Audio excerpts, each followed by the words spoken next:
This horror began on March 4th, 1424, according to the Nars calendar. The continent of Nars became the place where one of the bloodiest wars called Sonma began.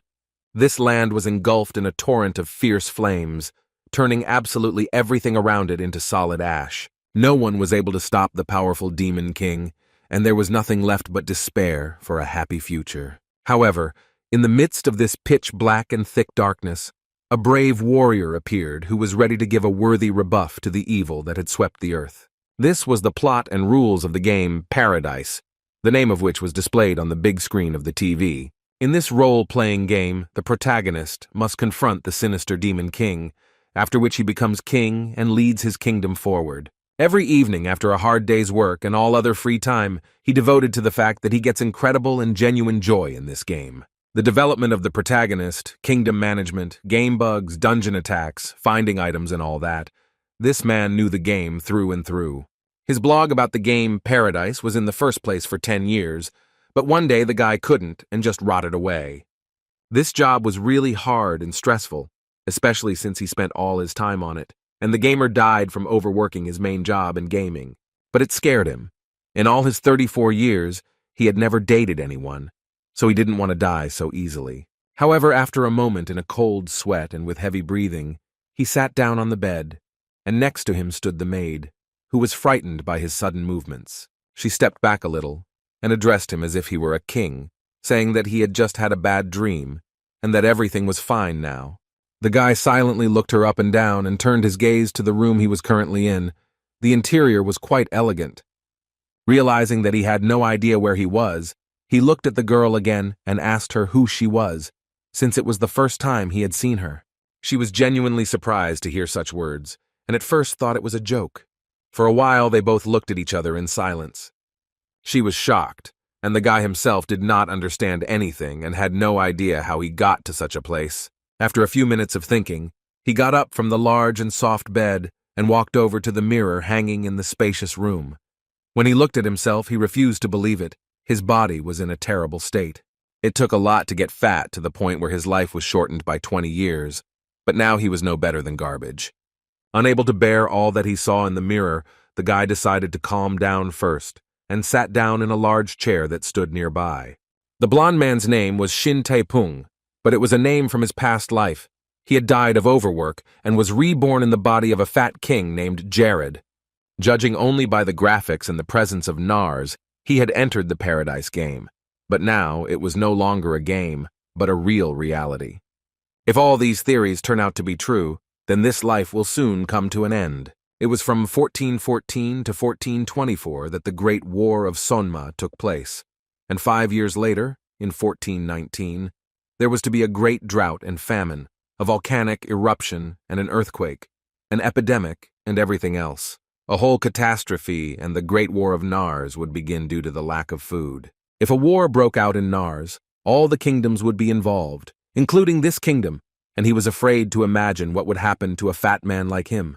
Shin, and in his present life, Jared started to get very angry with himself, because he was literally a living encyclopedia about the game Paradise, but now he didn't know what to do to avoid such a disaster.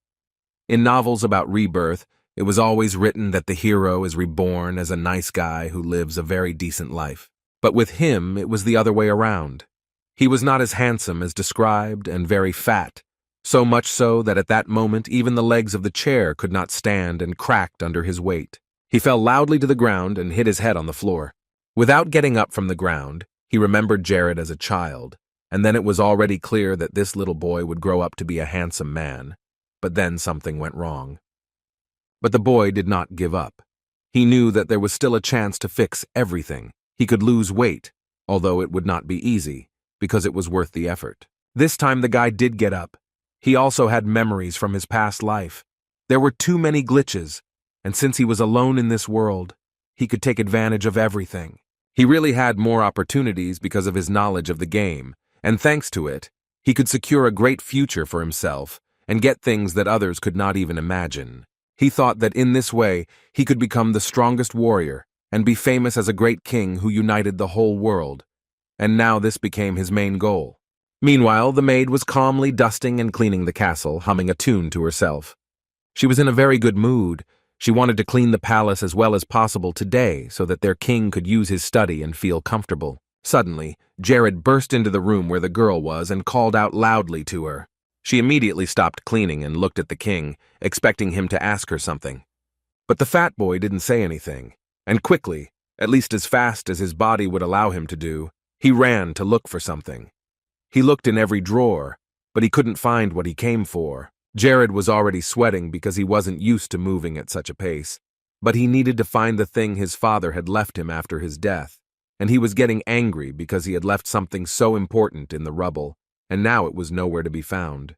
The girl went to one of the drawers and opened it, then took out a large pendant and called out to the king, showing it to him. He calmly walked over to her and took the pendant from her hands, thanking her for helping him find it. The maid was also happy to have helped her favorite king find a valuable thing and asked if there was anything else she could do for him now. The boy smiled and asked her to leave the room for a while, and the maid silently walked to the door, not knowing what he was up to. The girl noticed that Jared was not the same as he used to be, too active and kind, which was a little alarming, but she put it down to the fact that he was in a good mood. Compared to his usual state, he was too energetic. The girl was fascinated by the king's behavior and decided to follow his example and do her work and clean the palace with the same energy. When the boy was alone in the room, he picked up the pendant and carefully examined it from all sides. It was an heirloom of his father's that Barrett had made especially for him, an artifact that enhanced magic. Jared stood with this thing in his hands and thought about what he should do with it now to prevent a catastrophe and live happily ever after. In the end, the boy decided to destroy his father's pendant. He was going to just break it. He remembered that in the game Paradise, the only achievement of the Fat King was the title of a fourth-class magician. But no matter how hard he tried, he could not summon it with his own magic. And sacrificing this artifact was now the only way to succeed and live in peace without war. In any case, in order to become even stronger, he was ready to do everything in his power, and Jared believed that his father would understand this decision. Eventually, the boy started to get it right and his magic began to work, even though he could barely stand up from the gust of wind. After a while, out of this strange brown smoke, he saw a strange monster appear in front of him, wearing a long, dark cloak, with no arms and red eyes. The creature asked in a creepy voice who the person was who summoned it and why they disturbed it, and Jared was a little scared at that moment, looking towards this monster. It was something that could be summoned only once in his life. Isabella's demon now turned into a long-haired creature with the same red, furious eyes and approached the guy who was sweating with fear and a crucial moment. Isabella was not at all happy to be disturbed and summoned to the human world, but then the boy said that he wanted her to make the best of him. He also knew very well about her, that you shouldn't show your fear in front of Isabella, because this creature quickly lost interest in those who were afraid, and you shouldn't worry either, because she is attracted to open-minded people. Jared realized that this was his first and only chance, because if he sent Isabella back now, he would never get another such opportunity. So he said what he needed loudly and decisively, namely, he needed a spiritual eye. The powerful demon laughed, for what the boy wished for was indeed a very powerful ability that would allow him to see through people. He said firmly that this was exactly what he was missing, because only one person in the Paradise game could have the spiritual eye, so he wanted it for himself. The spiritual eye allowed you to scan the performance and character of any person, and depending on the user's level and abilities, you could see even more accurate information. Jared needed this ability to manage the kingdom and find promising players, and Isabella was ready to agree, but she needed to give something for it, to sacrifice something. So the creature looked at the boy closely and asked him what was the most important thing in his life. Isabella, who was much bigger than the boy, approached him and ominously said that he would have to pay for everything, that he would not get anything for free.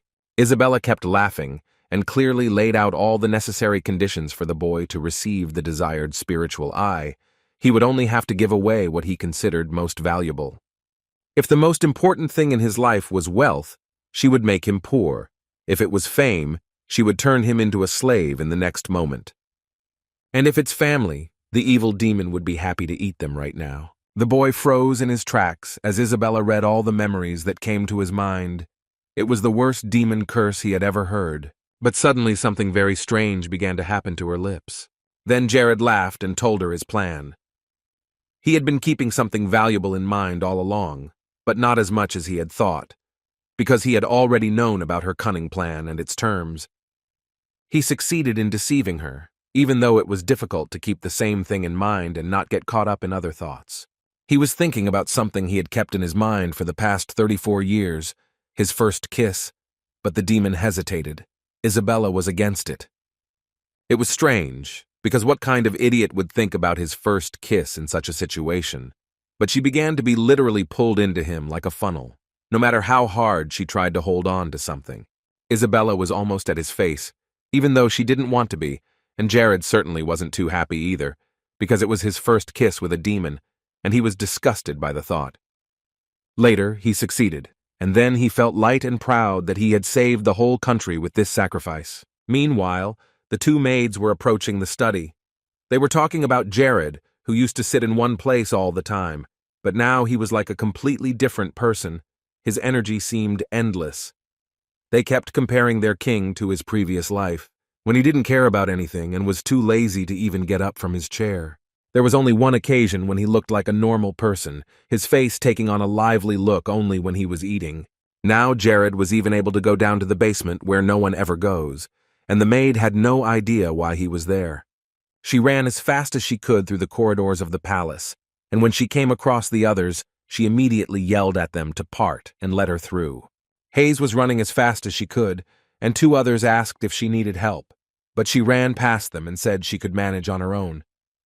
Hayes was very hard-working and always did her best, but then she cried at night that the king didn't like everything and was always fighting with her, and the girls felt a little sorry for their friend. The maid took the documents and all the information about the royal family, as Jared had asked, and went to his office.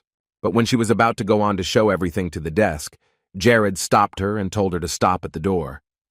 He was already over his new powers that Isabella had given him. He had seen right through Hayes and was surprised that her loyalty was as high as S, and that she had so many other characteristics. Now he even felt sorry to leave her as a mere maid, so he decided that he would definitely make her a healer. She also had unrequited love in her readings, which meant that she had been in love with someone for at least 10 years. Jared ran through his mind that he was too busy to have time to date anyone else right now, so he simply told her to give him the papers that Hayes was holding. As he leaned on the table and began to read the papers, she began to apologize to him, but he had no idea what she was apologizing for. She looked down at him guiltily and said that every time something like this happened to him, she had to work even harder. Jared's memories of Hayes gradually surfaced, because he had assigned most of the important tasks to her, and if something didn't go according to plan, he would take it out on her like a madman. He realized that it wasn't really him, but he still felt guilty towards the girl. He reached out to her, and the girl was already afraid that she would be punished once again for a poorly performed task. She expected the worst, closing her eyes. To Hayes's great surprise, instead of mocking her again, Jared hugged her tightly and sincerely apologized for the past. He apologized for hurting her and thanked her for never complaining about him and always trusting his words. He promised that he would never stoop to such a level again, and that everything would be much better in the future. He pulled away a little and looked her in the eye and asked if she could believe him for the last time. She was very surprised that Jared was acting like this. He was usually more cruel and didn't apologize for his actions anymore. Hayes was touched to tears and couldn't stop herself from crying. She hugged him again and assured him that she would be with him for the rest of her life. And Jared gratefully said that he was very glad that she could forgive him again. He was Jared now, and he had to take responsibility for everything he had done, and there were a lot of bad things he had done. When Hayes had pulled away and was holding back her tears, she spoke to him again and told him that things couldn't go on like this. Since Jared had decided to lose weight quickly, he was going to eat only grass, but if he really ate only vegetables, he would lose his strength and get sick before he got the figure he wanted. But the boy said with certainty that he was a fat pig and would not eat anything else until he became slim, which would be good for him. The guy knew that in the game Paradise there was one herb that had a negative effect on satiety. On the other hand, this herb promotes a good diet. However, this herb tasted so bad that no one wanted to eat it at all. It was as if spoiled milk had been added to soybean paste, as if the armpits had been rubbed with cheese. But he ate it because he knew that consuming merlin grass helps to break down fat. Consuming aspa leaves helps to increase metabolism, because there was an increased calorie consumption, about 2 times more than usual. Because of this, he activated active stimulation and burned 450 grams of fat. Still, his weight was gradually coming off, even though it might not have come in the best way, because the green still tasted terrible. Jared put his hands over his mouth, realizing that he might throw up right now from the nasty taste in his mouth. Hayes, who had been away for a while, brought another dish that looked quite appetizing. She invited the king to try the soy meat she had prepared. She blushed a little and told him that she had learned to cook this dish from a chef for him. She also added that he had always thrown this dish away before, but she would like him to try at least a piece this time. At that moment, the boy realized how terrible his character had been in the past, because he had abused such an angel. The king tasted the soybean meat and the taste lifted him to heaven. It was incredibly delicious. No wonder Hayes had A-level cooking skills. There was no trace of Merlin's disgusting taste. So Jared was going to eat everything Hayes had prepared. At the same time, he was looking at the documents and judging by them. He was now in the northern part of the country, and he remembered what kind of kingdom it was. The land was very cold, so it was impossible to grow anything. A Class F desert land, home to poisonous insects, wild beasts, and robbers. It may not have been the best place to live at first glance, but it had many charms. The problem was, however, that he was still too weak to take advantage of all these advantages. First, he had to change himself, and then he could take on the rest. As Jared contemplated his next steps, Isabella appeared before him, demanding that he give her the spiritual eye right now. He was surprised to see that the demon was still there, but she wasn't going to leave until he did as she said. She wanted the spiritual eye back because Jared had dared to mock her like that when he kissed her. She began to threaten him and said she would follow him for the rest of his life and torture him until he died of it and gave her the spiritual eye back. And that's when Jared realized that resolving this difficult situation would not be as easy as he thought. 10 years ago, someone began knocking on his castle door, asking him to open it.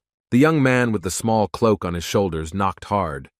Of course, it was sad to hear about the king's death, but now they all had to forget the past, stay calm, and think about what would happen to them in the future. Although no one opened the door, the boy kept knocking and assuring him that he would help him through such a difficult and sad period. Then a young boy, Jared, who had just recently lost his father, sat in a dark room by his bed and cried, not wanting to hear or see anyone.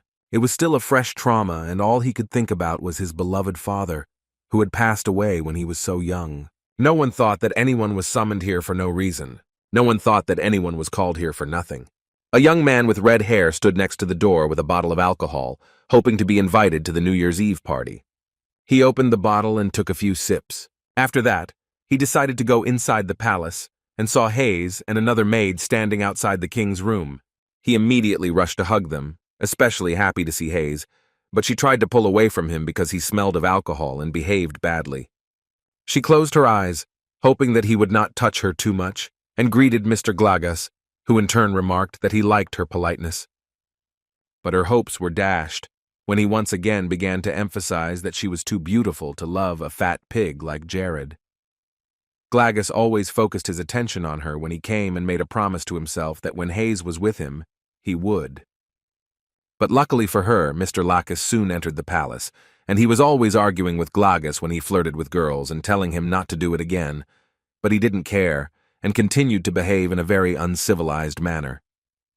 The elder always said that a servant of His Majesty should not behave like that. Hayes looked around happily.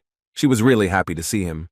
Glagas, on the other hand, hadn't expected Lacis to come here and start bothering him. The boy got nervous when he started to lecture him, the head of public order, on manners. Glagas turned away and said that he was always whispering something to the king, but he was always left with nothing and never came to his senses. These words really hurt Lacis, and he approached the boy with a stern face and ordered him to repeat what he had said to him, but Glagas only laughed at him, saying that he was so old that he could not even hear well. However, while they were settling their differences, an old man with gray hair came to them and ordered them to stop quarreling immediately, because the king was coming soon, and it was unacceptable for him to see such things. Oberyn managed to stop them, but Glagas was not particularly happy to see the old man. With that toothless dog and the old pensioner still hanging around and ruining the kingdom, Glagus wanted them to leave the castle as soon as possible. Lacis didn't understand how this rascal had been entrusted with such an important position, and Oberyn understood his feelings perfectly, but it would not be easy to change it. In the end, they all gathered at one big table and everyone was eager to find out what really happened. They whispered among themselves, and no one believed that the king himself had initiated the meeting, since he had always been passive in such a role. Jared was also reading the documents and his second chin disappeared, which was very surprising to the audience. The king was changing before our eyes. But Glagus continued to drink and became convinced that the rumors he had heard were true. When he had drunk enough, the man with the eye patch slammed his bottle on the table and said that it was not good for the king to be doing this routine. He suggested that they end this meeting as soon as possible and go out and have a drink with the king. Glagus told him that he had brought another bottle of very good liquor with him, and that Jared would like the taste of it very much. Finally, after he said that, Jared looked at Glagus and thought for a while, but he kept his eyes on the documents he was holding. The man suggested a good time with alcohol and inviting beautiful ladies, a method Glagus always used to delay the meeting, for the king liked such suggestions. Lacis, on the other hand, was determined to put a stop to this outrage this time. Whatever happened, he was determined to put the man in his place for the sake of Crivius and the people of the country. But before the man could say anything, the king uttered a very strange phrase for his person, pointing his finger at Glagus and asking him why he had come to the meeting so drunk. These words shocked everyone in the room, and Lacis had forgotten what he wanted to talk about, because it was not like the king they knew so well. Glagus was panicking. He didn't understand anything at all, because not long ago he and Jared had been drinking together and everything was fine, and now it was as if the king had been replaced. These words made Jared even more angry, and he used his magic to smash the bottle of alcohol that the boy was holding. If it hadn't been for the importance of this meeting, he wouldn't have been so lenient. He would have dealt with Glagus's unacceptable appearance in a different way. This hurt the ego of this lover of alcohol, and even if he is a king, how can he use his own magic like this? Since there was no time for idle chatter, Jared put the documents on the table in front of everyone and continued his story. He asked if the chief of public order, Mr. Glagus, was satisfied that he could use his power to take money from ordinary merchants and use it to satisfy his needs. The boy was silenced by the truth that was put to his face. The king expressed his displeasure, because it was because of him that the population of the country became poor and the crisis began. People stopped trusting their king after such actions, because everything they had gained with such hard work was taken away from them, and they were also illegally charged. Through Glagus there was human trafficking, which was beyond the pale, and before that, there was illegal mercenary training in the territory of Civia. Jared clearly told the whole truth about the chief of public order, who was completely unfit for the position, and the king then called down a fireball. The way Glagus was behaving now in front of everyone, the king was willing to forgive within the confines of this broken bottle. But the way he had sinned in front of the entire nation was not so easily forgiven. Jared stepped closer and decided how the boy would be punished. He would simply burn his face gently and be done with it. And when Jared threw the fireball directly at Glagus's face, he immediately backed away, trying to get away from it. He was lucky, though, and the sphere didn't burn his face, but it did hit his back and there were severe burns. Jared would have been ready to kill him for that, but he wanted to follow the law of the land, and that was what was saving Glagus. Jared decided that starting today, he would remove this scoundrel from such an important position because such a person cannot remain at the top of the country. He also said that an investigation would be conducted into all the corruption operations that had taken place in the kingdom. After these words, many people fell to their knees before the king and began to beg for forgiveness, apologizing for this discrepancy. Lacis watched in fascination. Jared was able to extinguish Glagus, who was a significant character in Civia, with a single blow. It was the power of a fourth-class mage from the Euclides clan with deep magical roots, and such accomplishments were very reminiscent of his predecessor, Lord Barrett. While Lacis was thinking about all this, Jared called out to him. Before he knew it, Jared had appointed him the new chief of public safety. He was so shocked that he could not speak. However, he was honored to be appointed and promised to carry this important title on his shoulders with dignity. After the announcement, the king asked if there were any questions about the new instructions, but no one spoke up, Everyone was in agreement with the decision. At least Jared had managed to do something to raise the king's status, which was already below par. But there was still a problem with the distribution of personnel. There was not a single person in the right place. The Minister of Trade was appointed by accident. He had very little experience. The person responsible for trade was a skilled warrior, and the person responsible for agricultural development had a talent for storytelling. Suddenly, King Jared noticed Aubrey in front of him, looking at him in surprise. The king decided to fix everything immediately, and it was possible because he now had the spiritual eye. After this important meeting, 1 month passed, and Jared continued to solve matters concerning the future of the country and try to raise his kingdom from its knees. A miserable and beaten merchant came to a small house begging for at least some money, because without it he could not even trade. He begged to be pitied. However, the man to whom he came with his request refused and even threatened him that so far he had been good to him, so he should not annoy him. All he needed from this trader was to pay for the place, and he would be allowed to trade, but his pockets were empty. These local bandits thought that Mr. Glagas hadn't been coming for a bribe lately, which he never missed, so they assumed he had just gone on a trip to warmer climes. The money Glagas had given him, he had told him not to spend it here and to keep it for himself, but the man was salivating to spend it on his own whims. Suddenly the bell rang in their small pantry, and they were deciding who would go to open the door, because no one showed up. Finally, one of them quietly walked to the door and peered through the crack to see who had come to visit. And it was King Jared himself, standing outside the door smiling and waving. The bandit was even a little scared when he saw such a fat guy standing in front of him. But a moment later, he got a painful punch to the chin. Lacis was hiding behind the sweet king, ready to beat them and leave no living spot on their bodies. Jared said with the same joyful face that he didn't care that they were yelling at him. This blow was for the fact that they were illegally receiving money for space from merchants and residents of the entire kingdom. Jared ordered everyone to capture absolutely all the bandits who were here. Lacis was happy to fulfill this order from his king. Since he was the new head of public order, Lacis decided to start the trial right then and there. The two criminals opened their mouths, realizing that they had nowhere to go. Meanwhile, while the king and his ward were dealing with these scoundrels, another criminal was gently trying to leave the room, carrying a large sack on his shoulder. However, Jared noticed him as soon as he was closing the door, so he approached him and did not let him escape. The criminal was about to run away, letting go of the sack, but Jared wasted no time in using his magic to stop him. When the people saw this, they immediately began to applaud and loudly thank the king and the head of the guard, Lacis, because now they would no longer be deceived by these criminals.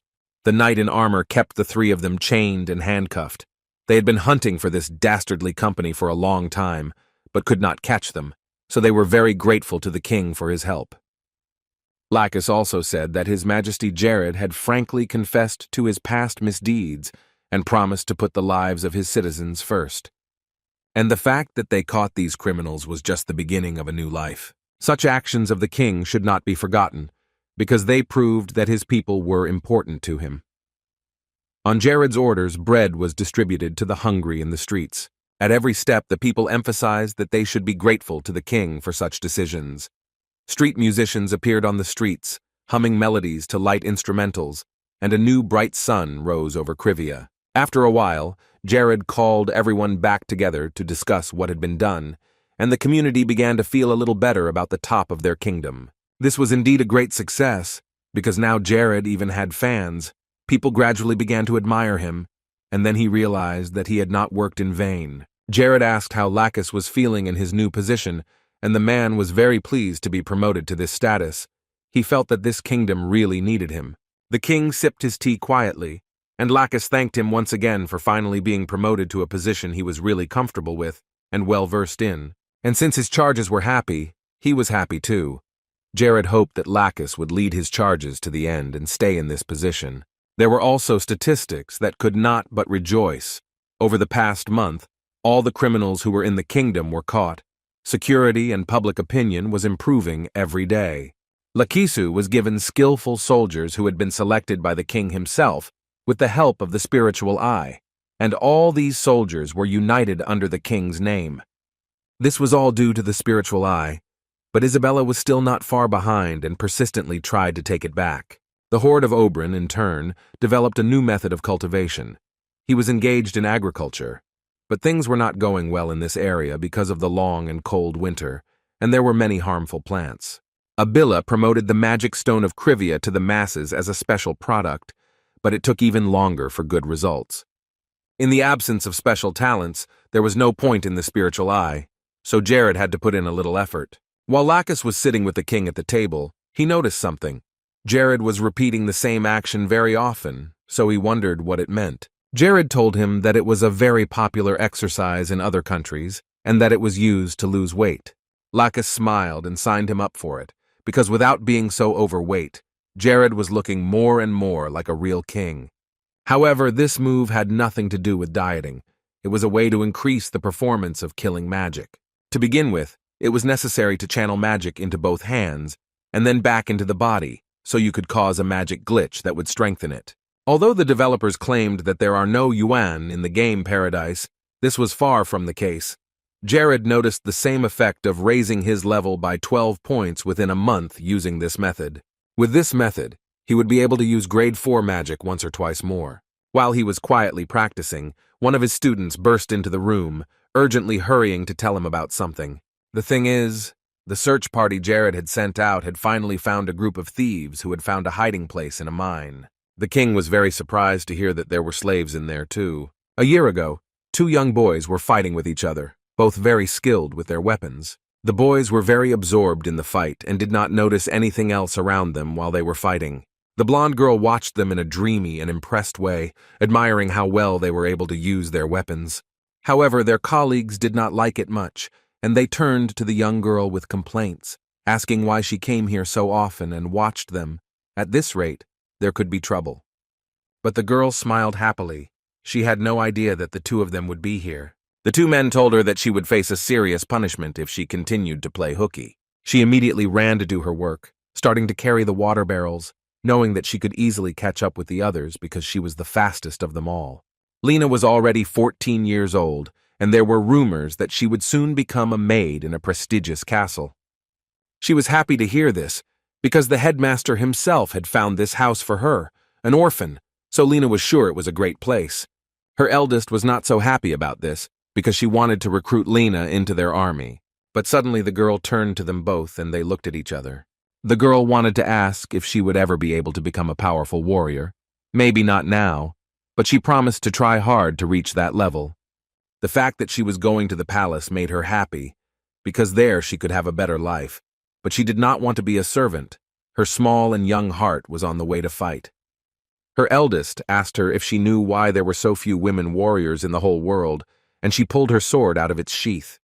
The world was too dangerous, and courage, desire, and effort were not enough. Most of them simply gave up, realizing the reality of the matter, or lost their lives before they could leave the battlefield in time. But here, no one was an exception. Everyone was afraid for their lives. It was the abilities, talent for this work, perseverance, and will that played the key role here, and that's all that was needed to become an ideal warrior. And Lena's abilities exceeded both of them, so they could say with certainty that she would succeed in reaching her dream if she did not give up halfway. If she had nowhere else to go, she could always come back here. This was her home, and her eldest would hire her right away, because she was the commander of the army. The girl was even more excited. Her mood improved, and she was ready to work even harder. However, when it came time to go to the castle, something happened that she did not expect. She was thrown into a dark dungeon and handcuffed. Memories of her first months at the orphanage flashed through her mind, where the head of the orphanage loved her very much. Or so it seemed. He called her an angel sent from heaven. At that time, their teacher said hopefully that he would hope that the girl would continue to support them and be friends with everyone, and she was only too happy to do so. However, everything turned out to be not so happy in the end. The director of the orphanage simply sold her. He needed money, and they were ready to pay a lot for such an angel. Lena didn't want to believe it to the last, remembering how everyone in her previous home treated her. She thought it was a misunderstanding, because she was supposed to be sent to work as a maid for a rich family. However, here she was taken out of the sky and the veil of reality was lifted. She was not just a maid, but a slave, and no one in this family cared about her. She shouldn't expect any favors from these people. They were cruel, and it made no difference to them whether she was a slave or an orphan. The only thing was that slaves should speak more politely and behave more quietly in the presence of important people. She clutched her head. Her brain did not want to accept the information that this had really happened. She knew that the director was a completely different person, who was not even close to being capable of such a thing. But all of this turned out to be a bitter and terrible truth. A month had already passed since the girl was sold into slavery. She was in a cell with other unfortunate children. During these weeks, she was subjected to physical violence more than once and spent almost all the rest of her time in a prison cell. There, she met a girl with whom she could sometimes talk, and they talked many times when they were in the cell together. The girl with red hair, when she found out where she was from, said that slavery was her destiny, but Lena did not understand what she was talking about.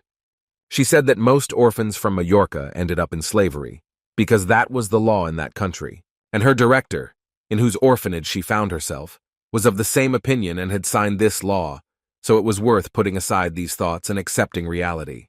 But 14-year-old Lena refused to believe it, and sincerely believed that no matter what happened, she would get out of here and be free. Her friend had already given up trying to convince her that it was almost impossible, because the girl stubbornly believed in her own, but Lena then asked if she wanted to be free herself. But Mani replied that she hadn't thought about it. She had lived here longer than Lena, so all they had to do was live together in this hell until they died in agony.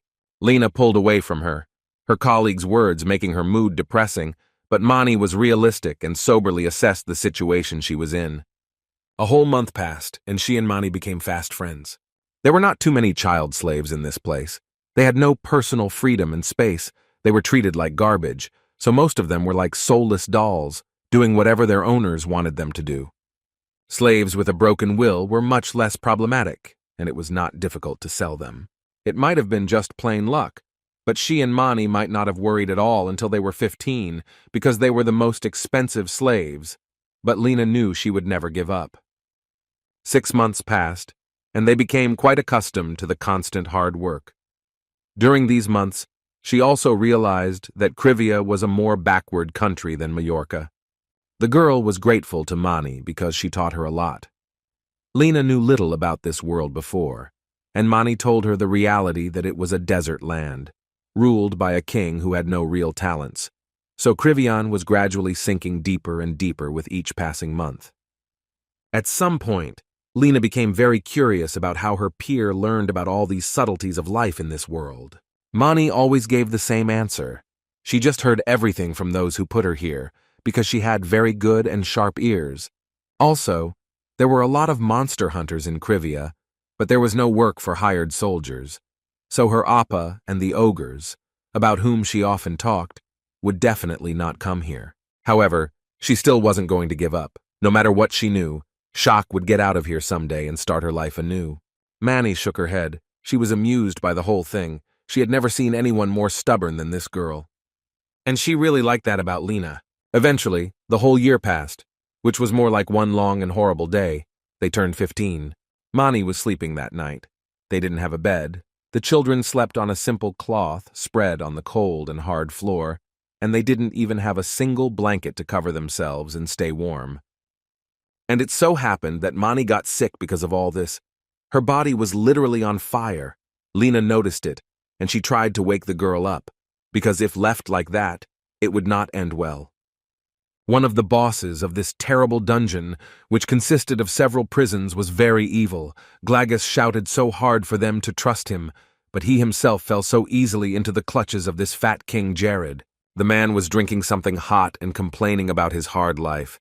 Because of Glagus, they couldn't even sell these dirty slaves, and they had to hide in some dungeons. She demanded that only 1 cup of warm broth be brought to the cell, because her friend had a very high fever and was about to lose consciousness and die there. She fell to her knees and promised that she would obey orders and not say anything against it, but she needed that cup of broth, at least half of it. Perhaps he took pity on her, or maybe he was sick of hearing all these requests. In any case, Lena got her way, and Mani was given some broth. Her friend covered her with a piece of cloth because she was running a fever, and eventually Mani sat down to eat. Lena took care of her and told her to eat until it was cold, and she was given something to eat and something hot to drink. The man took her by the arm and said that Mani had eaten by herself while she was here, and she had business with him, so the man was about to take her out of the cell, and Mani was not happy about it. But her friend assured her that she would be fine. The man took her face in his hand and turned it towards him, and with a strange smile he said that the patient should rest in silence, so they should leave her alone. But before he could take her away, something very hot flew into his eyes. Mani reacted quickly and poured the soup on his face. Taking Lena's hand, she exclaimed that now was the time to get out of here. The girl ran after her by inertia, but she didn't understand what was happening, because they had just asked for soup. She just couldn't let Lena do that. The other slaves were ready to do anything because they had no incentive to get out, but Lena was eager to get out.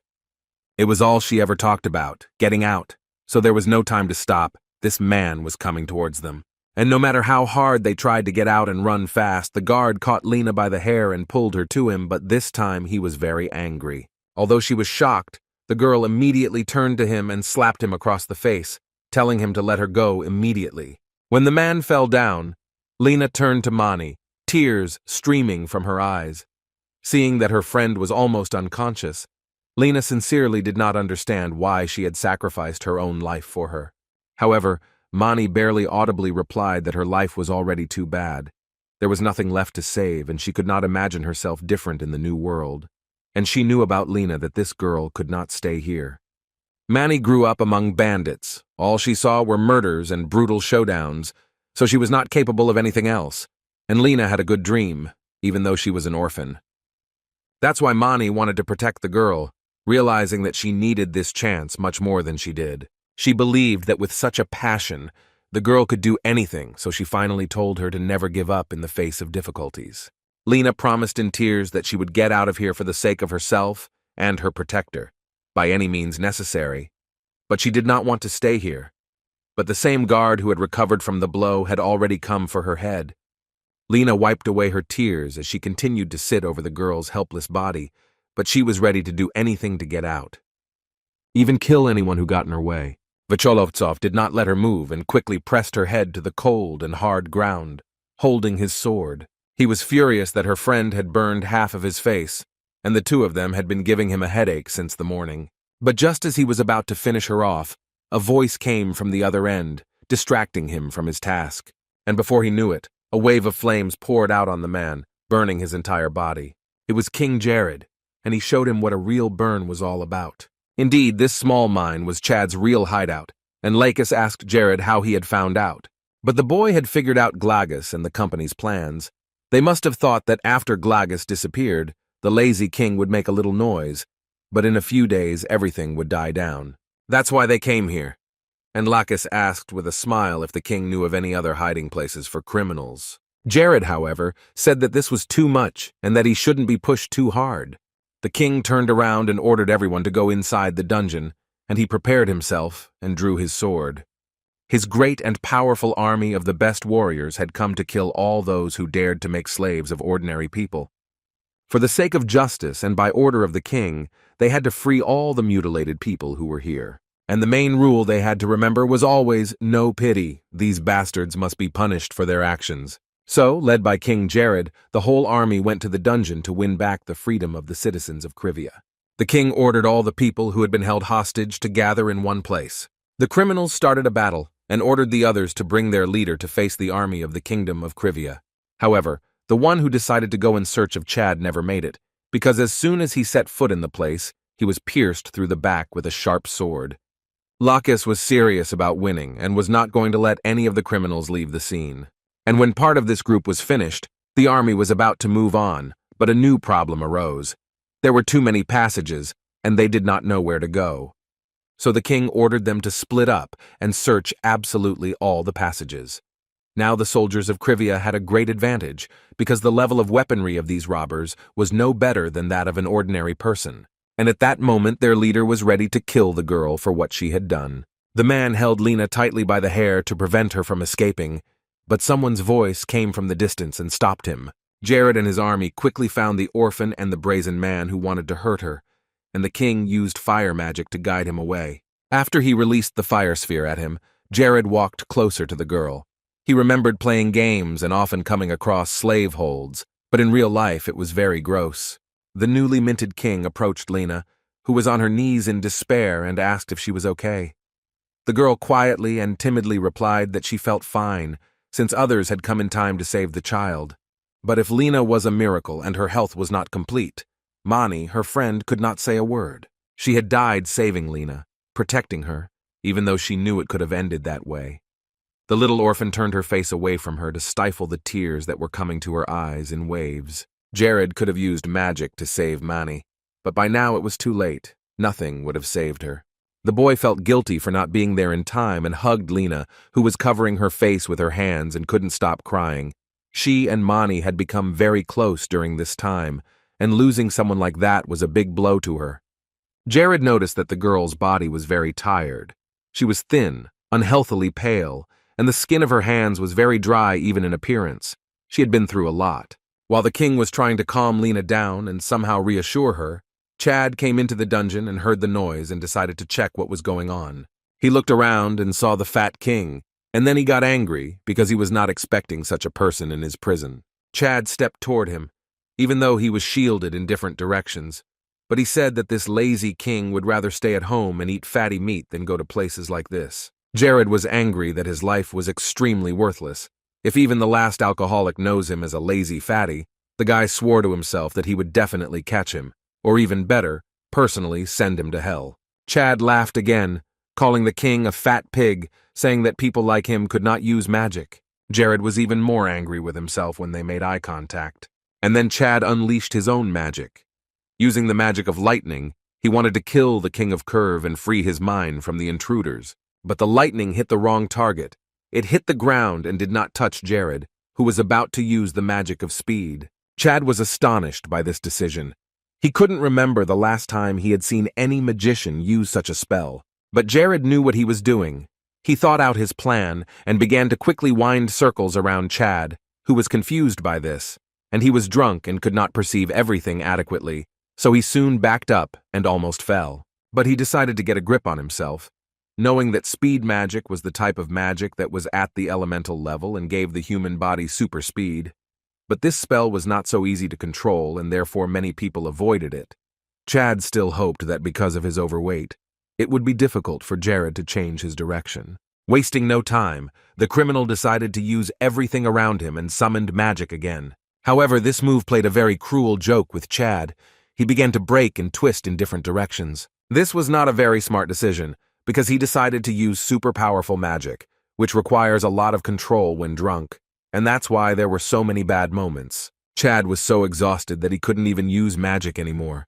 He didn't even have the strength to get angry. Now Jared had an announcement that he had completed the War on Crime task, which raised the level of loyalty of the people of Civia to 23. And he also completed the task of destroying the Cave Company, which raised the level of loyalty even higher, to 34. Thanks to this, the level of trust of the kingdom's inhabitants reached the mark of 100, after which the Lesser Golden Age began. As a result, Chad died quickly, and the mine case was soon resolved. And all those who followed Chad and engaged in murder and kidnapping were ordered to be severely punished, and were going to be put to death. The people who had been captured and were slaves were to be taken to their families, accompanied by guards. Lena, who was sitting with Jared in the same carriage, asked in amazement and surprise if she could really go to his kingdom. The king smilingly replied that he would gladly accept her, because even if she returned to her shelter in Majorca, the director would still want to sell her again, so it was dangerous.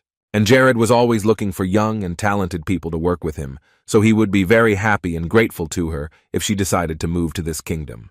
He was ready to take responsibility for her and make Lena a first-class knight, as she had dreamed of since childhood, and she was overjoyed to hear the king's offer. Lena promised that she would do her best and would definitely become the best knight in the kingdom of Civia, and she had a dream of living up to Jared's expectations, and he would be happy to watch her grow. In his mind, he was very surprised even then, because he did not expect to see Lena Giselle Ellis here at all. Actually, Lena would be at the forefront of the Demon King's army 10 years later during the Great Sonma War. She would easily deflect all the attacks of hundreds of players. She was the strongest tank that was impossible to lose against. She was even called the Weeping Cheese, because it was impossible to pass through her. No one could take the fortress if it was guarded by Lena. The girl was a great defender of the Demon King's army. But it was even better that she had come to him in this story, because he could try to prevent her from joining the Demon King's army. It went without saying that she would be actively and intensely preparing for the Great War of Sonma, so Jared had already planned to make her a young star who would rise above the horizon of his army, not his enemy. The only problem remained with their not-so-best neighbor, Majorca. Since illegal slave trade was allowed there, it was easy to assume that all other laws of the civilized world were being violated there, which meant that they did not have the best influence on their territory. Meanwhile, night had already fallen in Majorca, and they had many problems of their own, especially with money. Lately, the head of this state had often heard how much people praised the Crivias, and such words about his competitors made him feel bad.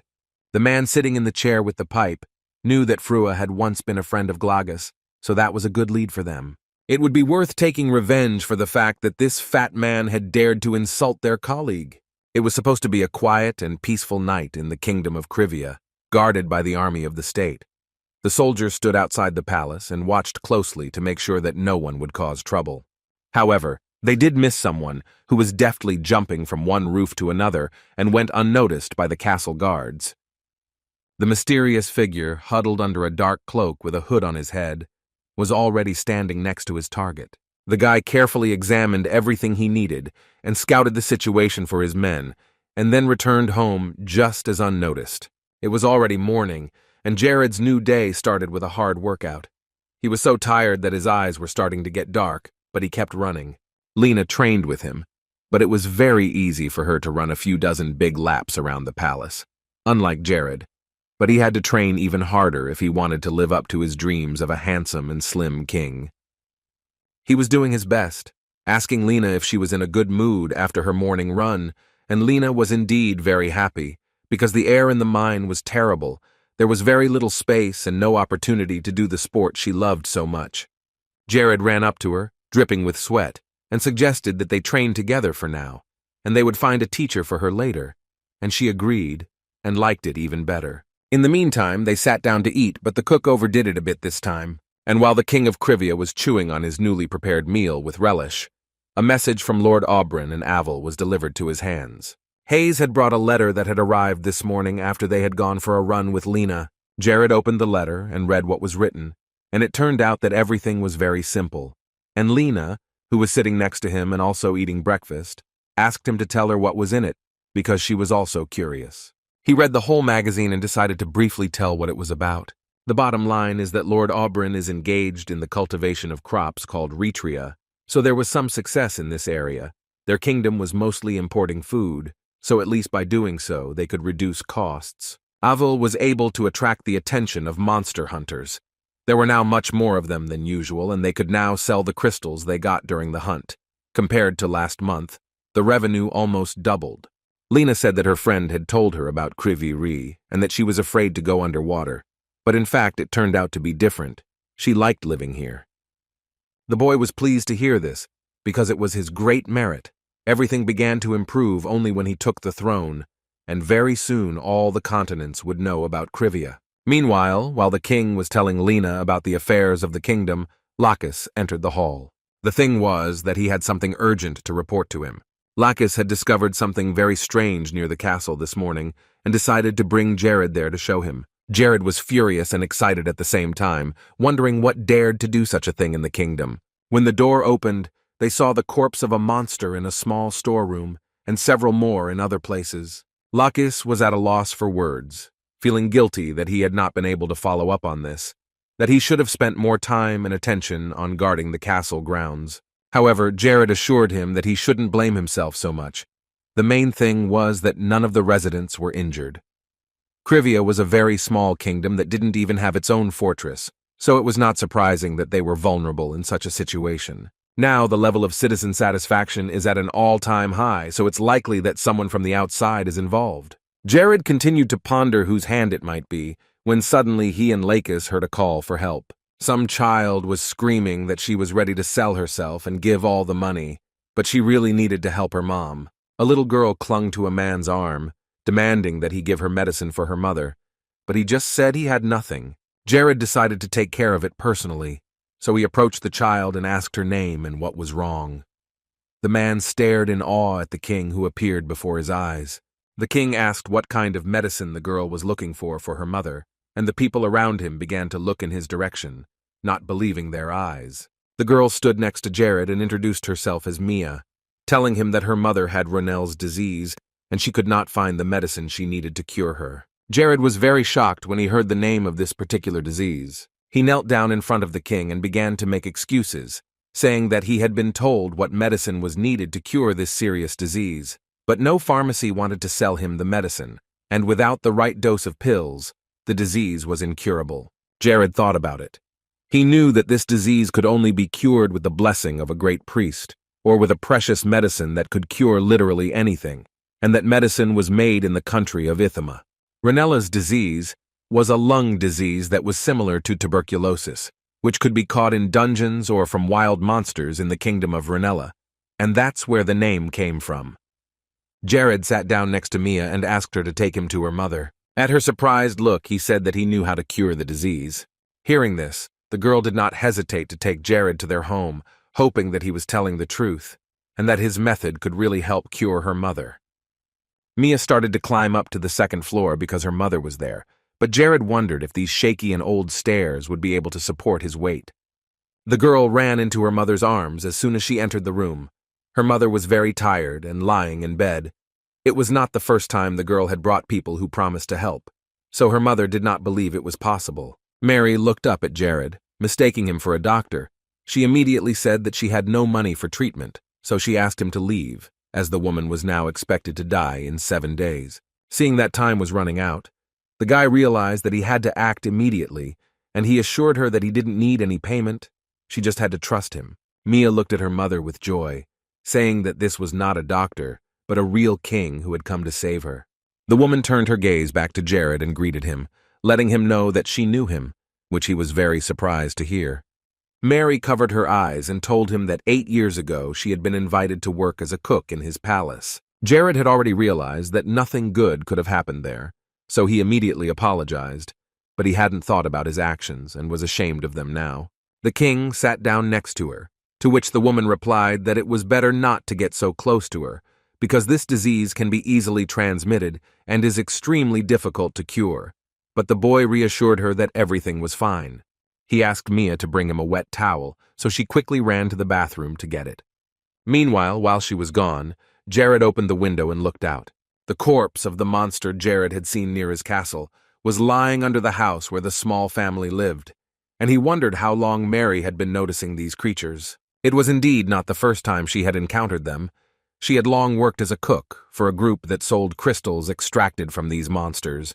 Jared realized that Renell's disease is not transmissible between people, but everyone who came into contact with these beasts got sick. The only problem was that the disease had no symptoms until the last, so most of those infected lived unaware of their condition. Mary held on to the last, but when she saw the corpse of an animal near her house, her condition deteriorated sharply. She already knew what end awaited her. The only question for her was when it would happen. Before he could even answer her questions, Hayes and Lena entered the room, bringing all the medicines Jared had asked for. The king happily told Mary to trust him, everything should be fine, and he promised that he would not leave until her condition improved. Mary was sincerely grateful to him. She almost cried with happiness, but she still did not know how she could thank the king for such kindness. Lena and Hayes had already begun to prepare everything they needed to help Mary, but Jared told her that she needed to get well first, and then she would think about how to repay him. And on the roof of that house was the same guy who had been involved in all the recent events, and he laughed when he heard that Jared wanted to make a medicine that didn't exist. But he didn't laugh so much when Lacis appeared behind him and confidently declared that their king had never been wrong before. He cited the fact that the criminal had shown up at the scene of the crime, just as Jared had said earlier. Lacis was unhinged when he saw this scoundrel who had dumped all those monster corpses in their kingdom, and now the inhabitants were at risk of contracting Renella disease because of him. The masked guy said almost nothing, hoping to go unnoticed, but something went wrong. Meanwhile, Hayes and Jared began to prepare the medicine, and Lena and Mia sat down next to them and watched as they mixed the different herbs. Hayes was in a good mood and calmly mixed all the necessary ingredients. It was not difficult to find all the necessary components, but she did not suspect that all this fancy stuff was going to make a cure for Renell's disease. Jared knew all about this game, so he remembered that while playing Paradise, people who were involved in pharmacy had developed a cure for this disease while they were arguing about the right to income. Someone leaked all the information to the website, and that's how he got the recipe. Thanks to this moment now, 10 years later, he is sitting and preparing this medicine to save a person's life. Mary was lying in bed. She could hardly speak, but she still wanted to ask something. Even though she wanted to live, Mary sincerely did not understand why a man like him would work so hard for some poor person who was worth almost nothing to this world. Jared, however, only replied that anyone who has been constipated knows what it is and how unpleasant it is. It was surprising to hear that Jared, the king of Civia, had also once suffered from Renell's disease. However, he denied it, saying that he grew up in a loving family that always surrounded him with support. Jared took her hand and looked into her eyes, saying that there was something else besides his mother's sincere and devoted love. It was a very old story. They used to live very poorly, and they were not in a position to have their mother examined in a hospital. But when they finally managed to get to the hospital, it turned out that it was too late. His mother had the last stage of cancer, which was incurable. As he sat next to her in the ward holding her hand, he felt more anger at himself than sadness. He felt so helpless in a situation he could not change. 15 years had passed since then, but he continued to blame himself for her death. Jared understood exactly how Mia was feeling right now, and that's why he had come to help. He didn't want to let her feel the same way he had felt a few years ago, so he was willing to do anything to make sure that this little girl lost her mom. Jared was saving her, and in the meantime, Lacis had to deal with the perpetrator. They got into a fight on the roof of the building, and both were very good with their weapons. However, Lacis was using brute force to his advantage. He should have used his speed to his advantage, and this fight could have been over long ago with one well-aimed blow to the target. The criminal moved closer and barely touched Lacis, continuing to stand in a fighting stance. However, this light blow did not shake Lacis at all, but instead he arrogantly asked if this was all his opponent was capable of. The fact that this offender was so weak pissed Lacis off even more, because with such abilities he had no right to attack Civia. It was then that the boy realized that Lacis was much stronger than he seemed. He was not prepared for this, because no one had warned him that the head of the guard was so powerful.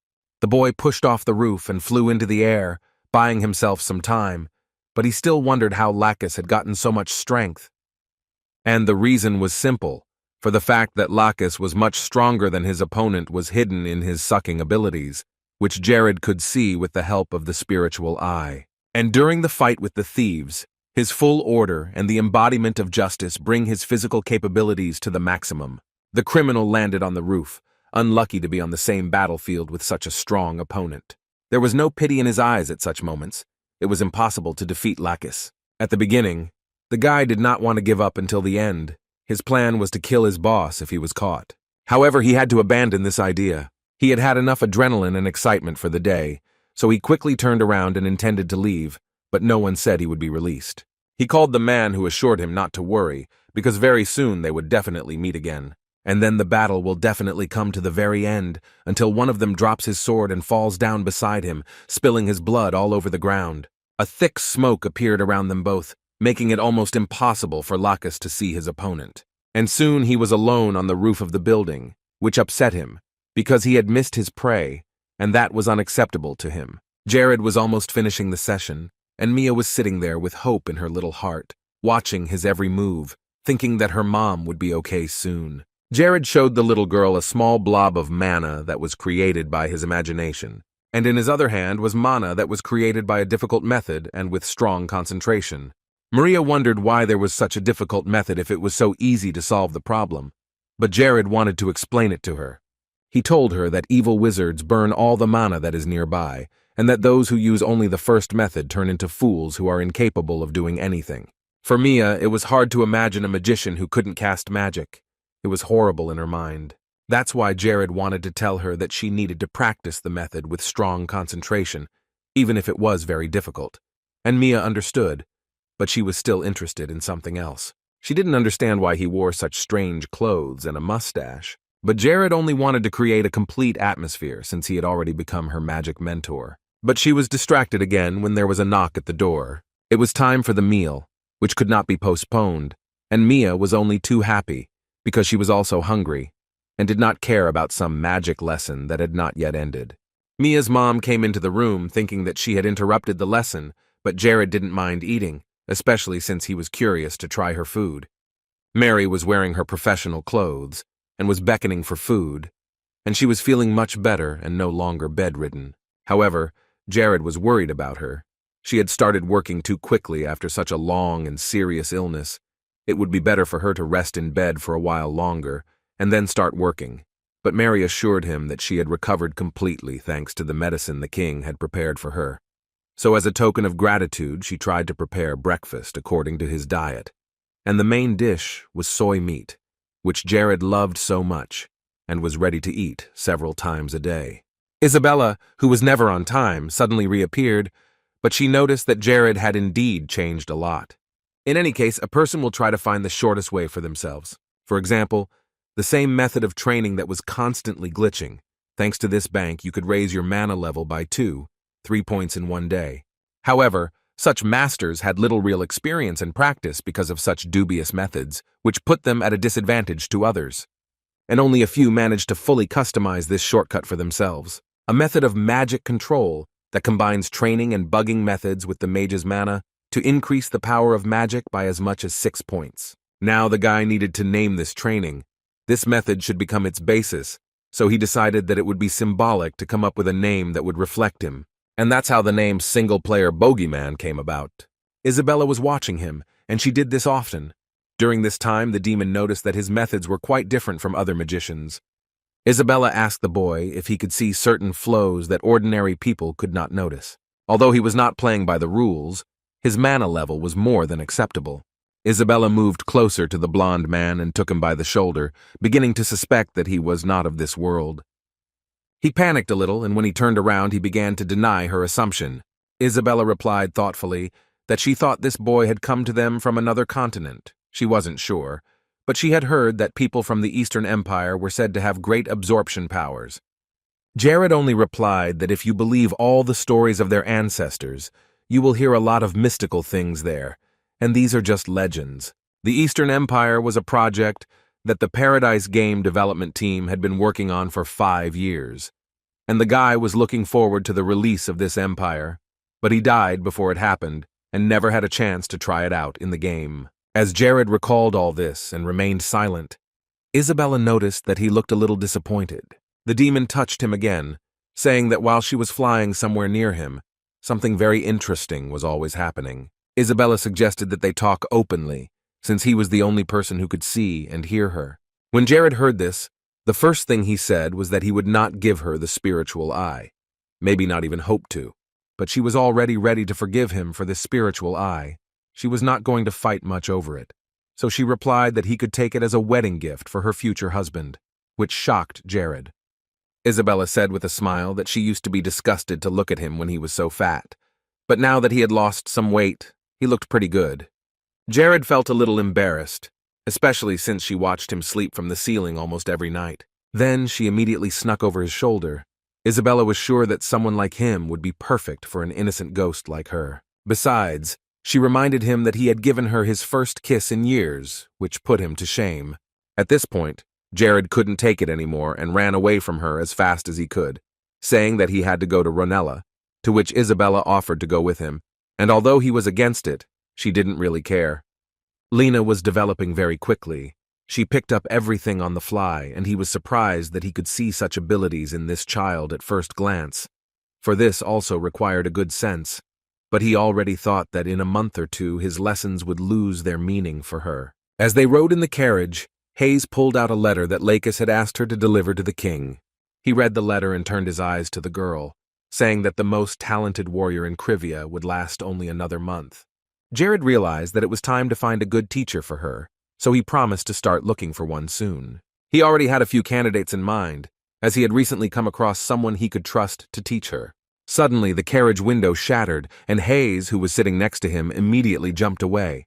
The king had already prepared to defend himself with magic. It was necessary to immediately protect the head of the kingdom from those who had ambushed him. While Hayes was recovering, Jared created a shield to protect them.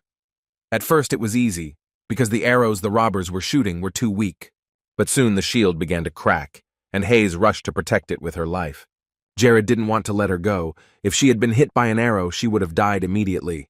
But it was her duty to protect him. Even though she was only a maid in the palace, Hayes decided to take the hit. However, Jared grabbed her and put her in her seat. He forbade her to go outside, and if she did, he would kill her himself. So after saying that, she agreed to stay put. It was too dangerous to go out. If an arrow hit the target, she could die the same minute. Isabella came to the rescue, but Jared immediately rejected her idea to help. The robbers determined that a mage was riding in the carriage, which complicated the situation a bit. Togg, who was a mage assassin and robber for hire, began to suspect that their client had a lot of reasons to get rid of this guy. When Jared heard that it was about some mysterious guy in a mask, he remembered what Lacis had told him, and all the lines started to converge. But the assassins shouted that nothing would help him, and began to advance from all sides, surrounding the carriages of King Civia. This time they had a newcomer with them, so the leader of the group was going to show his skills to the highest level so that he could see how to perform the task. He walked a few more steps closer to the carriage and was about to slash everything with his powerful magic. Jared wasn't at a loss either. Like a king, he realized that he needed to protect his people, so he decided to try to confuse Togg with speed magic again. But for the hired killer, it was just childish tricks which he laughed at and took out a magic arrow. Jared used the shield that appeared next to his head. The current battle was not easy because Mage Killer is not just a nice name. They learned certain techniques to avoid falling into their traps. However, it was not easy for Togg either, as the king was changing spells quite quickly to defend himself, so he realized that he was dealing with a mage with at least 4th-class magic. Jared, meanwhile, had to think of something quickly, because if he stopped for even a moment, he would be counterattacked, so he had to act ahead of his opponent. The king's knights stood next to the carriage, watching this difficult battle, but Togg's team was completely confident in the victory of their leader. Suddenly, Togg noticed the staff, and he immediately realized what it was. It was a magical artifact for mages, and he was in need of one, so Togg immediately launched another attack. But Jared caught the stick, pulling the enemy before him, and using magic that increased his physical strength many times over. The assassin staggered back, almost dropping the staff from his hands, and he noticed that something had changed. The mage had become too strong in his last blows, and at that moment he stopped moving at all. Jared had blocked all his physical abilities, which he had boasted about so much. Just one spell of paralysis magic was enough. Now it was very important for Jared to find out more about the strange masked man who had assigned this task to the assassins, but he suspected that Togg would keep quiet and tell him nothing.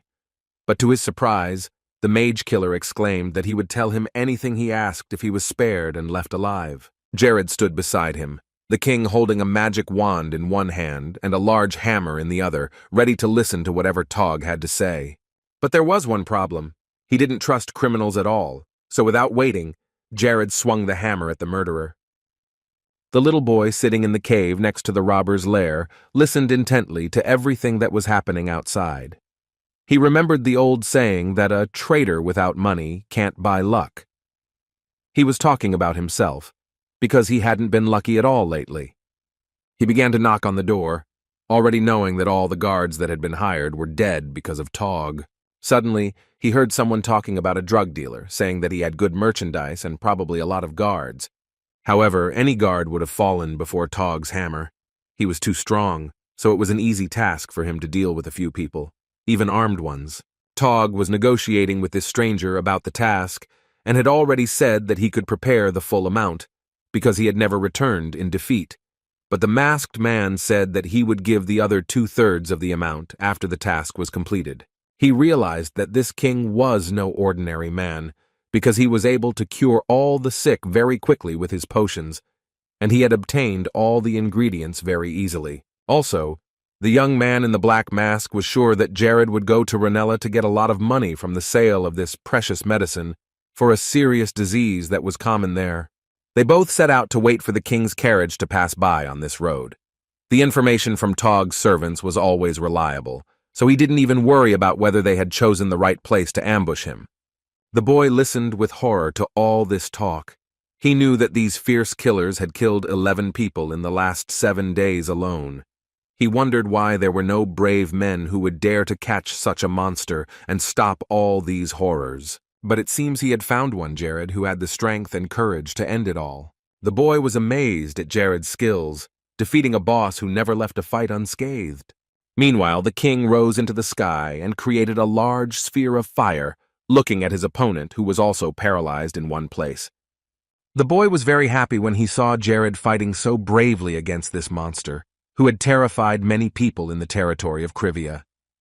He had hope and even some confidence that this boy would be the warrior who would save him and take him out of this dark place. The boy was very happy and smiling, and he thanked Jared very much when he rescued him from this terrible place. Jared was of course happy to have saved him and to hear the gratitude and praise. However, he wished there had been some distance between them, because the boy was hugging him and keeping up with him. The younger man blushed and pulled away from him, beginning to apologize. He was so overwhelmed with happiness that he didn't even notice. He told Jared that he had come to the land to make a deal about the crystals, but that he had been attacked by Togg and his gang. The king apologized, because there was no good security at all in this area, and outlaw laws were rampant, and Jared was really uncomfortable in front of him. But the boy reassured him, because he had survived thanks to him. He had thought that he would stay in this dark cellar until he died of hunger. From his past life, the boy remembered that Arcunius was the most powerful NPC ruler who bought a kingdom in the east for a gastronomic price. Using his special powers of foresight and fashion analysis, he identifies trends and takes over all the popular products, and users who are startup merchants follow him and thus expand. Jared was surprised that Arcunius was in the vicinity of their kingdom at such a time, and he was curious to know what exactly brought the boy who would become the most popular and powerful ruler in the east to these lands. Nevertheless, Jared decided to help him a little more and offer him something, because it would be very difficult for Arcunius now, both psychologically and because he had lost everything he had. The king offered to give him 15% of the profits, and in return asked that he sell all the medicines in Renell that he had prepared and was going to sell there. Arcunius thought it would be much better to sign a contract with him first, get him interested, and then hire him, which would be much more profitable. So after a while, the kid told him that he would refuse the profit Jared had promised him, but he wanted him to fulfill 2 requests. Hayes sat silently next to Arcunius and listened to their conversation, and the boy suggested that he could find a very good place to sell drugs, and he should just trust him. Jared immediately agreed, but said that depending on the situation, he could refuse. But Arcunius relied on his feelings, which had never failed him, and now he was sure that everything would go according to his plan and the king would listen to his request. So the boy made his first request, which sounded very strange and simple. He wanted Jared to call him Aki, and the boy blushed a little at these words. Isabella, who was standing next to Jared, could not get a word out of her mouth when she heard such a request. She could not understand how he could give up a good profit and exchange it for this. But anyway, the king agreed. But Aki had to tell his next request later. Later they reached the kingdom of Renell, and to their great surprise it was very different from what they had heard about this place. It was not gloomy and dull. The kingdom was full of life, despite the decline. Arcunius and Hayes began to carry boxes to the carriage that they had bought from local merchants, and they contained bundles of paper. Renell was doing well indeed, and if only the problem with the disease was solved, the kingdom's potential would immediately be maximized. Jared turned to Aki. He was grateful to him for helping them open their business in a good place, but it was just a thank you for everything the king had done, even though it seemed to him that it was not enough. Later, they put everything in its place and took out a large barrel that Aki thought was supposed to contain the cure for the disease, but it was not ready yet, as Jared had said. He took a small bottle and turned the faucet so that a red liquid began to pour into it. And when he closed it with a click, the preparation of the rare magic herb was complete, and the skill in making healing herbs rose to level 2. Thus, Jared managed to achieve the highest scores of the day. However, there was a downside, as he thought.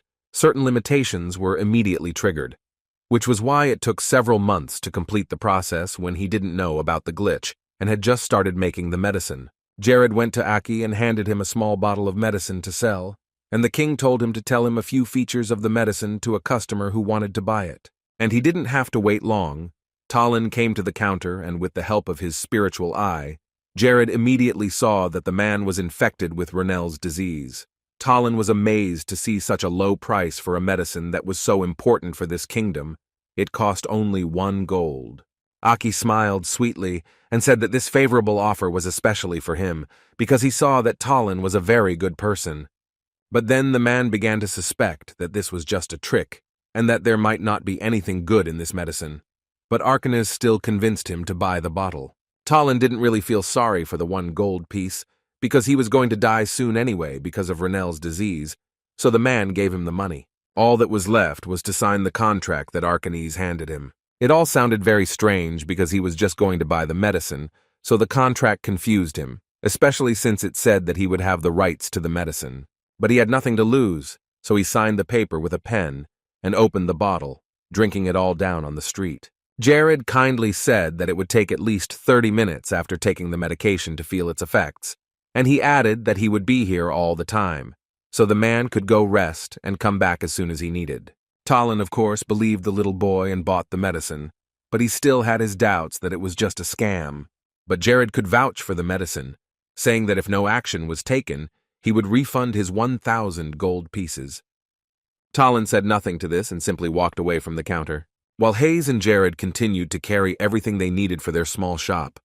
Arcunius said he had to prepare something else for the trade, and Jared had a new dose of medication to prepare, and he had another achievement to reach for the highest score in 24 hours. And he succeeded. The crafting bug was working perfectly. In the game Paradise, the skill of making medicines is given depending on the products from which they are made, and the penalty that could limit the skill level is 24 hours, according to the criteria of his potion. However, he is thinking about transferring the rights to make the potion to another user, and all the data except the skill level that has already been applied in his information can be transferred to the next user. In this way, the penalty of a 24-hour restriction would also be transferred to tolling. 2 hours had passed in this speculation, and Arcunius was still nowhere to be seen, and Jared was beginning to wonder where he was. However, he continued to believe that he would be back soon and that everything would be fine. Indeed, he and Hayes didn't have to wait long, as they heard a very loud noise coming their way. It was something incredible, a crowd of people with Arcunius chasing them at breakneck speed. Hayes didn't know where to go, and yet she hoped that all these people were not running toward them and would bypass the small island of oak with the medicine. However, when they caught a glimpse of Aki and their first customer up ahead, they realized that they were all heading towards them. This crowd of people literally pounced on Jared, but Hayes stood in front of him, trying to protect him. They all demanded that they be sold the cure for Renell's disease immediately. There was no empty space near the island. Everyone who stood there wanted to get ahead of the others to be the first to receive the healing medicine. It was a real chaos that could not be stopped. However, they both liked to hear the joyful comments and praise. Now the status of Civia was rising in the eyes of other people, because they had developed such a valuable remedy. But these comments were followed by quite the opposite ones, where people remembered the past of Civia, when everything was very bad there. They again called the king a fat pig who had only recently taken up his mind and started to change something in the kingdom. Here, Aki decided to take matters into his own hands and loudly announced to everyone that he would sell this medicine here and only today, and if they wanted to buy it on any other day, they could come to Civia on their own. There were rumors that the nightmare forest of Civia was almost untouched by hunters, and there were still many monsters there, which would definitely bring hunters there one day. The guy went on to say that in the territory of the kingdom of Ithima, such a thing can be found with great difficulty and will cost twice as much. Aki, thus encouraging even more visitors, said that everyone should stand in line and not push, as there was enough medicine for everyone. In the end, when night fell, they gave away the last jar of medicine and all the customers went home. Hayes was so tired that she slept like a log, and Jared was happy to see how much he had earned under the starry sky. And the amount was really big, as much as 12,250 gold pieces. If you converted this money into the currency from his past life, it would be 12.2 billion won, which would be enough money to live on for years. Suddenly, Jared heard a voice behind him, asking if the king was pleased with this income. The boy turned around to see Aki, who didn't seem to be exhausted after such a hard day's work. The boy approached him, holding a coin in his hand, and said that he had come for the next reward, that is, the request he had left. At first, Jared did not mention their agreement about the 2 wishes, but then he calmly told him to ask for whatever he wanted. Aki gathered his thoughts and took a deep breath. His next request was to become Jared's servant and be in charge of the merchants' union in the kingdom of Civia. Aki got down on one knee, bowing his head before him. He had too little experience yet. He was only 20 years old, but he promised to try his best to make the merchant union the best in this part of the continent if Jared trusted him. Jared appreciated Aki's courage because even though he had been robbed by bandits and had no money left, he had not given up and kept going. The king smiled and said that he himself wanted to make Aki his servant when he saw his abilities. But the position of head of the merchants' union, which is the core of all trade, would not be available immediately. Aki was a little worried. Although he had expected this answer, he hoped that he would have a chance to continue his work with the king of Civia. But the request had to be honored, and he was also confident in the boy's abilities, so Jared agreed and decided to give Aki a chance to prove himself. The insight that made him see the potential for Crivia's development, the desire to get high, and the courage to speak about it directly were all great advantages of Arcunius. But luck played the most important role here. Because the place was currently free, Jared liked Aki and knew that the trade union headed by him had a great future. Aki could not believe his good fortune. He was immensely grateful to the king, who was already very sleepy, so he said goodbye and told him that tomorrow they would return to the kingdom. To tell the truth, Jared was happy that they would finally return to the cold lands of Civia. As he walked to his room, he again admired the starry sky as the warm spring breeze enveloped him. This time, thanks to the herb-mixing bug, his crafting skill grew to level 35, and as a reward for passing level 30, they were able to gain knowledge of the automation of the production process and the technology of producing medium concentration potions. Using 5,000 gold and 10 curvature crystals, 24 test tubes of potions are produced per day, so if you take 39 gold for each, the net earnings will be equal to 900 gold. The medicine could be bought only in their kingdom, so monster hunters can safely hunt in the nightmare forest, so the number of crystals in Civia will increase, and the damage from monsters will be less and less. In addition, traders from other kingdoms also knew well what the territory of Civia was famous for. Therefore, they did not miss this opportunity to improve their earnings and began to come to the kingdom often for additional benefits. In the present day, only good things kept happening in Civia, even beyond Jared's expectations. The potions they made became a starting point, and the king's achievements began to accumulate, so the mainland gradually began to recognize the name Civia. On one of those days, Jared went to a very cold place where there was not a single soul, and Isabella did not waste the opportunity and came to him again. She thought he was going to this horrible place to kill himself, so she couldn't let that happen. They weren't married yet. He looked better now than he had in years, so Jared couldn't possibly be a ghost, but that wasn't why he was going there at all.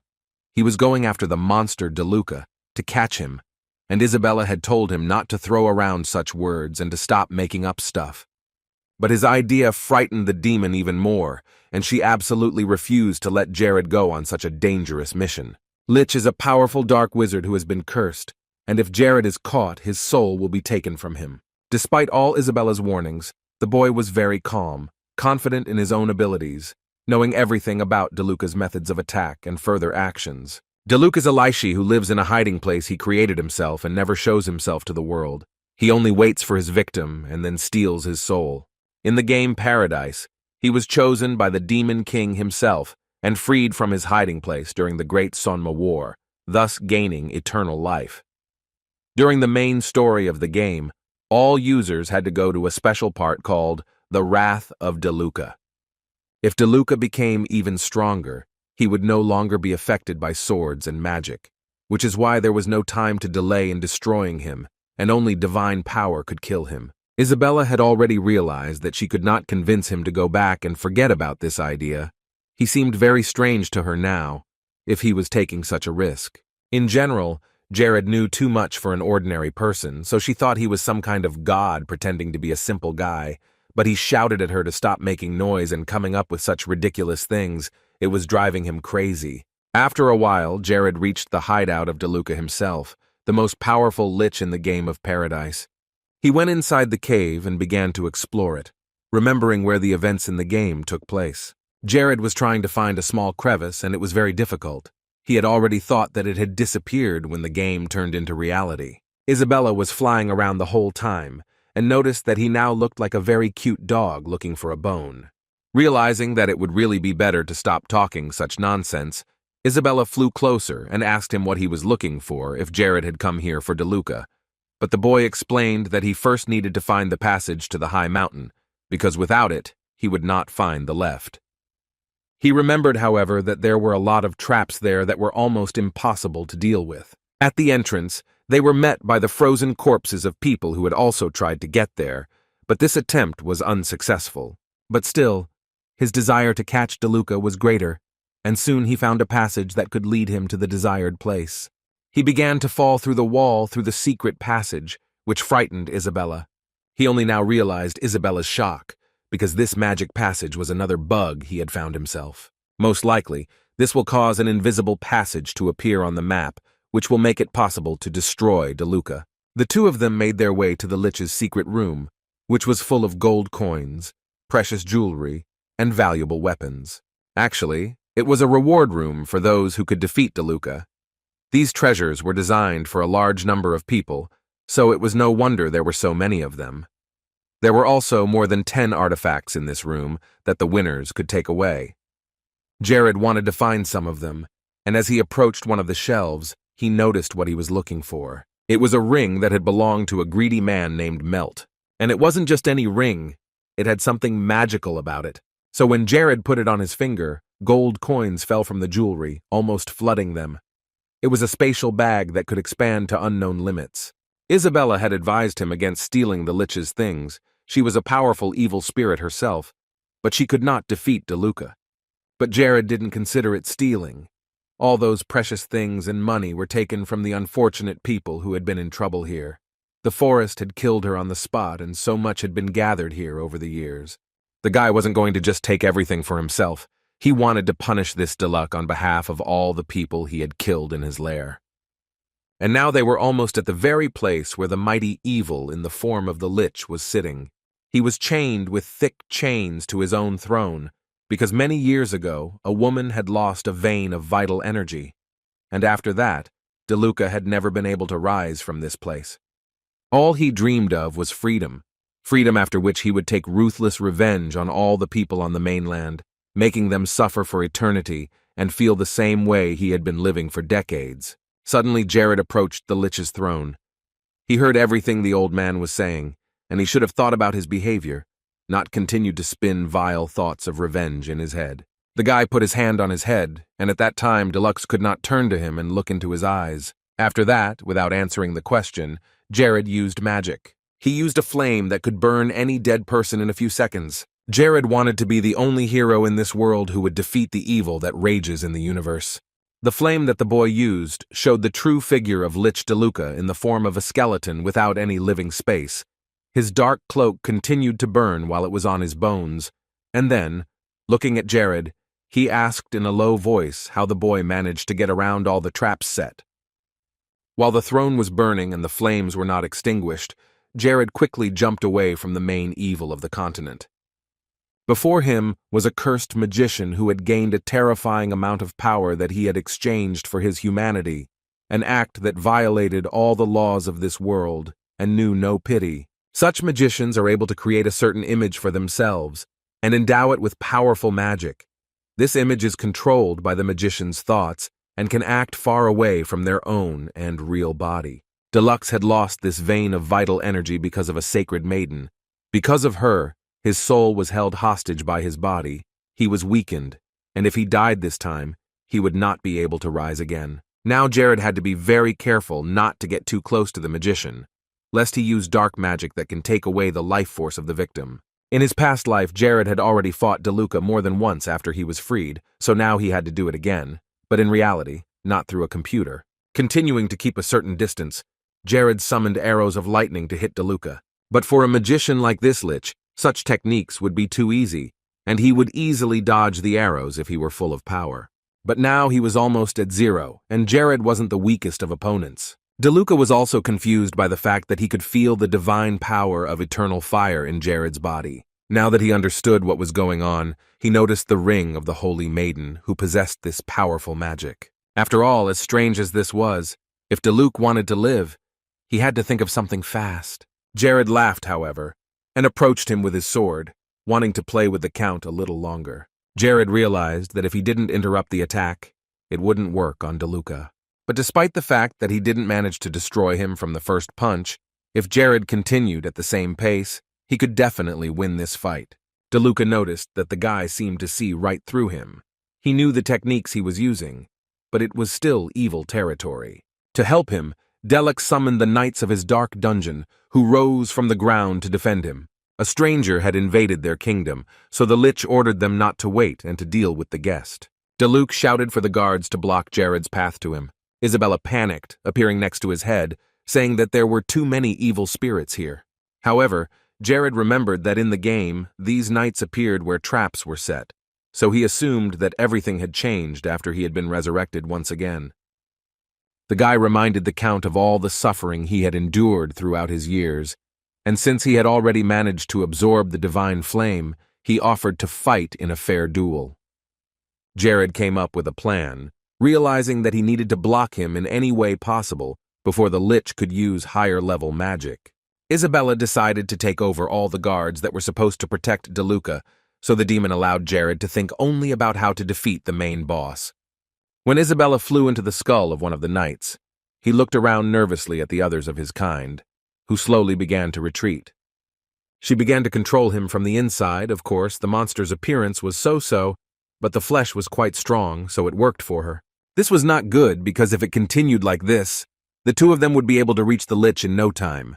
DeLuca decided to deal with the additional problems first, so he threw Isabella, who was wearing the remains of the flesh of one of the knights, away. The skeleton nearly shattered into individual bones from the impact, but Isabella was unharmed. This played into Jared's hands, because while his main enemy was distracted by her, he could easily attack by surprise, which would have strengthened the blow. The King of Civia used powerful magic again, using the Sword of Lightning, and with the next blow, he decided to finally finish off his enemy, picking up a magic staff with incredible energy. But the second time DeLuca was not going to lose. He protected himself with a powerful shield in the form of a stable wall that completely covered him. But the fact that Jared had the ability to use two spells at once was not good for him. But that was his specialty, double magic, a big plus against such a powerful evil. Jared remembered that when he played Paradise, this Lich had lost every time he used those lightning bolts, so the guy had put a certain quality into his strike. Thanks to this spell, DeLuca was even more bound by the chains. Jared stood calmly, trying to regain his breathing, and Isabella, who was still in the bones of the dark wizard's knight, looked at DeLuca, whom they had defeated, in amazement. She was sure that she had a lot to do with it, and without her, Jared would have had a hard time. However, as soon as the boy was near the Lich, he seemed to come to life and began to move abruptly and scream loudly. Without hesitation, Jared struck his arm, knocking him back onto the throne. Jared used his ability that Isabella had given him. He knew that such spells would not kill DeLuca, but they would definitely exhaust him. So the boy sneaked up on him and repeated his super-powered punch. Lich screamed loudly. He could not believe that this was what his death looked like, that it was going to happen right now. This was the first time he had felt the fear of death since becoming a Lich, and his instinct was to avoid this guy. But he could not do so because of his chains. The powerful Lychee, who terrified all the people who came across him, spread mortal fear. He had power over death and could not say goodbye to life so easily. All the anger that was boiling inside him broke free, but the chains that held him still had not broken. Delek, in his new form, offered to fight the young wizard once again. Without waiting a moment, Jared rushed at him, protecting himself with a strong shield. The flow of magic from DeLuca was too powerful, although it could hardly be called ordinary magic. This super-powerful force had broken the barrier behind which Jared had been hiding, and now he stood unarmored before the powerful Lich. Isabella couldn't let Jared die so easily, so she continued to manage the Dark Knight's work and came to his defense, deflecting DeLuca's blow. Lich was furious. He was once again prevented from achieving his goal and ending this fight with his own victory. Diluc ordered the Dark Knight to disappear from his kingdom, and the bones flew in different directions.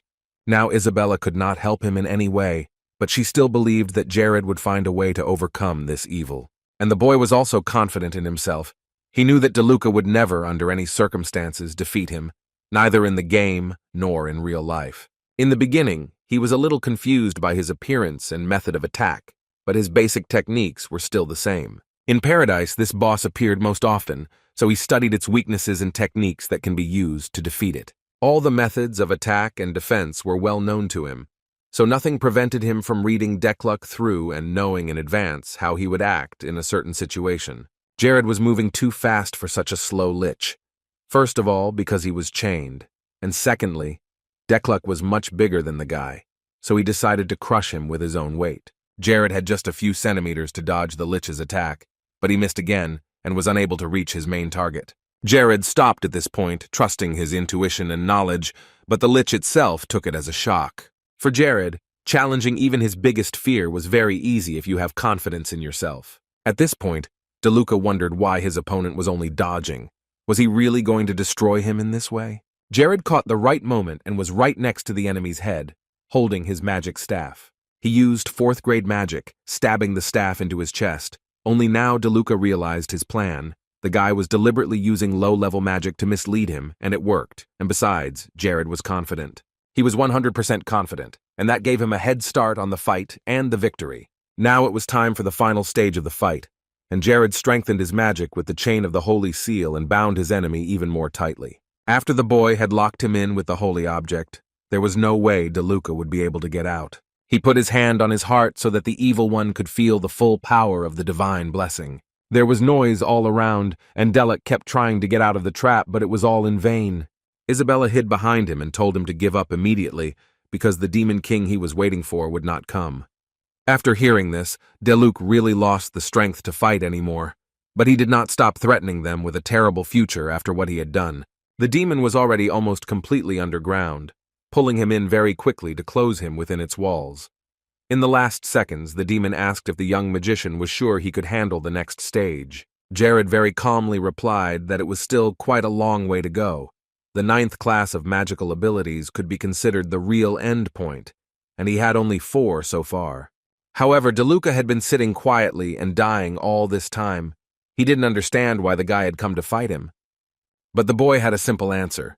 He had to finish off the most powerful monarch on the mainland. DeLuc considered it all just childish games, and besides, all these treasures were covered with the blood of innocent people. Jared wanted to get what none of the great knights who had been given their powers by the deities could get, what the demon king himself could not achieve. DeLuca was interested in this young mage with such ambition and fierce confidence, and he was going to watch the developments from hell itself to see if Jared would pay too high a price for his enthusiasm.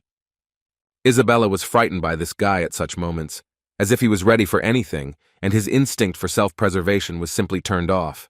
There were a lot of people in the world who were much stronger than him, but Jared didn't care about that, as if he knew that sooner or later he would be able to climb as high as he did. When DeLuca's lich was gone, Jared finally picked up the thing he had come here for, a large bracelet that was an artifact of growth. Now there was nothing better for him than this precious thing, but Isabella saw a strange book in front of her. She immediately told the boy about it. The current king of Civia walked over to the book and picked it up. It could have been something that Lich had left behind after his death, but it was very strange because the boy had never picked up anything like DeLuca's books before. He looked at the binding, realizing that he was holding a book of spells for resurrection. It turns out that the object resurrected by the wizard cannot resist his wishes. It simply becomes his subordinate, and if someone decides to try to go against these rules, he will not just die, but disappear forever without a chance to return. As Isabella read a few pages of this strange book, she realized that it was more like slavery than a gesture of goodwill from someone. She wasn't going to go along with this. A demon would never allow herself to be bossed around. But Jared interrupted her tantrum and told her to tie him up first. Isabella was quiet for a moment, thinking she had heard something wrong. Jared said that she should use a curse on him, and he would be patient, and Isabella liked that because she also liked similar things. The guy also emphasized that when the spell was repeated, the strength of resistance and resilience would increase significantly, and it would be ideal to hire a powerful wizard for this, but it was too expensive, and Isabella would do it for free. The demon looked at him as if he were a man out of his mind as soon as she found a flaw in him for the first time in all her time. With some hope, she asked if that was all he had to say to her, to which Jared replied that he would think about the rest. Isabella agreed.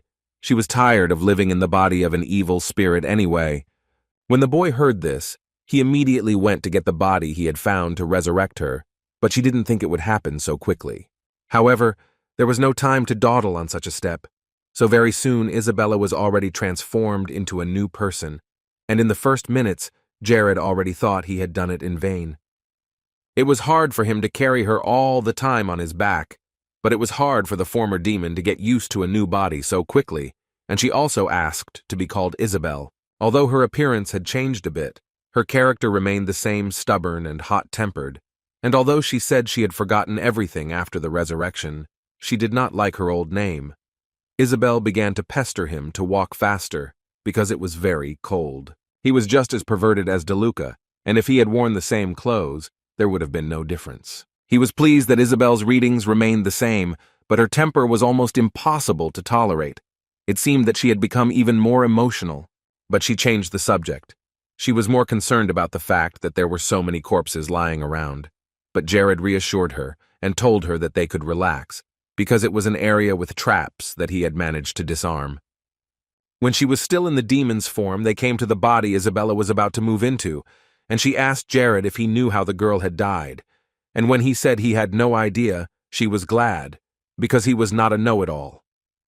Isabella hoped that the girl hadn't become an evil spirit, because this life makes you tired very quickly. You feel almost nothing but cold and loneliness.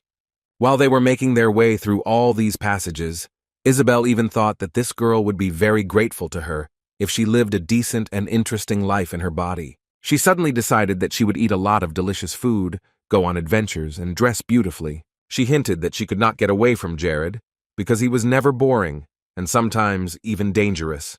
She leaned against his back. She felt good now, and Jared was happy to have a good partner.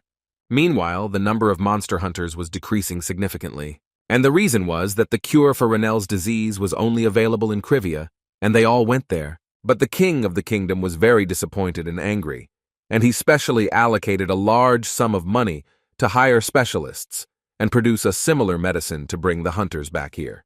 But the problem is that in Civia, they are very careful not to let the information about the healing potion leak out, and they barely managed to get one copy, but it was not enough. But the man was too angry.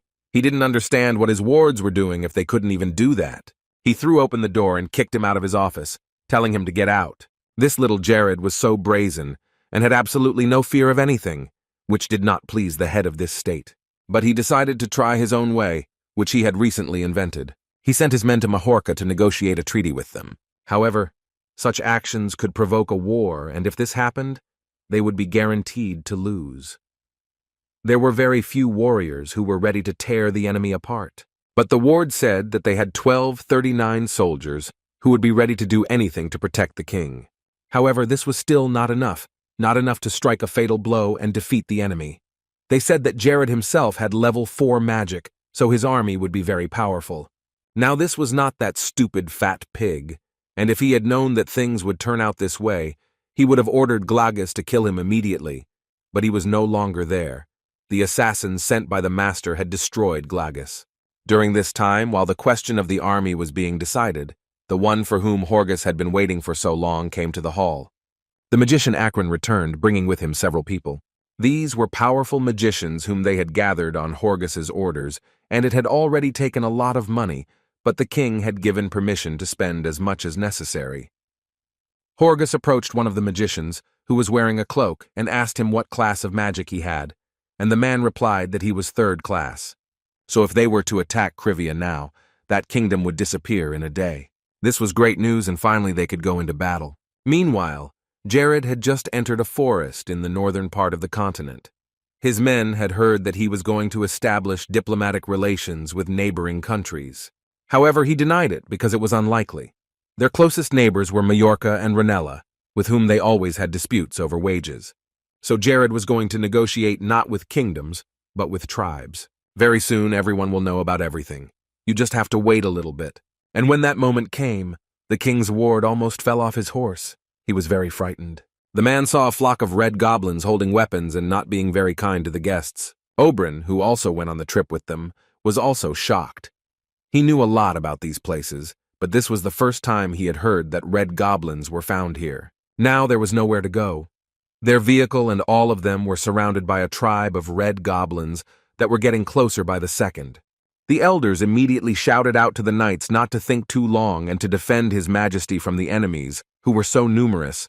Lacis, who led the whole team, ordered them to be ready to defend themselves and never attack first. It was strange that they were preparing to defend themselves against some monsters. But now the knights calmed down a bit, because the head of this tribe came out to them, who seemed to be in the mood for negotiations. Ibanaba was the leader of all the goblins in the tribe and was ready to discuss the issues with which the guests had come to them. Aubrey was surprised that there was a goblin who could speak Nara. But Jared stepped up to him and introduced himself, saying that he had come from the kingdom of Civia specifically to meet him, and that Ibanaba remembered the leader of that kingdom, but he looked much better than he thought. Jared made his request. They wanted to start diplomatic relations and exchange their own resources for their gold and iron. The leader of the Red Goblins was really pleased with this desire, because Jared was the first person to offer such help. But the tribal king had a sixth question, and it was important to him that the boy should be able to accept their estate and soul. The next moment, a cartload of nightmare stones appeared beside them both. Jared wanted to show his friendliness and get them to make a treaty between them. King Crivia's wards were embarrassed, because they were just ordinary stones, which were plentiful in the nightmare forest, and had no value at all. And Lacis knew that the nightmare stones were only beautiful on the outside, and hunters often took them for themselves, but as a souvenir, so using them as a bargaining chip could have serious consequences. Ibanaba said what Lacis had been thinking, and he also knew that the nightmare forest was full of these stones. Usually, no one wants these stones at all, but the king brought them as a barter item, and at this point it was clear that they were in big trouble. But the head of the tribe did not need anything else. He was so happy that he had been brought just such a thing. Ibanaba shook Jared's hand and said that he was very grateful to him. The boy had brought the nightmare stone, which was so important to them, the goblins. This creature signed the treaty, and they became one big family in the north. Jared was ready to say goodbye and move on and thank the wisest king of the Red Goblins once again. He hoped that their friendship would only grow stronger in the future. Ibanaba called out to his men and told them to bring the gold and iron they were to exchange. They were showered with these resources from head to toe, and the goblins were so happy to receive the nightmare stones that they had already made jewelry out of them for themselves and could not stop admiring them. Their hearts beat even faster, just thinking about how they would grind these beautiful stones. It turns out that these goblins have a lot of mines, since they can extract such valuable resources in such quantities. There was already a thought to drive them out of these lands and take possession of them ourselves. And just as Jared was about to leave, he was stopped by Ibanaba, who said he couldn't just let them go, because they had signed a treaty today, and there was going to be a big party to celebrate. After that, the leader shouted a little louder to those who were hiding in the bushes. They no longer needed to hide their presence here and could safely show themselves. After a few seconds, a few strange creatures appeared, a little timidly. But still, they looked more like humans, but they seemed to be not so friendly compared to the others. They were Dark Elves, a warlike tribe that alarmed people a bit, because they mostly lived somewhere in the depths of the forest and did not treat others very well. But the king knew about them too. Jared literally knew about everything that happened here. The Red Goblins, who live in the northern part of the continent above Civia, they never appeared to people for no reason. But that didn't mean they were closed to humanity. This tribe had quite close relations with the Dark Elves living on a neighboring island, so close that they signed a treaty of joint defense. Ibanaba had high intelligence and wisdom, which allowed him to conclude peace treaties with many tribes. Human culture was not fully understood by him. It was something new, but very exciting. At that moment, Jared was glad that he knew so much about this game, because if they did attack the Red Goblins, they would have stayed here forever. They would have been killed. Later, when it was getting dark, they had a party with drinks and lots of food. But Jared's mentee was still curious to know how he remembered so much about the area. Now, several different cultures had united into one big family. They did not see each other as enemies, they saw each other as partners, and they could turn to each other for help. After some time had passed, Jared called Lacis over to his office. He asked if the workshops and forges were working properly in their kingdom, and Lacis replied that due to the lack of certain resources, the production of weapons was suspended, so now they were working on improving the existing weapons. So he ordered to send all the iron they had received from the Goblins today to be used to make swords, arrows, and other defensive weapons. Lacis accepted the order and nodded his head. Now all that was left to do was to complete the task. But Jared snapped at him and told him that half of the gold they got would go to the kingdom's army, and he instructed Lacis to recruit soldiers in his stead. Ibaniba, who was sitting next to them drinking something, overheard their conversation and asked curiously if they were going to fight Majorca. There was only one reason why Civia needed so many resources: war. He approved of the decision, because Majorca had become a haven for criminals, and if left to its own devices, the kingdom would continue to spread a terrible influence over neighboring states. Jared apologized, thinking that he might be upset that they were preparing for war using their resources, but Ibaniba assured him that he didn't mind at all. He just wanted to speak out about the situation. In any case, the amount of gold and iron meant nothing to them, and he did not like Horgus himself, so he supported the decision. After the conversation, Ibaniba, the king of the Red Goblins, exclaimed that it was time to drink to the newest son of their family, King Jared. Everyone raised their mugs in the air, shouting a round of applause. Eventually, they returned home. Active preparations for the war continued, and Isabel tried to get used to her new body. 4 weeks had passed since then. Jared introduced her as his classmate, with whom he had been studying at Desmond Academy, and she got used to living in the palace much faster than Jared could have imagined. Every day, Isabel helped him to develop his own magical abilities. Her magic level was at the 2nd stage, and it allows her to give people hallucinations in the form of their fears. She created a giant spider, which the boy was very afraid of, and Isabel could not understand why he was screaming so much. It was just a common spider. But thanks to her, Jared managed to improve his skills to level 34. After the next training session, he handed her 3 candies in his hand, but the girl didn't want to eat them, because she was worried that she might get fat and spoil her beautiful body, which she had recently moved into.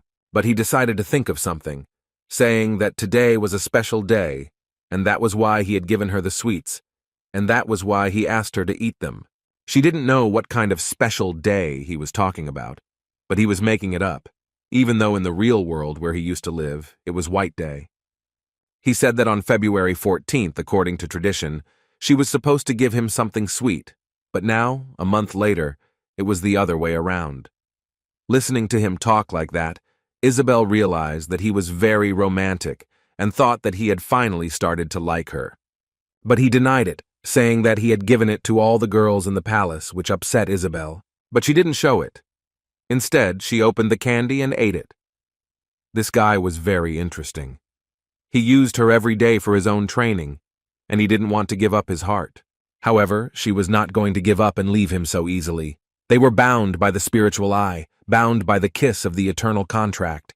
In general, there was no time for jokes, so he pulled away. He needed to continue training, and since he had increased his defense, he suggested that he increase his magic by a factor of 2, to which Isabel agreed and said she would push him with all her might. She was using the magic of lust, which she knew just fine from her past life. But Jared screamed with all his might to stop her from doing it. But it was too late. After the training, he left to take care of further business to prepare for the war, and she launched a certain project to train disciples, the essence of which was to use the spiritual eye to find people of the future with good abilities and lure them to their side first. Besides training talent, there were other reasons for Jared's bold investment in this project. The main one was to capitalize on the mutual reward system, in which a teacher receives bonus stats according to the progress of his or her students, and can have a maximum of 4 students. Isabel was the first to show results. She didn't mind becoming his student in general, she was not eligible for it after the resurrection. Lena also joined his team and performed all the tasks assigned to her conscientiously. She was ready to do her best. For Mia, it was something new, very interesting, like a big game. She was very happy to be taught such magic. And when Jared saw his students practicing hard and making progress with the traps he had also taught them, the plan began to go incredibly smoothly, or so he thought. But there was a but. Hayes walked into his office. She was a mere servant, and did not think she had the right to call the king her teacher. It was impossible for her, and that is why the unforeseen circumstances had arisen. She of course wanted to show some progress and become the best healer, but her level of progress was 0. It was a special profession that differed from priests in the ability to heal. Her specialty was supposed to be in this, but no more than 5 such healers could be found on the entire continent of Nars. Apparently that was the case. He exhaled, realizing that he might lose his student, although he had originally had high hopes for her. So he stood up from his chair and began to scold her a lot, because she always put herself in the frame of a maid and did not value herself at all. He realized that everything should be in its place, and he did not want to lose such a person. However, to become a healer, Hayes needed to feel the title with her whole body and soul. She had been a maid in this palace since she was a child until she was 23, and breaking that mold would not be easy for her. Something inside her was holding her back. Perhaps she had a defense mechanism on a subconscious level, or was too pessimistic. He needed to choose the right direction for her, but he didn't know how to do it. Jared put the cup of tea on the table. Then Oberyn continued to speak. Their king had found new and diverse ways to solve the problem, and every citizen of the kingdom was grateful to him. However, Jared was not obliged to be responsible for absolutely everything. Physically, he could not do it, because no one was to blame for the fact that Hayes could not achieve any result. All that remained was to believe in her and support her, because the girl was trying her best. She was also his person. Jared had once promised to make her a healer, and he was doing everything he could to make her one.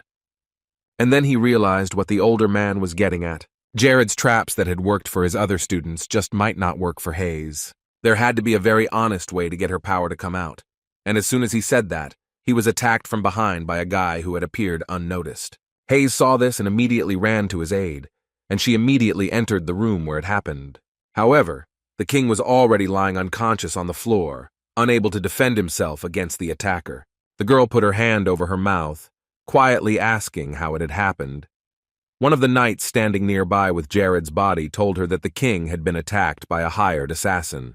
They had called for the best doctors, but the situation was getting out of hand, and ordinary human power might not be able to help. And even if there was enough medicine, it would be too late by the time the doctor arrived, so there was no time to wait. She was tormented by the thought that she was the only one here who had trained as a healer, and only Hayes could help this disaster. The knight did not leave the king's side, and then Hayes approached, and she decided to take matters into her own hands. Focusing only on this case, she mentally begged that she would succeed and be able to save Jared. Tears welled up in Hayes' eyes as the energy blob faded away, and with it the king's life. But the girl couldn't let him go like that. She promised to help him all her life. When Hayes closed her eyes, her memories were only of the moments with Jared, who believed in her despite all these difficulties. And a miracle happened. She was so overwhelmed with emotion that the energy she had been unable to release for so long finally broke free, leaving the entire room green. Half an hour later, when everyone was sitting in the room and explaining the whole situation to the girl, she was so angry with them, even to the point of hating them. Hayes couldn't hold back her tears, because even if it was all done for her and her opportunities, it wasn't the way a king pretends to be mortally wounded. Jared calmly told her it was just animal blood, and that his wonderful plan had worked, even though it had made her hysterical. But she had been able to reach a new level. She didn't like being a healer at all if he was going to play with her like that. She was also very angry with Jared's other wards. Even if it was the king's order, how could they scare her like that? Unable to withstand the pressure, she ran out of the room in tears. Oberyn, who was standing behind her, said quietly that he didn't quite mean it. That scene was too cruel, but the project to educate the students was going really well.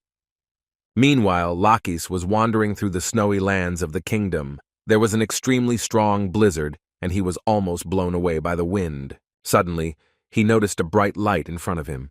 He didn't expect to see anyone else in such a blizzard, so he decided to check it out and walked on. And when he got close enough, he saw a bearded old man who obviously recognized him.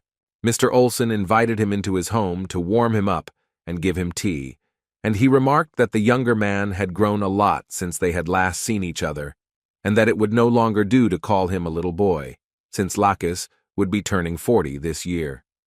When they got the fireplace going and piled wood on it, Olsen asked how Lacis had ended up in this nightmare forest. Lacis had a mission to accomplish here, and he thought of Mr. Olsen very often, so he wanted to start by giving him a gift he had brought with him. From his bag, Lacis pulled out a bottle of red liquid, Renella's medicine, a necessity for those who stay in the nightmare forest for a long time. Olsen had heard a lot about this medicine, as rumors had spread throughout the kingdom and across the mainland. The old man heard what people were saying, how much they praised the medicine, and he wondered how such a stupid king could come up with such a brilliant idea. But Lacis told him that Jared had repented of his past, and now he had changed his mind, which was why the king had sent him here to ask Olsen to return to the kingdom. The man laughed. Jared had once abandoned him so easily, and now he wanted him back just as easily. However, Lacis insisted that the man return because right now they needed experienced veterans like Olsen. Lacis assured him that when he saw how much Civia had changed, he would immediately change his mind. Until now, there had not been so many wars on the Nar's mainland where crowns had seized land. An incredible number of lives had disappeared, and a large number of rulers' heads had been chopped off. Family ties or anything else did not help to escape death. You could get on the horse of death and ride at breakneck speed to the north. Jared was holding a mug of cool beer, which was incredibly tasty in Civia. And because they were near the sea, all the seafood was very cheap. But Isabella had a different opinion. It was too cold here and nothing grew because of it. This frost bothered her the most. Jared could only hope that this time his pesticides would do some good. However, Hayes was sure that it would work, because Jared had made them himself. She also noticed that everything on the land had been cleaned up. Even the roads were better. It was all thanks to Aki. He said he would set an example for others and keep everything clean and tidy. But some people were sure that Jared was the only one who had made the kingdom of Civia rise from its knees. If there is a cure for Renella, a potion, and full support from the kingdom in case of Renella's illness, things will only go up. So Jared was asked to think about expanding the territory. It would be great to move their Hunters Guild headquarters here. It was something to think about, but it was good to see that they had found a lot of valuable things in each village. But Jared looked off to the side. A girl exclaimed loudly that the beer here was delicious, just incredible. She held up her mug and asked for another round. She turned to the girl and asked her if she wanted another beer, but she was sitting next to her, chewing quietly. Jared kept his eyes on her. He remembered this character. It was the same strange sword warrior named Ella. This is a very famous character in the game Paradise, who constantly helped the main character to solve difficulties. But for money, Ella tried to persuade her friend to take another cup of beer, but she resisted, saying that alcohol blocks the brain and mental abilities. But that's all. This beautiful character had her flaws. For a good amount of money, she was ready to help even the devil himself. Then Jared turned his attention to the girl sitting next to Ella, someone he had seen somewhere else while playing Paradise. Her name was Chloe, and she was quite calm and quiet, and so she was called the Queen of Silence, but it was not clear what she was doing in a place like this. He couldn't believe his eyes that this was the same Chloe who, 5 years after the Great War, at the age of 38, would play the role of the Queen of the Dark Elves, a mystical character whose story the game developers had hidden for the purpose of the biggest match. Jared didn't remember Ella appearing in the north, and he shouldn't have known about evil at this stage. It was unexpected to meet two such important people in one place at once, and it probably wasn't a coincidence. So he couldn't miss this great opportunity to talk to these people. So Jared quickly got out of his chair, leaving the others to continue talking, and made his way over to the table where the two lovely ladies were sitting. Soon he was behind them, and deciding to start a conversation, he came even closer. But before he could say more than 2 words, Ella sent him away, saying that she was not interested in babies that way. The plan was a failure. Such a quick end was not expected.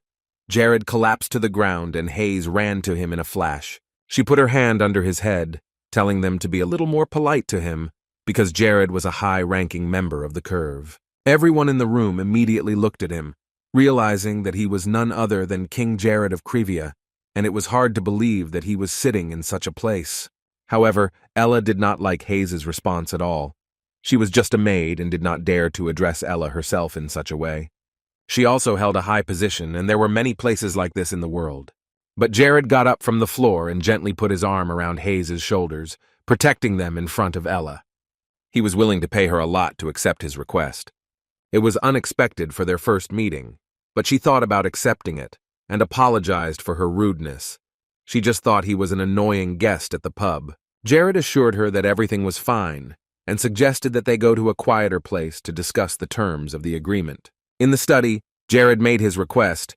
He was willing to pay 5,000 gold pieces a year and give her his personal house for her to teach his student. The king even said that he would pay the money up front, but a contract would have to be signed. Chloe would have done whatever her mentor told her to do, no matter where they went. People lived the same way. This request was a little strange, not knowing these people at all. The guy asked Ella to do this. She herself had just recently started teaching Chloe, and it was all new to her. The girl asked if he trusted her to sign such a contract.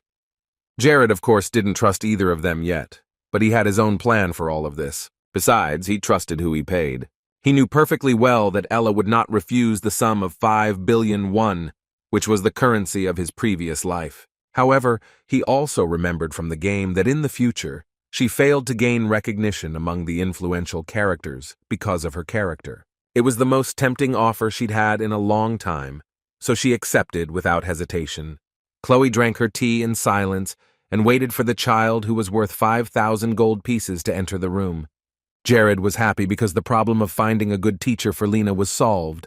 It was very late, but the boy was still awake. Thanks to Gorgias's pendant, Jared didn't feel tired when he wore it. He had forgotten a lot of information, too much for one person. Today it was hard to even remember Wicked, who is a popular character. Perhaps, given the rapid development of the kingdom, it would be very difficult to record anything about him. In fact, he wanted to leave the notes in Korean so that no one could read them. It was a book that held the knowledge of the whole world behind its cover. The next morning, Lena and Chloe trained together. It was a little difficult for the girl at first, but she remembered the promise she made to the bark and especially to herself, so she kept going and kept moving forward. It was indeed a hell of a workout. Jared only hoped she wouldn't become an overly pumped-up and murderous monster if she kept up the good work. Chloe was working just as hard, but she didn't even seem to be tired. Ella replied with satisfaction that the world was too big for Lena to be the only talented child in it. There were many equally or even more talented individuals. Whoever had taught Lena before, she thought, was a bad teacher. Ella could have killed anyone in 5 seconds without hesitation when she looked at Lacis, who looked like a weakling to her. But at least he deserved 5 seconds. Despite the fact that Lena didn't study with the best, Ella recognized that the girl had a rather high speed. She instantly grasped everything thanks to the magical tools. There were 4 homing elemental spells that were enclosed inside. They were very well suited for training the ability to use the shield. Jared was asked a lot of questions about how he was able to find such a perfect training for Lena, and he only answered awkwardly that it was a special way of training on the Eastern continent, due to a certain system. If you use the same training method, the experience growth will decrease over time. But if you use 4 different elements, the system will recognize them separately. This bug bypassed the anti-macro training system. However, Jared was very impressed that Ella had somehow recognized Lena's condition without even using the spiritual eye. But he was sure that there was nothing to worry about. Given the pace at which Lena was progressing, the training was very effective. In the meantime, Mr. Oberyn returned to the kingdom, and the other servants and knights were very happy to see him back. The old man came back only to check on the progress of the crops, and everything was as usual. After they had killed all the pests in the fields, everything was going like clockwork. And because these pests were migrating to the territory of the kingdom of Renell, the neighbors were eager to learn the secret of cultivation. These people were very grateful to Mr. Oberyn and their lord for the fact that they could work in these beautiful fields every day. Oberyn felt responsible for all of them and also thanked them for their hard work. And when he sincerely thanked each farmer, they were very touched. It was very nice to hear. The united voices of all the farmers saw their leader as the king of the kingdom, so Jared was able to complete the task of sincere recognition, and he also received 200 points of loyalty. And during this period, the Golden Age came to the territory of the state of Civia. Thanks to this achievement, all abilities related to production will increase by 100% within a month. There was no end to the joy of the farmers' clan, who continued to praise their lord, shouting his name and clapping their hands. The other processes in the kingdom were also in full swing. Everything was in full swing, and everyone had their own job, which they were very good at. And Jared could not get enough of what was happening in Civia under his rule, realizing that it was his merit. The smile just did not fall off the guy's face. And of course, there were many envious people who could not rest because of such a good reputation of Civia. But recently, there was little known about the welfare of this kingdom. Despite the fact that both lived in the northern region, they were definitely ready to die for such landscapes and destroy everyone who lived there. The man had come from a neighboring kingdom and bowed low when he saw the lord who came to meet him. Akron was from Majorca, and he had come to the kingdom of Civia to deliver a personal message to the king. Jared smilingly welcomed him into the palace and shook hands with the man, after which they began to discuss the relationship between their kingdoms. Jared asked if the previous amount satisfied the lord of Majorca. Akron hastily replied that the lord was very pleased, because given the poor relations between Majorca and Civia, Jared's decision was commendable. The boy didn't say anything, but his mind was in chaos. Akron made it sound like Majorca was superior to Civia just because they were being honored. Lacis stood next to the king with a very dissatisfied and stern face, not letting a single word pass from either of their mouths. After all the points discussed, Jared asked if he could see the message that Akron had brought to the kingdom. The man immediately took the envelope in his hands and handed it to the king, telling him that the letter was written by the lord himself. When it was in Jared's hands, the boy opened the envelope and began to read. Lord Majorca wrote that after looking at their relationship, he realized how badly he had treated the king and his territory, but he still dreamed of peace and harmony between their vast and wonderful lands, so the man suggested that they try to build further mutually beneficial relations between the kingdoms. A great friendship began with small steps. In his mind, Jared was very angry with Horgus because he was basically holding him to nothing by suggesting such an idea. The boy dreamed of peace between all countries more than all of them together, so he was outraged by such words. Still, Jared said that very soon he would send the best crystals from his entire kingdom to confirm the beginning of a strong friendship between the countries. Akron looked at him with satisfaction. Having fulfilled his lord's main order, Horgus must have been very happy with this outcome. Jared, despite his irritation, smiled gently, saying that she would always be welcome in Civia. And after the representatives of the neighboring kingdom of Majorca went home, Jared went outside with his bow and arrows to hunt prey. It was already evening, and the sun was setting. His target was a deer that appeared out of the woods, and an arrow immediately hit the animal. One of the warriors standing next to Jared shouted loudly to the others that the king was down. The guy was also an excellent archer. He was a multifaceted person who was constantly developing. At one point, Lacis approached his king and quietly asked why he was so submissive to these bastards from Majorca, when the agreement was that they should have been distancing themselves from their influence. But now he had to think about his life. Sooner or later, someone would be the first to take up the sword in the battle arena. So for now, it would be better to wait and put on a smile. Now Lacis understood Jared's plan. He thought that the enemy would let their guard down and become more secure if they hid their true intentions for the neighboring kingdom at the beginning. As they both stood a little distance away from the others, Jared emphasized that the last blow is always the best, as long as you don't put so much effort into the destruction and preparation for the process itself. So he quickly turned and suggested that everyone celebrate their province's rapid development. A huge banquet could be thrown. Perhaps if Lacis learned and fully realized the relationship between Civia and the kingdom of Majorca, he would not be so worried about the coming wars here. He played along with Jared and smilingly said that he would not have any worries, especially since the Golden Age had come to their country. It was too safe for Jared and the rest of Civia to say that, but it played right into the hands of their enemies. For now, they could enjoy the moment, but hell was about to break loose for the entire kingdom that had just risen from its knees. The next glass they would drink from would be filled with their own blood, and they would just have to wait for the right moment. Thanks to the spiritual eye, Jared could see right through the guy, and he knew the thoughts that were going through his mind. Jared was prepared for spies to roam their territory, and this guy was well into his character, having a good background in intelligence. As soon as the spy gave all the evidence to his lord, they would immediately go to Civia with the army. Jared was already waiting for this moment, when they would come to their territory, and then realize who they had contacted. After a few glasses of alcohol, Jared felt sick and went to a tree, leaning on it with his hands.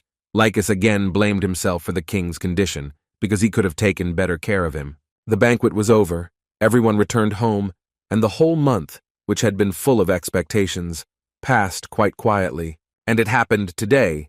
The enemies took up arms and marched with the whole army to Civia to destroy their rivals. They were all full of enthusiasm, and the desire to take the lives of the people of Civia drove them crazy and gave them even more thirst and confidence in their own abilities. Lena was training with Chloe as usual, and she stopped for a moment to rest and noticed that the whole castle was very suspiciously quiet today. The girl asked Chloe if she had seen where everyone had gone, but she didn't know and didn't really care. Suddenly, her mentor appeared behind Lena's back, and Ella said a little angrily that she had not allowed her to open her mouth during the training. These words were followed by a punishment. Ella ordered the girl to run 20 laps around the training ground, so Lena quickly ran to fulfill the task. Ella already knew about Jared's intentions, but she didn't understand why he hadn't told her about his desire to start a war before. He wasn't thinking at all when he didn't tell her. She couldn't just sit still if something like that happened, even though Jared might have been against her hand in the war. And suddenly and unexpectedly, something flew at the warrior who was supposed to be keeping a close eye on the territory of the kingdom. It happened by surprise, and because of their unpreparedness, the soldiers of Civia decided to fall back to save their lives and inform others. The watchtower of the enemy of Majorca was destroyed, and it was necessary to redeploy the guardsmen and possibly even a special unit as soon as possible. However, their lord objected to these ideas. It was not worth wasting so much time and manpower on such trifles. He already thought that Jared had only 1 battalion. So he was very happy, although if he had known earlier that it would be so easy, he would have captured his kingdom much faster. The other soldiers found a very good supply of alcohol, which hundreds of soldiers kept in their storerooms. This news cheered the man up even more, because Jared seemed more and more worthless with every step they took forward. The soldiers of Majorca raised their swords, adding to the morale of the army. Right now they were about to take back what was supposed to be theirs by right. The people who lived nearby came out of their homes, hearing the soldiers shouting so loudly. Yesterday, everything was fine, but today they were under threat, but everyone was worried about the Lord. Jared was informed that the enemy troops had already broken through the 4th line of defense.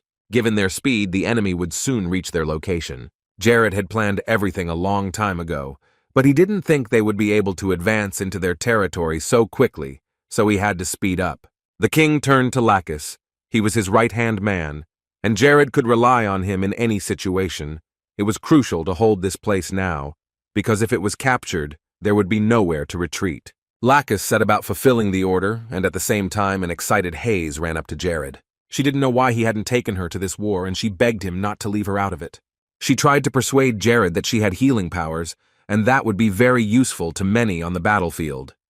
But the king was adamantly against it. The arena that their kingdom was now serving was too dangerous a place where one mistake could cost one's life. Hayes' ability was incredibly rare, and it could be indispensable during a brutal war. But despite this factor, he couldn't take her to a place where he could lose her. Hayes was almost in tears.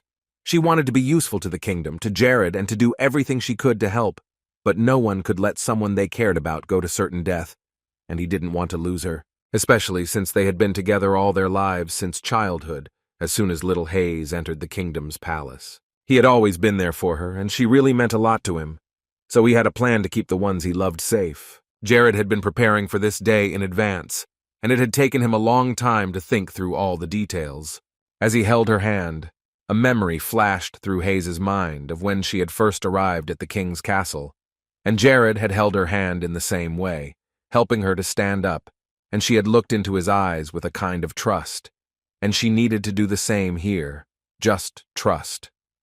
And as she continued to hold his hand and keep looking at him, Isabella appeared behind her, and she abruptly grabbed Hayes by her clothes and pulled her back to the rear so that she could treat those who were injured on the battlefield in peace. Isabel promised that she would make sure that Hayes was in her place, and they parted ways. Now everything was settled, everyone was in place, everything was ready. So it was time to go to war and make a living hell for the enemy. They had advantages. The soldiers had found a very good position for themselves, but there were only 300 men in the army, which was very small compared to the enemy's manpower. There were many talented soldiers in this battalion, but it was still not enough to defeat the enemy. Lacis stood at the head of the entire army and directed further actions according to the king's orders, but now he was too thoughtful. It all confused him.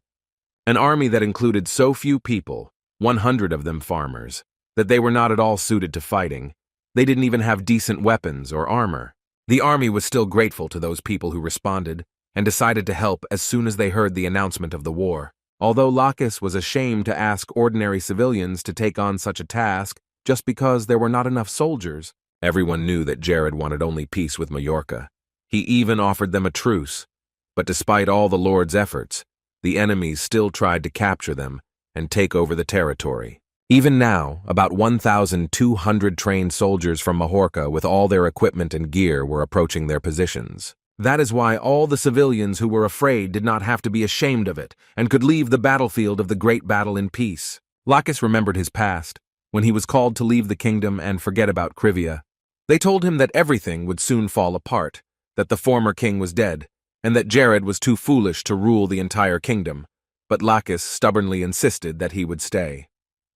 This caused indignation, because even after being thrown out of his job for no reason into the cold street, the man still remained loyal to the king. Civia might not even survive this coming winter, with severe frosts coming that could wipe out the lives of all the inhabitants of the state. But such words could not change his mind. If the kingdom died under the ice of frost, he would die with it. Still, he could not be persuaded, so these attempts were abandoned and Lacis was told not to return here. When Lacis returned to the present, he heard the loud shouts of people who refused to budge.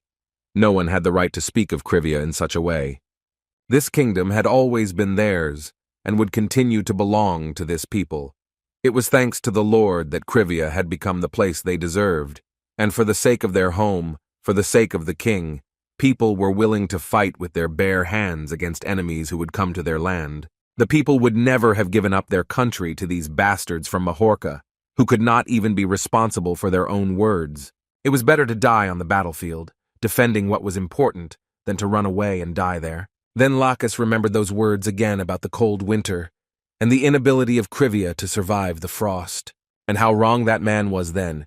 He had never been as hot as he was now. The words of ordinary people who were faithfully and steadfastly ready to stand to the last inspired Lacis, so he ordered his soldiers to give armor and weapons to their new fighters. Suddenly, one soldier appeared behind all the barricades, running as fast as he could to tell him that the enemy was approaching and would be here soon. Lacis looked around the area. He could see someone approaching from afar, and the thing they had been preparing for so long was about to begin. And everything turned out to be right. The warriors were indeed extremely close to the borders of Civia, but something happened that they were not prepared for. It was not an army from Majorca, but Lord Renella's troops approaching the kingdom. They had serious intentions of destroying Civia to the ground and leaving no one alive. What he saw surprised Lacis. They did not expect another problem on their territories. Now the two armies of the kingdoms of Renell and Majorca could be seen on the horizon. The Lord of Renell, riding on horseback in front of his soldiers, shouted joyfully that he could already see the borders of the neighboring kingdom. The goal was close. A month before, the kingdoms had indeed argued for a long time about wars with each other, but they were pursuing the same goal: peace between the kingdoms and mutual benefit. Meanwhile, Horgus and Lord Renell were talking to each other while sitting at the table. The Lord was actually not completely indifferent to the whole situation, but his resentment was not too deep either. Horgus asked him directly if it was true that the ruler of Renell had recently received a tribute from Civia. He confirmed this, and added that Civia had sent them a lot of provisions in a fairly large amount in order to maintain friendly relations, and given that they had received enough gold, the financial situation in the kingdom was stable. And this confirmation irritated Horgus more than anything else. This behavior was too cunning.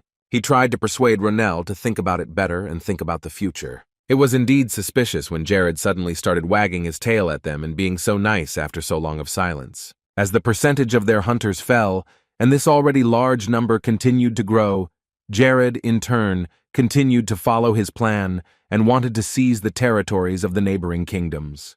Horgus decided that this little guy was just scared, because although their territories were expanding, they were not yet ready for something bigger, and they concluded that this was the reason Jared decided to buy the truce by paying money. Horgus had studied Civia inside and out, and he learned that they barely had 300 men in the army. Renell was surprised at the number of soldiers. But this information only confirmed their theory that Jared was going to buy peace between them all by paying them. So they decided that if Curia offered them a round sum, they would be satisfied and not attack. Or at least Jared would think so. He sent Akron, a scouting mage, because the kingdoms had decided to declare their kingdoms allies. Renell was even more shocked. He stood up from his chair, almost knocking over his cup on the table. But this action was planned, so right now they are starting to prepare for war with Civia. A month should be enough time to prepare, and then they will attack them unexpectedly. It was just a brilliant idea. They decided to create a united front, so they could crush Jared and his men more easily. After these negotiations, Renell and Horgus formed an alliance and shook hands. At first glance, it might seem like a united force of more than 3,000 soldiers, but they had nothing in common.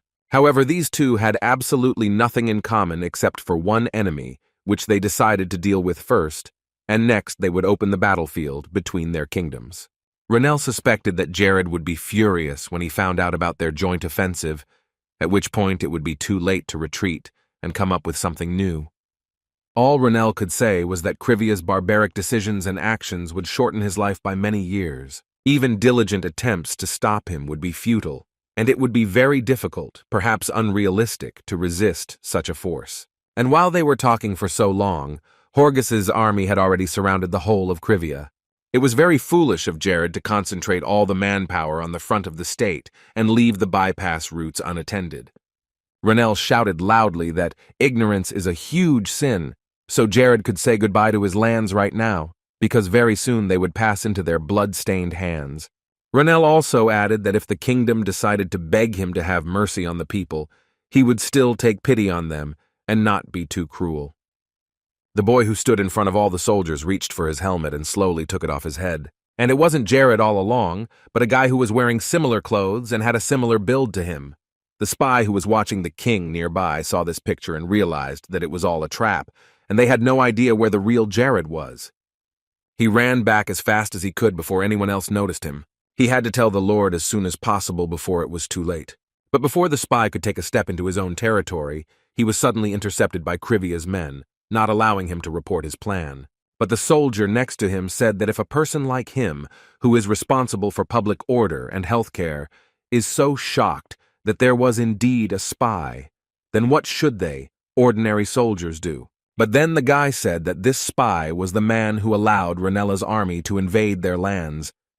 This guess made him realize that Civia had discovered his identity even earlier. Then the knight realized that all the information he had previously received from them was an absolute lie. He was so angry that the spy could only redeem this guilt with his death. A few days before, Jared and Lacis had talked again about a possible offensive and the kingdom's actions after the war began. And here Jared was sure that the two armies would choose the main road as the main path where the front between the kingdoms would later unfold. But Lacis told us about his version. He thought that the armies of Ronella and Majorca had two possible options for the offensive. It is very easy to ambush and attack by surprise near the main road. And Horgus also realized that there was a very high probability of losing his soldiers while Civia was occupying the hill. Jared agreed with Lacis's thoughts on this. Anyone would notice their geographical advantage. Renell then asked Horgus what option they had left to take action, and the Majorcan leader said that after careful research he had found a bypass route to the kingdom. Jared suspected that if their spy was good at what he did, they would find out about the bypass road. And since the guy was pretending to be a lumberjack, he probably already knew the road to the smallest detail. So Jared decided to lay one of his traps on this particular path. He was holding a landmine in his hand. It was a magical device that caused a magical overload of magic reception, and because of this, a powerful explosion occurred, comparable to the power of fourth-class mages. This measure was his personal creation. Lacis had never seen anything like it before, so he was curious to test the device's capabilities and asked the king for permission. Then, Jared asked him to stand behind him to show him how it worked, and the man was very surprised because he didn't remember, since when he needed to be protected like that. Then the man pulled the string that was attached to the mine, which was supposed to transmit a magic signal that would set off the mine. The mine they had placed on the stump lit up when this impulse reached it, and a short moment later, a very powerful explosion occurred, blowing everything around it apart and throwing out a large amount of magical energy. Jared instantly created a protective barrier that protected him and Lacis from the debris flying in their direction. Lacis was really shocked. This power was really very powerful, and it was exactly what could level them against a large number of soldiers in the enemy army. The explosion left a large hole in the place where the mine was located. This weapon was unique. Therefore, with the help of this spy, who would deliver information about the secret path, Jared would be able to destroy the enemy with one explosion, so their land would not turn into a battlefield, because the forest would become a grave for the attackers. This witty plan worked, and the enemy army reached the territory of Civia on this road, which would be their last. This road was a one-way ticket for the enemy soldiers of Majorca, and no one would get out alive. Horgus, who rode his horse ahead of the others, began to give orders to his men as soon as they reached the road. He shouted loudly that his army should dismember all those who would resist their authority and destroy everything that would stand in their way. And those people who decide to surrender to the army, they should be chained. With the beginning of this great war, the era of their wealth, glory, and rule will begin. The soldiers raised their weapons, shouting loudly. Horgus was in a great anticipation of what was about to happen. He had already seen himself ruling over conquered lands. But something disturbed Lord Majorca, and he looked around, where he saw Jared. The boy was ready to pull all the strings in his hand to put an end to them. Horgus was very wrong to shout at his soldiers to raise their weapons, for they were better off raising their shields and trying to survive. Sitting in the bushes, Jared pulled the ropes that sent the signal to the mines, which he had placed one next to the other underground to maximize the effect. So right now the enemy army could enjoy his traps. They were placed very carefully, and would explode in a moment under the feet of the soldiers from Majorca. Horgus tried to stop the horses from going so fast, but he realized too late. They were already standing on dozens of mines that were about to explode. The mines beneath them were already beginning to shake the ground, and there was nowhere to go. Acron, the magician, called out to Isaac and Odium to work together to create shields, and to begin working defensive magic immediately. Half of their army was already burning brightly from the mines that had exploded under their feet, screaming loudly as they were burned alive. The three wizards quickly stood in the middle of the road and created a powerful barrier to protect those who were still able to escape. And then, Renell heard a loud explosion from the side of the bypass road which startled him. Now they were the only ones who had significantly less advantages, not Civia, who remained on the defensive with an army of 300 men. However, even without Majorca's support, Renell had 1,800 soldiers, so he did not think to stop. The man ordered to reduce to dust all those who would come across on the way, anyone who would not submit to their rule. Corissus raised her shields and weapons, preparing to launch a defense and attack. Acron looked around after he took off his shield and asked Horgus if he was all right. Nothing happened to the Lord, and he ordered a report on the situation. And the news was completely disappointing. Everyone was dead, except for the 500 soldiers who were walking behind them, and didn't have time to get here at the time of the explosion. Horgus looked at the flag of his kingdom, which was burning miserably on the ground, and the Lord asked Acron, a little confused, what had happened to the other two mages.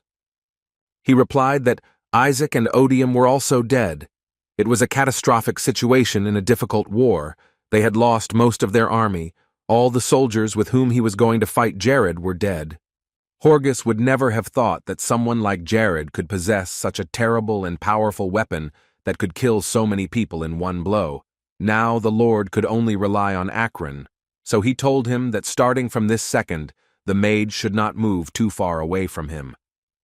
The Lord had already begun to think of a new plan to avoid an even worse situation, but another disaster came to him unnoticed when Jared rushed at Aaron, who was standing behind his king. He only had time to look back and shout his name when Aaron was already in the clutches of an enemy who was strangling his neck. Jared lifted him into the air, still squeezing his neck, and Acron realized that this appearance of the king of Civia was just a staging to mislead them. But now it didn't matter if he realized anything or not. It was too late for him to know. Jared soared into the sky, never letting go of Acron's neck, and only went higher and higher. And this height was enough, so Jared let go of Acron. He started to fly down. The king of Civia gave him a choice when he used ice magic against Acron. The man could have activated flight to avoid dying falling from such a high altitude, or he could have used a shield to protect himself from the ice storm Jared had sent. Having made either choice, he is still at a disadvantage, because he will die from the fall, just as he would from a high-level spell. And yet, Akron decided to create a barrier around him to protect him from the spell. Jared seemed to have gone mad, coming up with such a plan and being so cruel. Usually, in duels between magicians, they keep a certain distance from each other, and after each has cast one spell, the magicians discover the level of power of their opponent. After a long mutual study, the mages bombard each other with chains of powerful attacks. And this is mostly how all the duels between them went. But Jared had no common sense in this situation, and he was driven by a strong and indomitable desire to defeat the enemy, who was preventing him from building a life in peace. The guy simply ignored the common-sense vision of the fight and decided to get rid of his opponent in a bloodthirsty way, not giving him the right to live. After Jared grabbed him with both hands, they flew down together. Akron did not realize where this situation would go, so they could both crash. But it was actually part of Jared's plan. He had created another magic circle while he held his enemy tightly in his arms. It was only then that Akron realized his intentions, although it was not clear whether it would have helped him in any way, because with every second the meters to the ground were becoming fewer and fewer. After a general overview of all classes of mages, the fourth class is definitely not the last among them. Even Horgus, who had filled the ranks of Majorca with criminals, was not strong enough for mages of this level. The Lord of Majorca spent a quarter of his fortune to hire third-class mages to do his work in his territories. But nevertheless, Jared had two reasons why he had screamed in horror when he saw his body in the mirror for the first time some time ago. In the past, his strength had been enough to conquer the transformations of the Lich Duca, who was famous for his power more than once. And in comparison, a fat sack like Jared could only use fourth-grade magic once at most. His skills were balanced to the max, making him a perfect match for a mage of his level who was proficient in fourth-class spells. Although Akron's fighting skills were lacking, he was on par with Jared in magic. And this man was not as easy as he seemed, and to defeat him you had to try very hard and give it your all. Jared used the shield again, which would protect him from Akron's attack. If you keep a good distance, it would really work. But this barrier had its drawbacks. It was very easy to break in close combat. So Akron punched Jared's magic shield with all his might, and it shattered into pieces in an instant. Now the mage knew who he was dealing with. Because Jared had already used his own spells many times, he could study his magic perfectly. The next moment, Jared used teleportation magic, creating a portal of different dimensions. He decided to use the fact that he couldn't use the magic of flight to prevent Akron's attack from coming at him. So he decided to use just such a trick and go through the portal while Akron would fall to the ground, and that would lead to his death. The magician was actually amazed by this. He knew that such a spell was part of fourth-class magic, but he would not have thought that the Lord of Curvature would use it in this fight. But over time, Akron was able to recognize his tricks, which he was actively using. Having thought it through, the man was in a favorable position, as he thought, because thanks to Jared's last attack, the person who would go through the portal would be Akron. The boy quickly reached out to his enemy with his hand, trying to grab him, but the speed of the flight did not allow it. Now, it was up to Jared to stop the attacks. He had to choose how to act. Either he would stop the fire vortex he would be caught in a few seconds, or he would fall to the ground and break. If the flames of Akron attacked Jared, he would die immediately. The energy of this magic was too powerful to withstand. Regardless of Jared's choice, he was bound to meet the same end, death. Akron was about to fall through the dimensional portal, and Jared was approaching the fire trap he had created. The magician of Majorca was very pleased with himself, because even if the boy had survived, he would no longer be able to use the portal to get to another place. And even if he somehow managed to do so, Akron had a plan for that too. He would simply stop him at the entrance and destroy him completely. But this overconfidence played a cruel joke on him, and Akron eventually fell, not into the portal, but onto the sharp spears that were stuck in the tree. Jared landed safely, using his own magic. Akron missed, even though he said he had studied the opponent's magic. He went down to him to tell him that Akron's face showed that he was very embarrassed and confused. Without his magic, he was just a bumbling man. Jared shook his head, looking away. Jared had managed to cushion his fall, thanks to Akron's last attack, and he shouldn't have attacked his opponent while he was on top. But the ice storm that the guy used against his opponent, on the contrary, accelerated Akron's fall. He had deliberately thrown himself under the magician's attack, making him the first to fall into the portal that served as a trap. He had seen him, he had emerged victorious from that duel, and he had seen all his weaknesses, which he had managed to strike. People say that if something looks too good to be true, it probably is. If something looked too perfect and appealing, it probably wasn't the best opportunity. From the very beginning, Jared had been walking so close to him, and it could have been over, but Akron believed so strongly in his brilliant plans that he completely stopped seeing the trap in it. Jared wanted to take revenge on him, and Akron, who had done so much evil and sowed panic among civilians, would find justice at his hands, not from his victims. Finally, the king was able to complete the next task, for which he received 15 points of wisdom as a reward. Akron was such a miserable creature that he couldn't even touch Jared's robe. The boy crushed the magician's glasses. It was the last thing left of him. But at the front, a fierce struggle continued, with both armies fighting to prove their worth. Several of the soldiers from Civia had already been injured, and she was sent to the rear to be saved by Hayes with her healing abilities. Renell was no longer as confident as he had been at the beginning of the offensive. He had lost an ally for this fight, and the Civian troops were already closing in on them. The fierce struggle continued. Jared's men had already managed to finish off several dozen of Renell's soldiers. But they needed more men in the center, so the warriors turned to Lacis. Due to the lack of soldiers, the enemy still managed to break the center and break further into the territory of Civia. After the breakthrough, Renella's army was ordered to ignore the soldiers and use ordinary people first. They had already seen their victory, and how they would fill all their pockets with gold coins and various valuables, after which they would become rich and not know hardship. With such thoughts, they rushed into battle. The number of wounded was increasing every minute. They knew no pity. Barrett, a veteran whom Lacis was able to persuade to return to the kingdom, had heard the predictions of the kingdoms about the breakthrough of their troops, but he did not think they would be driven out so quickly. Another veteran also came back to help, but he noticed that without their presence, the army of Civia was completely helpless. Apparently, this was the reason why the Lord was looking for all the experienced warriors to improve the situation in the country. Lacis was of course very happy to see Barrett and the others, but wondered why they had come only now, when the war had already begun. Barrett said that they had a good reason for doing so, because before coming here, they had put the warriors of Majorca in their place, so that they would not interfere in the future. Now the master of Civia, the great leader Barrett, accompanied by an equally great man, the current king of Civia, Jared, were on one side of the front. 100 of Barrett's elite soldiers and 900 of Jared's army. All of them will continue to fight side by side against the enemies of their state. Despite all the past events, Barrett was ready to forgive Jared for all his past mistakes, but he would never forget the day he was released. The king praised him and said that all the time the experienced warrior, a veteran, had done his hard work very well. He had served very well and for a long time, but then the king decided to dismiss him. The old man was against this decision. He swore his loyalty to the kingdom, but Jared immediately interrupted him and said that the rules had changed. His father was gone. Everything was different now. And since the previous king, Jared's father, was gone, his soldiers would not be needed by the next king. Barrett still did not understand how such powerful soldiers could be dismissed so lightly, but Jared did this to many soldiers.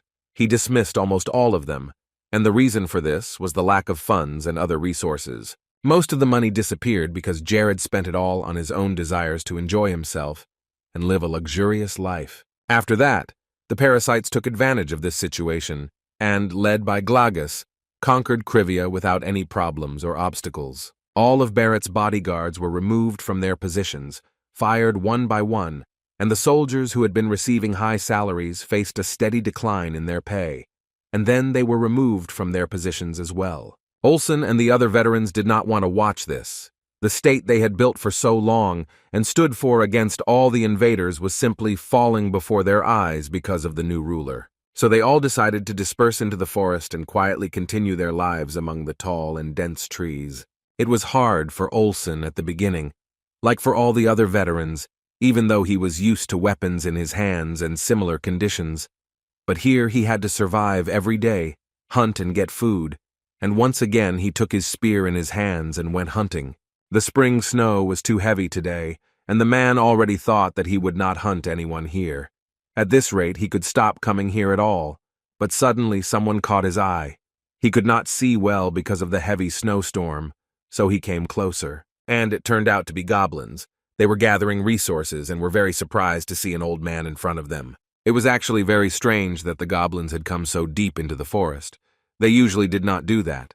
Olsen was already prepared to attack. However, after a few seconds of watching the stranger in shock, the goblins calmly went on with their work. These goblins, they simply ignored him instead of attacking him alone with the whole army.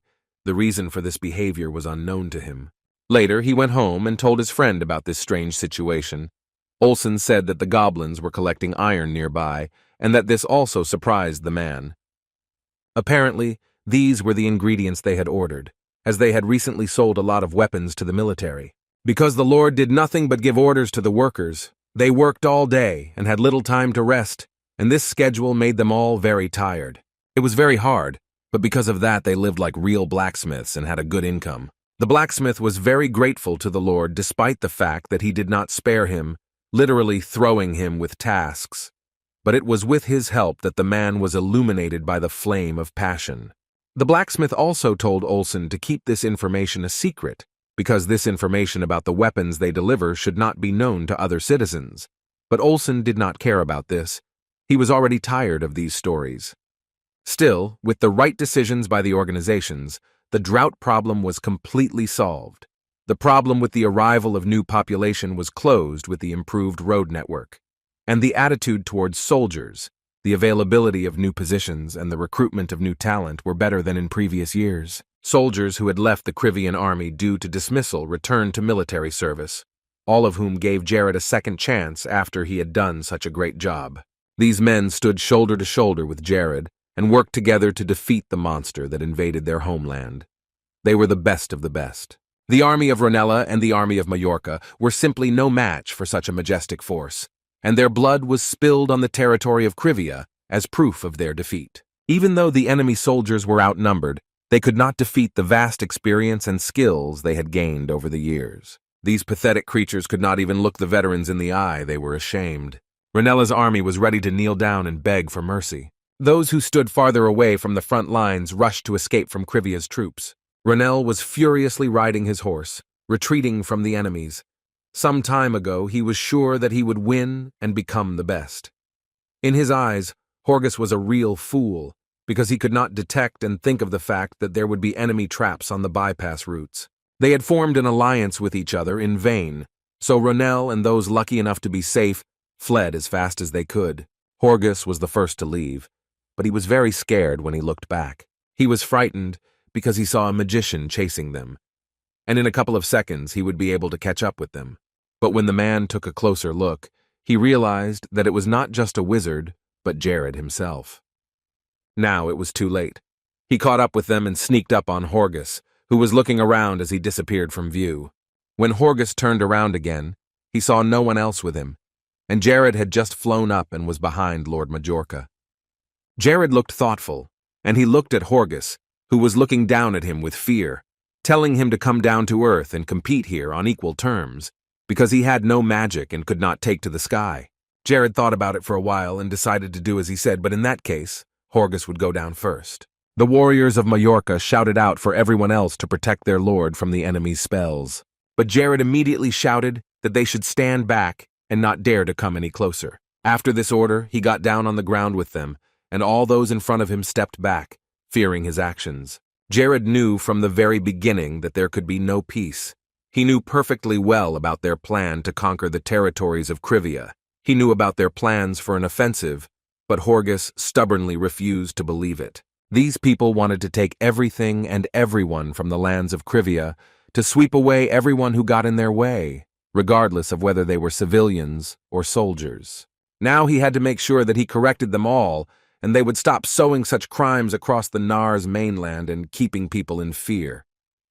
He had to make sure that no one else would suffer at their hands in the future, that there would be no more victims who would end up in such a hell. It is for this reason that Jared will very carefully cleanse all his lands of every remaining Majorcan and Renella soldier. At this point, the already bloody Horgus laughed. The plan Jared had just told him was almost unrealistic. The boy had stepped up to the enemy, and he admitted that he had made mistakes, but he was sure of one thing. Even the old Jared, who had been so irresponsible with his royal obligations and the workers he had given a huge amount of work to, was better than this. Horgus exclaimed loudly, about to get up from his knees and strike Jared with his hands for saying such unpleasant things, but he pulled out the knife he had been keeping on his person.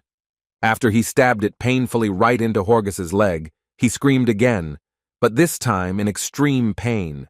But Jared managed to calm him down and bring him to his feet, so that he wouldn't be so rebellious. He was writhing in great pain, but he warned him that it would not be over so easily at this stage. If the general of all the knights found out what Jared had done here, he would surely bring his mighty and large army to take revenge on Horgus and his army. Meanwhile, Jared took out of his pocket the small green book he had been poring over for so long. He writhed in great pain, but he warned that it would not be over so easily at this point. If the general of all the knights found out what Jared had done here, he would surely bring his mighty and large army here to avenge Horgus and his army. Meanwhile, Jared took out of his pocket the small green book he had been poring over for so long. Jared pulled out the small green book he had been poring over for so long. He opened the book and began to flip through its pages, looking for something, and then he opened it to where he needed it, reading the name of the mighty general of all knights, Count Birax, and he added that he would definitely not come here. Horgus, who was still sitting with a knife stuck in his leg, had already forgotten about the pain when Jared heard the name of the Count, and he asked him in shock how he knew his name. Jared calmly replied that it was a book he had spent countless nights reading, and that its pages contained various records of people and events. He also found out that Horgus and this Count Birax were related. While he was writing all this, thanks to this book, there was little that could be hidden from him. Then Jared began to proofread some more things and flipped through the pages, and suddenly he laughed out loud when he came across another line, the words that Horgus had used to threaten him and say that the general would kill him, and he was very amused. He abruptly closed the book, glaring at his opponent. It was wrong of Lord Mallorca to think that a general of a knightly order from the Ithima Empire would come just to save his nephew. Jared was now talking about traveling more than 5,000 kilometers, overcoming the borders of all 4 kingdoms, and it was simply impossible to cross so many territories. Besides, it's unlikely that Birax would be very sad about his nephew's death and would want to do something to avenge the situation. For a man like him, who only pursues power, fame, and wealth, for Birax, Horgus was just a thorn in his side. Jared asked Horgus another question. Would anyone regret the death of their lord, or would everyone be completely indifferent to all the recent events and his name would be forgotten in the next few days? Moreover, most likely, everyone will only feel relieved that such an executioner, a tyrant, is no longer in this world and people will be able to breathe easy. Horgus's life was so miserable that there was not a single bright spot that he could have clung to. It was time to end this war, for which Jared was much better prepared than the other kingdoms, despite having fewer soldiers in his army. Jared stood over Horgus and nobly asked him what words he wanted to say in his last moments of life. At least he gave him that opportunity. But at that moment, Horgus lost his mind, pulled a knife from his knee, and prepared to attack Jared, screaming at him. But despite his efforts to rush forward and somehow harm the boy, he could not do so, because Jared immediately used ice magic and waves of snow knocked the unfortunate Horgus off his feet. After the snow had melted a little, Horgus stood frozen, looking like an ice sculpture, and now he would not be able to move and cause Jared any trouble. The words he managed to say at the last moment were indeed a very terrible wish, the end of which Jared would hear only in another world.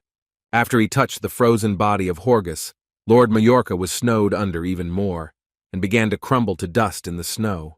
In the end, the task of the first successful defense was completed. He was well rewarded for it, and the value of his territory increased by 50%, regardless of how good the state of internal affairs was. Now Jared could at least breathe out calmly for a few minutes. With a sigh, the guy fell to the ground and closed his eyes, realizing that it was not over yet, and that he had a lot of work to do. The Majorcan warriors, who were standing behind him and silently watching him, tried to be as quiet as possible so that he would not pay attention to them, but suddenly, Jared turned to them with a displeased face. All at once they raised their hands in the air and began to shout that they were surrendering, hoping to escape death. And Jared listened to them, and their armor was stripped off. They were put in chains, and they finally surrendered, an easy victory. But the king did not become complacent or focus on this victory. Instead, he disguised himself as a resident of Majorca with Lacis and continued to move forward. From the very beginning, he devised his plan in such a way as to achieve his main goal, which he persevered in spite of all troubles and obstacles. He wanted to take control of the kingdoms of Majorca and Renell, so he did not stop at killing the leaders of these kingdoms. And as a result of another struggle, Majorca fell to its knees under his army. The remaining soldiers begged for captivity and surrendered. On this day, the leader of Majorca changed. Such great changes happened very quickly. Now, Civia was a free and independent state, of course. Those who wanted to capture it did not disappear, but they all realized that they could face a terrible ending in this case. That evening, Lacis approached his lord and asked what he was going to do in the future. Renell no longer had any fortresses left, and the entire army was smashed to pieces by the army of Civia. It is unlikely that they will have the strength to resist them in the future after such events. Jared turned to him, and Lacis was right, because the battle between the kingdoms always came down to the number of soldiers in the army. And now Renell was losing to Curia in that regard. So Jared was determined that their next move would be to invade Renell's territories, and they had to do it as soon as possible, so that they wouldn't have time to come up with any plans and the fight wouldn't drag on for too long. However, after he had already made this decision, everything went wrong. The plan was shattered by the unexpected appearance of one man. General Capre, who served in Miseria, knew that the genius of this war, Horgus, had been killed by Jared, and his lands were under the rule of King Civia. And when they captured the lands of Majorca, they thus lost the reason to wage war and achieved very good results. However, Jared thought in a completely different way than this man. He was sure that it was not only Horgus who was responsible for the decision to go to war. He started to bleed, but he began to say something incomprehensible to Lord Capra, though he was confused by his excitement. But the latter did not even listen to him, understanding what Jared wanted. Capra said that in this case, Lord Renell should pay a considerable fee, because as a peace-loving pacifist, he would not want to see his neighbor's territory involved in a bloody war. Jared did not express this opinion, but he suggested that Lord Capre of Miseria had long been planning to seize Renell's territories. And all these stories about peacefulness and pacifism were just a cheap show, but Renell agreed to such terms of compensation and was very grateful for such an outcome at least. But Jared was not at all satisfied with this decision, and he reacted quite aggressively and was already preparing to attack both lords. Without waiting another minute, Jared immediately cast the spell Ice Storm and wiped the two idiots out of his sight. And he wasn't going to stop there. Jared used fire magic to release a fiery arrow from his hands. And then he decided to end the fight completely and shouted the spell Lightning Bolt, releasing it towards the enemies. But Lord Capre calmly walked out of the cloud of dust and chaos that rose behind him, not even a scratch on him. Instead, Capre ran past Jared and struck him with his sword, which was now bleeding from the impact. Jared suspected that this magic might not hurt Capre. He was a B-ranked tank, and unlikely to be affected by something like these spells. Capre was also the leader of the Central Territories, with a large army that outnumbered Civia's by 2 to 1. So Lord Misery asked Jared again if he agreed to all the conditions. The boy had no choice but to agree to all the conditions, because it would be very foolish to start a fight with him and his state. It would be sure death under the feet of the enemies. So Jared just bowed his head and tried to accept the fact that he could not do anything about it now. Besides, if he wanted to move from the north to the central parts of the continent, he would have to pass through Miseria. That would happen. But later, Jared promised himself that one day he would kill Capra with his own hands and put his state to rest. Everything was calm in Civia for the moment. It was a quiet night, and Lena was sleeping peacefully in her bed, very tired after the hard training she had been doing under Ella's guidance. Ella was sitting outside in her bathrobe, sipping wine. Night was her favorite time of day, so she was just enjoying herself. After taking another sip of the sweet wine, she looked to the side, quietly asking her friend what she was doing out so late. Chloe calmly stepped outside to get some fresh air, her voice monotone and quiet as always, barely a trace of emotion in it. The younger girl sat down on the chair next to her, and Ella noticed that Chloe had been very thoughtful all day, and not the first day either. She asked what was wrong, and if it was the war that was affecting her so badly. The girl's face was lit only by the dim flame from the candle on the table next to the bottle of wine. Chloe was not really worried about anything. She didn't even care about the war, but she still couldn't answer the question about Jared not calling Ella to help in the great battle. Kola cared much less about that question, but she assumed that the king wanted the guests to simply defend his home, not to take part in a dangerous war. Kola was a powerful warrior, but she had come here only to train Lena. Chloe didn't understand why a warrior like Ella wasn't even asked to take part in the fight. But the girl calmly replied that Jared could tell that he had been preparing for this for a long time, and Ella picked up her glass again and took a sip. Chloe continued to speak hesitantly, not knowing whether to talk about it at all, but she had noticed it since their first meeting. It seemed to her that Jared could see into the future and thus think his moves ahead. During the holidays, she had quite a few opportunities to talk to him, and once he asked if she was okay after training. As he continued to talk, Jared knew that most gray elves were much more comfortable and safe in their own territories. He wondered why Chloe had stayed in this world instead of living among her own. Jared also knew about the horrible end her father had met when he saw the Black Years, when they tore his flesh to pieces and feasted on his body. This alarmed Ella a little, because only the gray elves knew about such details, and she was the only one who did, because she was close to Chloe, and she told her about the situation. Jared also gave her one piece of advice. He said that she should not only look for revenge in this dirty world, you should also look at the bigger picture and soberly assess the situation and your options. Jared was really a very interesting person. They had no idea how he could know about all the nuances of their lives. Ella stood up from her chair and took the bottle of alcohol in her hands. She suggested that Chloe follow Jared if she was so interested in this behavior. There was time for that, because they would not leave the territory of Civia soon. She added that Chloe should let her know if she started to feel anything in the near future, and she laughed and moved on. Chloe sighed and turned to her. This was a common behavior for Ella, and even though she was her teacher, she sometimes acted like a small child. Ella stopped for a moment, not turning to face the girl, and began to make excuses, saying that she had just wanted to ask Jared if he wanted a glass of wine as well. Chloe sighed again. There was nothing she could do about Ella. Freedom was a wonderful feeling for Ella, but it was the reason why there were so many double rumors about her. In Majorca, meanwhile, things were not so happy and peaceful. It was a dark night, and the moonlight did not illuminate the alleyway. As soon as they learned of Horgus's defeat, they immediately began to panic and become angry, and one of their leaders was so furious that he broke everything in sight. Horgus took with him almost all the soldiers of the state, but they were all defeated, and so easily, and after all this he managed to die at the hands of the same King Jared. It was hard for him to believe that so much money had been spent on Horgus when he had assured him that everything would work out and they would win this fight. The man ordered them to collect all the money they had left and all the valuables that were in the room, and he gave the order to leave Majorca immediately. It was a good thing that at least their trade routes were protected, so they only had to prepare for the future when they arrived in Renella's territory. Prua stepped out into the street when his guard told him to stop and look to his left in a slightly louder voice. The man exhaled, but Jared was faster and more cunning than he had ever imagined. Jared grinned as he stood in front of his army, and next to Lacis, the boy greeted his newest competitor. The king asked where he was going in such a hurry, since his guests had just arrived and he was already running away.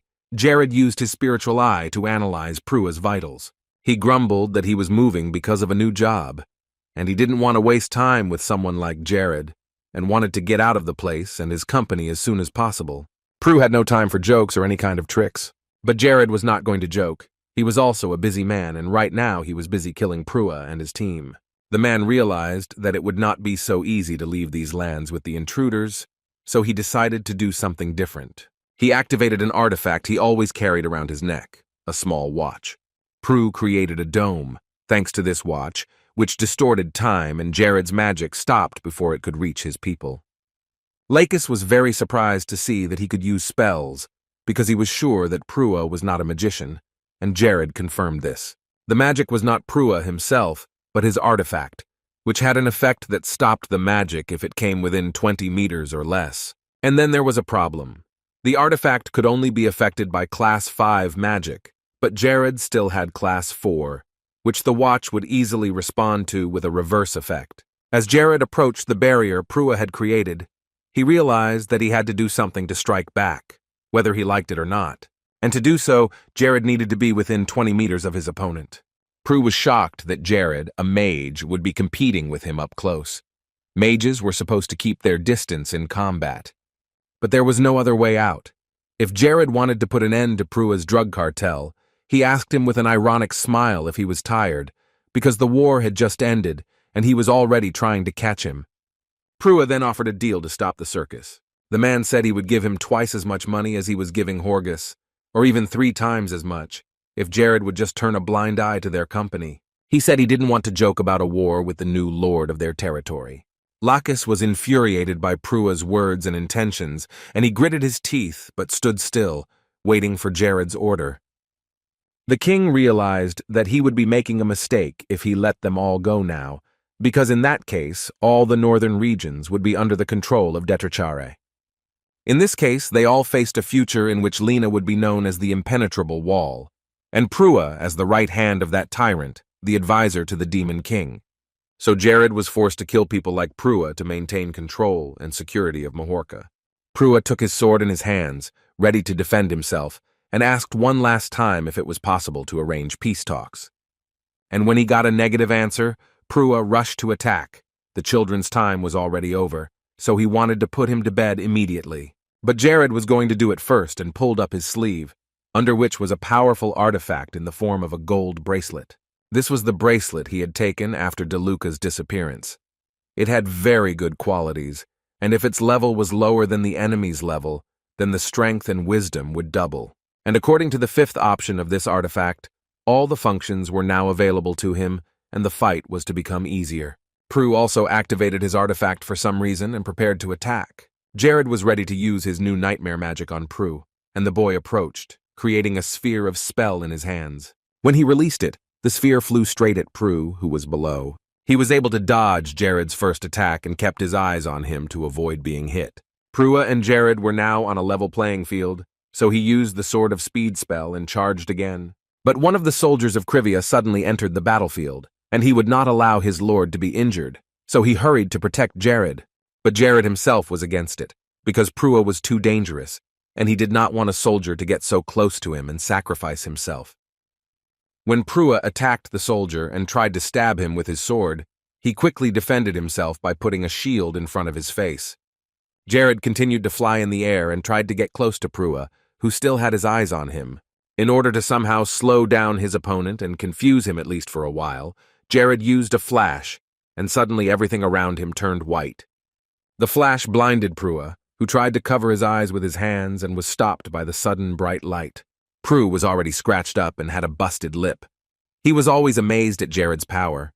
He didn't even realize what kind of wizard he was, because he could use some pretty unorthodox spells. Even though Jared was a mage, he was very good at hand-to-hand combat, and his magic was frighteningly fast. Prue had already begun to suspect that Jared was a 5th-class mage, not a 4th-class mage, because all of the guy's indicators pointed to him being a very powerful mage. It was the same as fighting 4 dragons for Jared, and he was able to see Prua's abilities to determine who he was. He was able to cut through the shield. By evaluating all the above points, Jared realized that Prua was a master of the Ko-sword. But what was most interesting was that Jared did not feel any energy from the artifacts he was using, but he did notice a black color around the sword. And that meant that the sword was created specifically to fight magic, and Jared was right. The Moiselle was the sword used to fight magic, and it was also the 99th sword of failure. Jared landed on the ground and began to slowly take steps forward to Prua. The guy had suspicions about why he was carrying it with him, because Prua was too weak. The king continued to unbalance Prua, saying that he expected much more from such a person, and such words hurt him. But Prua reminded him that he had used weapons in the East before, and Prua held on with his last bit of strength to avoid rushing into a mindless battle. The king just shrugged and smiled sweetly, but then added that the artifact, in the form of a watch, that Prua was carrying around his neck, was only an accessory that could somehow save the fight within 20 meters. That is, it was a completely useless thing. This finally pissed Prua off and he shouted at him to shut up. But this was the reaction Jared had expected. As Prua approached him with his sword, He quickly dodged the attack. And a moment later, he released a flame from his hands, which he directed at the enemy. Prua also skillfully sized up this attack, and in no way did the spell touch his body. Jared immediately turned around while he was busy with his last attack and ran in the opposite direction from Prua, simultaneously shooting at the walls of the houses that were on the way. In this way, Jared made large rocks fly at Prua, and there were countless of them. However, he quickly realized what to do next and started jumping over them to get to his target, thus reducing the possibility of being hit by a rock. Jared ran down the alley just as fast, glancing over at Prue, who was close behind. He was about to strike Jared's legs with his sword, and he swung hard, but it didn't work. All he managed to do was to catch Jared's robe and tear it, leaving some of it down. He was very nervous about the results, but he could not understand the technique Jared was following, which confused him even more. The king flew high into the sky, then turned to Prua and noticed that his speed was really good. He even had to use a spell. But now it was time for the fatal blow, so Jared prepared himself and once again created a sphere in his hands that glowed purple. With all his might, he shouted the spell of lightning and the awakening of the night, and a purple light appeared in the midst of the dark realm, shining brighter than the full moon. Jared calmly sat on the roof of the house and told Prue to give up. The boy had too many advantages here, and if they were to fight with swords only, Prue would not be an easy opponent. He was much faster than any ordinary swordsman, and at the same time every blow Prua struck was quite powerful. But despite all this, Jared was not in his range of attack, for he kept his distance. Prua said with a smile that in the analysis, Jared really deserved to be applauded. But that wasn't enough. The man had improved his speed level by one more, and he was even stronger. And since the king was so good in the tests, Prua suggested that we determine who would win this difficult battle. Jared, who was still sitting calmly on the roof, said with confidence that he knew he would win this fight.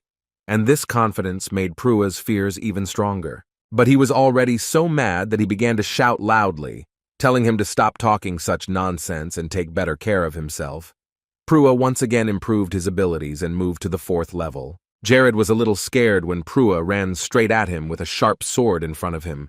He had such a frantic look of wanting to win that it really looked quite scary. But something unexpected happened. Prua himself ran into his sword, which pierced his chest and he could barely breathe. Jared did not expect this outcome, so he walked over to Prua in surprise and looked at his wound. But the next moment he was already breaking into a smile. Jared, with his confidence and strength, could go very far. Deluxe and Prua were very similar and yet very different, both powerful opponents but both making the same mistake. However, Deluxe was getting weaker as time went on. His body was partially closed and quite weak. Prua at that time was at the stage of rapid growth of his power. He was skilled in almost everything, and he had an artifact as an advantage. Jared was already experienced in this kind of fight. He could easily dodge Deluca's familiar attack pattern, and then he would gradually deteriorate Prua's health with his magic, so he could be reduced to 0 and easily end this fight. But if Jared let his guard down for just a second and got distracted by something, he could kill him with just one hit, where putting in too much effort was a strategy that suited Prua and Capra very well. And it was problematic for Prue himself, because Jared was able to expose his primary and special ability, recklessness. It was as if he had stepped on an accelerator. With this ability, he could improve his physical abilities very quickly, a feature that was a perfect match for Jared, whose basic skills were not that good. Jared laughed, realizing that everything that had happened was the best that Prue could do. This artifact was the only thing that gave him a chance to win, but he couldn't help and save the situation either. Jared was deliberately taunting Prue, telling him things that got to him, so that he would hurry up and be reckless. And the plan was slowly working. Prue had once admitted that he was stronger than Akron. He continued with this sore subject and reminded him that he had been pushed away by a mage in close combat, while mages were not very good at that. Prue had been dragging his feet for too long. The sun would soon be up before he decided to do something. And yet, this was the last straw for Prue. He took off running at Jared, his head filled with nothing but reckless actions. After such a successful operation, Jared used the magic of space to strike at Prua with his own weapon. In this fight, Prua made a mistake that he would not have made in an ordinary fight. But here he could not think straight, and this played a key role in his defeat before the King of Civia. Jared stood at a distance from him, saying a phrase he had heard many times before. Keep your cool, but never forget your good heart.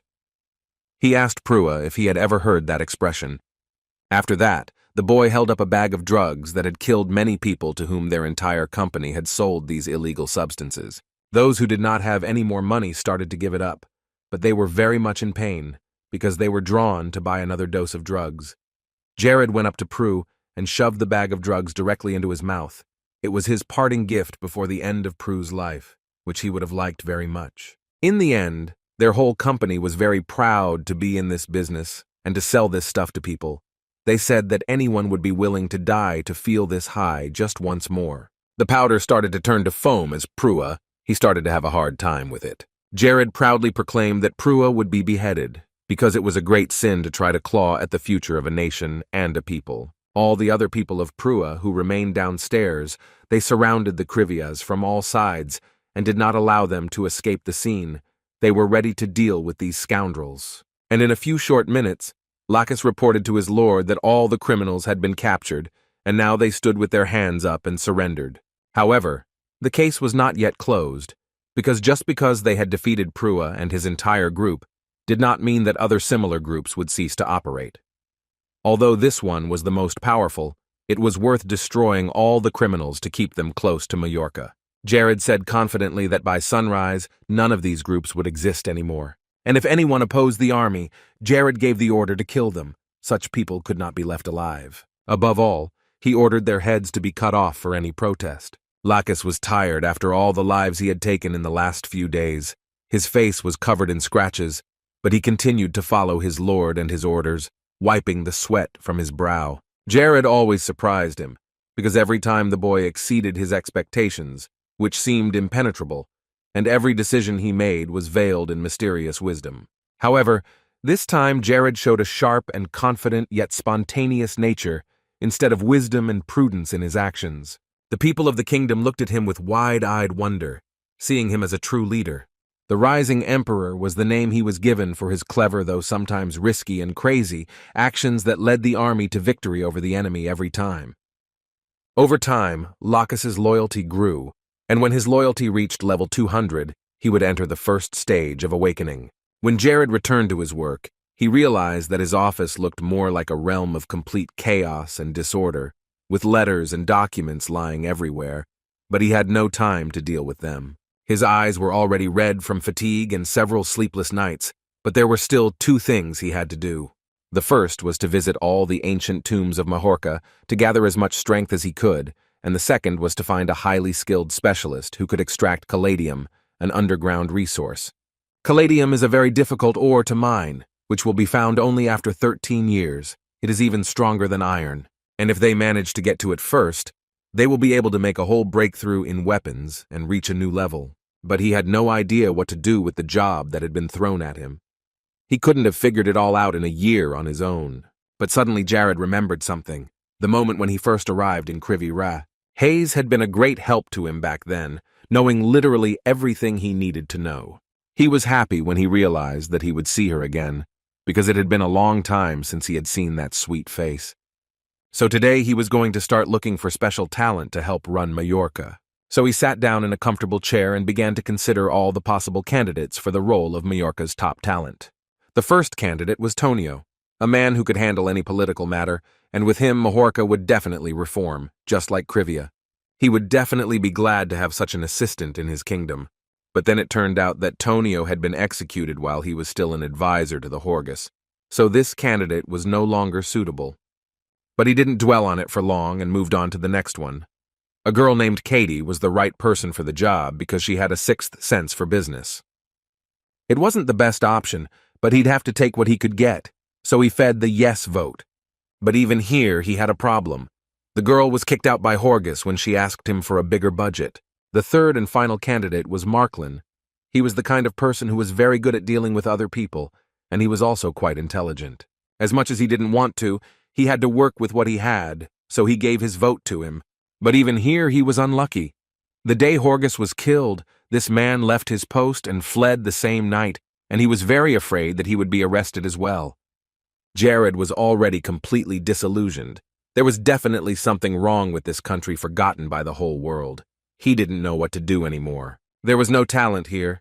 He didn't even have much to choose from, and now was the first time his wisdom and sharp mind failed him. He hesitated, not knowing whether it would be better to bring Aubryn and Avila here, and yet he concluded that it would be a mistake, since the two were busy with Civia. Eventually, the complaints from the head of the labor department of the mayor's office reached a boiling point. 5 people left the labor department in the region. It had been 3 months since the head of the Ministry of Trade was paid, and after this incident, 5 more people left the Ministry of Trade. While Jared was lying there with no idea how to solve the case, Lacis rode up on his horse. The king exhaled, asking what had happened this time, and his advisor replied that there was a problem in the village of Divani, which was located in the western territory of Majorca. The leader of this village had recently taken office, but they had already heard that this man was doing nothing and did not want to work at all. The inhabitants of this village met Lacis and approached him, begging him to return the Divani to its normal state. In addition to all this, it was known that this guy drank every day at work and drew very obscene pictures right at the workplace. He seemed to have achieved nothing more than winning a place to run this village. Jared realized that he was going to have to go in and teach this guy some discipline. So Jared arrived at the village of Divani as soon as he could, even though he had a lot to do and was very busy. The people who lived there escorted him to the place where the worker was staying. As soon as they got to the door, Jared kicked in the door and went inside. Jared ordered him to report immediately to the head of the village of Divani, Mr. Julian. Lacis, who came in after them, also shouted for Julian to come out.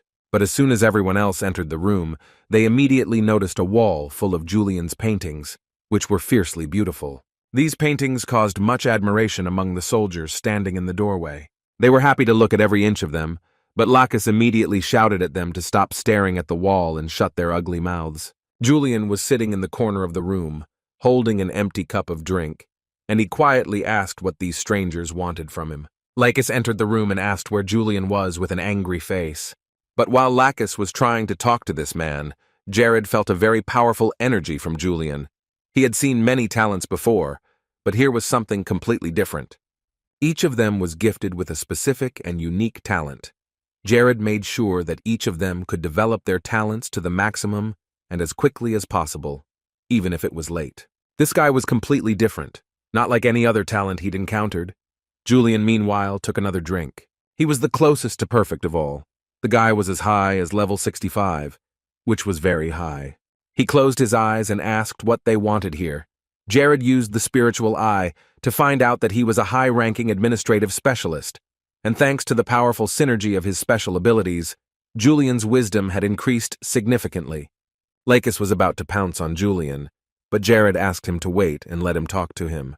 Jared did not understand what was going on here because Julian had very powerful skills, but for some reason he was hiding them. Jared demanded to know why he wasn't doing anything at his job, which he had been able to get. He wasn't being paid to do nothing here. Walin, still sitting calmly in his seat, said that it was because his job was too trivial. He took another sip of alcohol, saying that he shouldn't be dealing with such matters. He was not the kind of person who should be in such a peaceful village. This made Lacis insanely angry, and he wanted to deal with this guy as soon as possible, and he was about to pull his sword out of its sheath. However, Jared calmed him down with his calm demeanor, and he sat down on the floor calmly, about to talk to Julian. The king asked him again if he did not agree with his work, and Julian shook his head and confirmed that he did. At the same time, Jared asked Julian to tell him only the truth when answering questions. The boy asked why he was hiding the truth. Maybe he couldn't tell it or just didn't want to. For a moment, Julian stopped drinking and looked at the boy. After that, he repeated once again that he did not want to talk at all and turned around unhappily. Jared then asked him kindly if Julian could prove his words, to which he replied that the king could watch him from the side to make sure he was a good worker. Julian called out loudly to the boy who was an assistant here, who immediately ran to the office at his boss's request. The manager immediately told him to bring him all the old documents on his desk. He had to check them and even consider the smallest public issues that concerned citizens. But while he was waiting, he went to his art gallery to look at his masterpieces. Jualin asked Jared and the others to help him take it all down from the wall. The boy's excuse was that he was always painting and hanging them all up, but over time there were so many that he didn't even have room. They all began to help him at his request, wondering how he was able to hang the paintings so high. But Jared noticed that he painted very beautifully. He definitely had a knack for it. But there was no time to look at it for a long time. The matter needed to be resolved as soon as possible. People from the village of Devani began to come to Julian, telling him about all the problems. The woman who brought the little calf here said that it was not growing properly, and she did not know how to solve this problem. But the boy advised her to feed it properly or not to wean it from its mother's milk. The next to come to him were workers from the mills. The girl said that if the wages for milling flour increased, they would process much less grain, so Julian said that the wages would be reduced by 16%. Julian was also visited by beekeepers who told him that if the population in the hives decreases, something bad can happen to the queen bee. But Julian said that they can simply destroy the old hive, and then the bees will fly to the next one on their own, and they decided to do so as soon as they returned to the apiary. Julian turned to Lacis after so many tricks, and quietly said that someone was spending the money they had earned that was supposed to go to the harvest. And Lacis started to rebel again. He was ready to catch the rascal and punish him for his insolence, and Jared also noticed that this guy could do a month's worth of work in just half a day. Walene was just the perfect candidate for Jared. As the workday was coming to an end, the guy said that everyone could leave. They had worked hard today and completed all the work. Jared also let his soldiers go, but he had to stay to talk to Julian. When everyone had left and the two of them were alone in the room, Jared and Julian sat down at the table. The king now realized why he was so confident. He had already studied his course of action. But Julian spoke first. He said that only now he began to realize that until now he had not even tried to manage the village. All this work would not take too long if he solved the problems as they came up and put his heart and soul into it. All this time he had been putting off the work for later, and then never got around to it. Then Jared praised him, saying that he had managed to do his job perfectly when he was already here, and then the king asked if he had any idea what he was sitting in front of him, and Julian laughed a little, not knowing what to say at first. But Jared immediately continued to talk about it, not even letting him answer the question, and told him that he had some business to attend to. Julian exhaled heavily and asked what the Lord wanted, already imagining in his mind what conditions he might be given. He remembered all the other lords who had come to him with similar requests, but none of them had treated him like a normal person. They all called him too arrogant, although they recognized that he was a very good worker, because he approached his tasks with skill. Even in his lifetime, Horgus considered him to be a man who was delusional.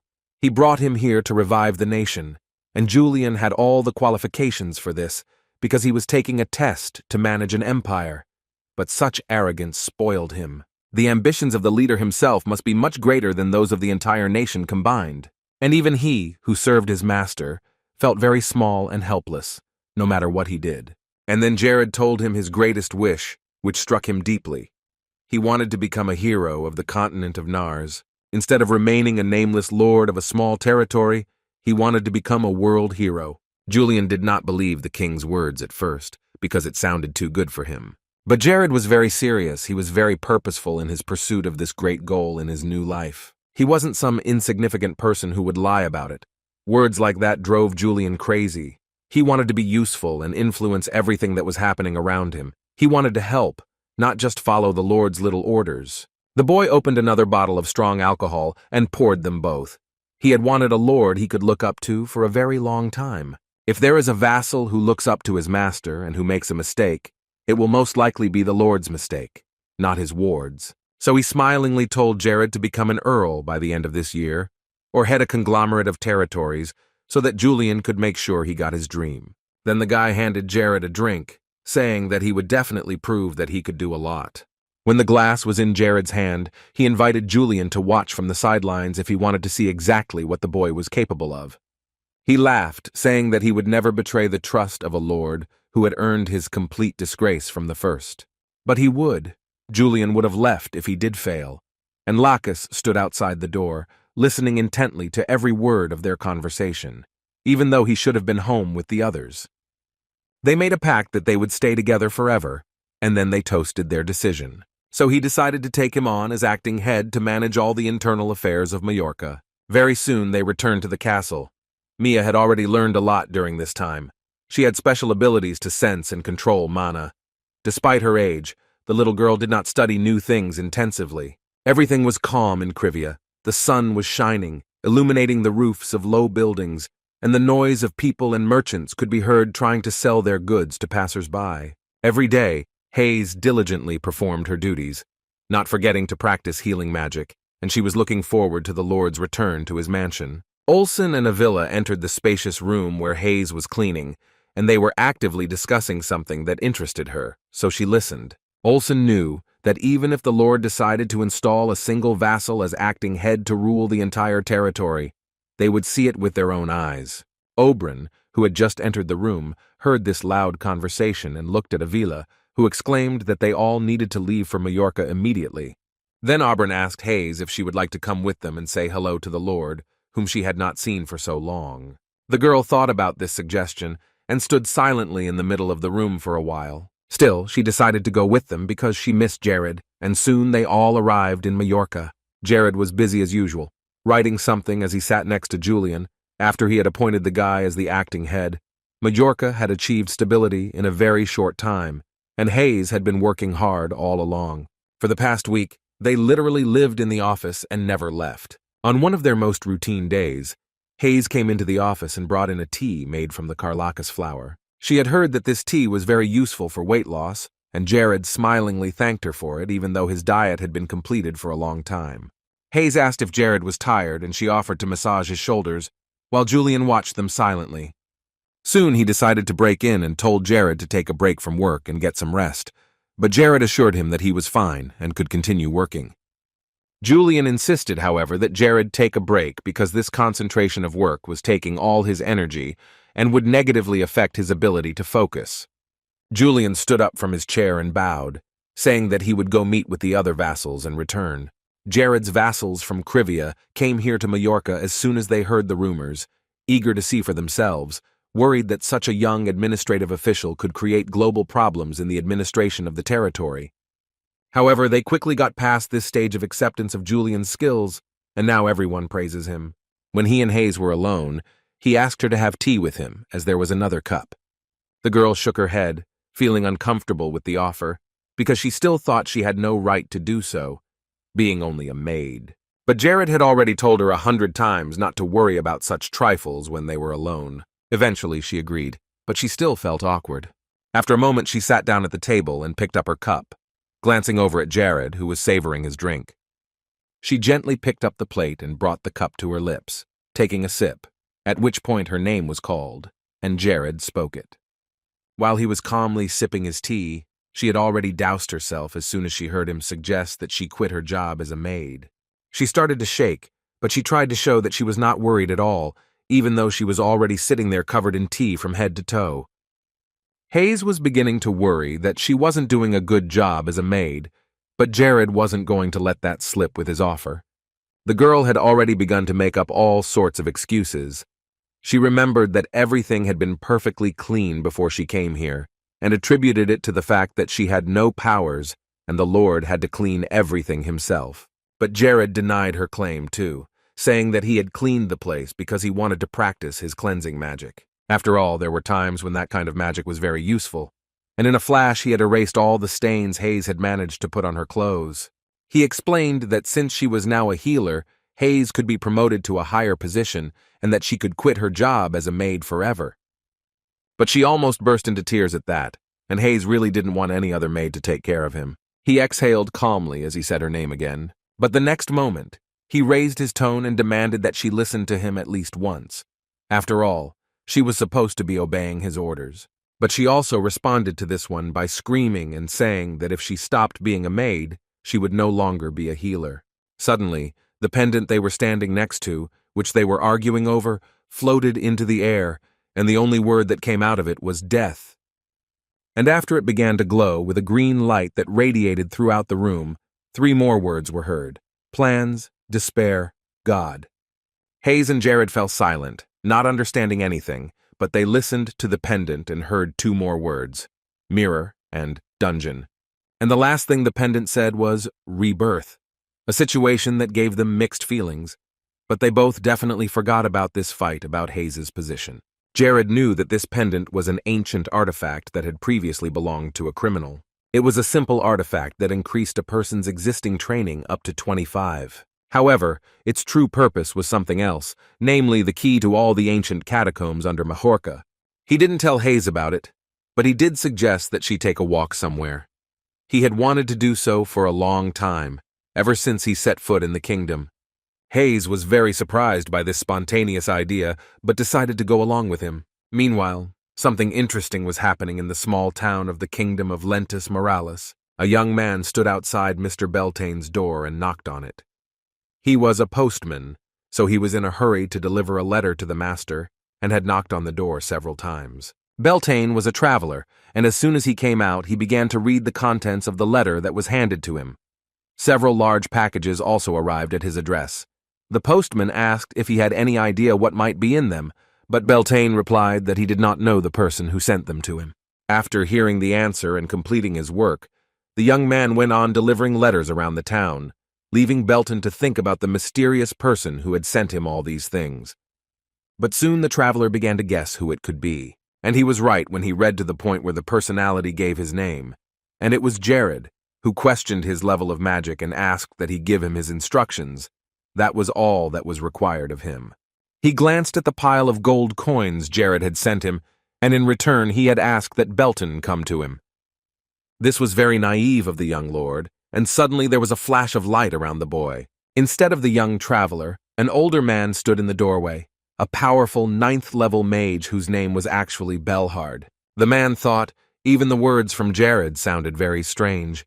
Perhaps it was a clue that he had reached a new level of ability. He recognized that even geniuses sometimes have no idea what they need to do to get to the next level of magic. And Jared was a small man. He wouldn't even dare write such a thing. Belhard shook his head, holding the letter in his hands. But suddenly he suspected something. His pupils narrowed in surprise, and he stopped. Belhard drew a parallel and realized that Jared was the same worthless son of the former King Barrett, but he did not want to believe his own theory, so the magician tried his best to put it out of his mind. But still, he would have to go at the request of Jared, whom he disliked, to find out the whole situation. After all, a great magician like him must have a certain amount of instinct. In the meantime, Hayes and Jared put on their robes and set off down a dark forest path, the sun only occasionally peeking through the treetops to make the path a little clearer. Hayes was even a little scared to walk here, but Jared reassured her and said that there were no thieves here, so everything would be fine.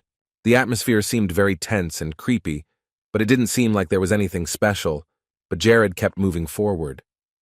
During the development of this game, no one had the slightest idea where the catacombs were. And even if you look at the places that were modified by the developers, you still can't find anything. Everyone was ready to give up.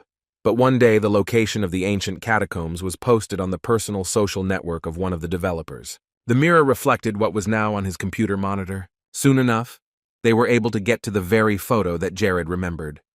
It was a large tree with a ravine under it, and it looked pretty ordinary, except for the green trees around them. Hayes tried to stay close to Jared, afraid of getting lost and being alone in this eerie place, until she saw the strange sand covering the roots of the tree. He calmly but clearly told her to take 5 steps away from him. And then something really creepy started to happen. The crown of the tree turned into the face of Mahart, who in a low and fierce voice ordered her to get out of here. No one had the right to break into the catacombs of his kingdom. Jared had seen his name before, and even this appearance did not faze him, but he stayed away. Mahart continued to speak in a dead and soulless voice to them, a cursed boy who did not belong in this world. Jared continued to stand still, not taking his eyes off his head. Mahart turned to Jared again, and he looked down at him with bottomless gaze and was silent for a moment. The fact that the two of them had met didn't bode well. Mahart continued to talk about how Jared was cursed. Now that this has happened and the two curses have collided together, this world will cease to exist. The end will come through great chaos, and everyone's death will be terrible. Jared was now even more confused in his thoughts. He definitely did not expect Mahart to know who he really was. He couldn't figure out if Mahart was talking to the Jared inside him, or if it was part of the game, because he remembered a similar moment when he played Paradise in his past life. Jared wasn't really scared. He was more curious to know what it was all about. So he asked what Mahart was telling him, but the only answer was that they shouldn't talk anymore and interrupt his sleep.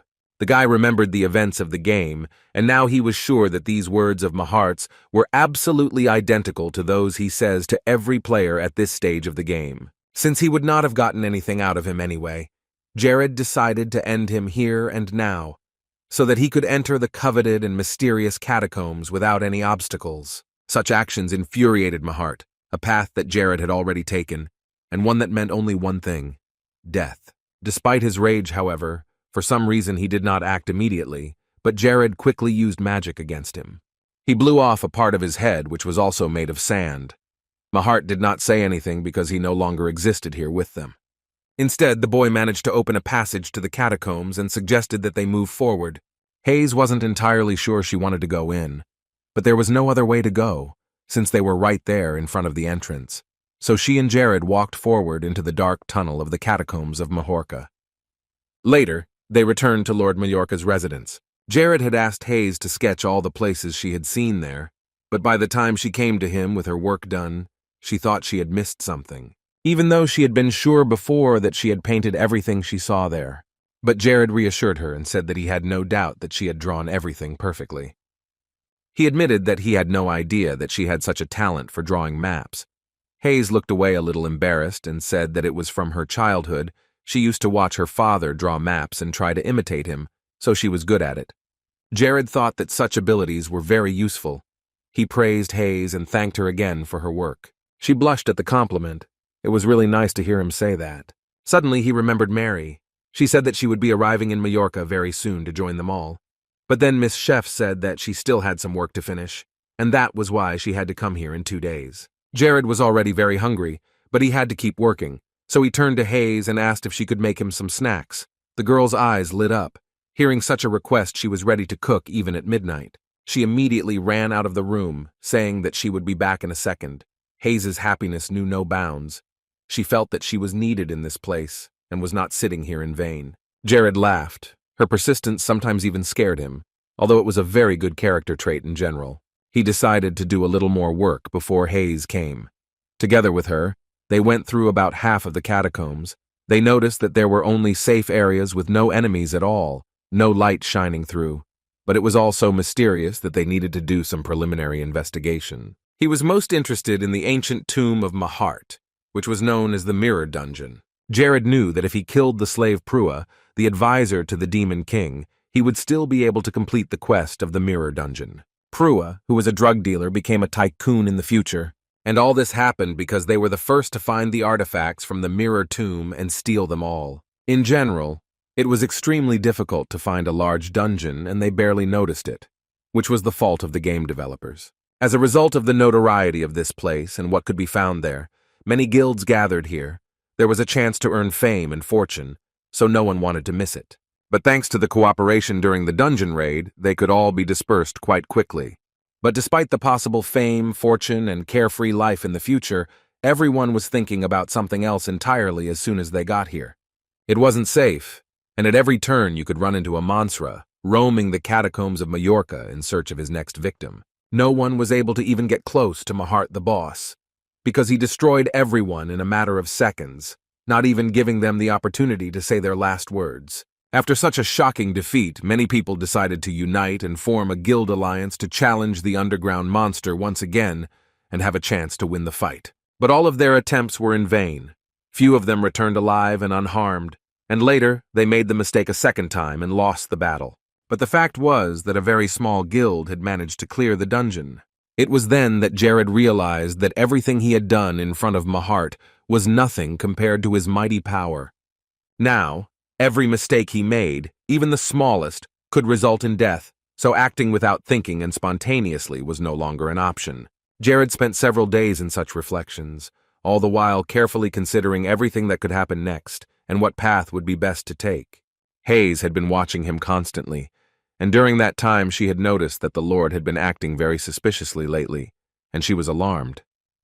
He was cleaning the entire room by himself and called it practicing his purification magic. He was also hoarding artifacts and weapons that he didn't use, and Aki bought all the weapons with sacred attributes for him. He also painted very often and called it part of his training, and Julian helped him with it, since he was good at art and Jared was very good at it. Hayes began to wonder why his behavior had changed so much. It seemed very strange, but she never came to any conclusion. But she knew that there must be some good reason for it. Aki also noticed that the Lord had been spending a lot of time painting these days. When Jared saw him here, he asked him to help him find some people who could buy his drawings. Aki took the drawings in his hands and blushed, looking at them. Jared explained that all the obscenities Julian had drawn had accumulated, and he wanted to find some use for them. The boy smiled sweetly and nervously at the same time, saying that he would try to find a buyer who would buy the paintings for himself. Jared wondered why Julian was always drawing such things, and he replied that he liked it, and that he had found some free time at night and decided to paint.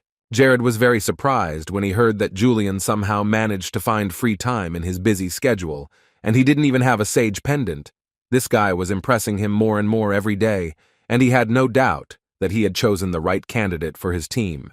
Jared's office was soon entered by one of the military men, who told him that a crew from Civia had arrived, and Jared promised that he would be out to see them soon. He stood up from his chair and called to Hayes, who was nearby, and still thinking about the Lord's strange behavior. He told her that he would soon need to go to a place, and Hayes realized that Jared was talking about the same catacombs they had visited together recently. Hayes very hesitantly decided to ask if she could come along, but she was already expecting a negative answer. Jared didn't want to offend her, but the place they were going to this time would be better with fewer people. Hayes was very worried about him. It was a very dangerous place, and she would not want him to go there, risking his life. He also knew very well that this place was very dangerous, because it was a reality, not a game where you can turn back the passage of a certain stage. But there was no other way out, and he had to go there. But he was doing it all because he really needed the reward of the mirror dungeon. So this time he was going to take the best fighters he knew. As Jared was walking down to them and thinking about it, he heard Isabel's voice loudly telling him that he was late. It was very rude to be late when he had already promised to come, but she decided not to make a big deal of it. Ella and Chloe were standing next to her, already packed and ready to go to the dungeon. They didn't talk too much. They had a clear goal, and the team quickly reached the triplets, stopping only before the entrance to the catacombs, looking at the passage. Jared said that he had already walked around the dungeon with Hayes, so all they had to do now was follow the map, and Isabel suggested that they get it over with and go home as soon as possible, because she had already missed him. Chloe still wanted to clarify something before they went in, so he stopped and came over to her. Meanwhile, Ella and Isabel stepped into the catacombs. It was very dark, and she didn't know if they had brought a flashlight, but Chloe was interested in something else. Isabel had come with him. She was a powerful sorceress and a great swordsmanship teacher, so she understood why the two of them were here. Chloe had no idea what she was doing here, though. But Jared calmly told her that she was devaluing her skills too much. She was just as important here as everyone else. She didn't say anything to that, and gave him the same tired look as he headed into the dungeon. Actually, they didn't all like this place very much. Some of them hated the demon realm and the blood of the Church of Darkness, but that wasn't really important right now. Ella, on the other hand, suspected that Jared had come here for more than just the power of darkness. But all Jared had told her was that he was only interested in the ancient artifact, and had no need for any dark powers. Ella calmly walked on, and he could breathe a sigh of relief, because if the answer had been different, they would have most likely ended up in a fight. He started to feel a little nervous, but it was really a relief, because it wouldn't happen in reality. He definitely didn't want to fight with this girl. Ella was quite sensitive to light. She wore dark glasses almost all the time, but he didn't know if it was only after she was injured, or if she had it since childhood. Isabel was walking next to Jared, and she noticed a light at the end of their path, which meant they were nearing the exit of the maze. But after the maze, there was only one way to go, Mahart, and to get there, they would have to pass by every cell. And soon they reached the gate, the raid of the dungeon. There was no turning back. They had to start. Once inside, they were greeted by clay soldiers who seemed to be looking at them through their armor, and accompanied them with their lifeless gaze all the way. Jared suggested that they use the tactics he had suggested earlier when they had discussed the whole plan. Isabel crouched down next to him and summoned the spirit of a black body. Something black began to appear from her hands and began to move towards the clay soldiers.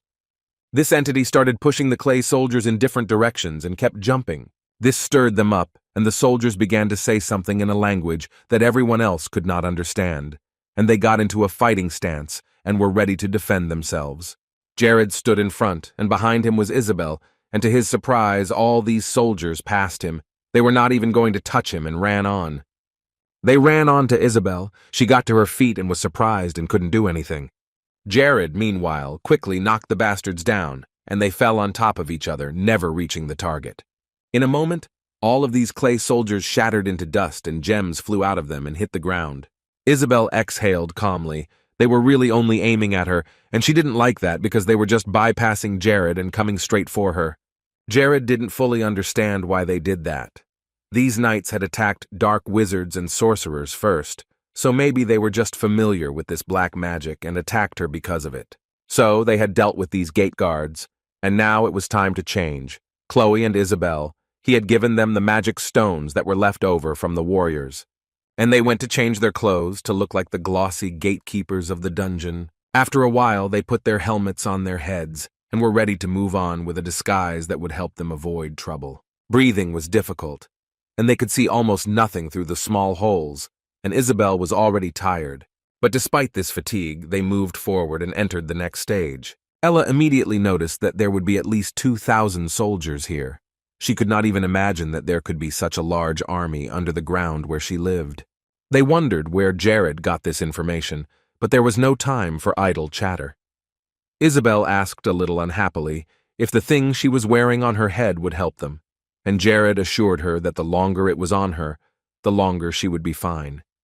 Together they started to fight their way through the army of clay warriors, which were so many. Jared knew that there had always been about 2,500 soldiers here, but now there were even more, because they had to make up for the guards who were standing at the entrance to the dungeon. So now there were 2,504. When the Guild Alliance consisted of 500 people, there were 3,000 soldiers here.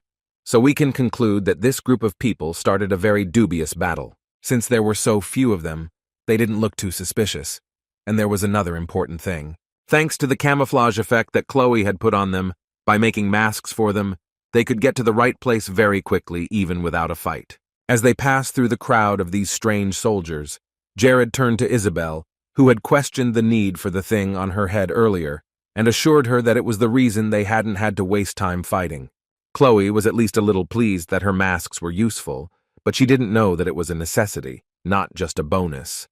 Even though the helmets made it very difficult to see, as there were only small holes where the eyes were, if they walked around without them, they would be noticed immediately, and the defense would begin. Chloe's voice sometimes made it hard to tell what mood she was in, and now you couldn't see her face. Jared told Chloe that the room where they would fight would be located, and he was counting on her. But Isabel was not happy that he was focusing on her so much. Since she had also been a big help in this situation, she threw herself at him with a complaint. Jared could not react to this in any way. Her character could not be changed, so he just had to accept what was. But still, he decided to cheer her up a bit and told her that she was a great girl for using her magic to help, while he spun around funny in place, imitating her. Chloe and Ella stood in silence in shock and watched this ridiculous spectacle of their lord in the mask of some strange warrior running around in place. But his tricks were over when a large clay statue appeared on their horizon, and it seemed more important than these soldiers. All these creatures were somewhat similar to evil spirits, but they were different, as Isabel had noticed. This was because they were born of a curse that was not related to dark magic. Even before the monarch Mahart fell into a long sleep, he had cursed his wards to take on a form that would not age at all. Many of them simply stopped fighting and lost their shape because they could not accept their new identity, which is why they became clay soldiers. If all these soldiers were subjects, then Mahart was definitely not the best king in the world. But Jared also warned that there were some clay soldiers who had managed to keep parts of their real bodies, so they should be very careful.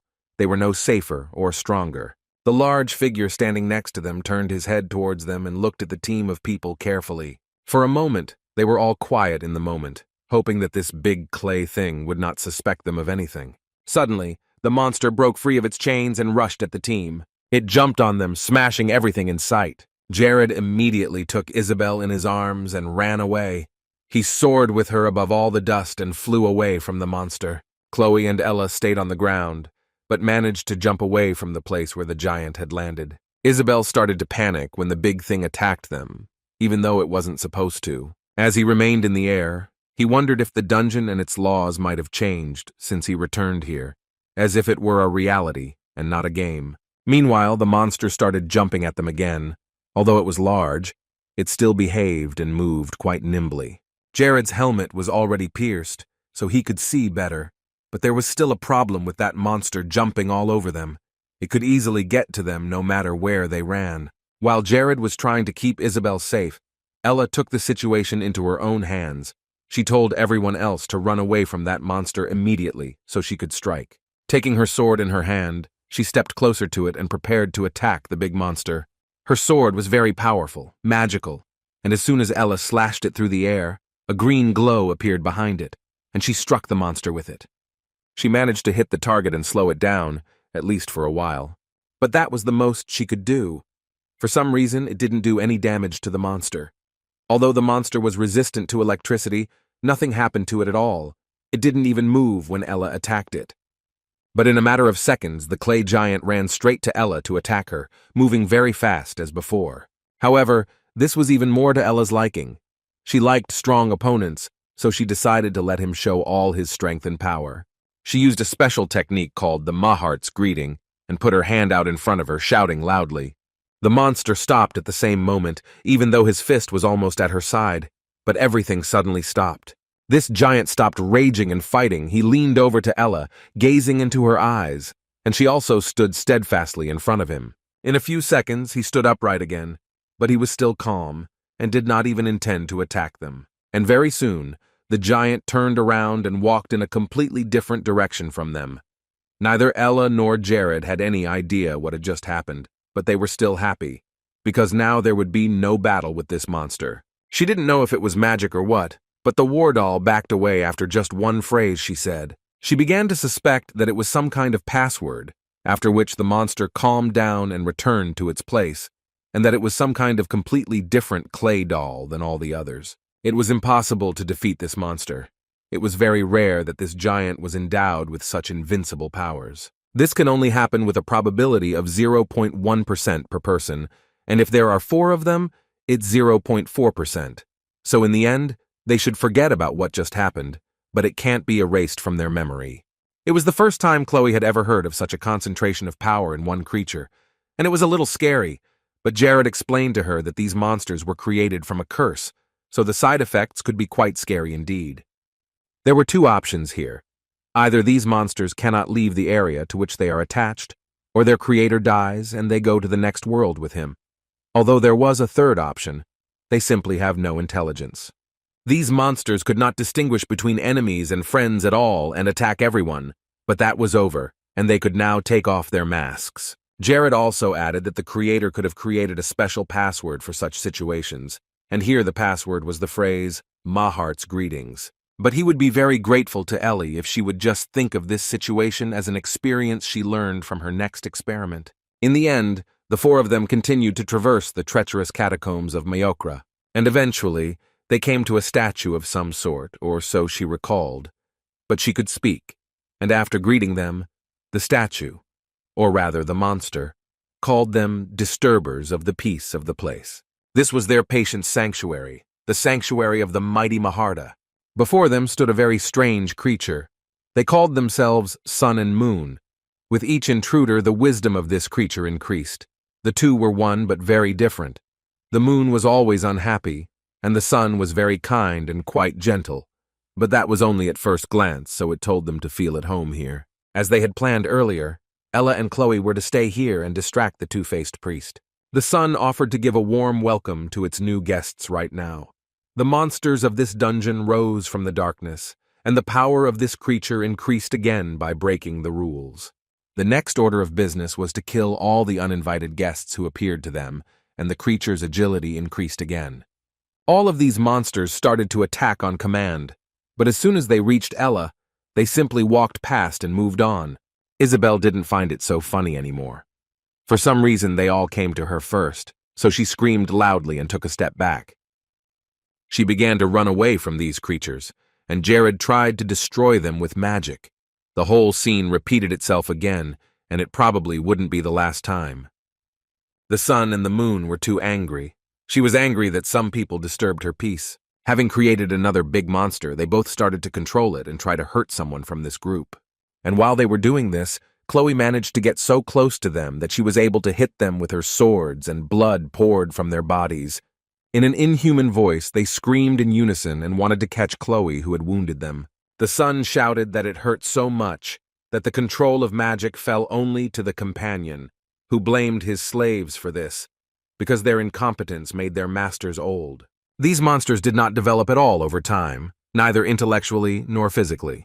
Ella had just confirmed for herself once again that beings who use dark powers can be very catastrophic. The moon tore at the mask of one of her slaves in her hand to show her displeasure, and these councils would never be able to achieve the status of a subject, because they were only tools to achieve the goals of their rulers. Ella skillfully and deftly fended off all the attacks of this creature, and added that Mahart was also using her as a slave. And such words insulted the moon. They both considered themselves the most loyal subjects of His Majesty, and to say such a thing was a real disrespect. But Ella wasn't going to end this topic. She needed to bring this creature out of his senses, so she touched on a painful topic, saying that even if the moon said such things, somewhere deep down he still knew and understood the truth. The sun was more likely to give in and be influenced by Ella's words, but the moon stood his ground and insisted on not giving in to the lie. The moon separated from the sun, intending to deal with Ella alone. She could not be forgiven for such blasphemous words. But Ella wasn't alone here. While she was distracting the creature with her presence, Chloe was already attacking with her sword. And although she was not very lucky and therefore spotted, Ella still managed to ram the creature's back through with her sharp sword. She stood victoriously and proudly next to the moon, saying that it was not very normal for such loyal servants to lose their temper after just a few not-so-gentle words. Ella still stuck to her opinion that she had given out at the beginning and struck the creature's body with her sword once more. It wasn't an enemy that was too easy to deal with, but it still proved to be weak when its weaknesses were hit. And it was all according to Jared's plan. The guy had told them before they left. He had told Chloe and Ella to weaken these creatures with their own insecurities. Jared seemed to be just proving that they were on the right track.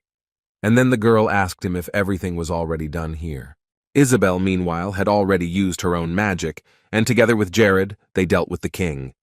Almost everything was ready, and it took them 3 hours. And now they had 29 magic stones in their arsenal. Ella was calm, but she noticed something strange about Jared's behavior. Somehow, he had perfect knowledge of this mirror tomb, what was where and how to proceed.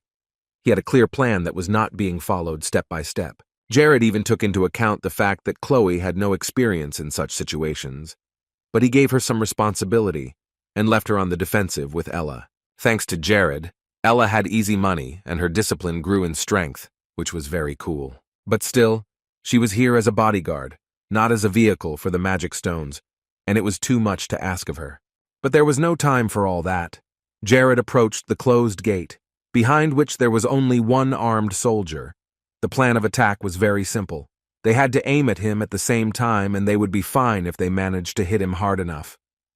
Isabel was a little surprised by the simplicity of the plan with such a strong enemy, but they didn't have a lot of options for attacking. Even in the game itself, this monster could easily repel an entire guild alliance raid, let alone the 4 of them, and cheap tricks wouldn't work here. However, they were already here, and there was no turning back, only forward, so they opened the gate and entered. The hall was very large with high walls, spacious and eerie, knowing that their strongest enemy, the boss of these catacombs, was here. He sat next to a huge pile of sand and held his weapon in his hands, and these were the last peaceful moments for them. This armed soldier of Maharta was called the Golden Hulk. His skill should increase in proportion to the number of his opponents. This soldier was very strong and with one blow could sweep them out of the way if they made a mistake. The man only said that they should not dare to interrupt his master's sleep. His voice was low and echoed throughout the hall. As soon as Isabel entered the room, she could feel the powerful energy he was radiating. It seemed to her that the presence of this Golden Hulk completely absorbed everyone, time and everything around her. The Golden Hulk turned to the sun. He felt it was a betrayal that he and the moon had failed to deal with this group of rogues.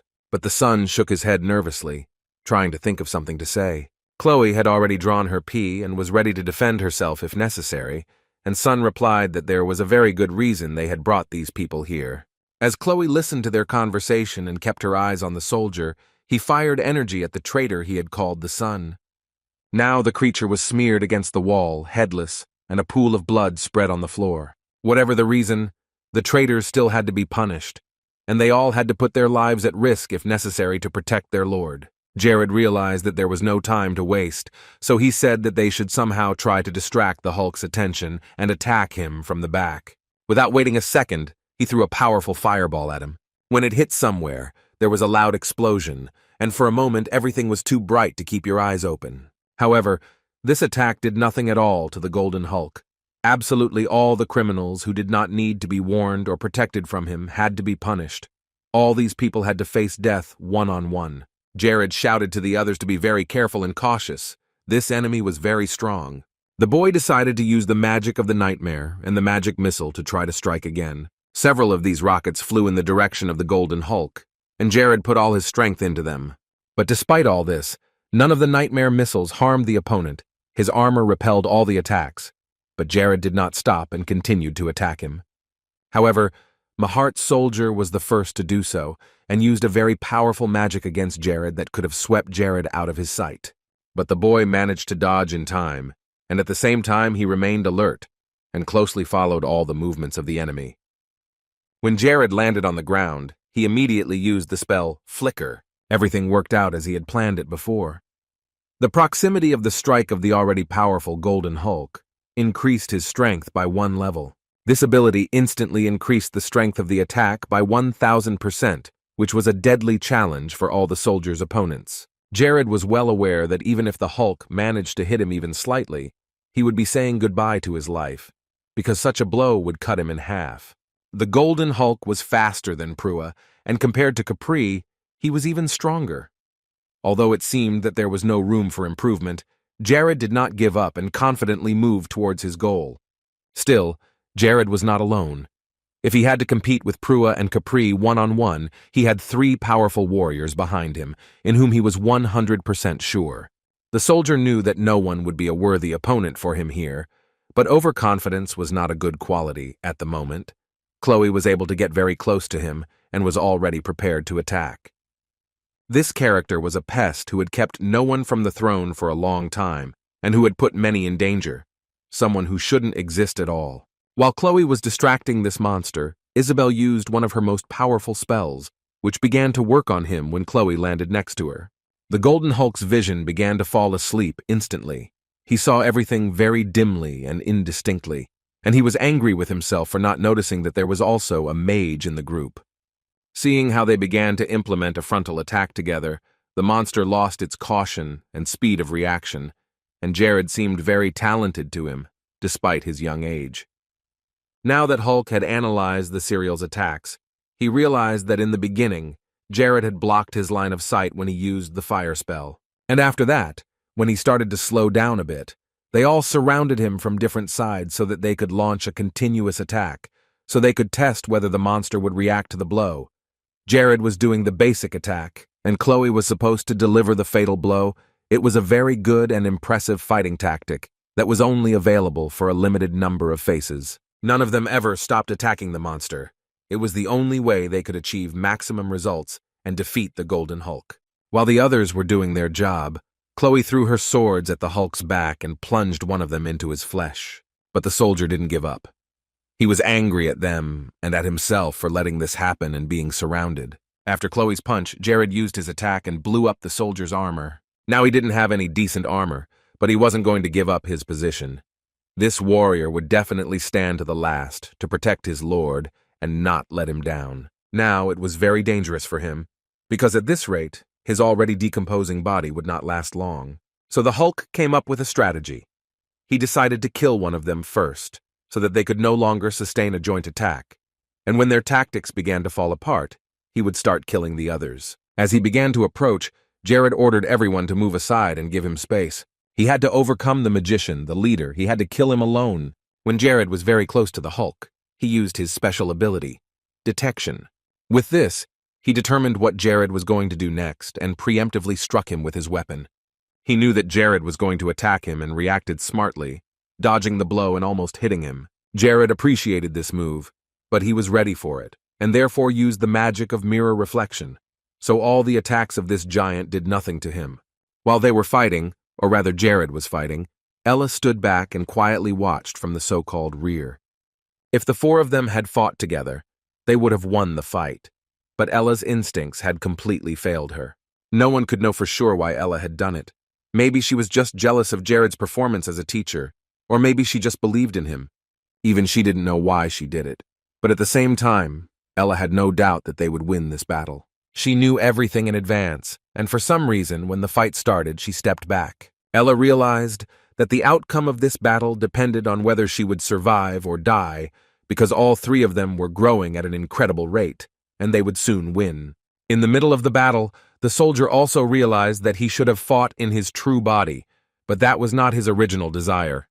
When there was almost nothing left of his body, he quietly told them all to leave immediately. In the state they were in, no one could even breathe in the presence of the Emperor. Only then will the Golden Knight be sure that they will meet again in an equal fight someday. With that, he began to turn to dust and disappeared from their sight. When he disappeared from the hall, Isabel walked over to where the Hulk had been standing. Some fabric was left behind. She didn't know it was mirror armor. But Ella immediately came up to them and started saying that the weapon from the grave would bring Jared bad luck. It might even be cursed. And the two were about to throw it away, but Jared couldn't let them, so he immediately grabbed it for himself because he couldn't throw it away. Isabel asked him if he knew anything about this armor, and Jared certainly did. It was the only piece of armor on the entire Nars continent. If one wore this mirror armor, the soul of the blacksmith who created it would create a force field around him that would turn all arrows into ashes if they flew towards that person. This armor was thinner than cotton, so it could be worn safely over another piece of armor. The three of them stood there with mixed feelings about it, but there was no changing Jared's mind, so they just decided to forget about it, even though no one realized that it was really a very useful thing. He almost started to cry. The guy had always wanted to get this armor, having conquered it with his own hands and finally managed to do it. But for a moment he thought about it. Jared thought about the armor, and remembered that the player who owned it said he had made it himself. He had given him a ton of metal and raw material to create the thing. But Jared felt like the whole thing was a lie. It was pretty funny and sad at the same time. It turned out that he couldn't use the Nightman from his past life. In general, the guy was a little confused about this time. In the end, he took the armor with him, and they moved on, and soon the team found the gate they had been walking to for so long. They had already reached the very end, so Isabel suggested that they deal with the next enemy using the same strategy, but Jared said that from now on he should go on alone, and the three of them should wait here. The girl was speechless for a while. She couldn't believe that Jared had said such a thing, but he explained that the Doe Maharts were the ones who spread their curse everywhere they went, so if it touched Isabel or anyone else, it would simply destroy them. It was too dangerous to go on. But then Isabel asked him what he had to make sure he came back alive. Jared had the Ring of Gracia, which he had received after defeating DeLuca. With this jewelry, magic doubled, and all negative mental buffs were supposed to be neutralized. But he reassured them that they didn't have to just sit here and beat around the bush. They had a difficult task to accomplish as well. Jared asked that they absorb all the demonic energy that Mahart would release during their battle. There was a small hole for that. Demonic energy was like toxins. It might hurt a little bit, but it would be possible to absorb his demonic energy. Isabel said that he could rely on her and she would take care of everything here. Chloe had a different task. Jared needed her to guard the entrance so that no clay soldier could interfere with their fight. Ella came up to him and asked him, as always, with a slightly smiling face, if there was work for her, and Jared said that she would not be idle, and Ella was already glad that at least that was the case. But the next moment all her hopes came to an end, because he told her to guard the magic stones, and she did not understand whether he was mocking her on purpose or not. After that, Jared went to the gate with the big lion and opened it using magic. There were clouds of dust everywhere, but he stepped inside into a dark room, but Jared's eyes quickly got used to the pitch blackness. He turned to Mahart, saying that it had been a long journey to get here, and he might have died several times already. Mahart said that he would not mind if Jared decided to take a little revenge for all the fun and adrenaline rush, so the boy took his magic wand. which had many good functions, and went on. When Jared went further, he noticed that the tomb was glowing green from the inside. It was slightly open, but he could not see anything inside. Mahart himself appeared. He stepped out of the tomb and onto the ground. Jared was the one who had broken his peace, the one who had entered Mahart's realm of tranquility, and he praised him for making it all the way here. Mahart was standing quite far away from Jared himself. He started to say something else to him, but suddenly fell silent. He looked at the boy and asked what he was doing here, watching him in surprise. Mahart was really shocked and very angry at Jared's behavior. All over Mahart's grave were many pictures that Jared had just drawn. Mahart became even more angry, because no one dared to offend him so much. It was vandalism, and he almost turned red with anger. But Jared confidently said that today's appearance was the last appearance of the tyrant Mahart. The guy was here to end his life, which was filled with murder and blood, so there was no point in setting any other mood in this situation. Mahart, in turn, said that he had created this place with great difficulty. It was made especially for the soldiers he had come to love. But Jared knew all his true plans. Mahart simply wanted to resurrect and conquer the mainland. And as for love for his subjects, it even sounded ridiculous, because he made them work very hard and drove them to death with his orders and attitude. And when all the subjects in that place died, he simply left their bodies to rot further. But he said that giving their lives for him was a blessing. Jared couldn't take it anymore, and exclaimed that it was all a social lie. Mahart was so afraid of his death that he began to imitate immortality. But Mahart was also on the verge of destroying the place, and he didn't even want a pathetic guy like Jared to say his great name. And then, when Mahart managed to get a shot off, Jared's magic began to work. The mental curse disappeared, thanks to the effect of the Ring of Gracia. Even though Jared fell to the ground and seemed to be in a trance for several seconds, the artifact had worked and fulfilled its function. But Mahart didn't stop there. He wanted to finish the job, saying that he would brand him an eternal sinner, and he released a dark force towards Jared. The large black skull from Mahart's hand began to approach the boy, who had just barely gotten to his feet and managed to recover. It was still unusual for him to feel the effect of this artifact. But he quickly gathered himself, seeing this stigma that would eat a person until he died. Even he could not dodge such a thing, because this thing would pursue the target until it caught him, and there was no point in running away. Within seconds, the stigma was on Jared's face, and he looked his rhinestone in the eye without wavering. He had a plan this time, too. He could be clever and dodge when the stigma caught him with the blink. At that moment, he would be able to close it and the piece of paper where he had previously drawn a certain picture. Mahart was amazed by this ingenuity. Jared not only managed to evade the curse, but also avoided being labeled a sinner. When Jared flew into the air, Mahart created a wall so that he could not escape. So if one of them dies, the other cannot leave this place. Mahart also added that if Jared decided to become his loyal subject, he would pity him and forgive him for all his sins. And he was even ready to promise him immortality and great power. But then Jared asked him what he meant by immortality, because the prospect of becoming a bald skeleton that could not rot and die did not suit him. However, this brought Mahart to even more negative emotions. He took it as a very strong insult. So he decided to show the Emperor's true power, and many green lightning bolts appeared around him. They smashed the walls around him, and all these pieces flew right at Jared. Now it was even harder because dodging such a stream of rocks is not so easy, but Jared held on and tried his best. When he got a little further away, he quickly summoned fire magic and threw a fireball at Mahart. He was able to hit him, but Mahart simply took the hit and remained unharmed. Now it was his turn to show what he could do. Jared knew he couldn't beat him that way, but he was very grateful that at least Mahart's body needed to regenerate, as it had in the game, so he could buy himself time to land the fatal blow. So now he needed to throw spheres of his magic at him with all his might, because Mahart's stamina would definitely run out faster than the guy's magic. But nothing was settled for Mahart, and he raised his magic arrows upward, aiming them at Jared. Jared also had something to say about this attack, and he used several spells at once to get the best results. Jared had a stronger artifact than the great emperor had thought, and the energy rammed into his head. But he didn't give up, releasing green plants from the stone ground that were eager to capture Jared. To avoid being trapped, Jared used his shield and began to approach Mahart very quickly. He didn't care about his opponent's magic. He saw his goal in front of him and moved confidently towards it, forgetting about the obstacles on the way. But he was still getting tired, and because the fight had been going on for so long, Jared felt like he was in a burning hell. The attack that was being used against him was still stronger than his own magic.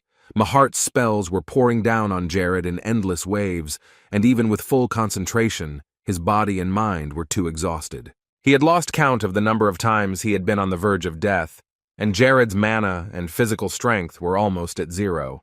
But the guy realized that he had to hold on just a little longer, and then he would be able to defeat the enemy. Mahart was fascinated by this struggle because he saw that Jared was fighting to the last, but he was not going to give up. It was very desperate. And surprisingly, all of his techniques worked. Mahart was also exhausted over time, even though he was stronger than Jared and it took much more time and effort. However, it seemed to Mahart that Jared's struggle was contrived. Perhaps he was the one who made up for the lack of strength with skill. Nevertheless, Jared was acting like a simpleton, or he was really trying to hide something from his enemy's eyes. Suddenly, Mazart fell to his knees from the instantaneous decrease in his strength. He did not understand what had happened and why such an incident had occurred. He absolutely did not want to believe that this was one of Jared's traps, which he had fallen into simply because of his carelessness. He pushed all these thoughts away, which both made him angry and distracted him from Jared's further attacks, and the man's strength was fading with every breath he took. But when Mahart looked around him, he noticed that he was standing right in the center of the circle Jared had drawn earlier. And it was not just any circle, it was a magical one. Now he realized that this was exactly what Jared had been trying so hard to hide from his opponent, and he had succeeded. Suddenly the circle began to glow with a bright green light that blinded them both. Mahart realized that Jared had closed him in a magic circle that allowed him to turn the enemy's attack against him, and the fact that Jared was on to him was not good news. For such friendly methods, Jared should have been severely punished, and Mahart was about to make it happen. Jared merely replied that it was arrogant of him to talk about other people's dirty methods when he himself had committed so many crimes. And then Mahart was instantly at the side of a tired Jared, who was trying his best to end the fight with a victory. Mahart managed to catch Jared with his chain. He grabbed him right by the leg because of the guy's exhaustion. As soon as the great god of the catacombs descended to the ground, he pulled Jared down with him, holding the magic chain tightly. Jared flew down in a flash and hit the ground painfully, his face and armor covered in numerous scratches from all the blows he had taken.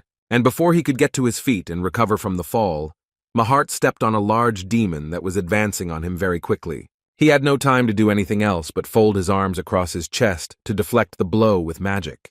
The next moment, however, he was already flying to the ground from another hard blow. Mazar had once again managed to hit his target. This attack was one of the most powerful and painful for the guy. He grabbed his arm, gritting his teeth to keep from screaming. His arm hurt so badly that he could hardly move it, and at that moment Mazart came up to him and hit him again. This finally knocked out what little strength Jared had left after everything he had been through in the catacombs, and it seemed that Mahart was just starting his game, because it was all just a warm-up for the real battle. Mahart hit him in the face, punishing him in this way for everything the guy had done. Jared was already bleeding. It was everywhere. But his opponent didn't stop. Maybe coming here was his biggest mistake that would lead to a fatal end, and all dreams would fade away in a moment. Once Jared stepped through the door, there was no turning back and no time to enjoy his life.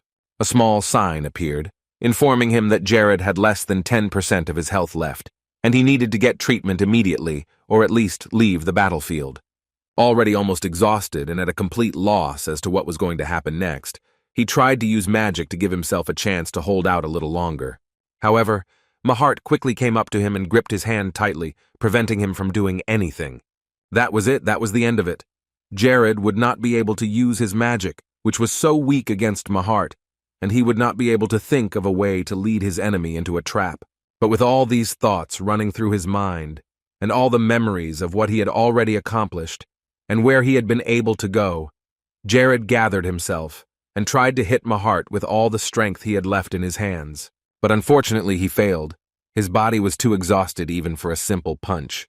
Unlike Mahart himself, whose anger was boiling in his blood, he had gathered his magic and was about to end this unequal fight. But as soon as he swung, a small but sharp dagger flew out of the ring. Jared thanked himself that he had managed to put the accessory on his finger before Mahart attacked him. He had a dagger in his pocket, and there were many other ways to win, And besides, Mahart's body was very soft and resembled ordinary sand. It was very easy to plunge the swords into him, one after the other, and they would pierce the enemy's flesh. All these weapons had divine power, which increased the power of the blow. Each dagger was equipped with a purifying magic that penetrated the flesh of Mahart.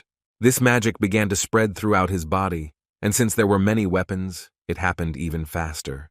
Mahart irritatedly said that Jared had a low level of magic, but he interrupted him and did not let him finish his sentence, saying that only the weakness of his demonic energy was noticeable at the moment. Demonic magic was also subject to purification magic, and it didn't matter how much of his energy he lost at this stage. Eventually, Mahart would still die. The energy was already reaching every point of his body, and it was impossible to do anything about it and stop this effect. Mahart realized that now he had nowhere to go. He was caught again, but this time it was much more serious. So he ordered his army, which consisted of countless clay soldiers, to protect him. But in order for the army to get to the king, they had to pass through Chloe, who reacted immediately to the visitors and rushed to deal with them. While they were marching in time to the hall where the fight was taking place, Chloe managed to get around them all and completely break up the group of soldiers, preventing them from getting to the leader. The girl managed to do her job quickly and accurately. No one stopped Jared from fighting Mahart.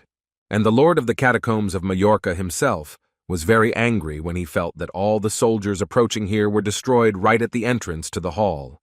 Jared smiled, mentally thanking Chloe, and Mahart now knew that he was not fighting against Jared alone, because he had at least one ally. However, even this information did not deter Mahart's desire. It only made him more eager and determined to win. As the energy continued to spread through his body, he summoned an immortal army from the portal, a spell of soldiers who were able to escape the clutches of death. All he wanted to do was leave this world, but Jared suddenly appeared out of nowhere and began blocking all the entrances and exits. Mahart's main goal was to take over the entire continent. Listening to all these words echoing in Jared's head, he plunged another dagger into Mahart. His eyes could hardly see, but there was also a destiny. He had to win this fight. Now he had to take the last step to achieve what he had been working towards. So Jared continued to hold the knife firmly in his hand and shouted loudly that he would destroy Mahart's plans and unite the entire continent as one. Something exploded loudly in the great hall where the heaviest fight of the day was taking place, and Isabel held her breath as fragments of the door flew past her, broken by the explosion. A layer of dust rose up around her, and she got up from her knees when everything was quiet, thinking of Jared, hoping that he had survived the explosion. Next to the mountains of sand, and amidst the silence, which this time was very sharp, stood Mahart, and next to him lay Jared's body. He didn't open his eyes anymore. He didn't have the strength to do so. And Mahart laughed with satisfaction. The Emperor of Immortality had won again. But then he made a mistake that cost him his precious life, which was gone in a matter of seconds. Mahart's body was crumbling into the sand, and he gradually began to disappear and turn into dust. He had lost to Lord Jared, who was the owner of the smallest and weakest land in the north, Civia, at which point Isabel approached Jared's lying body. He managed to do what seemed impossible. He managed to defeat the tyrant and the great Emperor of Immortality. Although he was exhausted, the thought of victory made him happy, and Jared smiled broadly, not even opening his eyes. He was so happy that it was over, and that he had proved to himself that he could do more, even if it seemed like the end had come. He barely raised his hand, trying to say as loudly as possible that he had won the battle, still not believing what had happened. However, at the same moment his hand fell to the ground from powerlessness. But despite all this, Jared's raid was very successful. He was able to defeat the head of the Mahat Empire. Isabel started to scream that he couldn't just die and leave her because they weren't even together yet. She wasn't ready to lose him and was ready to commit suicide if he didn't wake up. But Ella calmed her down. She stood behind her and quietly answered that he wasn't dying. Jared had turned over on his side and still didn't open his eyes, but he softly said the name Isabel, and she tried to be quiet to hear what he was saying. But Jared didn't say anything but slurred sounds, and she tried her best to understand if he was in pain and if she could help him in any way. Still, Jared took a deep breath and spoke into her ear, telling her to take care of the artifact for him. It was not a happy thing to hear, but at least he was okay, if he could still speak. He also pointed with a trembling hand somewhere to the side and told her to make sure she took the magic book and the secret hiding place. Isabel could not perceive him normally now. To her, he looked like a mercenary creature, and the most mercenary she had ever met in her long life. Chloe and Ella approached him. The gray elf had no emotion on her face, except for a kind of indifference to everything that was happening around her, and the fencer was too calm after everything that had happened. So all the trophies from the raid were eventually returned to the lands of Majorca. The calendar had turned to July. 23 days had passed since the tomb raid, and life had returned to normal and routine. But on this day, Jared suddenly remembered that he had forgotten to ask Mahart about his existence. He knew more, but that chance had been lost with the life of the Lord of Immortality. Julian was sitting next to him working when he heard Jared exclaim, but at the same moment the Lord told him not to be distracted by trifles and to continue working. So Julian continued to read the results of the raid. This event had a very good effect on the lanterns that had the mana stones of the lands of Civia and Majorca installed in them, and the crime rate decreased by 90%, a result that was impressive. There are very few blind spots left, but given the pace of new deliveries, lanterns should be delivered to other places this week, in addition to forests and areas abroad. All the residents were extremely grateful to Jared. From now on, anyone could safely move around the streets at night, and if they reach wider areas, illegal deforestation will be reduced. It was all thanks to the fact that they had gotten the trophies. It was usually very difficult to get any magic out of the very hard stones. But Julian was still worried about something. The wound on Jared's left arm from the fight with Mahart hadn't healed yet, even though it had been a long time. Jared knew that it was an unusual burn, so he doubted whether it would ever heal completely, and he could consider it a small price to pay for the victory. After that, Jared turned to Aki and asked him about his new clothes, and the younger man was very excited because he was looking forward to this question. So he readily answered that it was very fashionable now. They said that such things are now at the peak of popularity among the nobility of Cinders. He had bought it all to explore the latest fashions and expected to be showered with compliments on his look today. He was in a good mood, expecting a standing ovation. But instead, Jared could only say that everyone's standards of beauty were different. He didn't want to offend Aki, so he decided to stop there. These clothes weren't Jared and Julian's style, so they couldn't say anything exciting about them. Aki collapsed on the floor, crying at these comments, and Jared asked what he had learned about the collection he had asked to study and research. The guy told him not very happy news. All the items from the collection were sold, and he forgot to tell him about it earlier. So Jared asked who was the buyer of all this wealth. The answer was not too surprising. Mr. Abanaba had bought everything from the shelves. As soon as he looked at the contract for the purchase of the Nightmare Stones, he couldn't resist and bought everything there. Jared was very upset and surprised. He didn't understand why the Red Goblin King, who seemed friendly and nice, would buy all of this stuff. He still hoped that maybe Abanaba would decide to return some of these items, but the thought that the Goblin King didn't take him seriously just because Jared was human was running through his mind. Aki also had something to tell him. Just yesterday, the Cinders soldiers had sent an official request to them. They really wanted to create a long-term contract for the exclusive export of Jared's landmines to their kingdom. The Lord firmly replied that they don't do that kind of thing, so it needs to be passed on to the Cinders soldiers. Jared wasn't going to agree to any other contracts than a monthly delivery. Aki nodded his head, saying that the kingdom that had asked for a deal with them had a lot of interest in the Lord. This was not without reason, for Jared had pesticides, mana potions, and a cure for the terrible disease Renell, which was considered a death sentence for many. He also had crystals that were collected in the territory of Civia and mines that he had invented himself. But Jared thought differently. It seemed to him that people were interested in his territories only because the kingdoms were very close, bordering each other. He was sure that there was a reason for all this, and that something was happening in the kingdom of Cinders, and that this something was not good for Civia.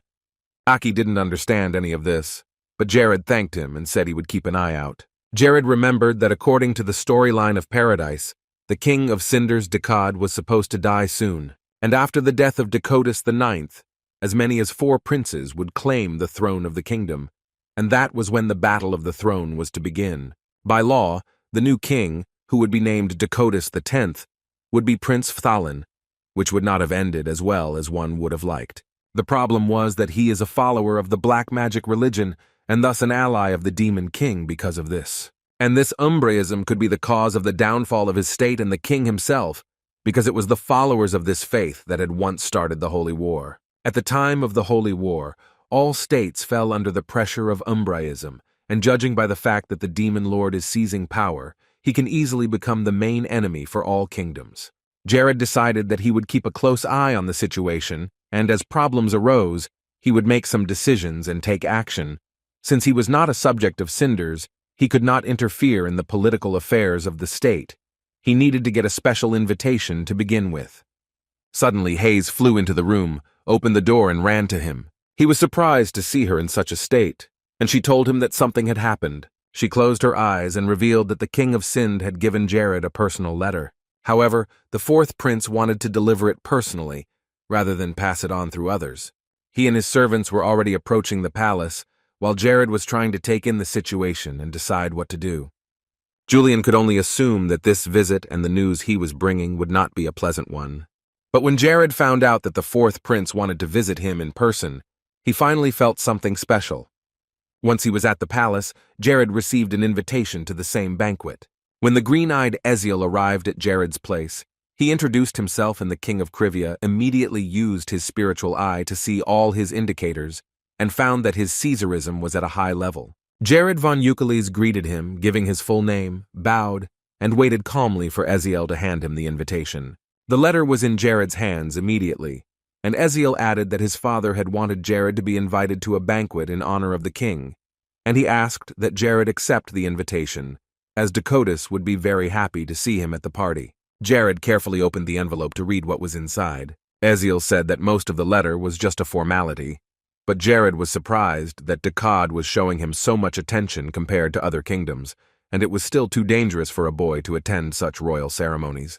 Eziel added that he had suggested to his father that he deliver the invitation himself. He was eager to see Jared in front of him, because Jared was the first person who had aroused so much interest in him. He felt a little embarrassed by the words, not even knowing what to say, because it was the first time he had ever heard so many compliments at once. So Eziel hoped that Jared would come over, and they could have a good drink and talk. But the king of Civia immediately dashed those hopes. He was not a subject of their kingdom, and was not obliged to bring him, so he just thanked him and was going to leave it at that. He was uncomfortable talking about this, but Eziel saw no problem with it and was impressed by his response. After a moment, he turned and started to walk towards the exit, saying that his personal visit here was a big mistake. He stopped and turned his head to Jared, saying his name. Eziel emphasized that after all this, he would not dare to disturb his father, King Dakotas, no matter what happened in his kingdom. Jared in turn promised that he would not ignore this letter sent by the king and wished Eziel a safe journey back. The prince turned out to be much smarter than Jared had expected. As he had thought, the prince had the aura of royalty, and he also possessed unrivaled knowledge that could serve as the basis for a sacred state, which was the exact opposite of Mado's concept. But Eziel had to be very careful and cautious. For some reason, Jared did not want to trust the people around him, and he could not show outsiders that he and the prince could have a good relationship. Jared decided to show him something that Eziel didn't know for sure, the power of the Northlands. In the end, the prince traveled to his home, the kingdom of Cinders. Phthalin's descendant, who was to be the next to take the throne, called his servants to him to settle a few matters. The fact is that Phthalin had heard that this servant had worked for Lord Civia for quite a long time, but he invited him here to verify the accuracy of the information. The old man confirmed that he had indeed served Civia during Barrett's reign, but had left last year to join Cinders. Phthalin said quietly that this was very good news for him, and that the old man would be useful in his plans, because his grandfather probably knew more about Civia than all the citizens of Cinders combined. Phthalin told him to tell him everything he knew about Civia. Meanwhile, in the kingdom of Majorca, Mia had already learned to use her magic. But this was not good news, because the child played with it as much as she could. Lena tried to catch up with her and tell her that she shouldn't run around the corridors using her magic. It made too much noise and could be dangerous. But Mia didn't listen to her. She ran into Jared's office and was eager to see the Lord, ready to throw herself into his arms. But they didn't see Jared there. Only Julian stood there. So the girls asked where the king was, because it was him they were looking for. Julian himself felt a little embarrassed, but he calmly replied that Jared had to go away for a while, but would be back home very soon. The Lord left for Cinders 2 days ago, and in total his trip should take about 4 days, and this was a little disappointing for Mia and Lena. Hayes was very happy. The fact that they were going somewhere together reminded her of the good old days that she often missed. Then Jared remembered how Aki had been trapped with bandits, and the boy had almost turned the carriage over. A horrible memory he would have wiped from his memory for the love of God. The boy begged Jared to forget about the incident and never mention it again, which was unpleasant to hear. But the Lord calmly replied that thanks to this incident, he had met such a beautiful and talented person as Aki, and Jared was very grateful to him that the boy had always supported him. Aki blushed, turned away from him, and said that it was all in vain, because it was thanks to Jared that he had survived that day. Meanwhile, Hayes looked out the window and saw that the kingdom of Cinders was very close by, and they would soon arrive. The banquet was about to begin, and the palace was crowded with people from many different kingdoms, with waiters serving drinks and snacks to the guests. When the next guest arrived, he immediately met the king and bowed to him. The others whispered about something very quietly so as not to disturb anyone, and waited for the celebration to begin. At that moment, Jared entered the hall, and everyone immediately turned their attention to him, because there were so many rumors about this king. He pushed on through the crowd of people, who quickly parted to make room for him to get to King Decad.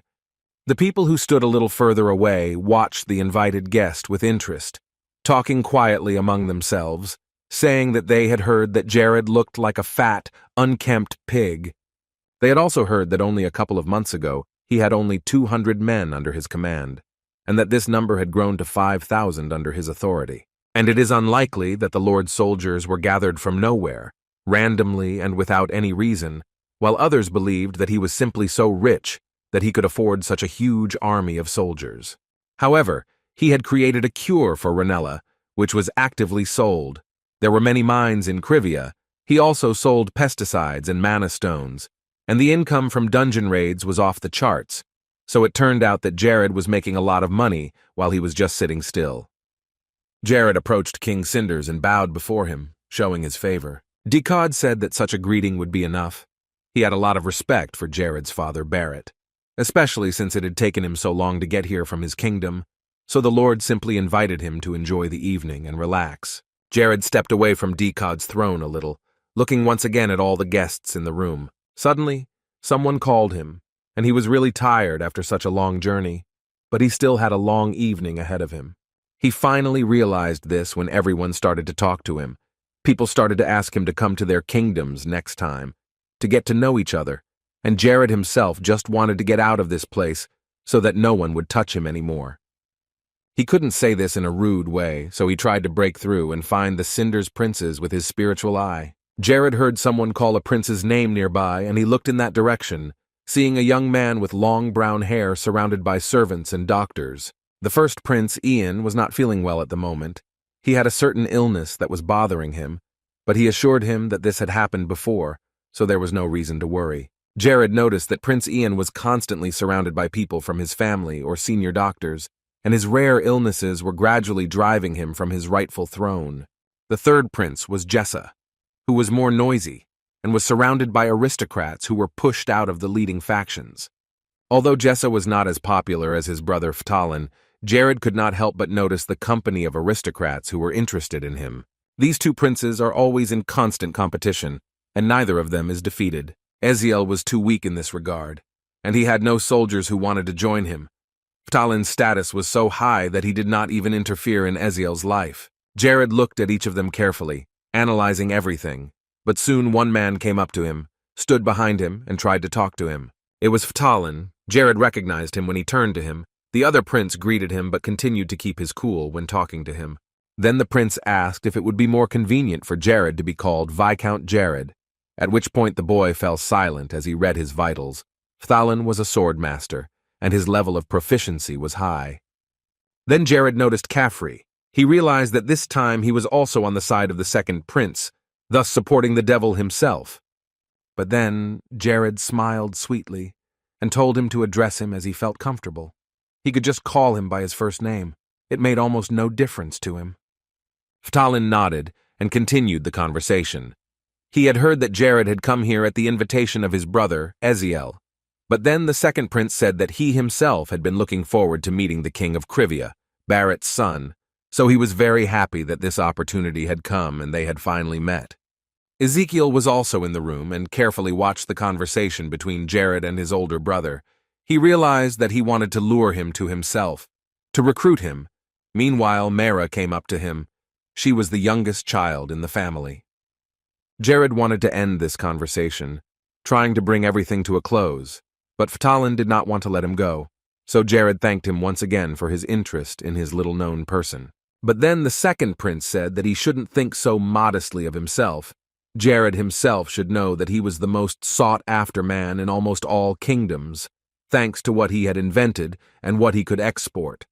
But the guy with the same smile stretched over his ears assured him that he focused all his thoughts and efforts on improving his lands and didn't pay much attention to such a supposedly respectable status. Ftalin then moved on to the next topic. He had heard that Jared was not involved in foreign political affairs, but somehow he had managed to get the lands of Majorca to join him. Jared only laughed, justifying this situation by saying that he was just lucky and still the weakest in the north. Ftalin said it in more polite words, but with his eyes and tone of voice he seemed to insist that they should cooperate in the future, once they found a common language. The second prince called him a very ambitious person, and he personally came to this conclusion knowing all the nuances about Jared. However, he assured him that it was all just a desperate struggle at a time when neighboring lands were trying to seize his territory. Ftalin didn't try to convince him, so she simply agreed with him and put her hand on his shoulder. He added that they would definitely need to meet one-on-one someday, and Ftalin had many things he wanted to ask him about and talk about. After this conversation, the second prince finally left Jared and walked away from him, yet he couldn't focus too much attention on him without appearing too suspicious. Jared exhaled calmly as he was left standing behind him, and then the grumpy Prince Jess came up to him, cheerful as was his personality, and asked loudly how the conversation with his brother had gone. And without even waiting for an answer, he said that everyone was trying to establish contacts with Jared because he was a very influential person and very popular, so everyone wanted to be in a relationship with him every year. But still, no matter how hard Ftalin tried to make a good impression on Jared, he was very bad at it. Jess, on the other hand, had a lot of connections among the warlords, and he was even willing to order ammunition for him if Jared wanted it, so he could resell it on his land for a lot more money. But then Jared said he didn't want to sell under pressure from someone else. It would have hindered him, even if the price had been agreed with the person in charge. Jessa appealed to his aristocratic acquaintances, telling them to give Jared some space and not to press him with their eyes. Jessa was quite abrupt and insistent, but he only wanted to show that he was very interested in Jared's personality and further cooperation with him. He felt a little embarrassed that he had put the guy in an awkward position. But then Jared assured him that he was the only one who should be embarrassed. In his opinion, Jess was going too far with his interest in a lord like himself. Jared's remarks impressed the aristocrats, including Jess himself. He took it too personally, saying that for some reason Jared had entered into a canado with his older brother and was now trying to escape from it. While Jess was angry, Jared realized that he had a lot more complexes than his brothers. The next moment, Jared was blunt. He believed that he could have gotten more out of it for himself with Fethelin. He would feel more secure and confident with the second prince. Jess's friends already knew that these words would not lead to anything good, because their friend was taking things too personally. He started to get very angry and was on the verge of starting a fight with Jared in the middle of the room at his father's banquet. But it ended more or less peacefully. He was hurt, of course, but they just parted ways. Jess didn't even want to see him anymore. Instead, Jared met up with Eziel and Princess Mara again, and the three of them sat down at a round table away from the prying eyes of the guests. First of all, Eziel wanted to apologize for his older brother. He was ashamed of his behavior, but there was nothing to be done about it. His temper was very hot, but Jared said it was okay, and after that, even the atmosphere of the banquet began to become more lively. Lord Civia picked up his cup and took a sip of tea, and for a moment there was silence among them. Then Mara decided not to miss the opportunity to talk to Jared. She had heard a lot about him, and she added that it would be very cool if a person like him became a citizen of their kingdom. Jared was getting a little tired of them all saying the same thing. He firmly stated that he was still a resident of Senju and did not want to be a subject of another kingdom. She was not satisfied with this answer, and then Mara exclaimed that her brother needed the help of a man like Jared, but Eziel calmed her down a bit. He was calm, but he told her to watch what she was saying and not to get so emotional. She apologized to him, realizing that she was wrong to say such things, but for some reason the people had turned away from her brother, and she wanted to help. Jared also calmed down and put the cup of tea on the plate, saying that he could help them if outsiders were so interested. Jared would be able to make it so that for some time they could talk quietly without paying attention to others. Eziel looked at Jared's hand in amazement. He was now using sound-blocking magic. After that, the boy asked what they could tell him about Prince Praelin and Jess. Eziel didn't follow his brother's every move. He wasn't interested in it at all, but he knew what was important. Jared asked the next question. He was interested in whether the fourth prince knew that the two were adherents of the Umbriism faith. The look on the brothers' and sisters' faces showed that they were very surprised by Jared's words. Eziel knew that there were rumors about this, but he did not believe it seriously. The fourth prince took this as an attempt to insult the royal family. He became angry, saying that Cinders was a country that was only committed to the divine nature of Radius. Jared calmly took out another sugar cube to put in his tea, surprised to hear that Eziel didn't know that about the prince. He slowly raised his hand to the cup and said that Eziel's brother might not care about the kingdom at all, or he might just lack faith in Radius's nature. Eziel didn't want to admit it to himself, but he knew there was nowhere to run because Jared had figured out his brother and ripped the veil off. Nevertheless, he gave away the fact that neither he nor Mara nor anyone else knew about this secret. Jared said that if the two of them had already known everything, their conversation would have gone much faster. But from now on, Eziel and Mara would have to secretly gather all the information about the two princes and their actions. Jared gave Eziel a strange object with which to record a video of some secret meeting or ceremony, and after that he could collect evidence that no one could deny or justify. Eziel couldn't trust everyone, and he didn't know what Jared's specific purpose was in helping him. But since Jared was not a citizen of the kingdom, he simply wanted to help the people living in the kingdom's territories out of his own free will, so that their country would move in the right direction. The power or close associates will no longer be able to influence them in any way. As the sugar cube sank into the cup of hot tea and dissolved in a flash, Jared added that sometimes it happens that even the strongest relationships between people start to fall apart for some reason. Mara said that now it would be worth removing the sound-blocking magic because if they sat for so long, some suspicions would arise. So Jared removed the spell and said that he would leave the rest of the details to them. In the meantime, several people stood behind Jared, all dressed in black and wearing disguises to hide their identities. Jared told them to keep a close eye on what was happening in the kingdom and report back to him. Since he had chosen them as the best of the best, he was confident that this group would do a much better job than the spy Prua. The spies dispersed, and Jared picked up the cup again and began to drink the tea he loved so much. But it would have been better not to put so much sugar in it. The last cube was definitely unnecessary. A new hard day began after a deep night had passed, and they had spent it quietly in the palace enjoying their sleep. Jared and Hayes were ready to head back, but Aki was running late for some reason. Hayes remarked that they had to wait for him again, just like last time. She then added that she thought Jared was the only one of all the lords who was waiting for the Gotzi to arrive outside. He offered to buy her some clothes while they waited for Aki, and Hayes asked him a little confused as to why. She added that what she was wearing now didn't make her uncomfortable, so she shouldn't have worried. But he convinced her, saying that he wanted to do it. Taking Hayes by the hand, he led her to the store. She didn't know how to react or why Jared would do this, but she followed him. Very soon they were in the store, and she began to try on different outfits. First she put on a red dress and went out to show it to Jared. Jared smiled slightly and said that it looked great on her, and the salesman also complimented the young lady. But Hayes decided to try on something else. It would be a shame to leave her choice on the first look. Shopaholic mode was on. Hayes was very happy trying on the clothes, so Jared just made sure they did the right thing when they came here. But as he waited quietly for her to look at her next look, an urgent warning appeared. The territory of Civia, which was next to the Nightmare Forest, was under threat. Every year on July 1st, the main star of the sky, Dias, and sometimes the star Wendell, would align. At such a time there would be a large-scale invasion of the kingdom by evil spirits. Today was June 9th, and there were still 3 weeks to go before the event.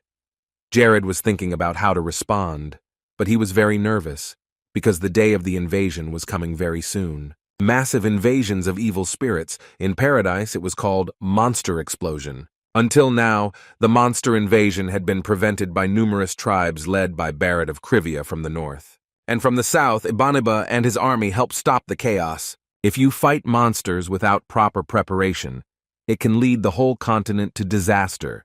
But if you go into the battle prepared, you can gain tremendous experience on the battlefield. So he decided that this time, he would dominate such an important event. Before he had time to think over all the details, Hayes came to him in a new look. She had decided to choose this dress, it fit her incredibly well, and Hayes looked simply gorgeous. Jared thought she looked like an angel. Hayes really resembled something unearthly and beautiful. After these compliments, Hayes used healing magic to create a small sphere in her hands, and then she threw the sphere around her throughout the store. Jared stared at her in fascination as she stood there in the light, a little uncomfortable now, but she wanted to ask anyway. She felt like she really did look like an angel who had come down from high heaven. But when she asked Jared, he replied calmly and gently that she always looked like an angel. The shopkeeper almost wept at the sight of the two of them. After they waited for Aki and got into the carriage, they returned to the Civia Palace some time later. Jared had been practicing tirelessly as usual, trying to maximize his magic so that he could go into battle with confidence and win. Isabel helped him, but she noticed that even a strong magician like him was having a hard time fighting. Isabella, while still in the body of an evil demon, had spent almost all her resources on lust magic. So the spells were very powerful. She trained this type of magic because it could lead a person to the most fatal mistakes that would be impossible to correct. Jared was already sweating while he fought her. He assumed that she had Mahat magic, and that was why Isabel was so strong, and since her test was already over, he could destroy her. But suddenly Isabel disappeared behind a red mist, from which a large mirror soon appeared.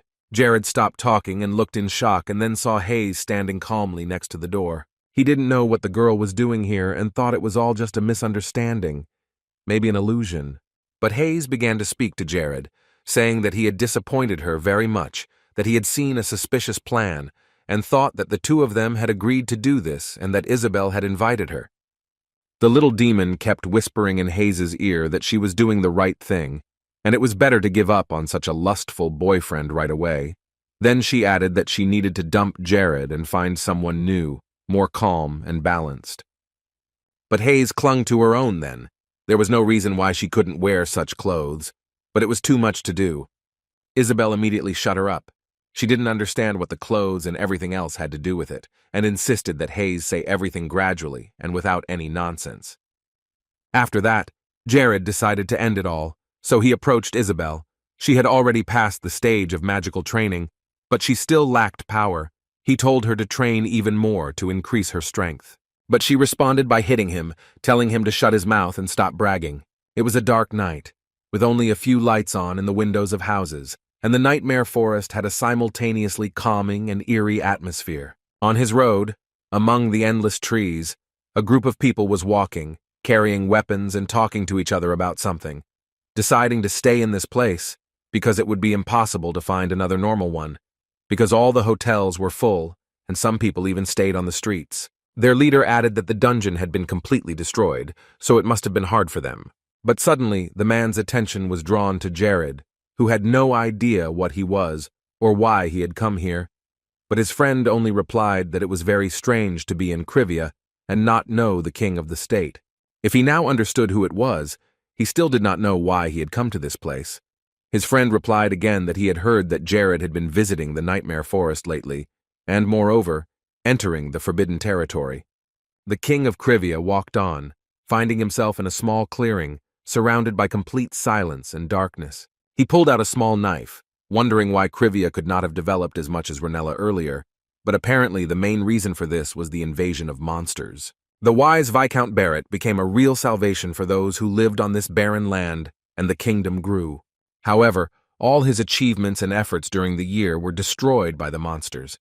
And while Civia often suffered from invasions, Ronella and Mahorca enjoyed all the privileges in peace. All his life, Barret had only dreamed of one day assembling a mighty army that could withstand the power of demons and protect the kingdom. But Jared's father never managed to do it, or at least this point was not fully realized. However, Civia was still in a safe zone now. At least there were not as many mishaps as before. Jared set up several magic stones close to each other and made them work with his magic. A dome spread over the entire nightmare forest, completely covering it and working as a barrier. Meanwhile, the goblins and various monsters were already advancing towards him. This army was really very large and powerful, and it was scary to imagine what could happen if you did not withstand their attack. One of their leaders, who stood in front, loudly declared that today was a day of blessing, and they must deal with all their rivals. He gave his soldiers permission to eat the wretched people they met along the way, but he ordered them to gather food and precious things in one place. They were the center of the world, and everything should belong to their army. The biggest monster turned to the commander when the portal was opened, and it was time to go to the battlefield. Crandall, the commander of the Blue Ogre Legion, told all his men to enter the portal. All the evil spirits that had gathered here in one army instantly slipped into the magic ring, waiting for the moment when they could eat human flesh and take possession of their belongings. They spent some time in the portal, but soon came out and surprisingly immediately encountered the first people standing in front of them. Jared stood calmly in front of the monster, which was moving very quickly towards him. He thought that it was just an unfortunate guy who was unlucky to be near the magic portal. He was ready to attack him and make a chop out of his body, but Jared continued to stand there as if he didn't care about anything that was happening. Meanwhile, more and more evil spirits began to emerge from the portal, seemingly endless in number. The ogre, who was the commander's right-hand man, came up to him and said that their warriors should have already cleaned up the surroundings of this place. By the order of the elder, they were all supposed to hurry to the nearest villages where people live, but Crandall stopped them and told them to look around. It was a very strange place. They had planned to go somewhere else, but they ended up somewhere else, and Crandall looked around. He said in surprise that there must be another land somewhere nearby with people living on it, and Jared, continuing to stand calmly away from them all, said that this was a warped world that he had created using mana crystals as doors to other dimensions, and that he had done a great job. The evil army could consider this an obstacle they would not be able to overcome, because he had clearly indicated all the coordinates for them to return to their world, which would happen as soon as they passed through the wall. Crandall listened attentively and was glad to find the culprit of the terrible situation they were in. Jared stepped closer and said that he had come out here as a representative of the humans to greet them and welcome them to the new world. Crandall also stepped closer and asked who he was, knowing that ordinary people could not possess such magic. Jared confirmed that there really were no such people, and as a result, the Great War would soon begin, and all this was just a way to confront the enemies. The ogre had no idea what the boy was talking about, but he managed to get the gist of it. No matter how powerful a supercrystal people had, such heavy magic required a lot of power. Crandall asked if this obstacle could disappear by itself if they waited here, and Jared said that was correct. The Legion commander also sensed a strange energy emanating from Jared, so he ordered Tabanon to go and check if his guess was correct, and the aide immediately jumped down. The ogres, goblins, and all the other evil spirits began to watch as Tabanon dealt with this tiny fellow. He gladly agreed to start a fight and keep Jared entertained until the barrier was gone, as they had nothing better to do for the time being. Jared, as always, had a plan and followed it to the letter, so at this point he decided to use the magic bracelet to summon the magic of the nightmare. Crandall felt that Jared's aura had become even more powerful. Apparently the guy had been hiding his full potential all along. And then he remembered the warriors who had come with him to the kingdom, but he hadn't seen them anywhere. And when he looked out of his carriage, he noticed that the entire army was already lying dead on the ground. Then the commander realized that something was wrong and immediately ordered Tabanon to stop, but the truth came to him too late. At that very moment, Jared threw a large fireball at Tabanon and burned his face. Tabanon caught fire, and now there was almost nothing left of him. His horn flew away from him and hit several goblins on the head. They watched with stupid faces. Then Crandall ordered everyone who was left to immediately grab Jared before he could get away from them.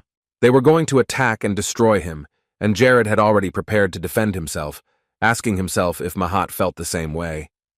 Jared was ready to defend himself, and from his hands began to appear spheres of light, which he launched at his enemies. In a moment, all these spheres were already near Crandall and his carriage. While the battles were going on in the lands of Civia, things were not going well in Renell's kingdom either.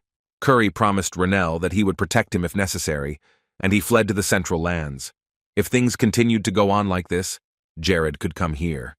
Besides, the treaty had already expired, so we had to find another solution somehow.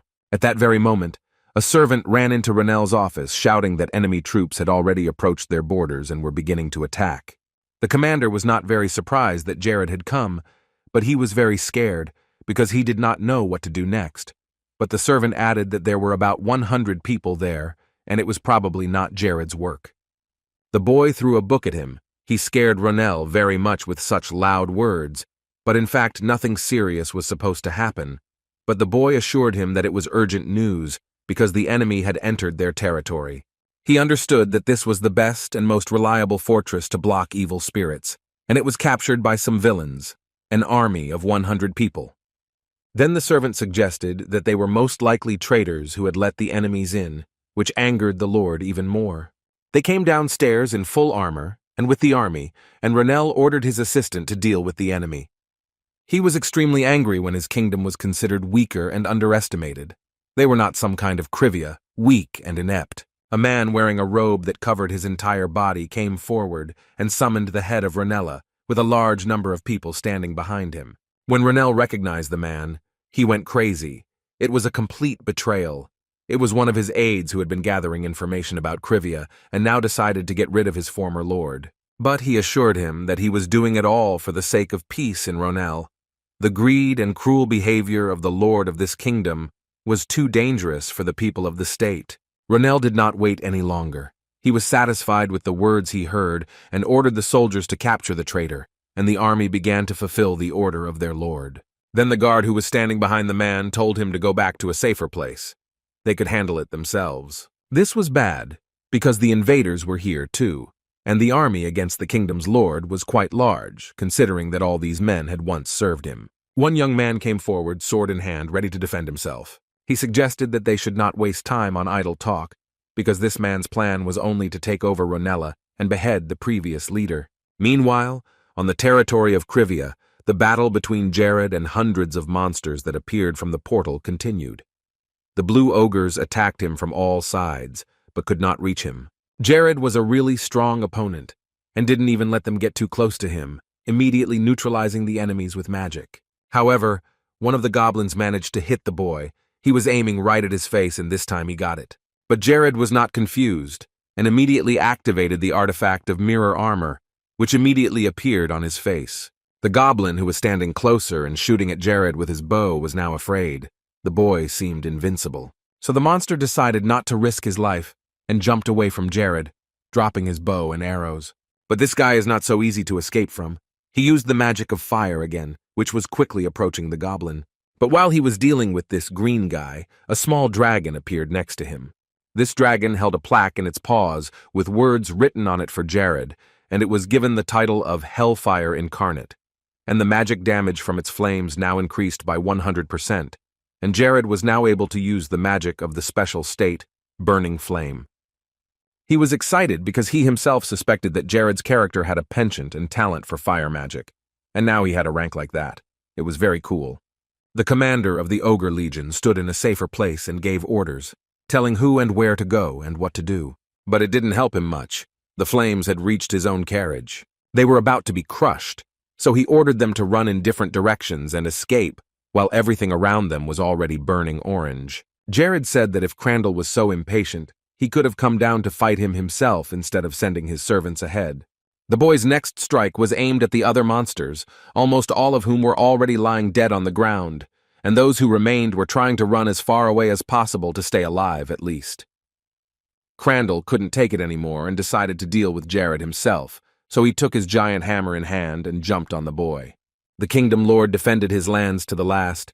He was already exhausted, having used so much mana for the spell, but he did not stop there. This time, however, something went wrong, and Crandall managed to catch him in his big paws, even though Jared tried to dodge. The boy immediately began to break free of his deadly grip while using the amplifier for his own magic. Jared grabbed his wrist and challenged him to a fight, saying that all of Crandall's servants were too weak to get his way, and he was even bored. But the leader was going to be a little more interesting. Suddenly, the monster let go of him and began to transform into something completely different.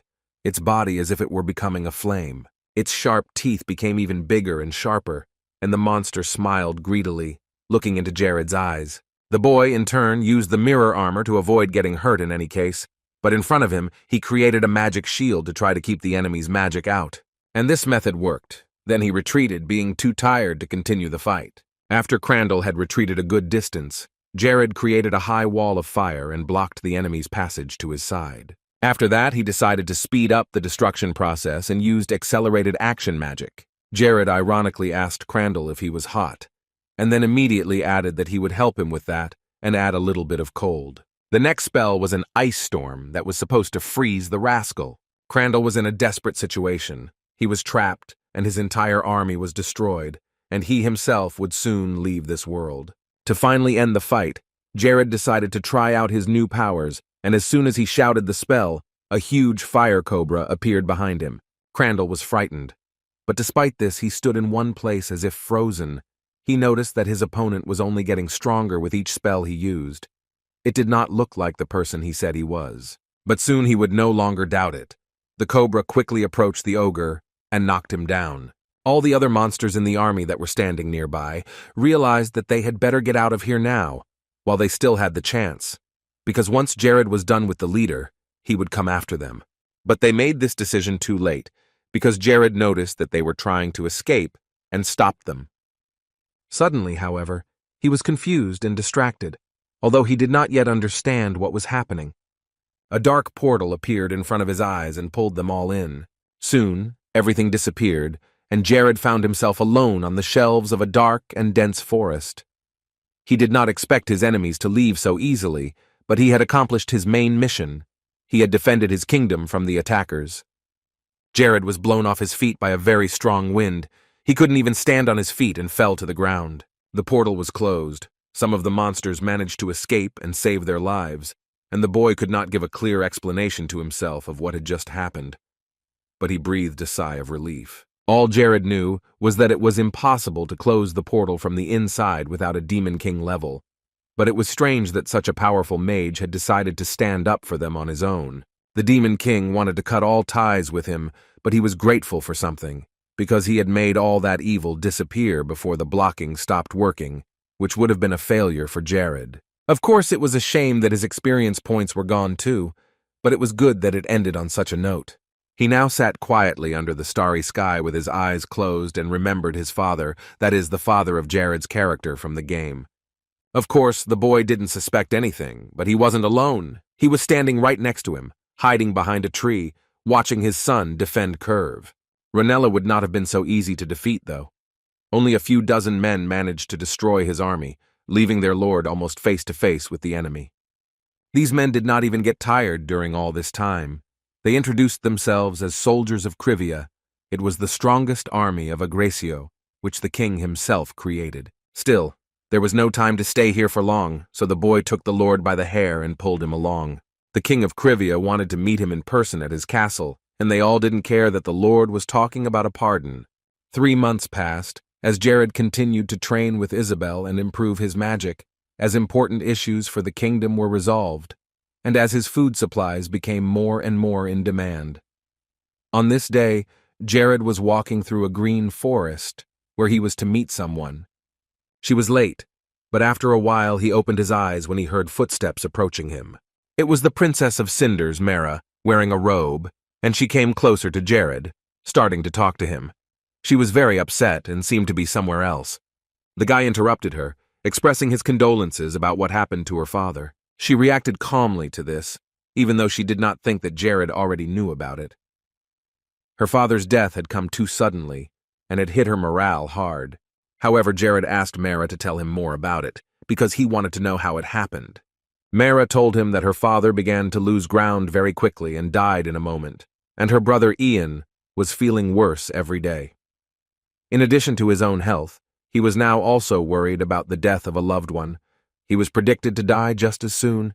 He might not even live to see the end of this month. Jared remembered how all this happened in the game, and then everything changed completely, and apparently, because of his interference in their kingdom, Prince Ian in Paradise was supposed to live another 10 years.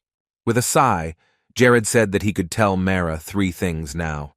First, he would have people coming to visit him. Perhaps James would not be here because of his character and their relationship, but Phthalin would definitely come. Secondly, in no case should Prince Iswell be allowed to interfere in this situation. He must pass by the civil war.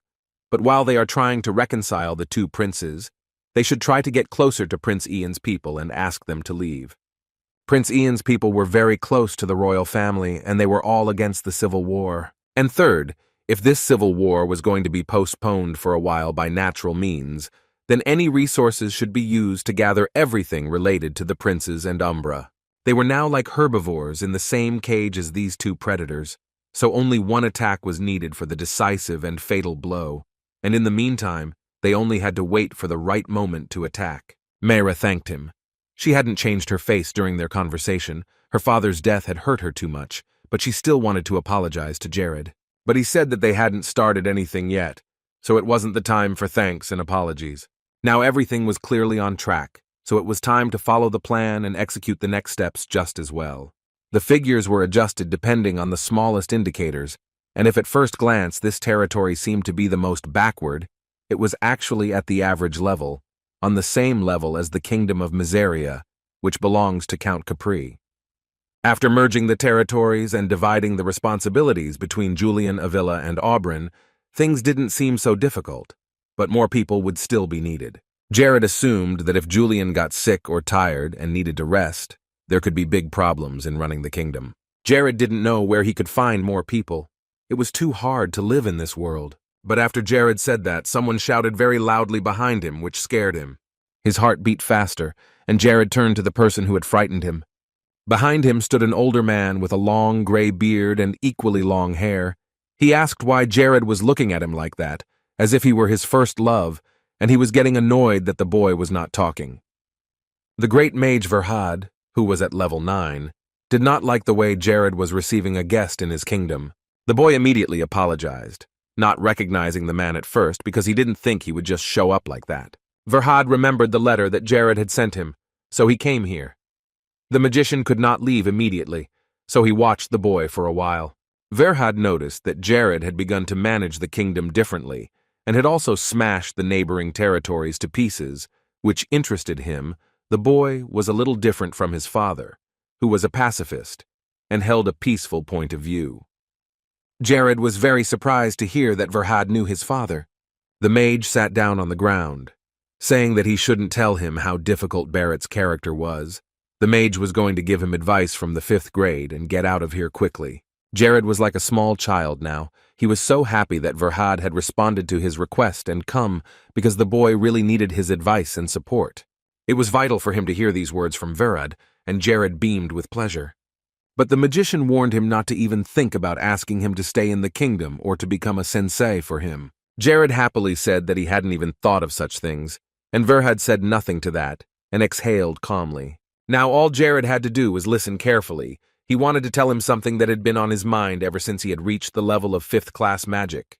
Jared used to be just an ordinary employee of a company named Shin Tae Pung, living an ordinary and not particularly interesting life. Jared remembered the day he first opened his eyes and found himself in the curve, as if it was not a long time ago, but a lot of time had passed since then. Back then, he just wanted to survive. He realized that he wouldn't be able to sit here for long, so he started to develop this kingdom. But with the rapid development of his state, he himself changed a lot. Or maybe he just realized a very important thing. He is no longer that Shin Tapun. He is Jared, the king and ruler of his territories, a warrior who is ready to give up everything to protect the kingdom and the people of the state. And these people, they were not some characters from the game Paradise. They were real people or creatures. Before, he fought only because he wanted to survive. He was afraid to die, but now he realized that he was fighting because he wanted to protect his people. He was fighting for them and for his country. He did not rely only on his magical or physical abilities. On the contrary, he was very much driven by the fact that the enemy was too strong and powerful. Even knowing absolutely everything about various strategies and glitches, he was far from perfect, because he is a human being first and foremost. That's why Jared gathered around him loyal people whom he could trust completely and rely on. As long as he has them, he will have himself. Without them, the Jared that he used to be will disappear. Of course, his personality will remain the same, but he will lose the point of fighting desperately, as if it were the last time. As Jared recalled all this, very bright rays appeared around him. Verhad was very surprised to see this in front of him. He had never seen anything like it before. Jared hadn't done it on purpose, but what had just happened had taken him to the level of Class 5. At first, the magician didn't believe it, because he had just said a few words, corrected him a little bit, and Jared had already moved to the next stage of magic. But it was the truth. Invisibility appeared at this level and Jared demonstrated it. Verhad had no doubt about it, but it never ceased to amaze him. This guy had gotten 5th grade magic after only a few instruction. Even he himself couldn't have advanced to the next stage so quickly. This boy definitely had extraordinary abilities. Barrett had clearly defined boundaries, but the son had surpassed his father. It's not a sin to be a teacher of such a capable and talented student, but maybe later on you'll even feel a little jealous. Verhad stood up and tried to convince himself that Jared could handle everything himself, that he would just have to watch him from a distance. Jared asked him timidly why he was leaving so quickly, hoping for at least a few more tips from the 9th grade wizard. But Verhad replied that they had already reached the desired goal. He had already given a lot of advice. It was worth and honor to know. One could not ask for too much. It was even impolite. Verhad concluded by saying that they would see each other again someday, if fate so desired, and Jared offered to see him off. But the man assured him that he shouldn't, but Jared insisted. He was also curious about Verhad's plans for the future, but the magician did not want to reveal all his cards to him now and tell him about his future intentions. Jared just wanted to know where he was going, so Verhad decided to tell him. He was going to visit the eastern continent, and the man kept walking forward with Jared following him. January 1st, 1415 came on the Nars calendar. A new year had begun on the mainland. The man died in his past body of Shin-Tapun and was reborn in the not-so-great body of King Jared of the Curve. And from that moment on, exactly 1 year passed, not the easiest, but very productive and definitely more interesting than in his past life. Time flew by very quickly. Jared decided to celebrate this small anniversary and have a drink. He reached for the rapier potion, the experience potion they had obtained from the tomb of Mahat III, and drank it all in one go. But if you pour plain water into the empty bottle of this potion, then every year, on January 1st, this water will turn into a potion. So the year started off very nicely, with leveling up, and all the characteristics that Jared would gain after that, he was going to put into mania. There was always room for improvement, so he had to invest endlessly. You could level up in just one sip, it was incredible, and it was also very tasty and sweet. Jared's scores increased significantly, rising to 63. But just as he thought, his level was still too low. Because of DeLuca's bracelet's ability, he had been putting off leveling up, but it seemed like now was the time to do it. He decided that as soon as he finished his work in the kingdom, he would need to take his students with him and go through the dungeons. Julian actively and deeply studied the management of mysterious objects, and after that he received an epiphany, and Jared, as his mentor, received a reward of 10 points, which he could distribute as he wished. Months ago, there was a feature in the Paradise system. When you increased your class level, you could get a certain reward for it. Depending on this, you could choose several rewards. However, Jared had long ago decided what kind of reward he wanted to choose as soon as he reached Class 5. He made this decision at the moment when he was thinking about how he could get the most profitable reward. And his decision was to improve the learning project. That is, it had to be passed on from teacher to student. He was going to be taking care of them anyway, so he was well worthy of reaping the rewards. At the moment he had 4 students, Hayes, Isabella, Lena, and Mia. All of them had good abilities and were quick to learn new things, which pleased him. Julian managed to master not only management standards, but also higher skills.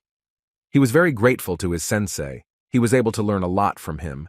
He could not help but think of Jared as his mentor. Aki diligently repeated after him, although he thought that such contact would be more like some kind of slavery, but he agreed he was pleased to work with Jared. Lacis, on the other hand, had overcome the obstacle called age, so he was also developing successfully and confidently. He was taking his cue from Jared, and the king was really inspiring him.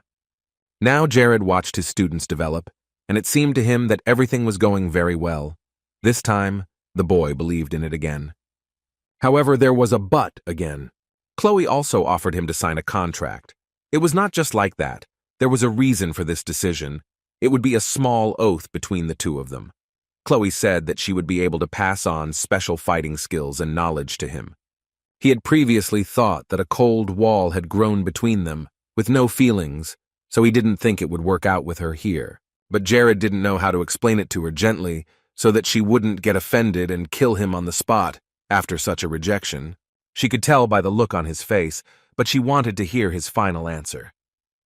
She asked him directly if he could make her stronger and help her develop her potential even better, because Chloe realized that although she was already a strong warrior, she was capable of doing much more.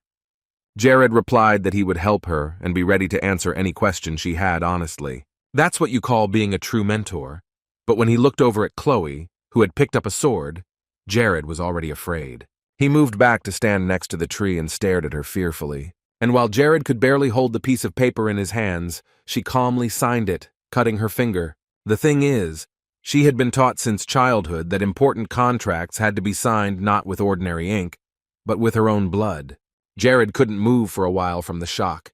It was something out of the ordinary for him, and he should have been warned about it in advance. He exhaled when it was over, and Chloe asked him to teach her everything her mentor Ella didn't know, to give her the knowledge and experience that would make her stronger. Jared hesitated, not knowing what to say to her. It seems that this contract was indeed one of the most important in her life. Of course, she hadn't mentioned it before, not knowing if he would accept, but Chloe had wanted Jared to be her mentor for a long time. When it was over and they had broken up, Jared had gone on to do his own thing, and it was hard to process all of this, and he had a lot of other unfinished business to attend to. He was sitting at his desk with piles of books next to him, using magic to make his work easier. Paradise had a certain ability that very few artisans have the ability to use. If you disassemble several artifacts, you can combine them to create a single but new one. It was a higher-level craft, but there were some restrictions on the number of artifacts you could use and the body parts you could apply it to. That's why the craft of recycling emerged completely naturally. And recycling was not a craft that any user of the game could try. If the system has a weakness, then of course it is worth taking full advantage of it. In this world, it is believed that if a craftsman takes artifacts too lightly, he invites the wrath of the gods. But the point is that if you don't know how to work with small details, you can end up without useful artifacts. In simple terms, this meant that there were no interesting innovations in this craft at the moment. Jared was not afraid of losing a few artifacts that he had specially prepared for this experiment. He used the special tools of the blacksmith Bara, so the process itself was not too difficult. Finally, he stood up from the table and stretched, because his back had started to hurt a lot during all the time Jared had been bent over doing something. Suddenly, a plaque appeared in front of his eyes, informing him that his student Lacis had achieved mastery in the art of swordplay. So he, as his mentor, had received 10 characterization points, which he could distribute as he wished. Lacis was indeed very persistent, especially after being revitalized by all the obstacles regarding his age. He developed and diligently learned new things. Jared took up his work again, even though it was already difficult, but he could not sit idly by. Before doing so, he took another look at the loyalty rate of his subjects, which was at a high level, as always. He drew a lot of inspiration from them, which made him happy and gave him new strength to move forward. He was surrounded by a lot of good people who were doing their best and constantly developing themselves, so he wanted to achieve the same great results. He promised himself that someday he would definitely become the main character in this big world. The guy sat at his desk for several more long hours, but in the end he finished his hard work. The fusion process was complete, and Jared could invest 3,000 magic points and finish the whole process. Once the core fusion was ready, he could get a new artifact with a different name and level. Now he had enough magic points, so without waiting, Jared channeled them all to finish the job. Finally, he held the item he had been working on for so long. It was Bara's ring, which was a master of the art of splitting into microparticles. Now a new opportunity had opened up. He could split the cores of artifacts that were at the 7th level and higher in the classification school.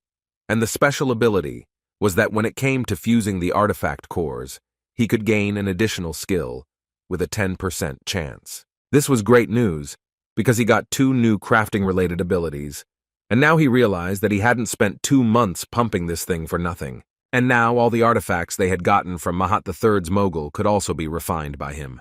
While Jared was thinking and making plans and strategies, it was time for morning training. He started practicing before the sun came up. Hayes came over to tell him that Chloe had shown up for the training session they had agreed to in the morning. Jared replied that he would be down in a few minutes, so he asked Hayes to tell her to wait for him on the training ground. He'd been concentrating so hard on his craft that he'd forgotten about the workout he'd discussed with Chloe, so he decided to hurry. And when he got out of his chair and looked out the window, Jared saw her watching him, and it was a little scary. But Chloe wasn't angry, she was just watching him calmly. When they started their first training session together, it was already nighttime, but no one was asleep at Cinders' house. Eziel was sitting in his room by candlelight, reading another letter Jared had sent him. He knew exactly what the king needed from him, and he picked up the piece of paper and held it up to the fire. Meanwhile, Chloe and Jared trained tirelessly, her new mentor giving her advice and guidance, and Chloe putting in all her effort. As they flew into the air together, he threw a fireball at her, which she had to dodge or deflect with an attack. One of the spheres fell to the ground, and Chloe landed nearby, her hand over her face. Jared told her to dodge all the spheres that would come at her, because he wasn't going to play with her. This was serious. She jumped into the air and promised that she wouldn't give in either, if she got the chance. He was also ready to fight and defend himself to the very end. As Chloe had thought, he was very experienced, and all his movements were almost perfect, so she knew exactly what attacks she would have to defend against. This process captivated her so much that Chloe was ready to resist him 24 hours a day. But while she was thinking, Jared was already behind her and tapping her shoulder. He noticed that she was thinking about something and asked her what it was. She was looking at him so intently and for so long that he was worried. But Chloe must have been thinking about something of her own. The elf looked away, not knowing how to explain to him what was going on in her head. So Jared suggested that they take a break and get their minds off the training. He felt that Chloe was not in any shape to compete today, so he stopped and picked up some water. But Jared assured her that she shouldn't apologize for anything because it wasn't her fault. But it was also just a training session, because if she behaved like that in a real fight, the enemy would definitely not stop. They would have just slit her throat, rushed in from behind, and that would have been her last fight. Last week, she also asked to train at full strength, but the result was not particularly successful because Chloe set her hair on fire. But that was not important to her because she would buy new clothes and her hair would grow back later. So it was better to take a break and watch your actions more carefully next time, because you could get severe burns. While Jared was calmly drinking the chilled water, Lacis approached the gate, calling out to the Lord and waving for him to come over to talk. Jared closed the water container and told Chloe to take a break from her studies while he went to talk to Lacis. Chloe was really tired, but not just from the workout itself. Something was tormenting her inside, she was thinking. She thought again as she sat down on a bench near the training ground. She remembered a conversation with Ella, her mentor, when the two of them had talked about how Jared was acting strangely and could seemingly see the future. Ella had hinted that she was imagining things and didn't believe that Jared could really think ahead. Even then, she was hurt by the words, but they still bothered her, especially since Chloe couldn't figure out what she was feeling.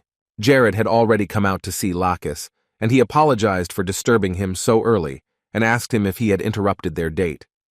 Jared folded his arms across his chest and grumbled that it wasn't a date. It was just a workout. But Jared was angrier and more serious, so he asked to get down to the business at hand. As the smile fell from his face, Lacis noticed that Jared had changed the subject too quickly and was acting rather abruptly. But he got to the point. The man had come to tell him that the civil war in Cinders had accelerated and become more violent, although not long ago it had been nothing more than small quarrels and arguments between people. However, now it was gaining momentum and turning into a very serious conflict, and after the division of the state into the northern and southern regions, an all-out feud between the second and third princes began. All the events were happening exactly as Jared had predicted earlier.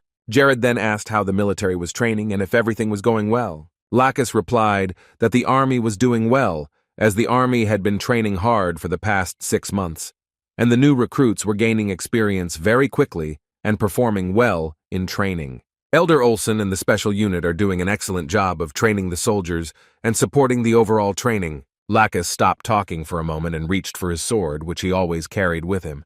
This weapon had been created by Jared, and he had given it to Lacis a long time ago. His eyes lit up, and he asked with excitement if Lacis liked the sword and was comfortable with it. He told him that this sword was almost the best he had ever had, because it could easily break very strong swords. Jared had been a little worried about the quality of this sword, because it was a test version, but apparently such worries were in vain.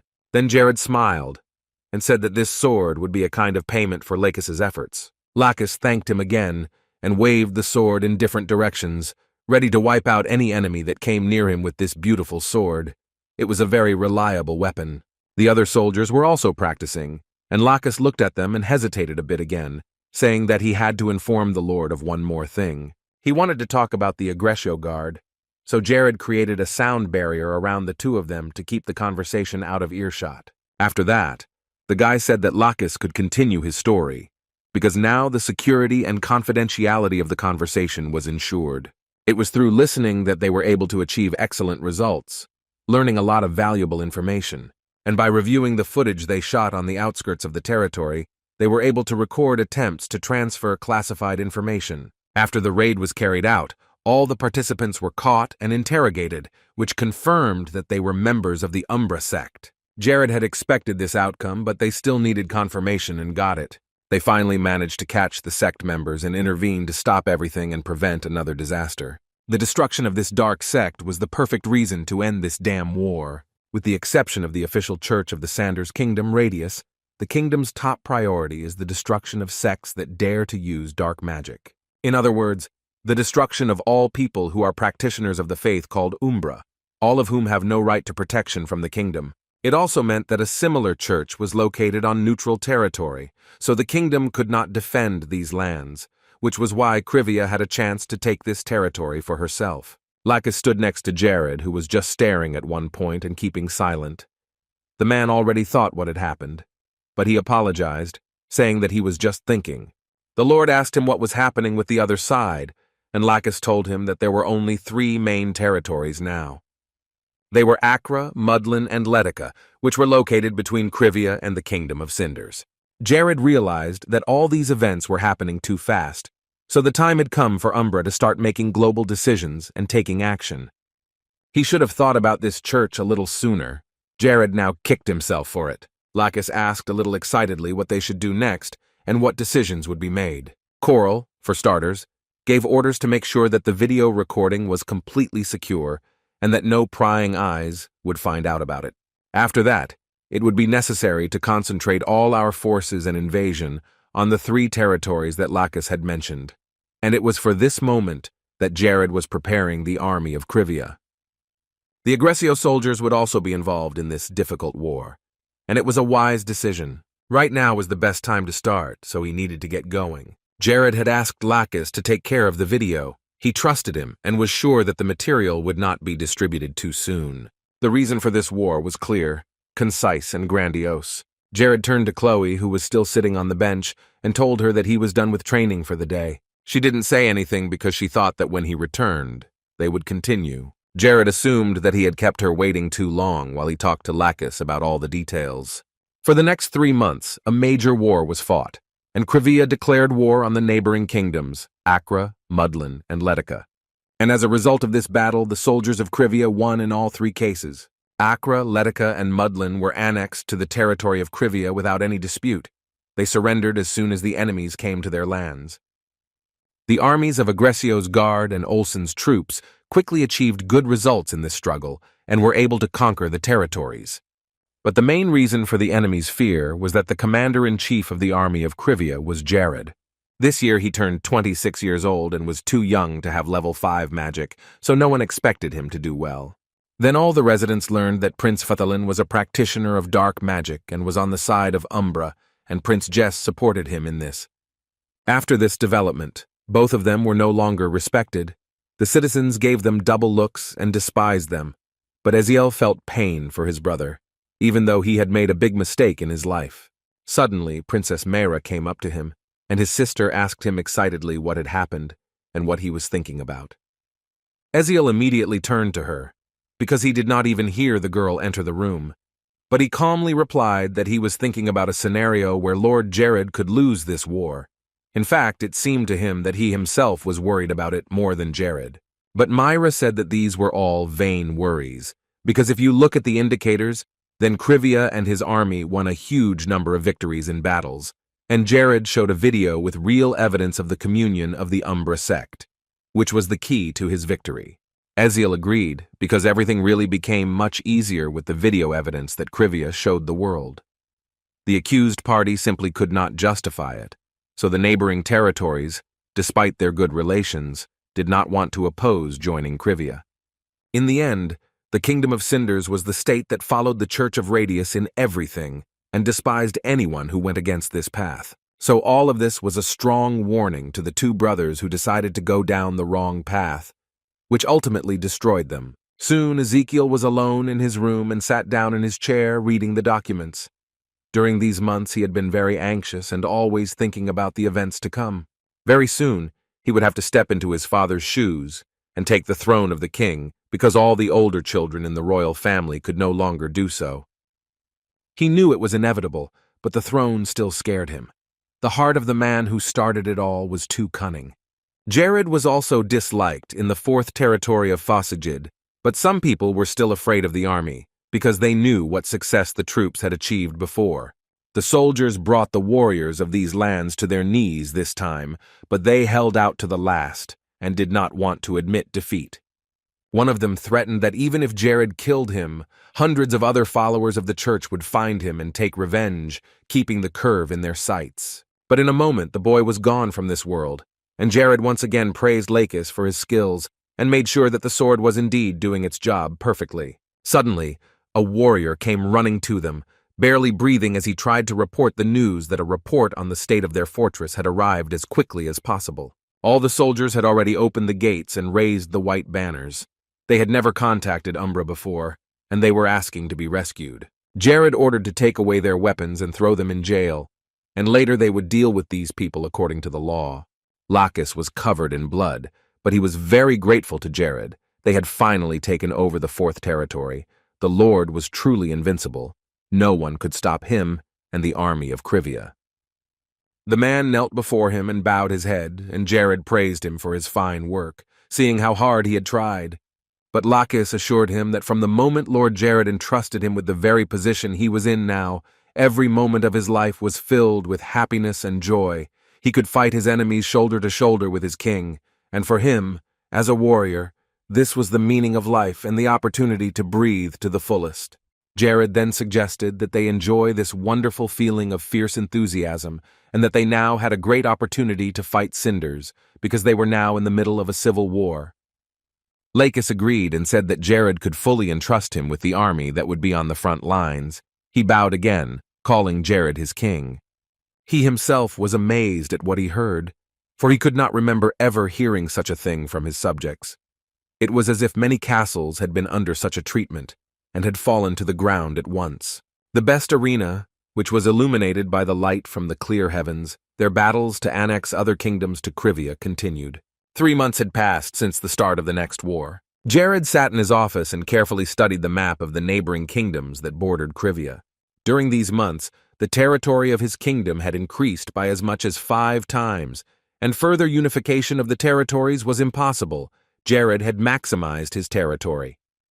Now, if they decide to conquer the next lands, these territories will no longer be attached to Civia, but will simply become new kingdoms, which made Jared a little sad. Later on, a small sign appeared, which informed Jared that he received a new title of Great Feudal Lord, and because of this, his attractiveness increased by 100. Thanks to this title, all his territories were under the blessing of God, and for the next 2 years, the risk of natural disasters such as flood, drought, storm, and similar things decreased to 90%. He was happy to have received a new title and to have invented magical devices when he completed work on the camera. And if all this was over, then it was time to move on. But no matter how calm he was, Hayes, who flew into the room like the wind, broke the tranquility. He looked at her and told her to calm down and then speak, because he did not understand what the rush was about. She exhaled and looked him in the eye. She had something to say. Hayes was coming here to tell him that she had finally managed to use her divine power, that the 6 months of suffering had paid off. Jared knew that she practiced every day, several times, but he didn't really believe that anything could come of it, especially not so quickly. But Hayes had proven that she could do more. He was extremely happy for her, It was the best thing Jared had heard in a long time. Their happiness was overwhelming. There is a huge difference between healers who have divine power and those who do not.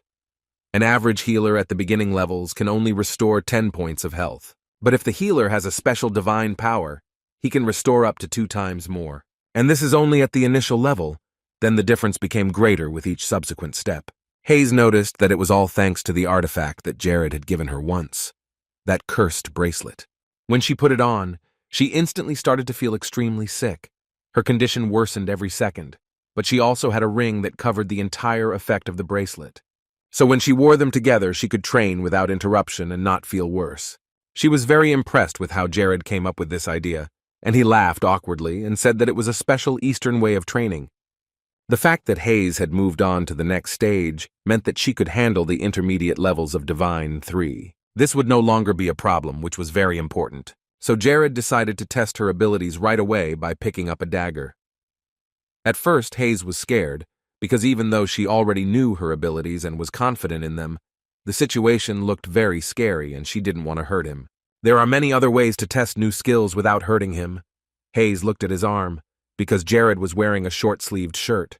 His burn from the fight from before was clearly visible, and she wanted to heal Jared. Every time she saw that big burn, she felt very painful, and that's why she trained so much, relentlessly and diligently. Jared was pleasantly surprised to hear her say that, because he didn't think that all that effort was mostly about him. But he wanted Hayes to make him experience it as soon as possible, even though it sounded scary.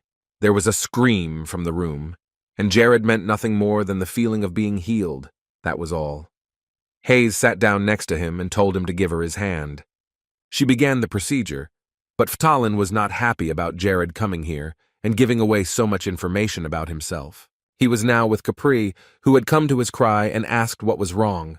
Besides, his brother Ian and his father had gotten so sick because someone had poisoned them. And Jess was almost knocked out during the Civil War. He was one step away from death. Eziel had no interest in the throne at all, and with Mara still a minor, Ftalin was confident that his personal victory was only a matter of time. Success was within his grasp, but slipped away from him when Jared released a video behind his back.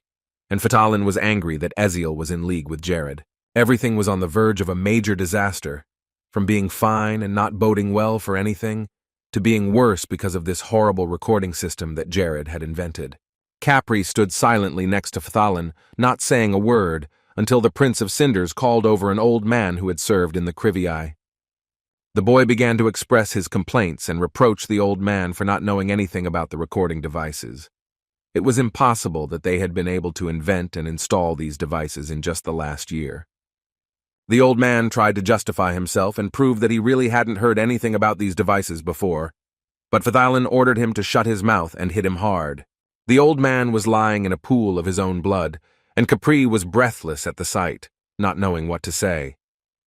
When Ftalin turned to him, he timidly answered something, and the prince loudly ordered him to take away the old man's corpse.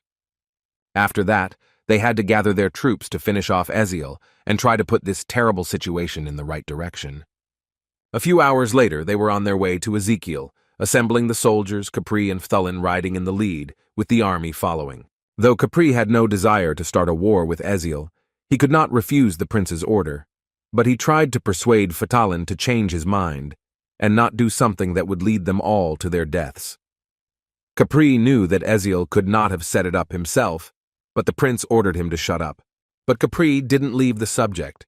He reminded them that it was Jared who had created this device, which meant that Eziel was most likely working for him. Eziel's military forces were nothing compared to Ftalin's, and they could have dealt with him any time they wanted. Ftalin was fed up with this long talk and ordered them to get to the point. Capri wanted to say that they needed to focus all their energies on Jared, not Eziel, because he was the one behind all this. But Ftalin stood his ground and was sure that Jared was not interested in meddling in the affairs of their kingdom. Capri realized that there was no way to convince the prince now, because his sober mind had completely left his head from such intense anger, and all his efforts would not have made the situation better. This was not at all what he had sent in his intelligence report to Prince Eziel. It was all just a game, and they were only now realizing it. The curve was so much higher than all of them. Ftalin wanted to get to his brother as soon as possible, so they immediately set off for the capital, They had to destroy their enemies before they could prepare for their arrival. They all shouted in a chorus that they would soon destroy the traitor of the kingdom, Eziel. But at one point, Phtalin shouted loudly for them all to stop, but it would have been no use. They arrived at a very strange place, and what they saw made them stop. One by one, people in the town learned that Prince Jess and Phtalin were using black magic, but none of them wanted to believe it. It was hard to accept that their leaders had betrayed the entire kingdom. The second and third princes contacted the Dark Church. They had been acting like such great heroes all this time, but in reality, they were following the laws of the Umbra sect.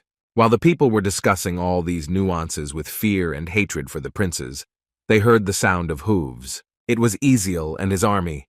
He stopped his horses in front of the people and confidently announced that he would capture and block all entrances to the capital.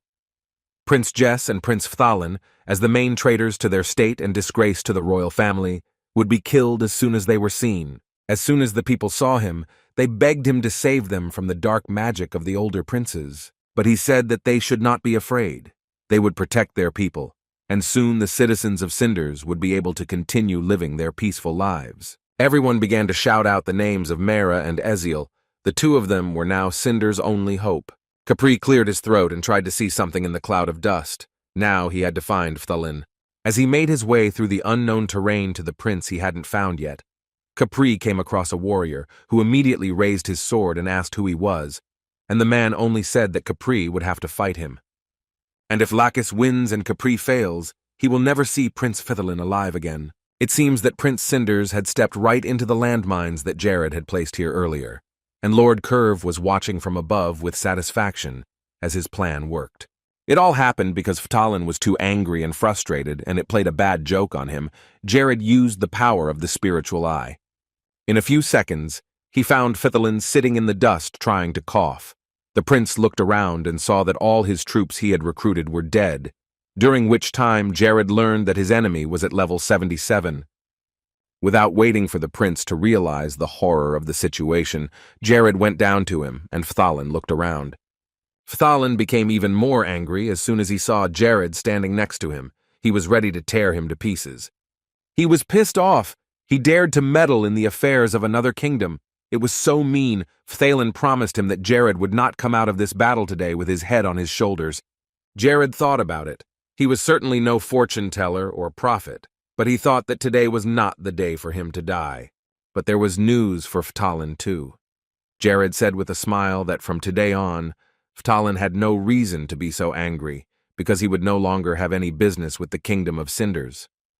Since it so happened that he met Jared first, the prince decided to deal with him first, and then finish with his younger brother. Jared was happy to hear such words. It was not a game of chance because he knew he would win, but still he was very interested in competing with this opponent, so the boy prepared to attack. Jared was annoying Phtalin with every word he spoke, and the prince was already eager to kill him and smile at the sight of his spilled blood. So he instantly rushed at him, sword in hand. Jared had his own advantages in magic, which he always actively used, and this case was no exception, so Phtalin had to resist the still existing magical power. He skillfully defeated the first sphere, but he felt that Jared was not an easy opponent, and that victory would not be easy. The next time, the Prince of Cinders used a special technique with his sword that could dispel magic. He was very good with swords and dark magic, so after defending himself, Phtalin began to attack. But all Jared noticed at this point was his robe, which was torn by Phtalin, and Jared was upset. But after a moment he laughed, and asked if it would be better to call Phtalin not just a prince, but Umbra's dog. Just as Jared had thought, the prince was upset, even though he was already feeling very upset. And now it was Jared's turn to attack, so he flew Phtalin away. As he remained on the ground, the prince fired dark fire toward Jared, but Jared managed to create a small shield in front of him in time to stop the attack. However, Phtalin was sure that Jared's magic was no match for his sword technique, which was excellent at blocking magic. The boy knew what he was talking about, namely armor that was resistant to magic, even though her sword techniques were also good. Perhaps if Jared hadn't been wearing DeLuca's bracelet, his enemy's abilities could have caused him some trouble, but for now, everything was going well. As soon as Jared took off his shield, the Prince of Cinders was almost right next to his face. Though it was unexpected, the blond man managed to dodge the sword and jump aside. Jared realized that this was not going according to the scenario he had envisioned in his head, because all he could do now was dodge, and Fthalin was only a 4th-level mage, so the guy should have had some advantages, he thought. But Jared had a way to move on.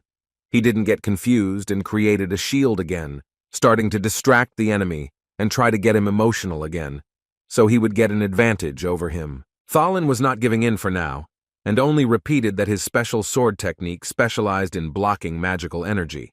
But Jared kept using the same traps to fight him. But the young magician did not listen to him, and continued to follow his own plan, and then he used a fire blast that blinded the enemy and threw him back several meters. Fthalin opened his eyes only later and saw the fire varieties wrapped around his arms. Undaunted, he again used the secret technique of his sword, the swift sword. However, it did him no good, for the demon Jared had created immediately regenerated and was ready to attack again. Thalen screamed as the fire demons attacked him again from different directions. He realized that his magic was powerful, but Jared was still too strong. The prince didn't give up and started swinging his sword to the side to get the fire devils to leave him alone. Jared used a power projectile while he tried to deal with the demons. Fthalin screamed as he looked on, already realizing that his chances of winning were diminishing with each enemy strike. Suddenly, everything started sparkling, and for a moment the prince was blinded and could not see anything around him. After the next blow, Jared shot fire arrows at him, which appeared one by one from his hands. Fthalin stood in front of him, no longer having any strength to run away or defend himself, and the flames were already closing in on him. After the arrows filled almost all the space around him, he began to worry, because there was no way to get out of here. Meanwhile, while Fthalin was trying to do something to survive, Jared took to the air. He didn't stop and kept casting more and more spells against his opponent. Eventually, Fthalin could not withstand the pressure and fell to the ground, barely breathing. His sword was nearby, but he could not take it in his hands. He couldn't believe he had lost. His self-confidence instantly faded as soon as the first drops of blood began to fall to the ground. Jared stepped closer to him, and Fthalin managed to fend off his arrows, but then Jared used the moment when the enemy opened up and then launched a power projectile at him. This all happened because Fthalin was paying too much attention to things that were not worth it, and the time he was spending, it was like when he left the Radius Church and decided to go to Umbra. He was bleeding, his whole face was red. Fthalin just couldn't believe that he had lost, and was now on his knees without strength. He looked up and asked loudly where Count Capri was. It was his last hope for victory, but Jared said he would not come here. Fthalin clenched his fists. The prince did not want to accept that everything he had worked for so long would just disappear. Jared replied that this would not have happened if he had not chosen the easy way out, defending himself with the power of the Umbra sect. Fthalin was supposed to make the Cinders kingdom the most powerful and majestic. He was supposed to continue the work of his parents. But he made a mistake when he thought that the Umbra doctrine would be much better than the doctrine in the Radius Church. Jared was not interested in hearing all this, so he shut him up, and that was the end of their fight. After that, he pushed him, coming closer. But very unexpectedly, he saw a valuable artifact in Fthalin's possession, a red clues medallion. Lord Civia took the artifact in his hands and carefully examined it from all sides, trying to remember the person to whom this jewelry had previously belonged. He finally remembered, in the game Paradise, Klaus was the head of the Umbra sect. This man was a complete psychopath who dreamed of reaching the boundaries of magic. He had a real talent for lying, crime, and leading new people to the wrong path. Klaus was someone who was willing to sacrifice his own blood and body if he thought it was necessary. Using the spiritual eye, Jared realized that he was unable to scan the medallion, but if it mentioned Klaus, then the purpose of the artifact was clear to him, as it was used to control Prince Fthalin's subconscious. Capri was still struggling with Lacis. He was not one of those who liked to fight, but now he had no other way out of here, so he took up arms and began to defend himself. Lacis was ready to defend his king to the last, and he would not allow anyone to take a step to get to him and do him harm, Curry thought, not understanding how Lacis could withstand the attack of his special Red Moon sword, which was mostly the blow he managed to win with. But while Capri was thinking and distracted, another blow flew into his back, this time from Jared. Capri fell down in front of Lacis and didn't move, and he died quickly from the attack. Jared smiled, holding Fthalin on his shoulder, who was out of it, and apologized to Lacis for being a little late. When the warriors who had survived Jared's mines ran to the battlefield, they saw that there was no one left to save, for both Lord Capri and even Prince Phthalin were dead. But they did not want to retreat so easily, and before they left, they decided to show what their mighty army could do. But as soon as they decided to advance, Aggressio's army blocked their way and stopped them, not allowing them to get any closer to the king. They were followed by Olsen's group, which was ordered by the king to sweep away all those who adhere to the dark faith. After some time, this battle was over. Prince Stalin's army was surrounded on all sides, and after the victory, their weapons were taken away and they were sent to prison, which is how Phthalin's army completely collapsed. Despite the fact that Prince Phthalin somehow managed to escape from the death penalty, he spent the rest of his life in prison, and after the news became known, Prince Jess left the kingdom and was never seen again. Only rumors circulated that he had escaped and hid in the same place as the Umbra sect's lager. And Eziel, who had listened to all of Jared's advice, appeared at the coronation and became the new ruler of Cinders, inheriting the throne of Deckard IX. When he was crowned, Jared came to Cinders. When he entered the hall, he bowed to Ezekiel, getting down on one knee. He was pleased that Elijah had listened to his advice and made the right choice. The new king had been waiting for Jared's visit and was glad to see Jared in the castle. His great contribution to the end of the Civil War and the fact that Jared supported him was incredibly valuable to him, but Jared himself did not think he had done anything very great. But Eziel still wanted to repay him in kind for his work. Eziel wanted to make Jared a vassal of the kingdom. He asked if the boy would agree to that. Jared just made a judgment about right and wrong and then decided to offer help, but he had no intention of becoming a vassal to Cinders. Everyone else standing around started waving their hands and hoping that Eziel would come to his senses, because Jared was still too young to be appointed as a vassal. But he quickly told them to shut up, for Jared had great potential, despite his young age. From now on, the lands that Jared owned were declared a principality, and he became a prince. They would not be bound by obligations to Cinders. That is, in other words, Eziel would not demand anything from his lands. But disagreement will be taken as a challenge to the king, so there will be no further discussion of this topic. And in addition to all this, Eziel will give all the lands of Miseria to Prince Jared for helping to prevent the fall of the kingdom of Cinders. The people of this state would never forget his kindness, and they wanted to take this moment to thank him for it all. Despite the fact that he had previously thought that he would never be able to get out of this role as lord of the very small state of Crivia, Jared managed to achieve more. In a strange and unexpected way, the future began to look very bright and promising.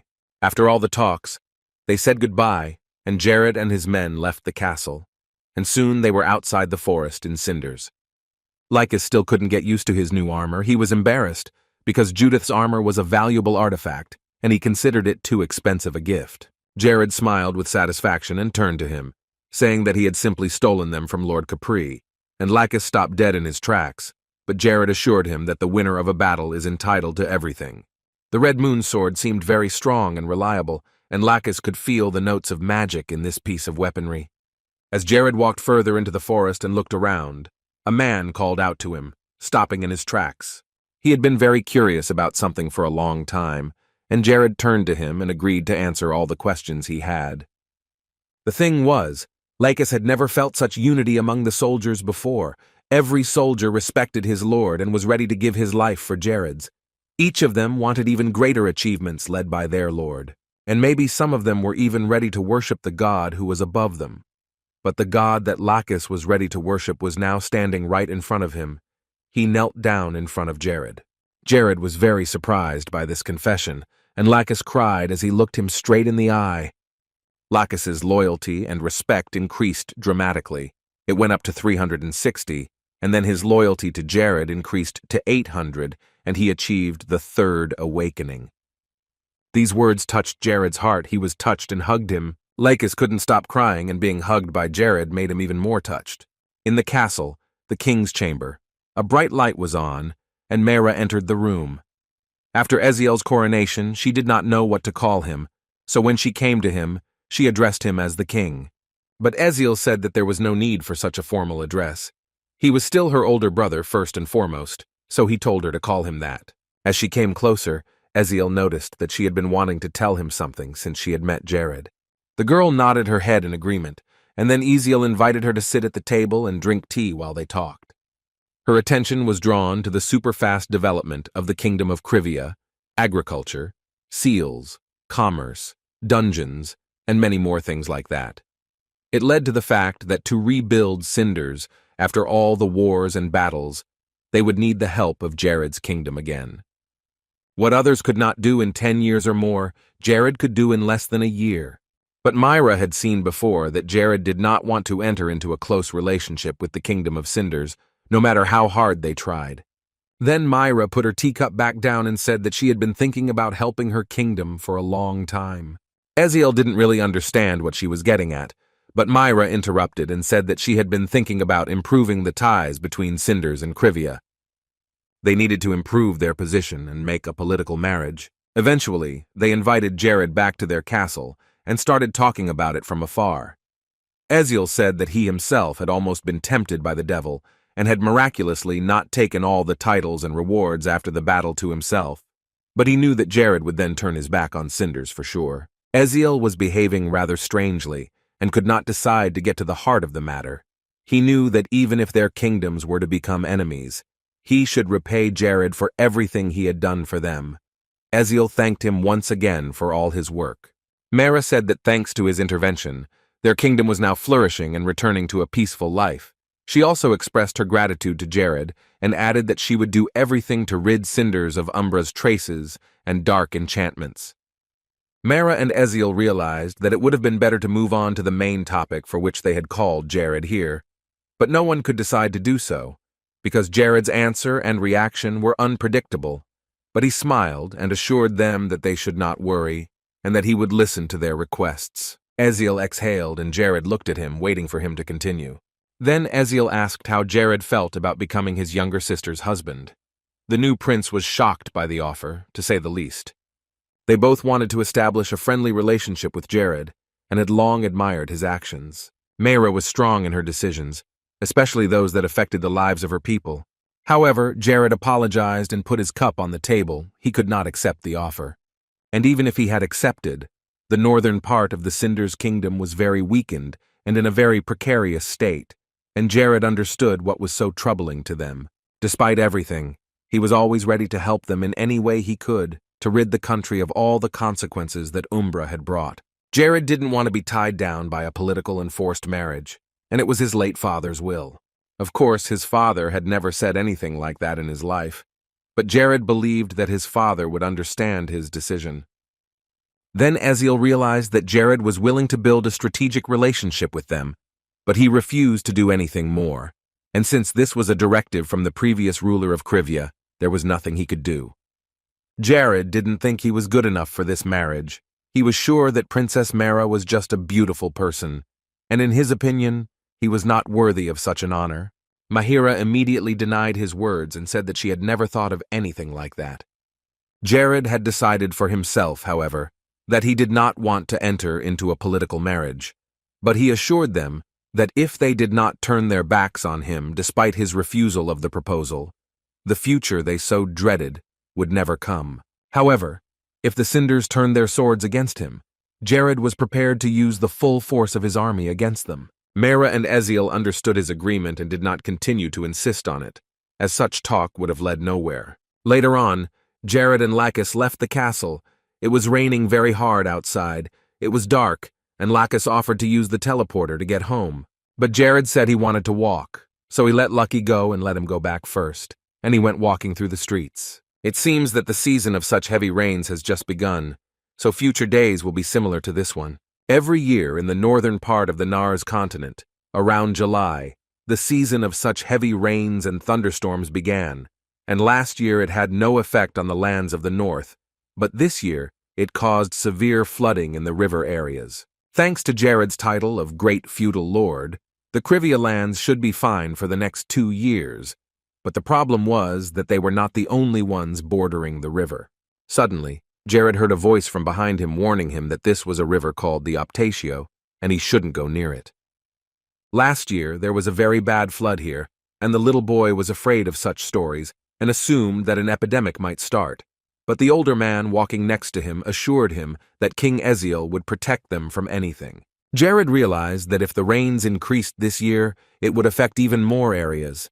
And if this forecast was true, the neighboring kingdoms would be in great danger. Jared was distracted from his thoughts by the rain, which was getting heavier by the minute. So he decided to hide from it first. Jared didn't use teleportation magic. Instead, he just sat down in a cafe where there were many other people who had also taken shelter from the heavy rain. There were two men sitting next to him, and he could hear their conversation because the table was right next to him. They were talking about the man who had helped get rid of that devil Efthalin, Viscount Jared, who had recently become a prince. They mentioned that just a few months ago, Jared was an ugly fat man from the village, and then so suddenly he became a very successful man. Then the waiter came up to him and asked if Jared was ready to order, and he immediately said he wanted a glass of beer. As he was waiting for his drink, the door to the small cafe opened and someone entered, cursing loudly at the terrible weather. But when he went inside, he saw that there was not a single free seat in the cafe, and that there was nowhere to sit. However, he decided to look around to find at least something to sit on. Then he noticed that there was one person sitting at a table and there was still room next to him, so he decided to go over and ask if he could sit down. When the stranger approached him, he adjusted his hood and looked at him. And as soon as Jared caught sight of this young man, he froze in his tracks. He had the blessing of the deity Lunaticus, and scanning for special skills was impossible. The boy apologized for disturbing him, but explained the situation, that there was no place to sit, and asked if he could take a seat next to Jared and rest. The blonde remembered that Lunaticus was one of the gods of paradise, and if this guy had a blessing from this god, he was definitely the main character, but Jared had no idea who he was. As the silence went on for a long time, the guy asked again if Jared was okay with it, and there was no sign of hostility or negativity from him. Jared said that he could sit next to him, but first they should introduce themselves to each other, and then the boy introduced himself as Keikel.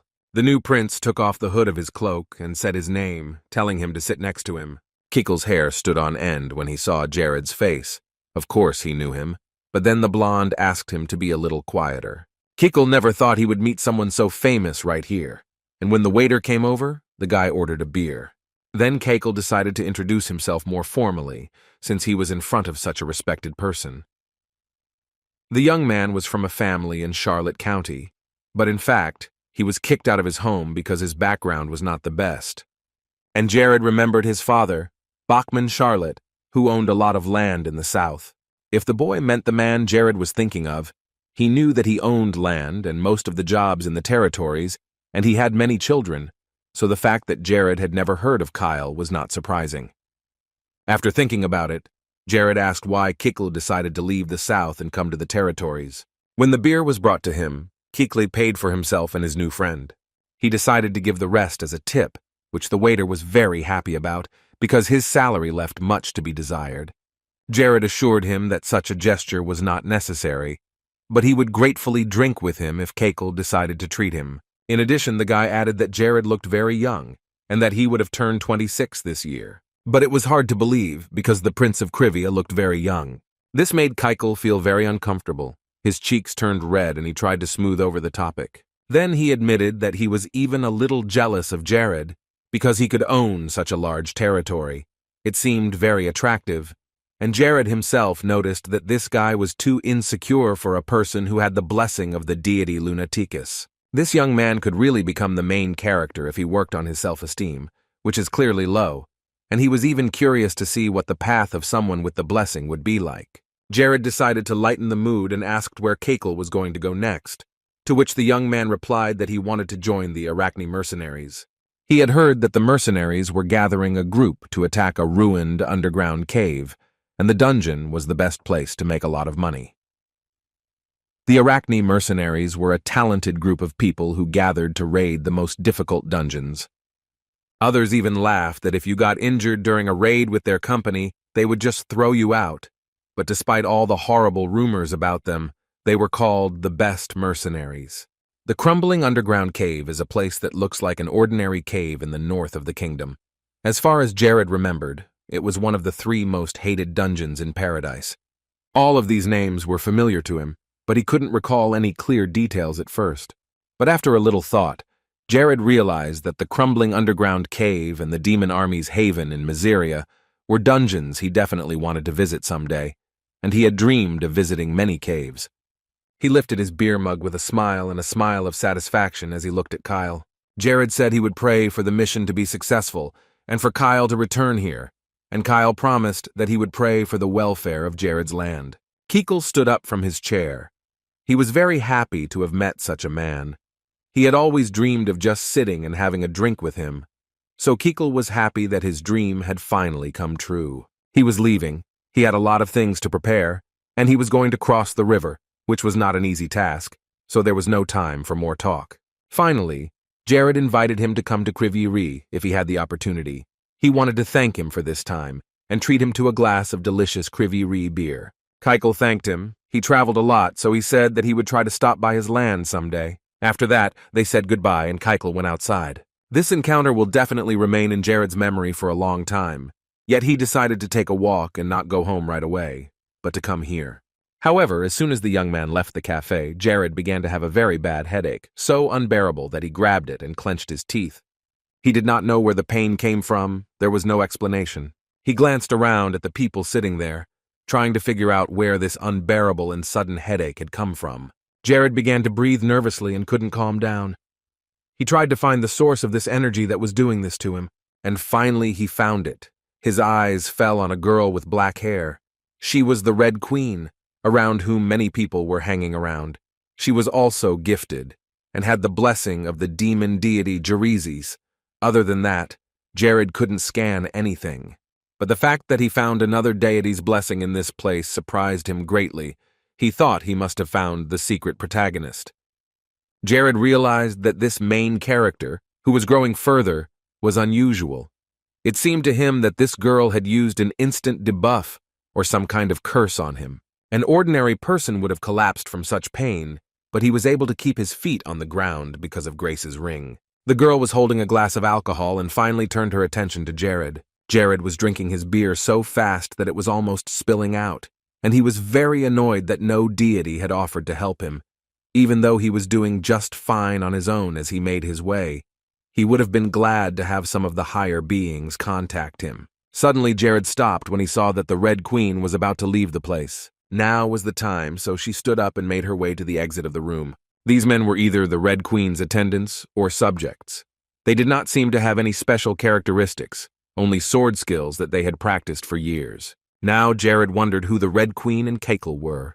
He believed that this meeting had not happened for nothing. He picked up the mug of beer, which was almost gone, and looked at the girl who was already at the door. She was also interested in Jared's figure, but she made no sign of it, and neither was he. She decided that they would definitely meet again someday, but later. Jared later left the cafe as well. He found a place with goblins where he started to level up by killing them. This year started off somehow too boring. Last year there was a huge influx. So Jared hoped that this time he would only increase his momentum, but it seemed like there were fewer monsters. The Devil's Sign reminded him of the escape that took place on the 1st of July. That was the day when he first decided to use the spatial force bug against the monsters that had come to take over his territory. Back then, he had the opportunity to use a bug that developers will never fix and should be used as often as possible. But Jared began to worry that there were fewer monsters, and perhaps their leader was afraid of something and acting more cautiously. But whatever the case, he would not know the answer to this, at least not now, so he left these thoughts behind. It was better to get on with balancing his data to celebrate his passage to level 70, so Jared sat down on a large rock that was lying around. His eyes were shining with joy. His level had risen because of the extra points he'd gained from his students' hard work and his frequent defense lessons with Isabella. He even began to doubt whether it was real, because it seemed too good to be true. Not everyone had magic defense, and Paradise had different ranks, ranging from beginner and the weakest to professional, the strongest. He was probably already at a level where he could afford to ignore magic that was at level 3 or lower. Although his physical defense was a bit weak, he could use an artifact or something similar in times like this. Suddenly, while Jared was staring at the table and thinking about what to do next, he heard a growl coming from the monster he thought he had already killed.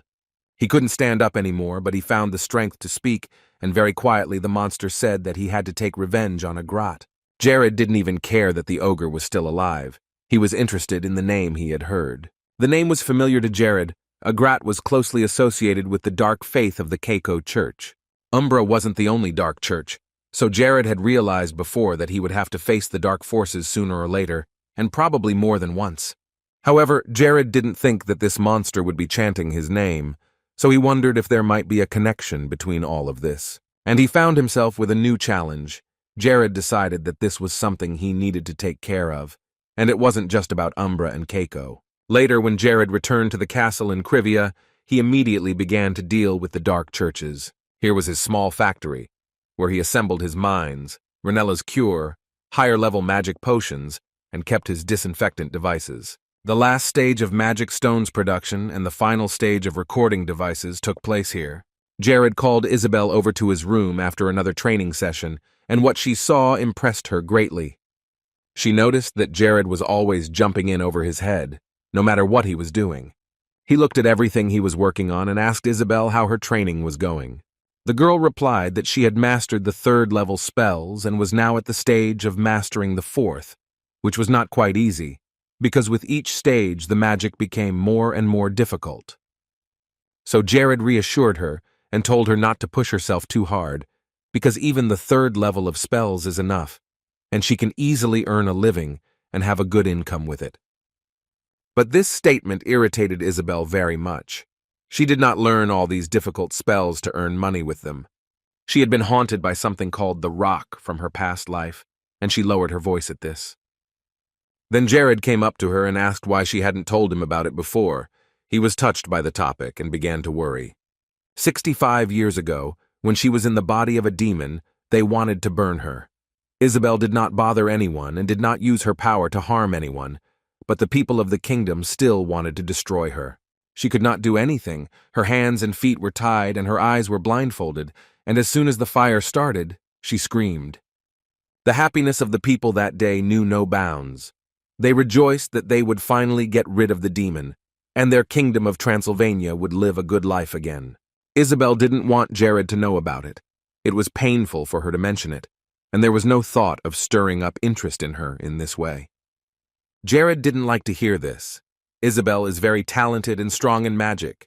She is mostly cheerful, but maybe due to frequent spell training, she is becoming more and more gloomy. This made him feel guilty, but he decided that he would try to cheer her up a little. After some thought, he happily asked her if she had any questions about controlling magic. Isabel replied that she couldn't use it casually, but if she concentrated all her attention, she could do it and managed to hold out longer. Jared used his spiritual eye again to look at her characteristics. Jared was silent for a minute and said that he would be going on another raid soon and was looking for a team. They need to focus on the same level as the tomb of Mahat III, which interested Isabel greatly. She asked where the place they were going to visit was. Jared named the dungeon. He had spoken of the demon army vault before, and Isabel had heard of it before. Her mood immediately lifted. Isabel promised that she would train harder and get ready for the raid. She had heard the name so often that it was ingrained in her mind, and she was eager to be there. She immediately flew out of the room, explaining that she needed to study. Her mood was not very good, but after this conversation, it became much better. Jared said goodbye and smiled. He was glad that he had managed to improve Isabel's health. Now it was time for him to get back to his work, which he had already accumulated a lot of. He walked over to the shelves where he had many different jars of potions. Suddenly a thought flashed through his mind, and he stopped in his tracks. Then he immediately ran to the recording device.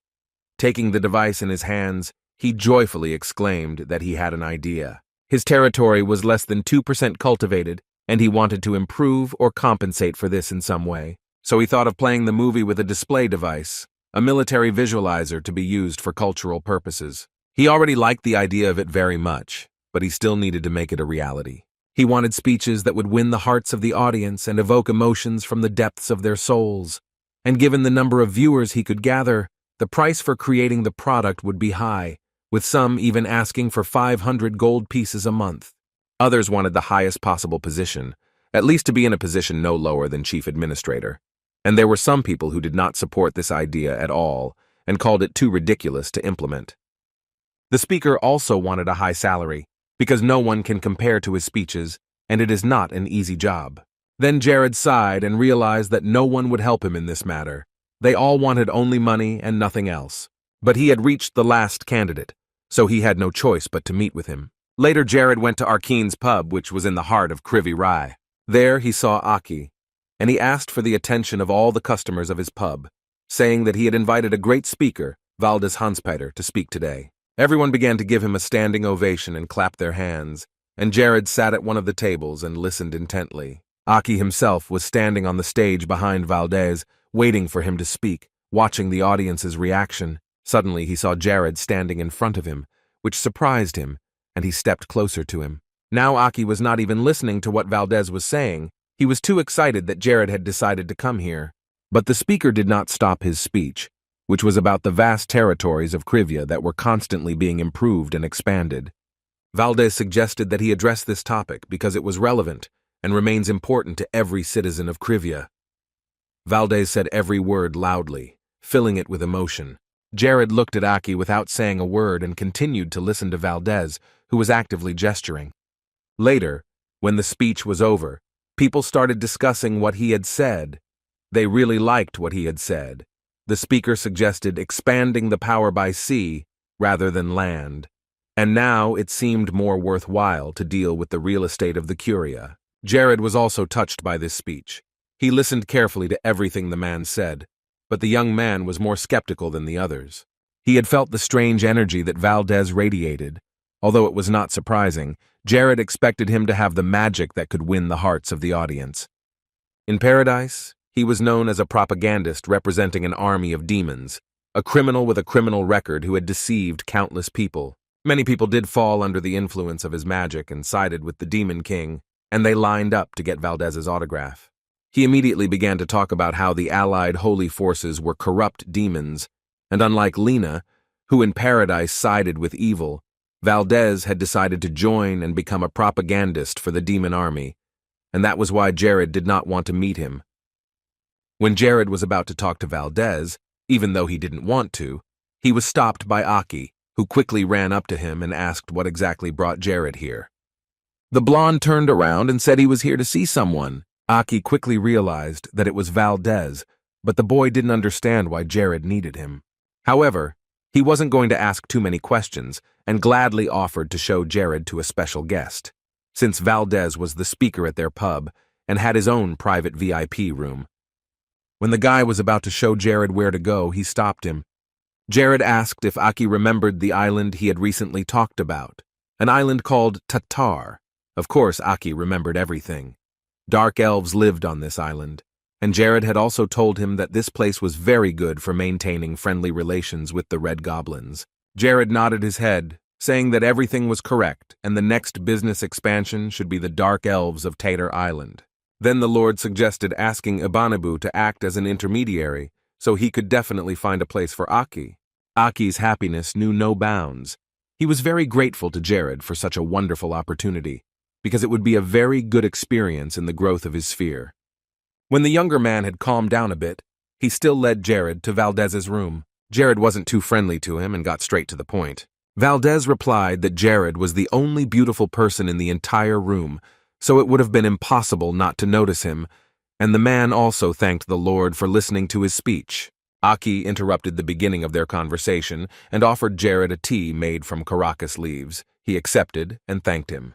When Aki left, Valdez apologized to Jared and said that at first he did not want to use the privileges he had, but there was no other way. Jared used his spiritual eye to tell him that Valdez didn't need to apologize, especially since he had given Arcunius the freedom to do whatever he wanted. And now, here was the talent Jared had been trying to find, a man who was a professional in his field. However, Valdez still seemed too suspicious to him. Jared knew that he could not take on all the tasks that would be associated with the territory, and the truth was that there was no one else who could replace Valdez. Jared had been very concerned about the way reading had been going at Paradise since he got there, but he still wanted to believe that it was possible, as with Lena, that Valdez would change his future.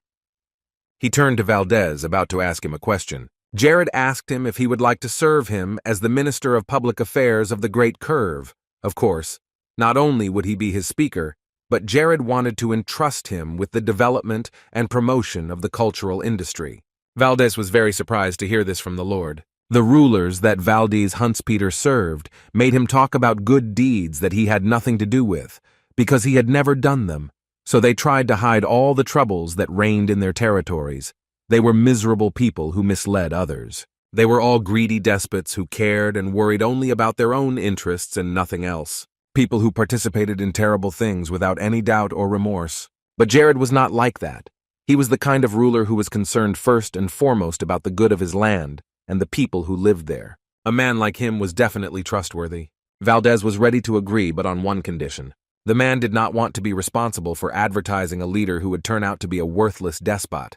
Because the rule of propaganda is that unity must be created with a single purpose that both sides serve. Jared again remarked that Valx could speak very well, but he assured him that there was no lie in his words, only the truth, and only on this condition was he willing to sign an agreement with Jared. Valdez asked him to promise him that he would be a good leader for him.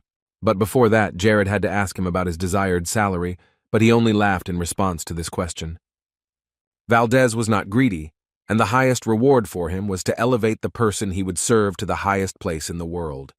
He was honest and liked to be treated the same way, and such a great value cannot be exchanged for a few coins.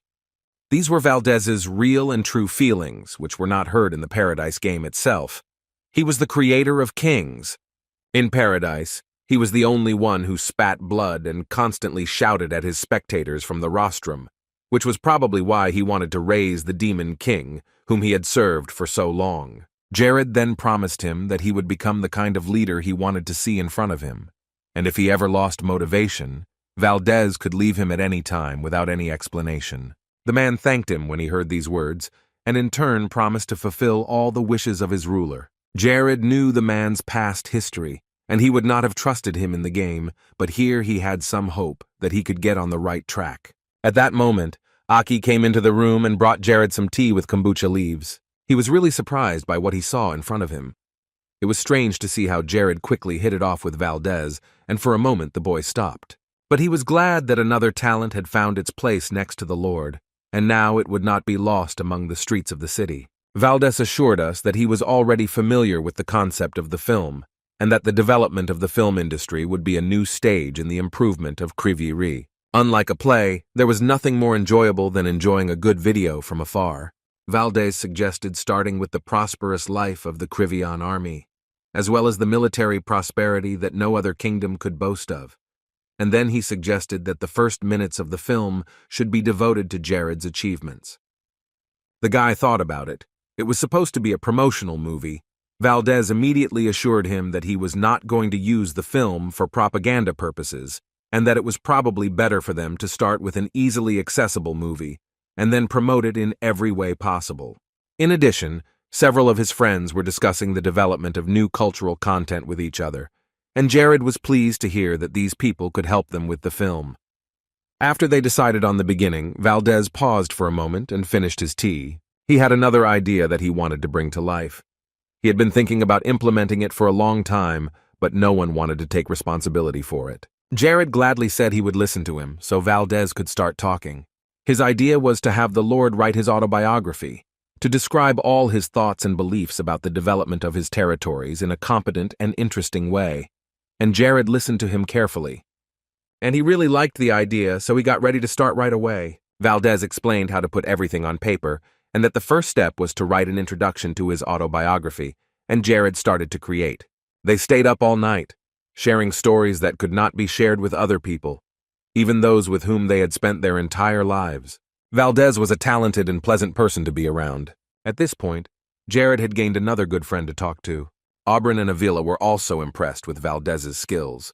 He was the perfect speaker for their neighborhood and could be trusted. Thanks to Valdez, they did not have any disruptions during the appointment process. He was accepted quite easily and then took over as Minister of Public Affairs, after which he immediately began working on 2 projects. First, he had to make a high-quality and engaging promotional film, and the second part of the job was to publish Jared's autobiography. This project progressed very easily, like a boat sailing on calm waters. But Jared still had some work to do, namely another raid on the dungeon he had been dying to visit. So early on the morning of July 5th, he opened the map of the Demon Army Vault. However, looking at it, the guy realized that this task was harder than he thought, even more difficult than the last raid to the tomb. Chloe came into his office very quietly and also looked at the map, standing a little behind Jared and confirming that it really wouldn't be that easy. Jared was so frightened by the unexpected visit that he jumped away from her to the other side of the room. He started to panic, saying that she scared him a lot. But what he was even more interested in was why she didn't knock on the door before entering. Chloe calmly listened to all of his spontaneous questions, and then briefly said that the door to the office was open. Jared laughed awkwardly and was already grinning as he looked at Evil and realized how ridiculous he looked right now. He decided to postpone the briefing until later because it was better to see it for himself right now. The demon hideout is a kind of underground tomb that was created by the followers of the demons, and it was a little darker and more eerie than the tomb of Mahat III they had been in. Chloe remained silent, not saying anything, just looking at him quietly as Jared ran around the room, not wanting the dark atmosphere he was trying to maintain with his stories to go down the drain. So he went on to say that in the beginning this tomb was not a dungeon at all, but something like a repository for the fallen, but later they began to build numerous altars and perform sacrificial rituals there. After such terrible events, people began to call this place a dungeon. Magnus made himself very comfortable there, and now this dungeon has become the place where scary monsters regularly come out. Chloe had also heard about this dungeon, and she remembered that in those caves, monsters were famous for their strength. It was true to a certain extent, but in fact, they could be killed with a slight swing of the sword, which would cut them in half, but they still had good strength when attacked. And the most important fact was that they were very afraid of death. Chloe thought that since they were monsters filled with evil energy, white magic might work well against them. But Jared immediately assured her that she should never use white magic against them. It was strictly forbidden. Then the girl became curious about this rule and wanted to know why it was forbidden. He told her everything, and then added that she should not worry, because he had a way to deal with monsters, and she should think about how to use her powers to the fullest. That was all she had to say, but Jared asked if she had anything else to add.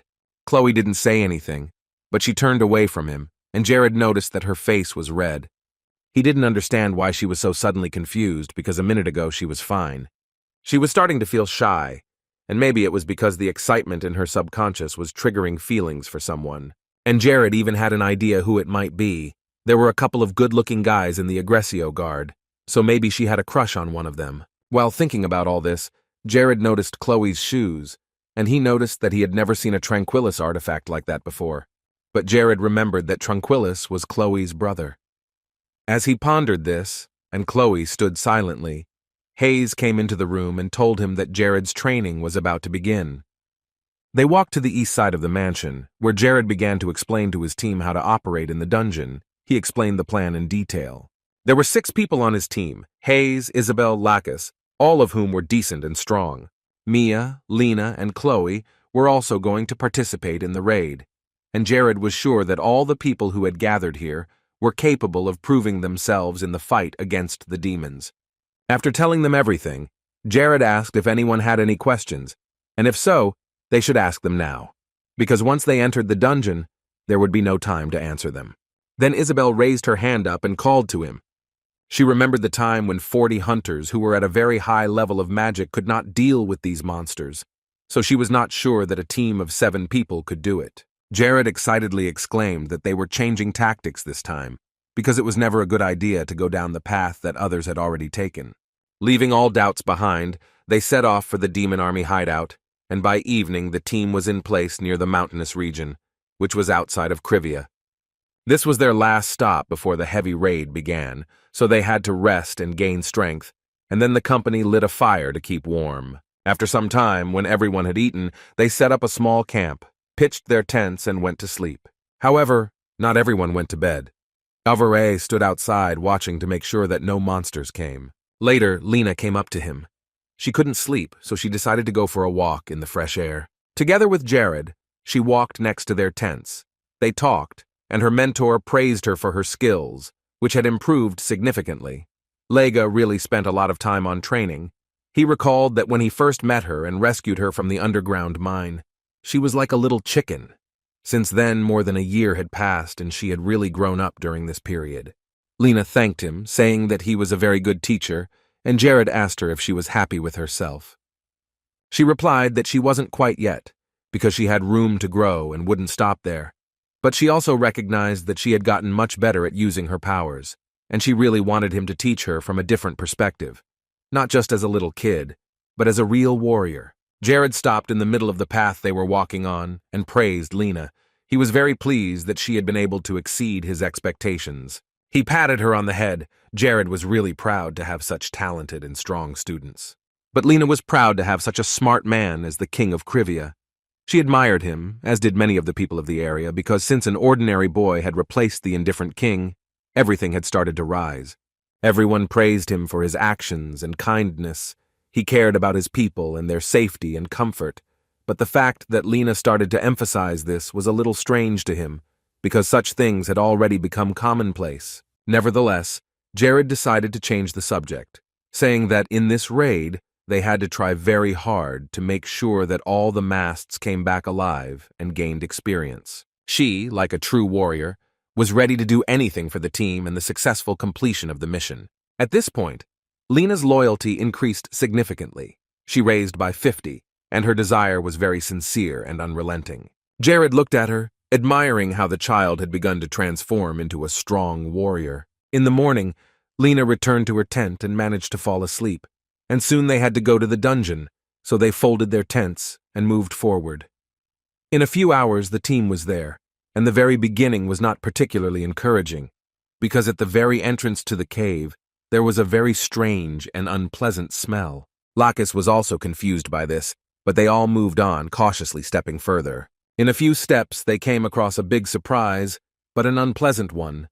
They came across a huge pile of skeletons, skulls, and bones, lying in the middle of the cave, which stopped them for a moment. Jared walked closer to the bones and cast a cleansing magic. It should help to reduce the horrible smell. Hayes stood next to him and offered to use her white magic to help, but Jared objected again, just like Chloe had earlier. He also repeated this at the meeting before the raid. If you use white magic when attacking, the damage to the monsters is twice as big, but their attack then becomes twice as strong, and thus you can only go into the red. Therefore, it was better to forget about white magic and not use it at all, and there was nothing to worry about. Jared assured them that they would compete in the same conditions. While they were clearing the way to move on, a light wind began to blow from the depths of the caves. Isabella was surprised and turned with confusion to the source of this wind. It turned out to be Mia. She was using the magic wind. The girl wanted to help in this way, because then the bad smell would go away, and they could continue to fight. Jared was more and more impressed by his students.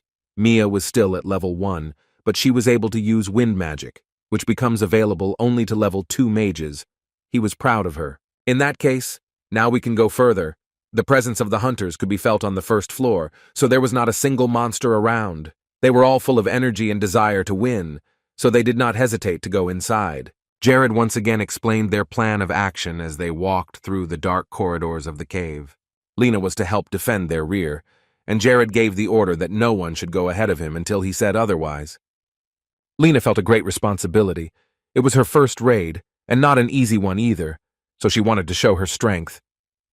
The company continued to move forward when suddenly Jared came across some jewelry among all these stones and piles of bones. He picked it up, looking at the ring. It was an artifact, a ring of luck, enchanted with the curse of flare. Jared knew about it, that when the artifact was not near its owner, it would begin to consume its new owner. The ring would kill the person inside who touched or wore it, and thus that person would die within the next 60 seconds. But he also remembered that in order to prevent this curse, the ring had to be worn by 4 different people within 1 minute. Hayes noticed that Jared was very nervous. He tried to resist the curse, but the effect of this artifact was very powerful. The Ring of Luck was not at all what it seemed at first. It was created by the developers of Paradise, but it was hard to believe that it actually fell into his hands.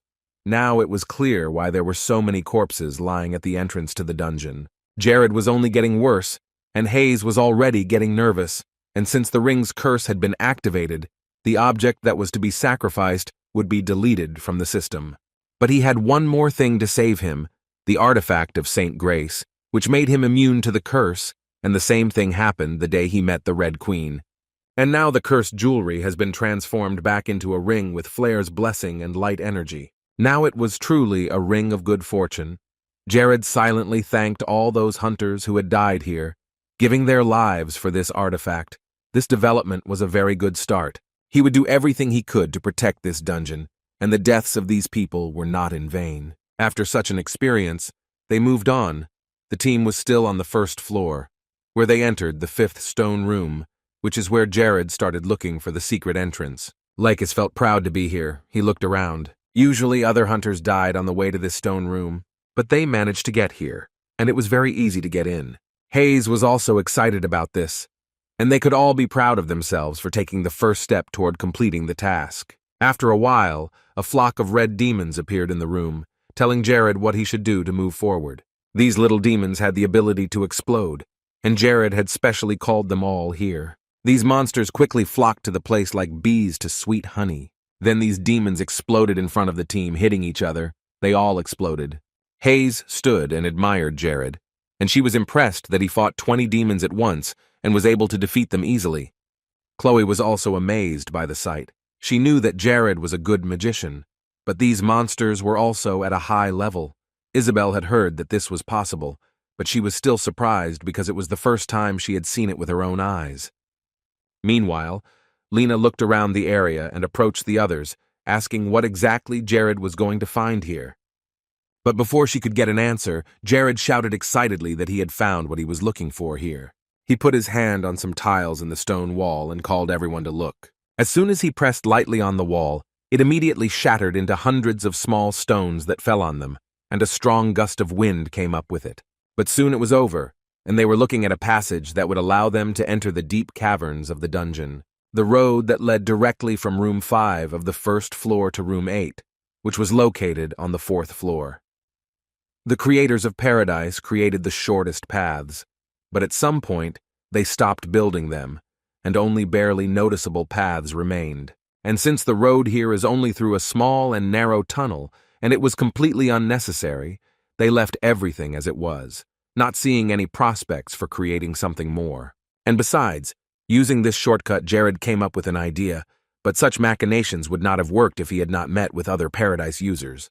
Jared was also very worried about the Eastern continent, which Berhard had recently mentioned, even though it wasn't something he should be worried about at the moment, but it was too hard to put it out of his mind. As he was so absorbed in his thoughts, he didn't even notice that the road in front of them was no longer there. Only Hayes and Lena noticed. He immediately turned to them and loudly announced that from now on they would have to dig their own way out. He then picked up the mines he had created, but these were modified. Unlike the usual mines that explode when stepped on, these were like a time bomb, designed to explode after a set time. Before placing them, Jared emphasized that they had to be very careful as they walked through the tunnels leading to room 6. If this mine went off, the red demons or other evil spirits would react and be able to get here from the other side. After this warning, he scattered several mines on the ground, moving a little further away from them. Not a second later, they all exploded together, blinding everyone around them. Immediately after several explosions, the team heard the sounds of demons approaching, and they were doing so very quickly. Although Jared had warned them, Mia was having a lot of fun. She only saw it as a game, so she began to use her magic to throw the little creatures away from her, laughing out loud. The demons kept flying on, right towards her. They were angry that someone had invaded their territory. Lena intervened in this situation. She stood in front of these red monsters and put up a shield. In this way, they hit it and fell in front of her feet without hurting anyone. There were more and more monsters, and several of them were almost reaching Isabel, but she noticed and reacted quickly. Before she knew it, she had already used her spell against the red demons, and some of them were neutralized again. There were a lot of them, so Chloe said she'd take care of the ones that were coming from the front. Hayes offered to help her from the rear. Since she had healing magic, it might come in handy sooner or later. Everything was going great. They were easily dealing with the guards of this place. Jared was once again enthusiastically watching his team. There was an organized teamwork here, prepared with the right skill levels for the game, and step by step they were advancing. After the battle with the small red demons, the group of hunters easily and quickly passed the room 8 of the 4th floor, and before entering, they stopped to stare at the door. Lacis remembered Jared telling them about Boss Flair's room at the meeting, and it was hard to realize that they were standing in this place now. A lot of hunters who were considered experienced died from Flair's attacks. This room is full of traps. and it is very difficult to avoid casualties. At this point in the story, Hayes was already feeling quite uncomfortable. There was even a joke about taking a picture of a person who is about to die while he is still alive. At first glance, this monster seemed very powerful and strong, especially for a team of 7. But strength was all he had. He had no ingenuity or cunning. The Flare is a wizard-like monster that can use dark magic, which means it would be difficult to attack given its defense and ability to cast magic. But Jared had a plan that would put them in a winning position. They would just skip it, taking the shortest route. It wouldn't be necessary to follow the sequence of attacks and go by all the rules. Just because they wouldn't kill this giant didn't mean they couldn't move on to the next room. Jared headed that way with a gleeful smile. Hayes watched him as enthusiastically as ever. There was nothing the Lord didn't know. He himself was closely watching every attack of his students, and although it was Hayes's first attack in the dungeon, she was doing well. Jared was glad that she had not suffered any moral injuries. They moved forward, and Lacis caught up with the boy. He had heard that there were 8 rooms on each of the 4 floors, and he wondered if the 8th room was the only one they could use to get to the next floor. He had the right idea. There must be a door in this room that would open the way to room 1 of the 5th floor. Jared started looking for the hidden button again to open the door. Lacis was afraid that a bunch of red demons would come out of there again. But when the gate started to open, Jared told him to calm down. There was nothing to worry about. As soon as they entered the room, they saw a large crystal in the middle of the room, which was emitting divine energy, so there was no way the demons could be in this place, and they did not even approach it. This room was here as a shelter, where one could feel completely safe and rest. However, there were no traces of a shelter or camp here, so we can conclude that they were the first to break through to the 5th floor. It was very strange to see a place in the dungeon that had not been moved by anyone. This opportunity was granted by the Celestials themselves. From the 5th floor, every monster they caught sight of would be a very valuable prey. The goal was to destroy all the monsters here and leave none in the underworld. They were all very eager to fight, but Jared stopped them a bit, saying that before entering, they should remember that increased strength and fast movement are a necessity in the dungeon. But Flare, who was making a lot of noise and commotion, was to be ignored. Now the team was definitely ready to step into the 5th floor of the eerie dungeon. As soon as they entered, the company was attacked by black demons. Lena and Chloe stood next to each other and their confidence suddenly evaporated. On the other hand, they were attacked by white demons, all moving very fast and very many of them. But Mia was having a lot of fun. She wanted to show everything she had learned over the months, because she had been practicing every day and was able to quickly defend herself against the monster. But Lacis rushed at these creatures with his sword. He told her to back away.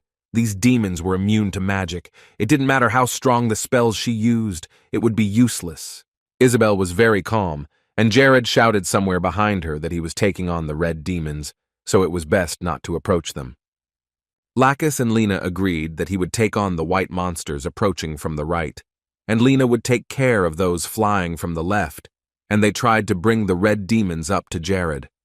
Chloe was neutralizing the white demons with their own blood coming out of their mouths, and she took a position behind them to make it easier to kill them. Mia stood behind her to throw away any demons that would approach her. Hayes stood nearby and used her divine healing power on the black demons that surrounded her. Now it was up to them to execute everything according to the plan, each of them doing their best and using their abilities to the fullest. Lacis was exceeding himself and all expectations. He was the one person Jared could safely rely on and trust. But they couldn't be happy and stand still for long, as the monsters were growing in number, attacking the entire team in waves. Jared ran away from them and then blew up several of the demons. Several of these red creatures were already lying on the ground, nothing left of them but crushed lava. In the fight against them, you need to keep your finger on the pulse, because if the explosion hits the body even a little, the bones can melt. However, this time Jared was lucky and received the title of Red Demon Killer. Thanks to this title, his damage increased by 25%. After that, signs appeared that said he had achieved the titles of Professional Assassin and Guest of the Underworld, for which he also received a bonus. He laughed a little. The whole system could soon explode from these messages. There were too many of them. The fight with the demons came to an end, and the company spent another 2 days in the dungeon, during which time they were all exhausted. But they made it to room 7 of the 5th floor. It really wasn't easy at all, of course. There were warnings about it, but it turned out to be even harder than they had imagined. Jared was full of enthusiasm, and was not that tired himself, but he suggested that they rest in this room and gain strength before moving on to the next one. There was no one following them anyway, so they could relax and take their time. As soon as they heard such gentle words for their ears, they immediately fell asleep, despite the fact that there was no bed, or at least no comfortable conditions for this. Jared had a privilege here, because he always carried the Gorge's artifact with him, which made him not need sleep. The guy didn't feel tired and now had free time while the team was resting. He sat down a little further away from the others so as not to wake them up, and took a small bag from his ring, which fell to the ground. During their time in the underworld, they had collected a lot of magic crystals, so now it was time to prepare for the final battle. These crystals were very expensive and valuable. One of them was worth 1,000 gold pieces, which was enough to make a fortune. In Jared's past life, when he was still in Korea, this crystal would have been worth 1 billion won. However, here he was no longer interested in money. Jared took the magic tool, Bullet, which looked like a small knife. This artifact was created from the rare mineral stellate. It allows its owner to create magic crystals anywhere and anytime. He began to carve some symbols on the crystals, and although Jared was destroying something that was so expensive, he felt at ease because Paradise had thousands of such crystals. He was just used to them and perceived them as an ordinary stone. However, if he was a salesman from his past life, he would have already fallen down here and lost consciousness. But here, in his new body, he wanted to end his life with dignity, and there was still a long way to go. From the very beginning, as soon as he moved into the game, his main goal was to become the main character, no matter what, and he was confidently moving towards the goal. Jared went up and put some crystals with symbols in the stone wall. In a few hours, he woke up the whole team. It was time to move on. But before entering the next room, he used these magic crystals to create a field with buffs. Now it was just a matter of deciding who would go first, and Chloe took that responsibility. She stepped away from the others, and Jared showed her where to stand, so she stood in the indicated place. It didn't take long for something to start happening. You have to wait a little longer, and only then you can feel the effect. Jared created a magic circle, standing in which strength, speed, and health would increase, and Chloe confirmed that the effect of the buffs was indeed felt here. Everyone else happily exclaimed that they also wanted to try it and do it as soon as possible.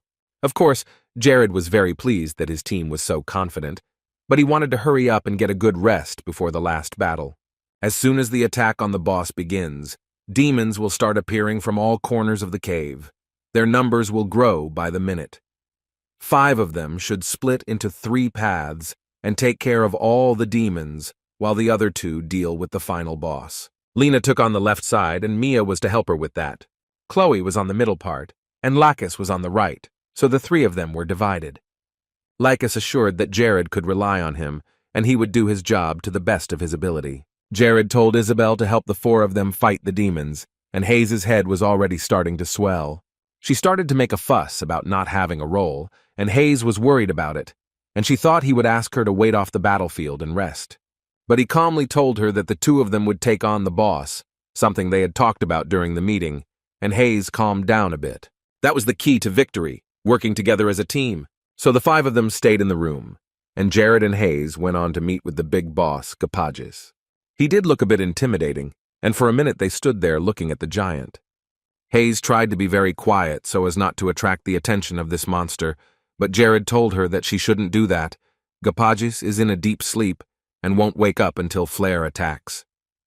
Hayes was a little worried. It was her first experience and everything was happening too fast, but Jared used a level 2 spell, releasing shiny dust. They would be able to wake him up as soon as they touched one of the lasers that the magic dust had detected. So, Hayes had to go through all those lasers using her unique flexibility, but she wasn't too happy about doing it herself. It was too scary to act so drastically right now. Jared was uncomfortable with the fact that if he was now at level 6 magic, they would have been able to move together with the help of a multi-teleport.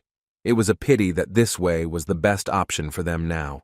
Hayes gathered herself. Now was not the time to panic. She tied her hair up so that it would not get in the way when passing these traps. After that, the girl took off her robe and was ready to start. They would be there very soon. Lena wanted to say something, but her tongue was tied as she watched Hayes walk fearlessly toward the lasers. The others were also standing there, marveling at this, trying to keep their voices down so as not to distract her. Hayes was very flexible as she walked between all the lasers, everyone else watching in amazement at her skillful work. She moved forward quite quickly, but sometimes her own panic let her down. Her mind was full of the fact that if she made a mistake somewhere, she would touch a laser, and that would be the end of it. Lena started shouting something at her, which distracted Hayes from the task a bit, but also got her thoughts going. Not so fast, but very carefully, Hayes walked under the laser beams and with each step brought her team closer to the goal. When she was almost there, everyone held their breath. She was almost at the throne of Gopages. Just a little more to go, and she was doing better and better. But just as she was on the final straight, she was distracted by a strange sound that almost led to a fatal mistake. Jared was already near the monster, noticing that Hayes was about to touch the laser. He immediately told her about it, and everything went back to normal. The sound that surprised her was a rubber band in her hair. It broke and flew off her head, but Hayes caught it before it touched the beams. Jared was already very scared, but when Hayes got out of the situation, he exhaled calmly. In a few seconds, she was standing next to Jared. Hayes had done her job well, and now they both needed to join forces and launch an attack on Gopages. There used to be a saying, the slower you go, the farther you'll go, which means that even one small drop can cause a disaster by creating a crack in the mountain. This proverb was the key to their victory over Gopages, and Jared asked Hayes how long the average divine healing lasts. If the girl used it without resting, it would take 30 seconds. This was a very good result. She had definitely advanced in her abilities. Just a few months ago, she would not have lasted more than 10 seconds. It was all thanks to the method that Jared had advised her, and he had decided that it would be better to use a sound-absorbing spell. And after this conversation, they were finally going to start the last battle, and first, they would have to climb on top of Gopages' head. Jared flew upwards, being at the head of the great monster in seconds, and called Hayes to him. She came closer and was very surprised that there was such a strange device on this throne. Soon she was at his side, and soon her magic and healing skills would come into play. Jared felt that Gopages would definitely wake up when they attacked him together. But for now, he was sleeping peacefully. That's why the two of them were the perfect combination, because attacking and healing are the keys to winning this boss battle. Jared already knew everything about this monster, because he had spent his past life studying Paradise, and Hayes didn't really know what he was getting at. While the two of them were at ease, the rest of the team was already suffering from demon attacks. Jared had said that they would start appearing as soon as someone touched the throne, but there was really no end in sight for these creatures. All the damage was distributed evenly after they used buffs and pumped up their strength and health. Chloe killed the demons one by one, even though there were many of them, but she easily dealt with them all. Everyone else was not far behind and confidently slaughtered the Monstras, keeping them from reaching the throne where Hayes and Jared were. And even if they did get some small wounds during the fight, they healed in no time from the buff spheres, which made the task very easy. Since they were in an area where the magic stones did not stop working, their combat attack doubled, but you still had to be careful. They had a very difficult mission. If these demons broke through this defense, they could hit the signal lines and wake up Gopages, so they needed to continue to protect Hayes and Jared. They were risking their lives now. But no matter how hard they tried, the influx of demons was huge, and they did miss one. The little guy started moving quickly towards the laser alarm. Chloe's attacks on the earth demons were not working at all, so Lena suggested attacking them with magic. The two of them used spells, but Jared came to the rescue with a spatial door spell and a fireball. This saved them from failure, but it was too early to stop. The fight had just begun. Jared and Hayes smiled and waved at them from across the room. Now Jared and Hayes started to act on their plan, but this strategy was really crazy in Hayes' opinion. But there was no better option, apparently, because fighting Gopages directly was not easy. But Hayes was sticking with this option. She really wanted to fight the monster. But this demon was unusual. Its attacks were different from most. Jared was shaking when he heard that Hayes wanted to fight this giant one-on-one. The thing is, if you want to attack the demon hideout in the best and most profitable way, the number of people they had on their team would not be able to do anything. First, you need at least 30 hunters who are at B rank. You should prepare for the fact that Gopages may wake up early. Then it won't end with him calling all the other monsters from the first floor of the dungeon into this room. In addition, the force field surrounding the room would instantly disappear. allowing the mad monster from Flair's staff to rush forward to protect his master. Jared realized that he needed to end this right now, that he could take advantage of the first attack.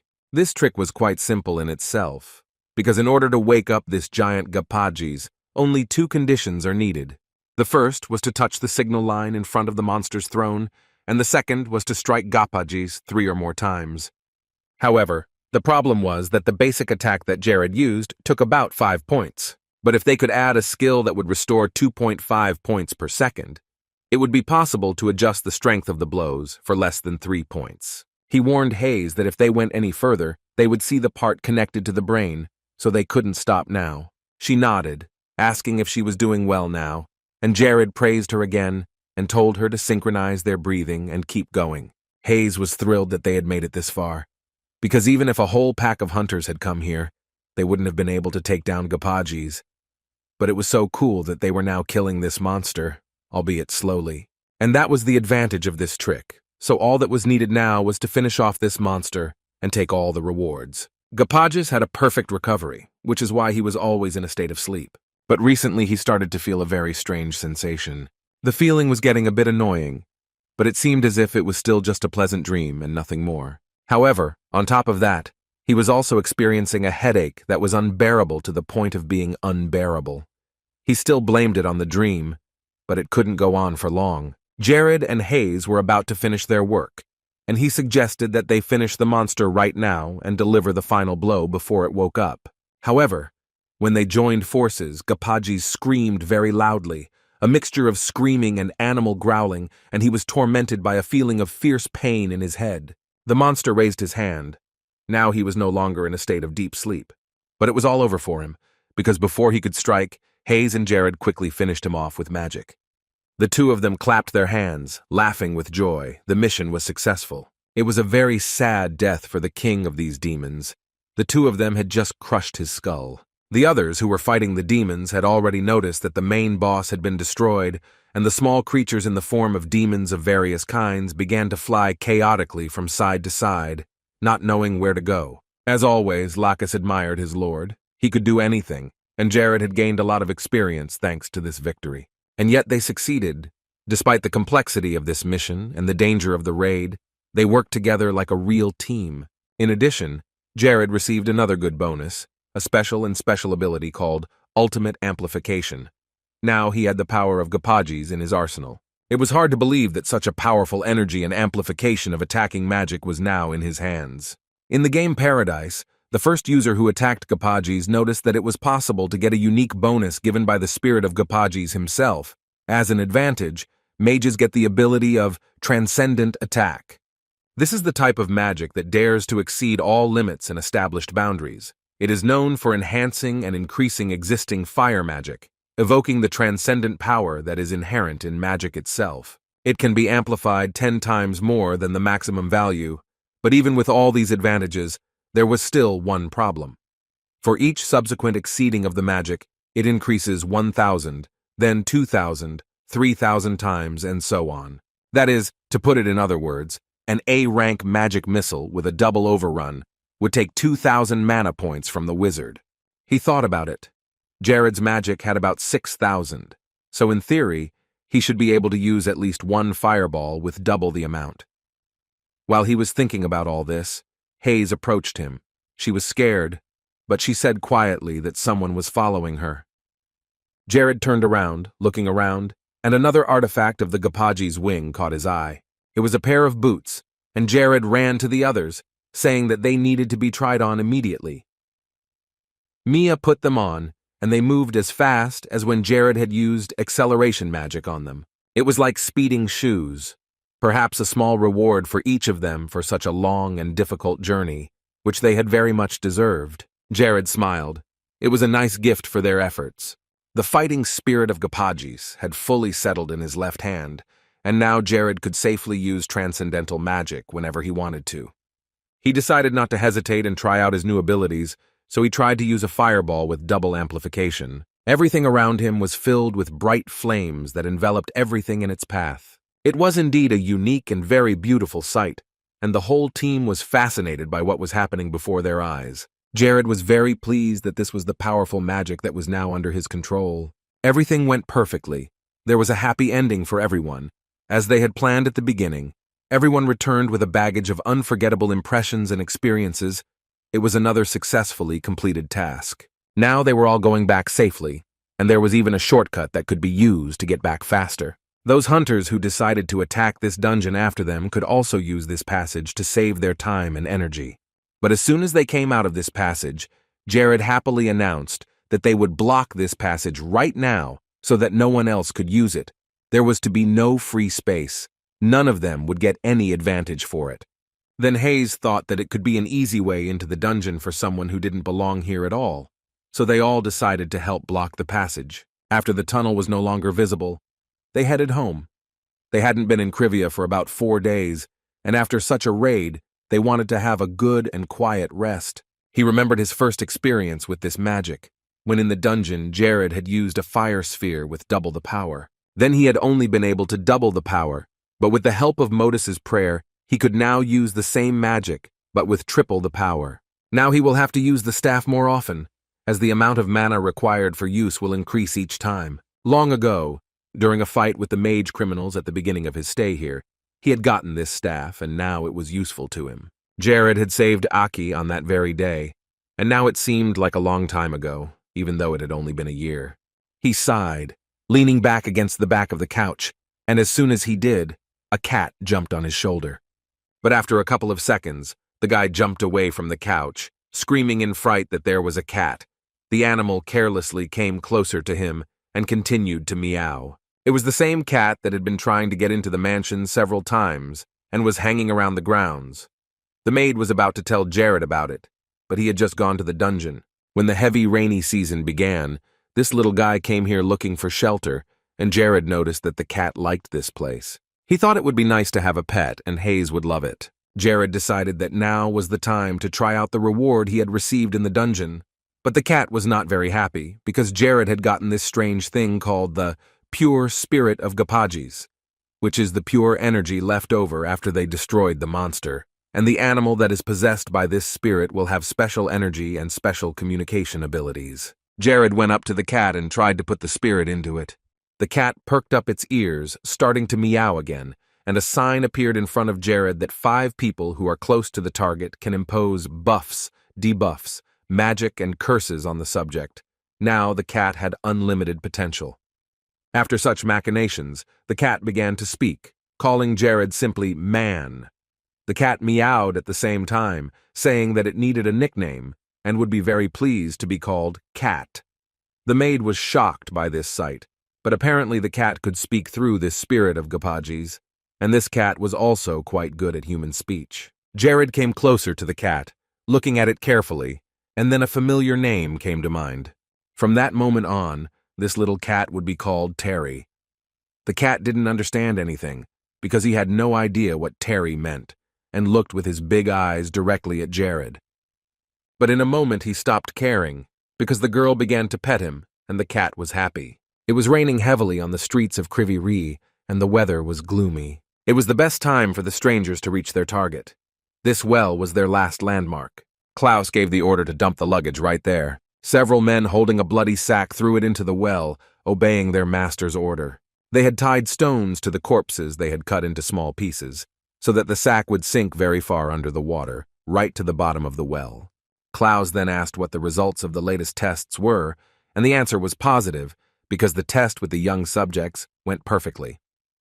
This was a perfect opportunity to spread the disease. Anyone who drank the water would become a carrier of all waterborne diseases within 24 hours. This was exactly what Klaus had hoped for. The plan was executed, the global results were awaited, and he returned to his dark chambers in peace. In a few hours, the kingdoms of Benuso, Cinders, and Malice will begin to suffer from the disease.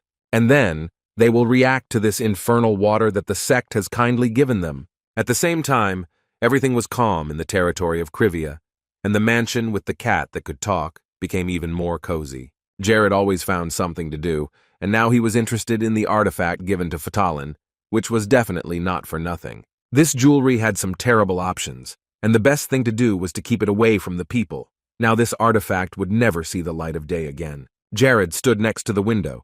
outside which it continued to rain steadily.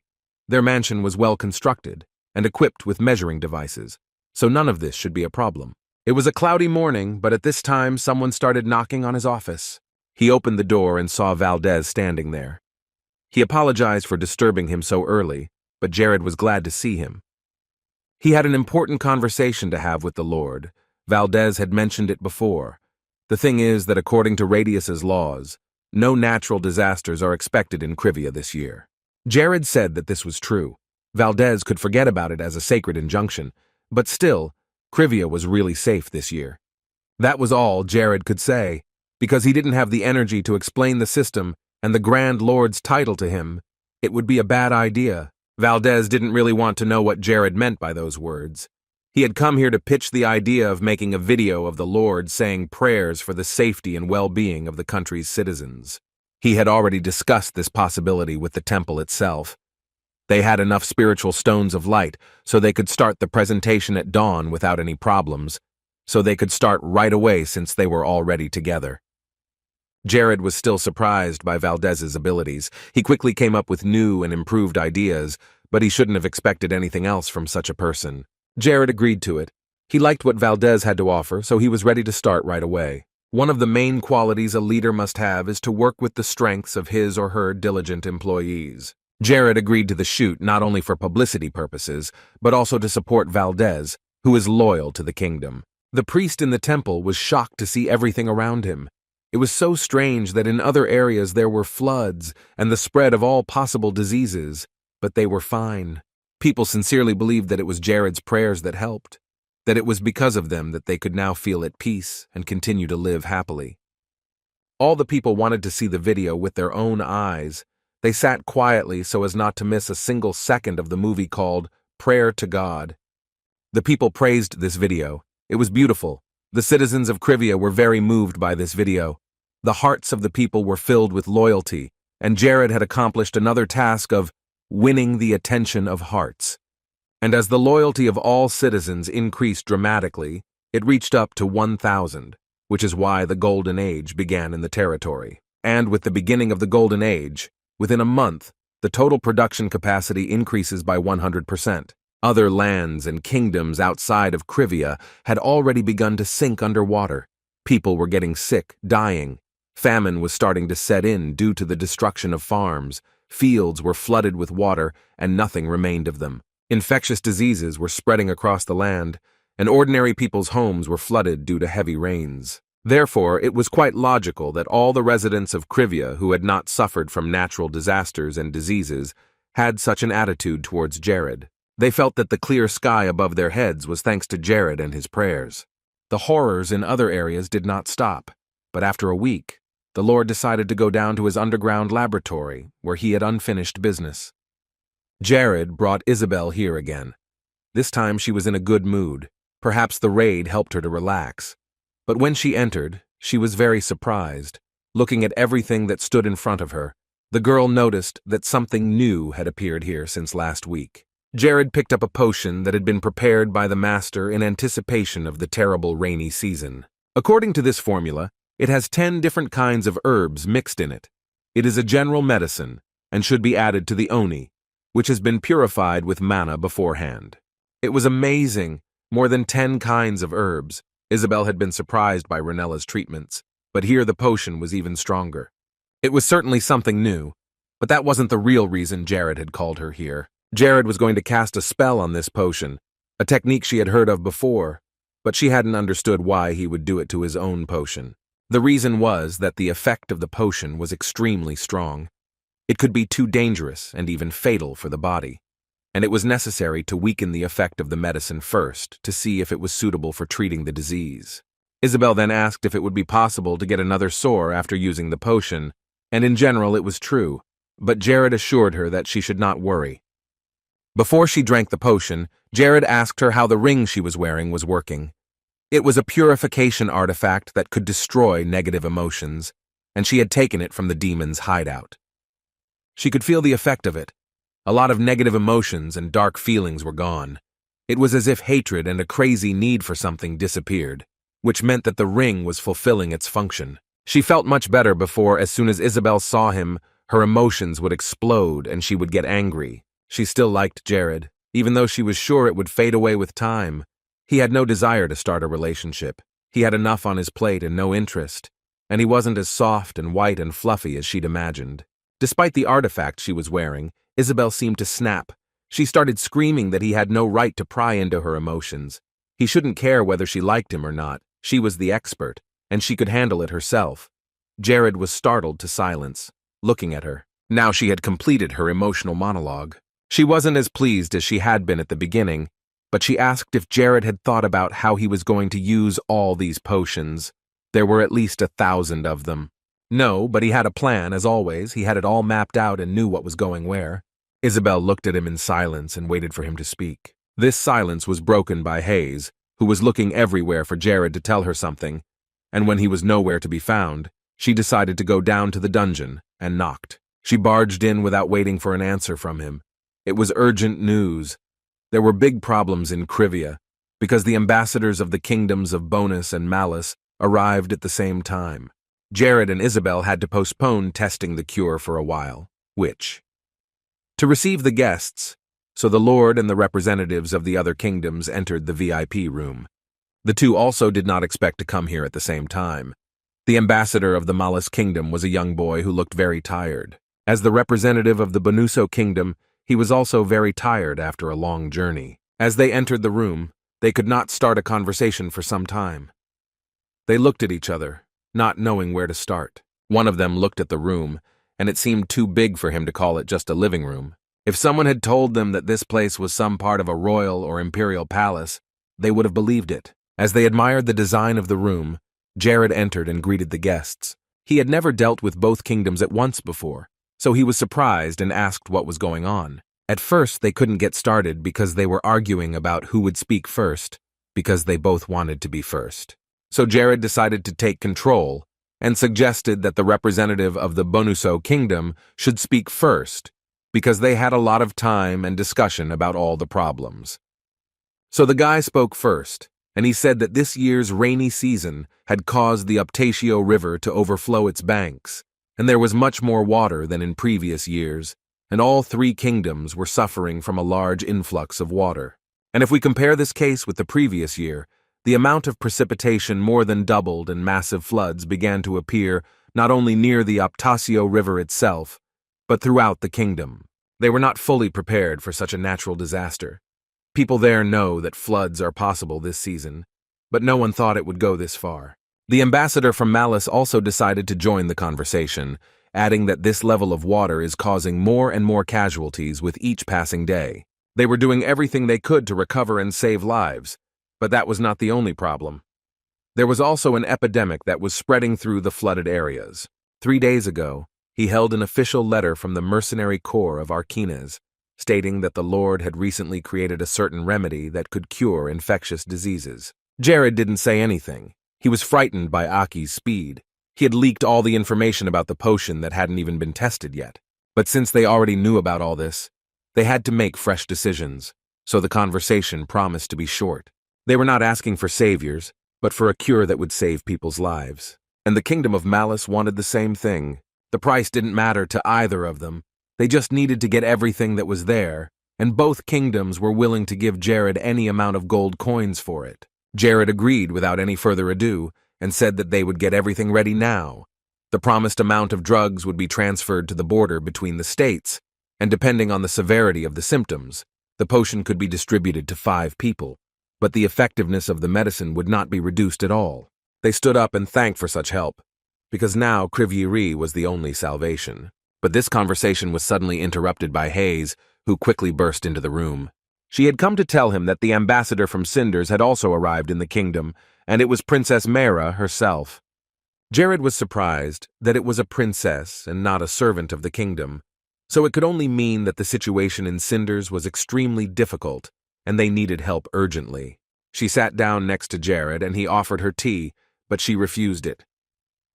Myra could not afford to drink such tea when hundreds of innocent people were dying and suffering on her land. But Jared convinced her that it was not only for pleasure. This tea gives people who try it a lot of strength and energy. Jared noticed that Matsra was not the same as he had seen her in her home kingdom of Cinders, but was tense and excited about the events. She thought she had prepared as well as she could, but the epidemic was moving so fast that no one had time to prevent the suffering.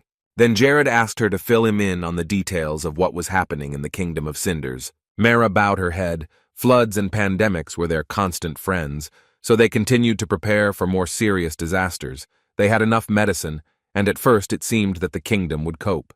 But there was a problem. All the people who suffered from the water spill were moved to other, safer areas, and they also isolated other citizens who were considered infected.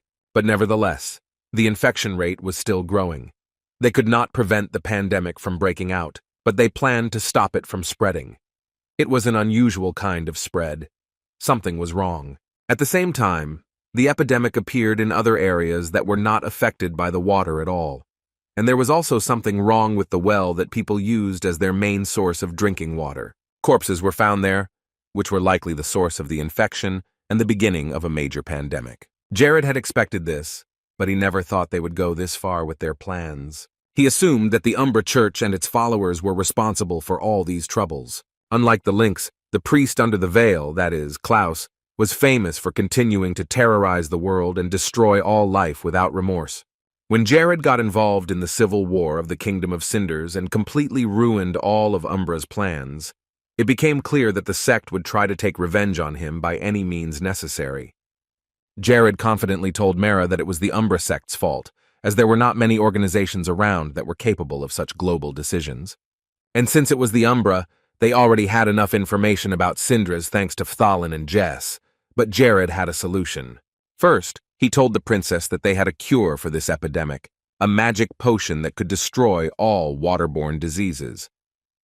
Mara seemed to come alive when she heard this. She had heard that Jared had saved Renell from the pandemic last year, and here was another rescue. In the end, Jared's lifelong study of herbal medicine began to bear fruit, which proved to be very helpful. Mara asked him to sell the potion to their kingdom. She was ready to pay a very large sum for the hard work, but there was no time at all. People were dying every second. Jared decided to give her 70% of all the stocks, as the production of the medicine was still in progress, and additional deliveries would be made from time to time, and she was surprised by this figure. She had heard that Jared had previously sold to the ambassadors who had come to the kingdom before her, and she couldn't believe that those two had bought only 30%. But Jared had suggested that they simply weren't going to use the potion on absolutely everyone, which meant that only the upper class of the population, that is, the aristocrats and nobility, would be saved. And Mara was angry to hear that people could dispose of the lives of others in this way. But there were many more unusual and two-faced people in this world, and Mara was too naive to think that everything was pure and fair. She knew this, but she was uncomfortable that Jared was willing to give away so much of the medicine that was now a necessity for everyone. But he assured her that he would give her the elixir right away, and that in the future it would be better to check all the wells in the affected areas very carefully, and that an ambassador should be sent to transport the medicine. Mara thanked him sincerely on behalf of her people, herself, and her brother, and now it was time to transfer the money. After the girl left the mansion and returned to the kingdom with good news, he began to actively pursue the production of new medicines. Jared devoted all his free time to this, but now selling elixirs was not the best way to make money. If you pronounce it manually, you can get 5 times more product than when it is created automatically, so switching to manual production was the best solution. It was easy for Jared to focus on his work around the clock. He didn't need to eat or sleep. However, there was still one problem. Isabella was supposed to help him make the medicine, but she didn't have the artifact that Jared wore, so she often got tired and fell asleep. And now she was having a nightmare, screaming in her sleep for her mom to save her dad. They didn't deserve to go through this. Isabella cried without opening her eyes. Jared came to her excitedly, putting his hand on her shoulder. The girl did not wake up and her clothes were stained with tears, but Jared tried to wake her up. It wasn't easy. The nightmare had pulled her deep into its grip and wouldn't let go. And maybe what he was about to do was even the obvious solution to the problem. But it was the only way he could keep her warm. So Jared wrapped a warm and soft blanket around her and stood beside her, holding her close. After that, Isabella's nightmares stopped, and after a while she woke up. She looked around, asking Jared what he was doing, and he said a little awkwardly that he thought she was cold, so he covered her with a blanket. But it was not enough. so he decided to hug her. When she woke up, she immediately started screaming and calling him a miserable creature for talking to her while she was sleeping and allowing himself to do so. He took Isabel's words calmly and simply thanked her for working so hard and apologized for her getting tired of him. She also became quiet, saying that everything was fine and probably just fell asleep without realizing it. And since she was awake, they should concentrate on making the medicine. Their hard work could save thousands of lives, so they should concentrate on that. She snorted, saying that she was a professional and would do her job well. So they continued to make the potion. One should always seize an opportunity when it came along. There was no time to waste and no chance to use it. Aki was so fascinated that they had received so many orders for the potion from Civia. Everything was sold out, except for the stocks that were left for emergencies. Even the Dark Elves from the land of the Tatars and the Red Goblins had ordered the potions. Jared praised Aki for his work. It seems that the budget of Civia has increased 5 times thanks to him, but he just laughed, saying that it was his job, which he was happy to do. He did expect a lot from Jared, but the Lord had once again exceeded his expectations and created so many potions in a month. Aki stared at his lab in awe, marveling at every corner of it. The reason Jared had been doing all of this all month was because he had the Dark Soul Stone. A creator must be at maximum level to use this stone at maximum level. Now he didn't have to ask Isabel for help and she could do her training. But Aki still wanted to add one more thing. Before he left, he suggested raising the price of the medicine, because the demand for it had increased dramatically. Jared said that from now on, Aki was responsible for this. In other parts of the kingdoms, it continued to rain, and people lined up to get medicines for themselves and their loved ones to treat infectious diseases. Some believed that the only way to survive was to go to Civia, but others assured them that they had to wait a little longer. The queues were unbelievable, with people standing in the heavy rain for hours to get their hands on the medicine. Jared was sitting in his office again when Isabel came to see him. He said, sitting in his chair, that she could come in. She looked a little sad and came to him with a request. It was unexpected, but Jared gladly agreed to listen to her.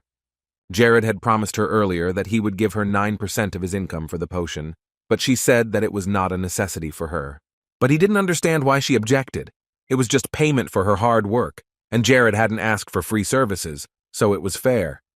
She understood that very well, and that's why she was going to ask for something in return for the money. Jared stood up from his chair, suggesting that they discuss it in more detail. She firmly stated that she wanted to create a wizarding guild, a guild where all the wizards of the continent could gather.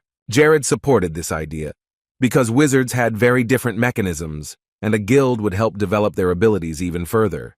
Wizards specialized in debate, and were useful not only for raids but also for war, but there was a risk that they could become completely uncontrollable if not monitored. Isabel said that she would first of all pay attention to the behavior of these people, and if it was bad, she would not let them into the guild. This meant that wizards who could not control themselves would not be able to join the guild, so her task was to find disciplined wizards. Isabel wanted to gather all the wizards who had scattered across the continent after the murder in Transylvania. She was very eager to help the kingdom, and this was a great way to strengthen the army. And she wasn't kidding. The idea had come to her when she got her new body. Jared didn't even know what to say. It was an unexpected statement, but a very good one. Now Isabel was ready to forget about the past. She believed that she would be able to control all the wizards, and she promised that it would not affect him. Jared thought that Isabel was sad and lonely.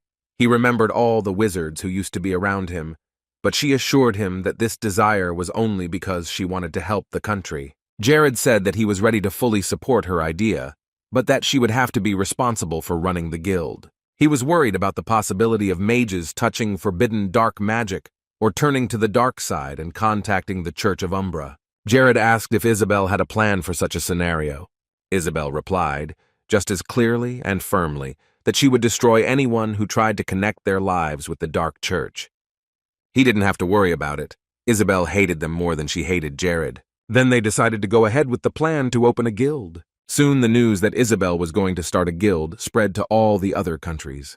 The other countries did not know the true potential of their mages, especially since their numbers had been greatly reduced after the massacre. But Jared had been paying a lot of attention to the mages from Paradise.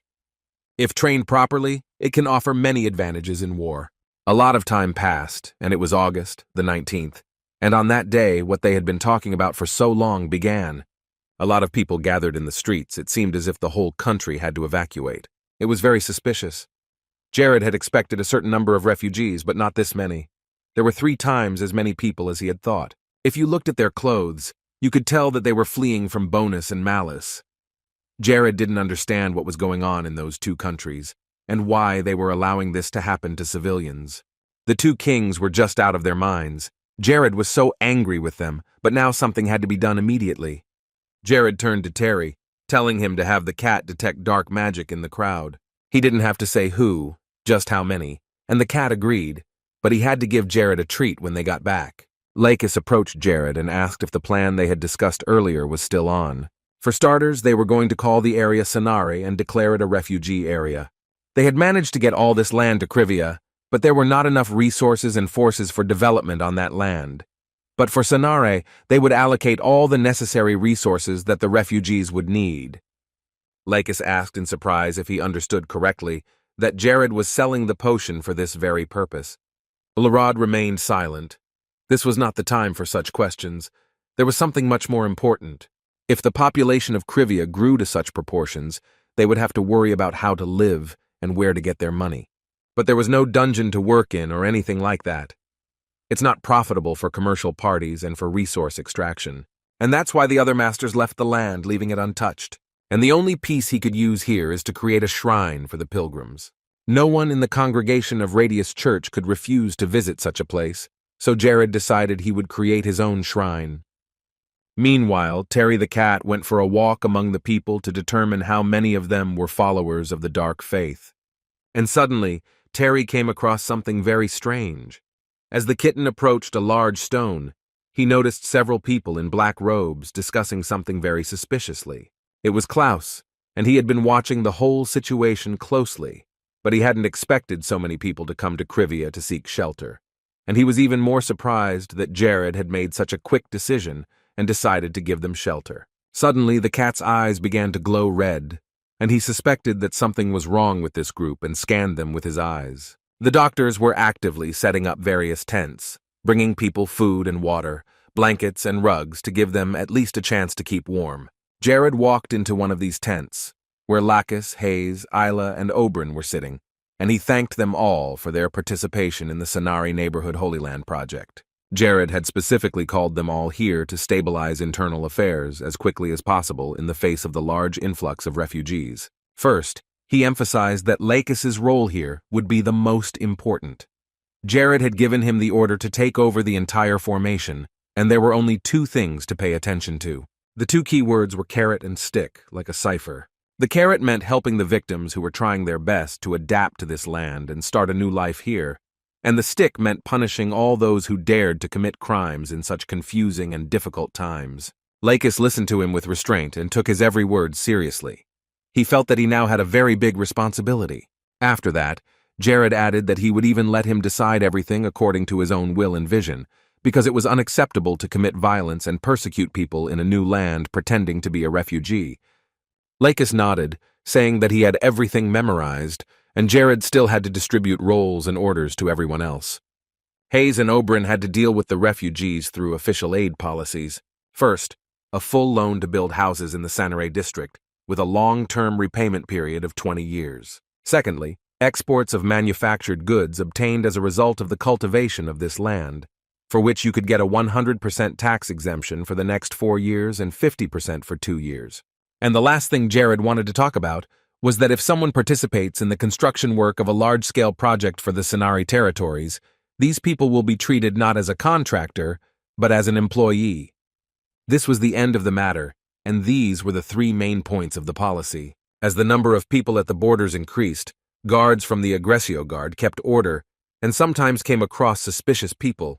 They stopped a guy who was very nervous as he passed by and found a small bag on his belt. Robbery is a serious violation of the rules, and Lord Jared had ordered that such people who were capable of such an act be punished. Such criminals had to be prepared for terrible consequences.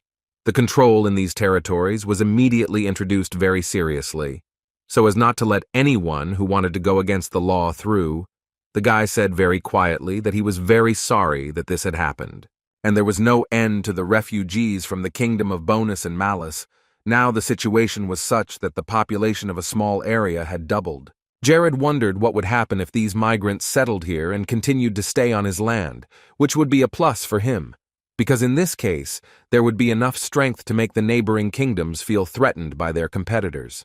But he was also tormented by the thought that he could lose, and that would be the end of all his achievements.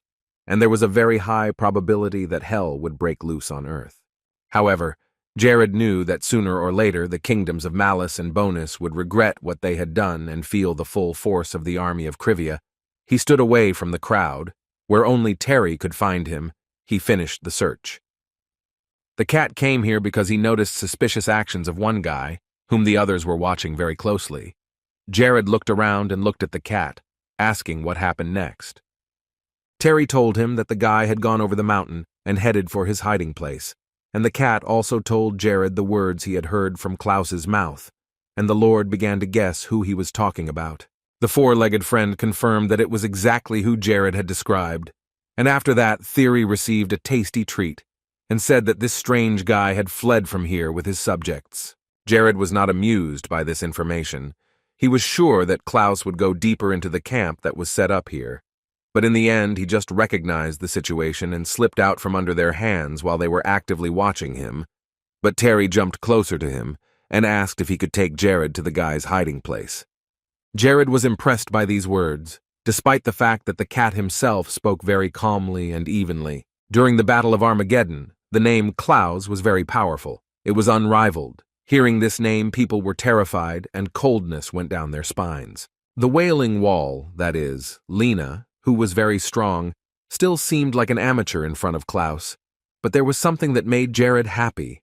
Perhaps the great mage and leader of the Umbra sect was even weaker now, because there were still 9 years before the events of the game, and maybe right now was the chance that needed to be used. In addition, Jared had recently been studying transcendental magic, which gave him a boost of confidence. All of his thoughts and affirmations were that they would seek out the demon's hideout as soon as possible and do their best. So with the cat on his shoulder, they set out on the mission together. It wasn't too far from where they were staying, but the sight of this hideout was a little overwhelming to Jared. But it was their hideout, and it was going to be hell for the average person who got inside. Jared got ready to go in on the count of 3. Terry didn't seem to care, unlike the boy who didn't care at all. At first, Jared began to call out the numbers quietly, but then he shouted the last one very loudly and burst inside, holding his staff at the ready. A light shone in front of him, and Jared took in all the details while Terry jumped off his shoulder and stood back, looking around calmly. There was something there that caught the boy's attention, and he looked to the side. There was no one here. All he could see was the camera. Of course, it wouldn't be that easy to face a powerful mage right away. Jared realized that he had a stalker of sorts, and that he would be watching his every move to the last. Jared returned to his land quite quickly. Everyone was working hard to provide the refugees with the necessities. Many had already been given medicine for the infection, and were waiting for the results, or at least statements from patients who said they felt better. Jared was very polite and gentle with everyone who came here from neighboring countries, which surprised people because they hadn't heard that from their rulers. But now something else was much more important. The Lord asked how the patient who had recently taken the potion was feeling. She did indeed feel her strength returning to her body, but it was an extremely heavy load on her body, weakened by the disease, and she was dizzy so much that she felt as if she was going to faint. Jared suspected that this might be due to a lack of potion tolerance, so he asked Hayes to use healing magic at a low level, the two of them having to mix their powers so that Hayes could conserve her mana, because they still had a long way to go. The woman was almost falling, losing her last strength. Then the two came to their senses, and instead of discussing, they started to act. Fortunately, Jared could use healing magic 365 days a year. Later they finished the session, but that was not all. 2 people came to pick up Jared. They had been looking for him for a long time, and they wanted to ask permission to work in the quarantine department. Marie and Maroon were very eager to help. The guy had general medicine skills, and the girl had the abilities of a healer and psychologist. They wanted to repay Jared's kindness in some way. The Lord remembered them. They were people he had recently healed, but they already looked as if they were completely healthy and full of energy. Jared was able to read their abilities with his spiritual eye, and these 2 were good candidates to help, because these skills are not often found, especially since they could use a few pairs of hands right now. Marie and Maroon were brother and sister, and Jared knew that they still lacked something to become his seniors. But their abilities were more than enough to run the control tower in the field. He agreed, looking at the way they were eager to work, but he said that they shouldn't try to get in over their heads. This was the quarantine department, and their help should be within its limits for now. The Lord told them that whenever they went in or out of the ward, they would have to go through a magic circle to be disinfected. They were very happy that they would no longer be idle and promised that they would do everything possible for the patient's recovery. Marie, who has psychological skills, also said that she would support people so that they would not feel too lonely. Jared was undoubtedly pleased that these people were so motivated, and it made him feel better. Together with Hayes, they decided to go for a walk to unwind after work. The girl's divine power turned out to be a necessity for the treatment of patients. Her abilities were irreplaceable. If not for her, the treatment would have been delayed 3 or more times. Hayes felt happy when she saw that she was saving the lives of these people. She was surprised by this power herself. It all developed very quickly, and she realized for the first time that her power was a blessing for other people. Jared was pleased to see her grow. She improved and became stronger every day. She managed to overcome all obstacles, and Hayes moved on with dignity. These compliments almost made her want to try even harder. Just 19 months ago, Hayes was an ordinary person working as a maid, but now she has developed her healing abilities so well that she is a highly sought-after healer. The only thing that bothered him about the situation was that Hayes hadn't yet reached her first awakening, but all the time and effort she had spent on perfecting herself shouldn't be justified by her first awakening. Even her 10th wouldn't be enough. He stood there for a long time, just looking at her or somewhere else, his mind racing with different thoughts, not sure if his heart had the defense mechanism he knew it had. Jared took a step back, blushing slightly. He quietly started a conversation, saying that when he first got here, he didn't even have time to rest, but he kept thinking about how to show Hayes his appreciation for such a hard job. He started to say strange things that he didn't understand, but his mind was in chaos. Maybe it was all just a self-deception, and what he was doing would not be enough. At the moment when Jared lowered his head, Hayes interrupted him and said that she had no idea what he was talking about now, but she believed that all his actions were right and would only lead Civia to a better life, and his heart was beautiful to her. Then he stepped cautiously closer to Hayes, wanting to thank her from the bottom of his heart. There weren't any words Jared could say right now. There were so many thoughts running through his head that he didn't know which was right. But in any case, now he just wanted to say thank you. He kissed her lightly and said thank you softly. Hayes couldn't move now, couldn't speak either. What had just happened was a shock. And even more surprising was when one by one, the signs with notifications began to appear. The first one saying that Hayes had received the kiss of the prince on a white horse. The defense mechanism that had been holding back all her inner desires and abilities was completely destroyed. Loyalty increased 3 times in a row, reaching its maximum, and after that, Hayes entered 3 stages of awakening at once. Jared was a little scared. For the first time, he had no idea what was going on, even though he knew the game inside and out. He had never heard of this title or the 3rd awakening before. But in reality, he was lonely. Because of his crazy passion for the game and his long hours, he hadn't met anyone, so it was lucky that at least here he could kiss someone. Hayes suddenly started to fall over. For some reason, she was very sleepy. The 3rd stage of awakening was something incredible, but he still didn't understand how it could happen after just one single kiss. He took Hayes to the room where Marie was and asked her to take care of her. Hayes hardly needed treatment. She just needed to rest and recuperate, because her body was not expecting this and was instantly exhausted. Jared would have loved to stay by Hayes' side right now, but he needed to find something as soon as possible to turn the Sonare neighborhood into a world-class location for Radius Church. His target was the Platinum Holy Grail of Radius, one of the 5 holy relics of the church. It was hidden far in the north on the island of Tatar, which is the home of the Dark Elves.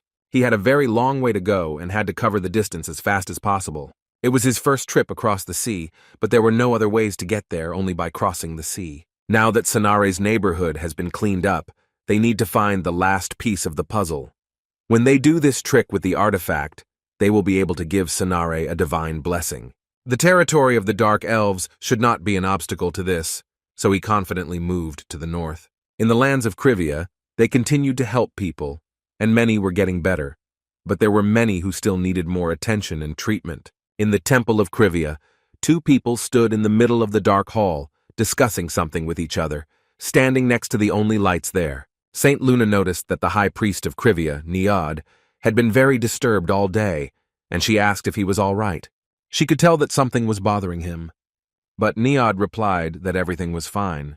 It was just that what Jared had said the other day was very strange, and no matter how much he thought about it, it was still bothering him. 2 days ago, before the Lord left for the Dark Elves, he came to Niod to tell him something.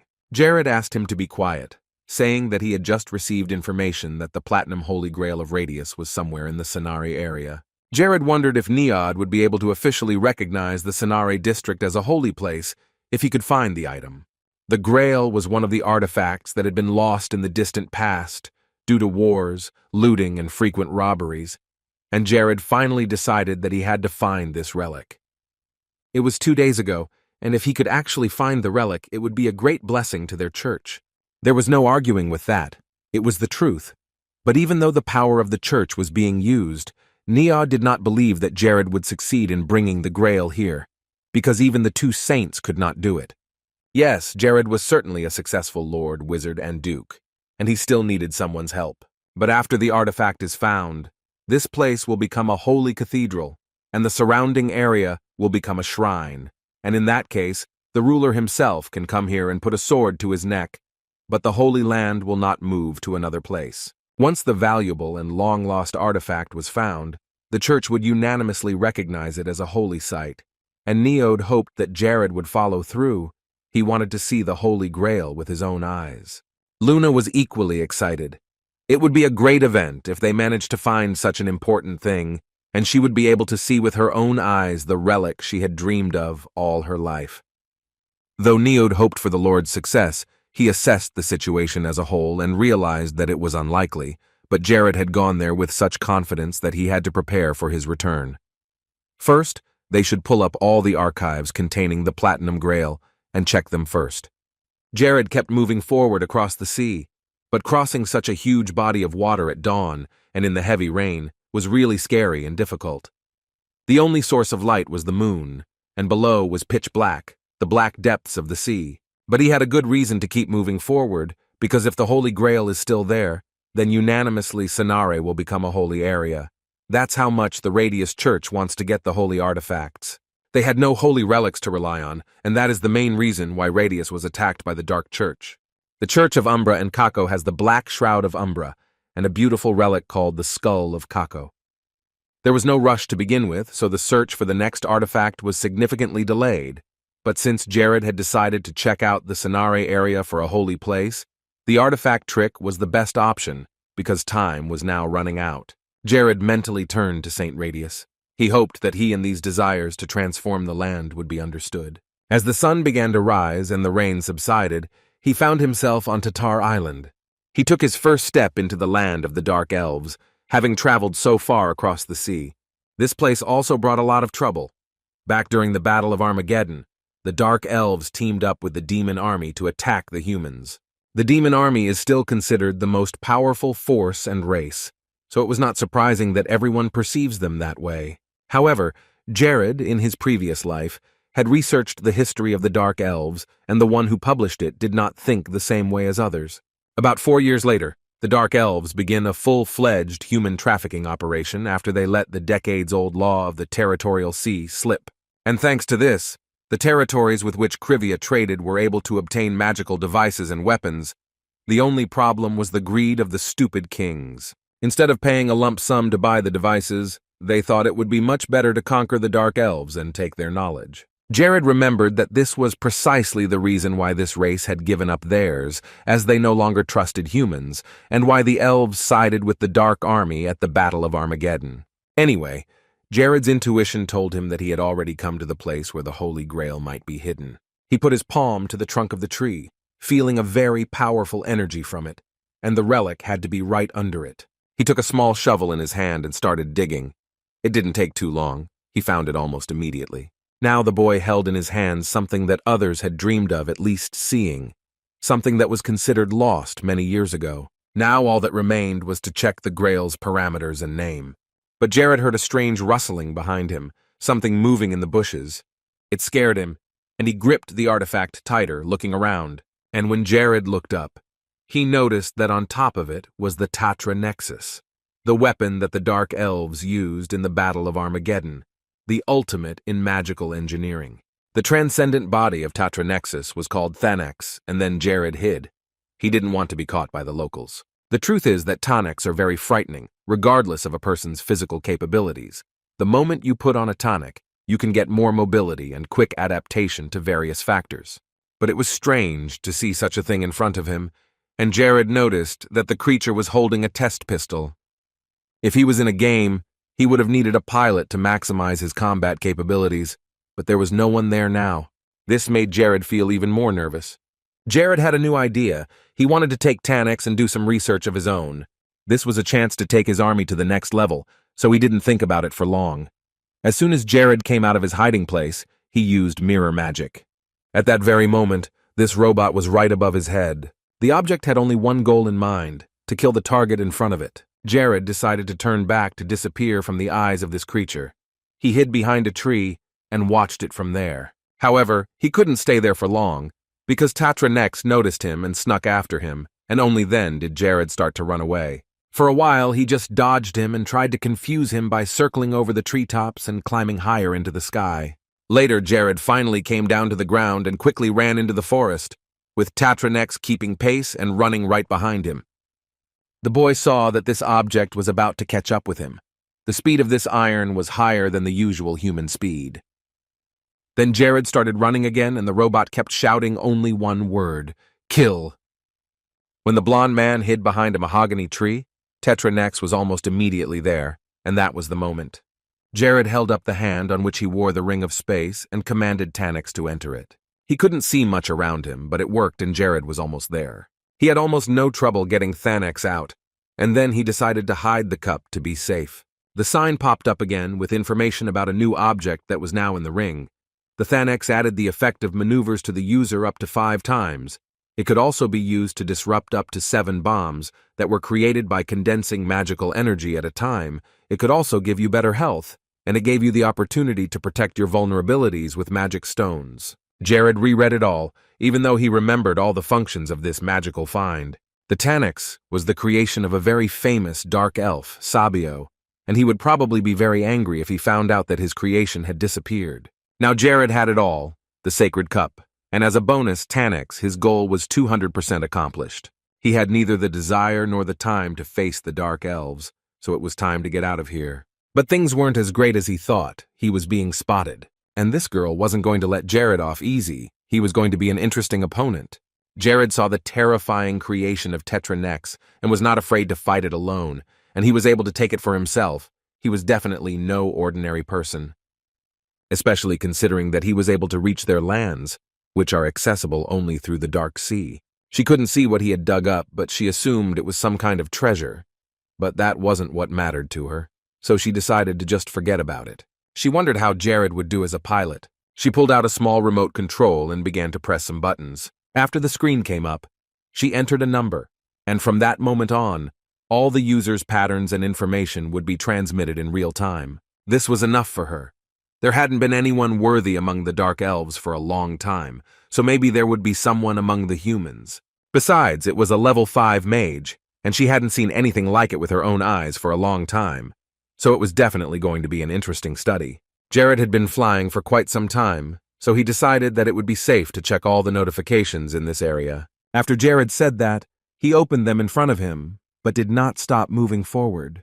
In one moment, his divine power had increased by as much as 1,000 units, which would certainly help against the Knights of the Dark Orders, and it would also make it easier to fight evil monsters.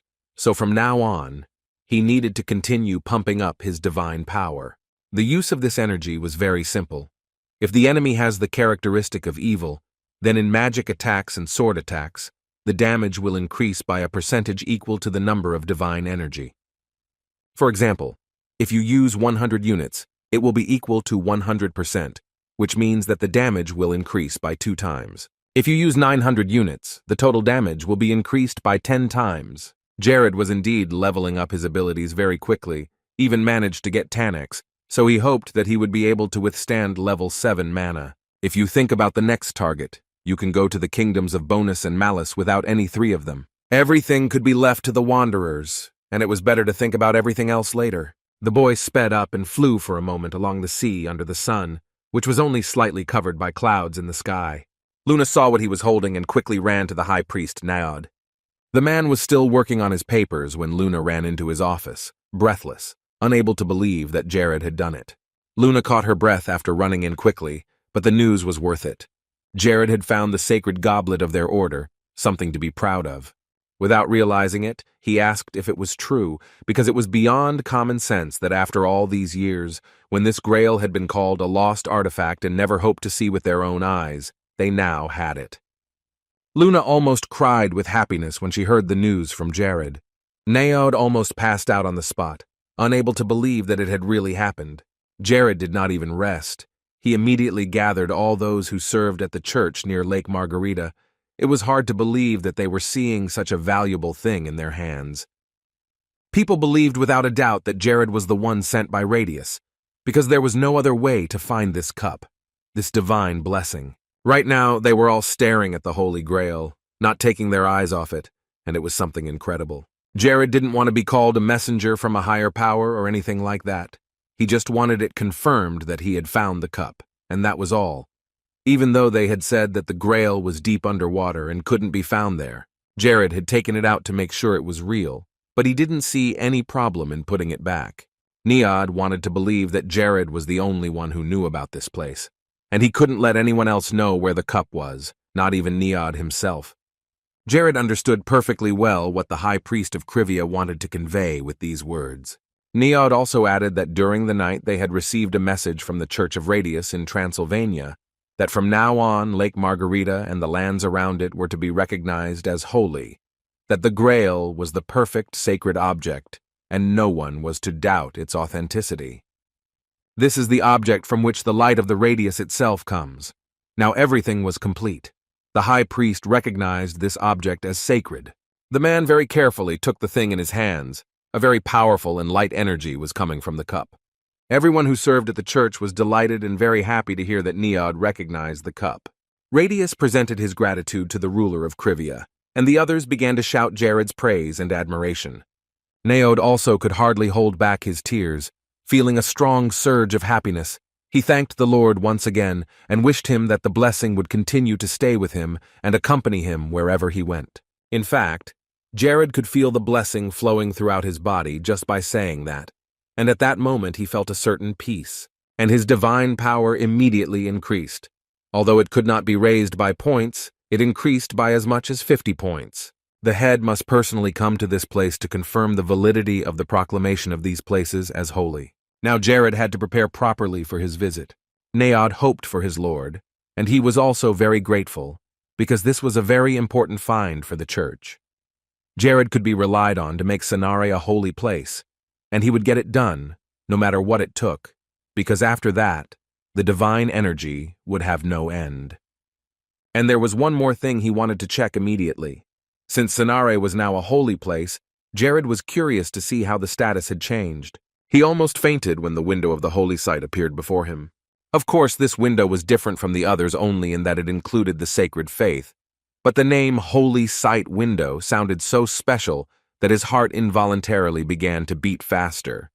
The beginning had been laid, there was still a lot to be done on this land, and the characteristics were all very low, so it would take a long time and hard work.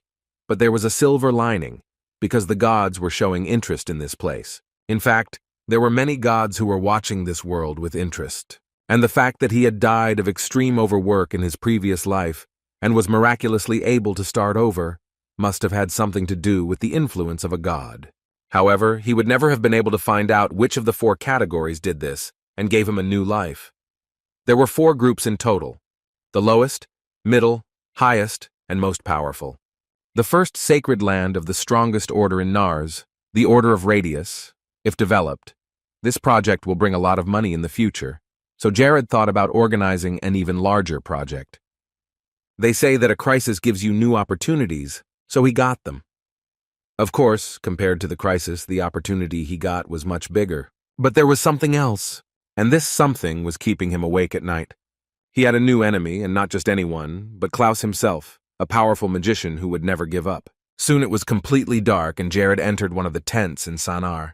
It was the middle of the night, and it was just the two of them, so it was a strange atmosphere. Ella was holding a glass of the red wine she loved so much, and congratulated Jared on finding the sacred goblet, perhaps the most joyous news she had heard. Ella was the head of training for the Aggressio Civil Guard. And indeed it may feel like something new to her, because her faith is much stronger than any other. For her, the radius is both the beginning and the end of her life, and the main reason why she hates the Dark Lord orders so much. Jared reached for his empty glass to drink some wine as well. This was the one meeting with the Lord that was so hard to see in person, so there was no way she was going to miss this opportunity to have a drink with him. Jared asked Ella how she was going to develop her relationship with Chloe in the future, and then took a sip of his drink. She wondered if this was a topic that was not the most pleasant for her. September was about to start. There were only 4 days of summer left, and the official end date of the contract would be the first day of autumn. They had already finished talking about mutual agreements. And when the contract comes to an end, they will all go their separate ways. Chloe was a great student. Ella finished all the wine that was left in her glass.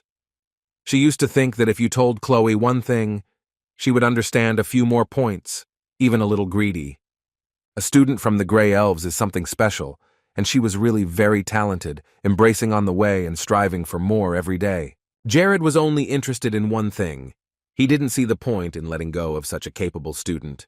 But Ella replied that she had taught Chloe everything she could teach herself. And there was one more very important thing. Chloe had an even better mentor than she did. Jared was a little embarrassed. It was awkward to ask about such things. But he asked if she was talking about him now, and Ella calmly confirmed it. After Chloe started studying with Jared personally, her abilities began to develop at a tremendous rate. So much so that Ella was even ashamed that she had taught her so few techniques in the entire year. Ella loved money, but being a warrior was much more important to her, so she decided to let Chloe go, and now the elf is free to choose her own path. Jared's chest tightened. Ella cared about her student very much. She was a great mentor, so he decided it would be better to close the topic. However, Ella liked that Jared was so calm about such things. The past should stay in the past and not interfere with the present. In fact, Jared hadn't asked her here tonight to talk about Chloe. He pulled out another bottle of alcohol. There was something that needed to be discussed in confidence. Ellie thought it was strange that he said that. Usually Jared would talk to someone else, and the fact that he wanted to talk to her about something secret now struck her. Jared immediately got to the point. He knew that soon they would be attacked by the Umbra Order. He couldn't even guess what the exact scale would be, but he was 9 out of 10 sure that something would definitely happen. This is close. He is specifically waiting for a moment of happiness and joy to sneakily ruin everything. So one could only expect that he would not miss the moment when Sanark became a sacred land. Ella understood what he was getting at. He needed her experience in fighting the Dark Orders, which had already been accumulated over the years of fighting, and Jared confirmed that a crisis could come to the lands of Sanark, but thanks to this chance they could defeat the followers of the Dark Forces. Another glass was empty, and she asked what Jared knew about Klaus. Jared knew enough about him. Clouseau was the second in command of the Umbra sect, a man with gray hair and a bandage that helped conceal his identity. It was strange to hear him say such things, something that could only be learned by penetrating the heart of the Umbra. Jared immediately thought of a way to justify this moment and said that he had simply had a great interest in the Dark Orders since childhood, and that was why he knew such facts. But this answer did not dampen Ella's interest. But in any case, she was willing to do what she could. Jared smiled as he began to tell her that Umbra had a very large army, but not enough money, so he suggested using the golden stones as a trap to lure Klaus and his men here. And as always, Jared guaranteed a good salary for the work done. Ella's eyes lit up the moment she saw a large bag filled with gold coins in front of her. Ella was ready to get started and asked Jared if he was free tonight. The question stumped him, and he was embarrassed and unable to answer, his face and eyes showing that he was in a state of shock. So Ella added that she would like to discuss the tactics and strategy of her actions, because an operation of such a large scale needs to be analyzed to the smallest detail. If some point is not worked out, then only one problem will happen later. Jared laughed slightly, pretending that everything was fine, and agreed to talk to her. 2 days had passed since then, and more deliveries were being made in Sanare. Jared continued to make the potion and sell it to the neighboring kingdoms. There were also a lot of pure magic stones in Sanare, which helped Jared a lot in his defense. A lot of provisions and gold bars and coins were brought into the territory. And today, it was time to go into battle. Ella was ready to make sure that the next shipment of food would reach them in one piece. The Aggressio guards cheered her on with loud shouts, but her facial wound still hurt from time to time. Jared had managed to do this during their training, so she must have underestimated his abilities. But in that case, and with those capabilities, Klaus would be hard to get to. He was definitely even stronger than Jared. Then it definitely wasn't the level 1 missiles that Ella had initially thought. If they were just magic missiles, there wouldn't have been more than 5 of them, and she counted at least 80. She smiled.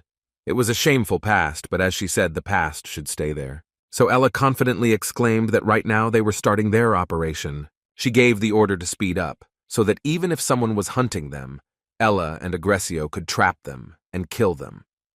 Each of them had to focus on the front line and not look around. The warriors heard her order and prepared to fight. Ella turned her back to them and stood in front of them. These were the last moments before the war against the Great Wizard began. The Aggressio were a special and well-trained unit who were knee-deep in the sea, had excellent weapons of the highest level and perfect armor. Their red flag had the emblem of a black lion, which symbolized power. She was also well fortified, especially since she had a lot of experience in fighting. Now she wondered how Jared would finish the job when she and the army where she was a trainer had led Klaus and his aides to a dead end. The deliveries continued unabated. The carriages traveled to Sanare and Jared watched them closely, flying high in the air. Now he was using a magic that was only available at level 5, invisibility magic, a good way to hide from prying eyes. As long as he did not attack or change his position, he could maintain this state, although it had to be renewed every minute by using magic. However, he knew that whoever attacked now must know that each of them would be mixed with the mud. To put it more precisely, they want to make them angry on purpose. They have prepared very well, so if the whole plan goes wrong, it will be quite sad and unpleasant. They have spent enough time. There was also a small problem. They had one guy who came here a little early. They expected him to come here a little later. He was a dark demon. He belonged to the Umbra Order, but he was covered from head to toe in a veil, and even Jared didn't know anything about his abilities, even though he had spent most of his life behind the paradise. And also, if we take into account the story, he is an extremely cruel killer whom no one could defeat. After the players killed Klaus, then after the update, he became the new boss. And after that, Jared died from overwork, so the information ended at that point. Suddenly, Aggressio's warriors informed Jared that a very large force was coming from the right. The soldiers of the Umbra army were approaching them with great speed. There were so many people that it was hard to tell. A large explosion had completely blocked the passage, so they couldn't move any further. Jared gritted his teeth. It was so mean, but he had ideas for such cases, and it seemed that their time had just come. The followers of the Dark Order, who had sold their souls to the devil, had no future when they faced off against the army of Civia.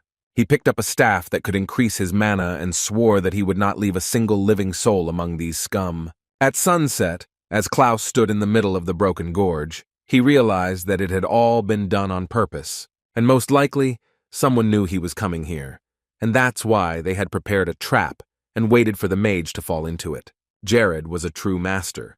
He impressed Klaus with his actions and his brave desire to win, and if Klaus hadn't brought along the meat that was simply thrown forward, it would have been very sad.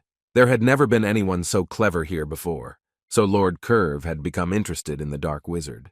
However, Jared irritated Klaus very much, and with his antics he could easily get out of any difficult situation.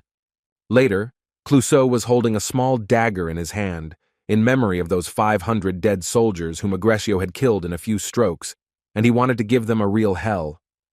In the middle of the open paths, where two armies were now fighting, ready to kill each other and tear each other to pieces, Umbra wanted only to kill these creatures. They had to disappear into the true darkness and disappear from the face of the earth forever. Jared was taking this seriously, but why call them filthy creatures when you could simply describe them as enemies? Now was the time to use his new power that he had gained from the last raid. His power had increased by 6 times, so he used a magic penetrating missile. This confused the warriors from Umbra. In the past, there was no such powerful magic at all, and no one was prepared for such attacks. And all of this was true, because Jared is the only one who has the ability to use this superpower, this unique ability. The magical missiles moved like raindrops, so it was very difficult to follow them, and the weapon itself was like a strong gust of wind. In addition, this spell was enhanced by special penetrating arrows. With their help, the arrows could be sent in different directions, light and untraceable. His next move was to use another spell, and he doubled the number of penetrating arrows. The Umbra warriors didn't know where to go. They were dead anyway. Jared would kill them now, and if they came back with nothing, Cluse would. But it was better to be burned by Jared's arrows in an instant and not suffer. They fell to their knees without strength, and someone was unconscious or even dead. Klaus offered to seize the lands where such a powerful magician existed. They considered him a traitor and completely crazy because of this. But Jared was happy with the outcome of the battle, because Klaus's huge army hadn't even had time to start a normal war, and was already lying here on the ground. Their target, Jared, hadn't been touched at all, but it wasn't the end of the fight against Umbra. The main mage he had to face was standing behind him. Klaus, he had met him and seen with his own eyes this mage who was considered the most powerful dark force in paradise. Now they both stood among dozens of his dead warriors. Jared once again used his advantage, which he had gained at the very beginning of his life inside the game, and scanned Klaus. Now at level 235, the mage was a brutal killer, terrorist and propagandist, and a very confident man who saw no obstacles in his life, and if there were, Clouseau easily got rid of them. The dagger that the magician held in his hand had a very strong strike, even critical for opponents, and he wore a ring on his finger that weakened the enemy's buffs and armor. One can only dream of an alliance with someone who possesses this power, but as an enemy, it is almost like throwing yourself into the clutches of death. Clouseau calmly walked a few steps closer to Jared, who had already spent so much time just looking at him. Jared looked down at the staff in his hand, which was increasing the amount of mana he had left untapped.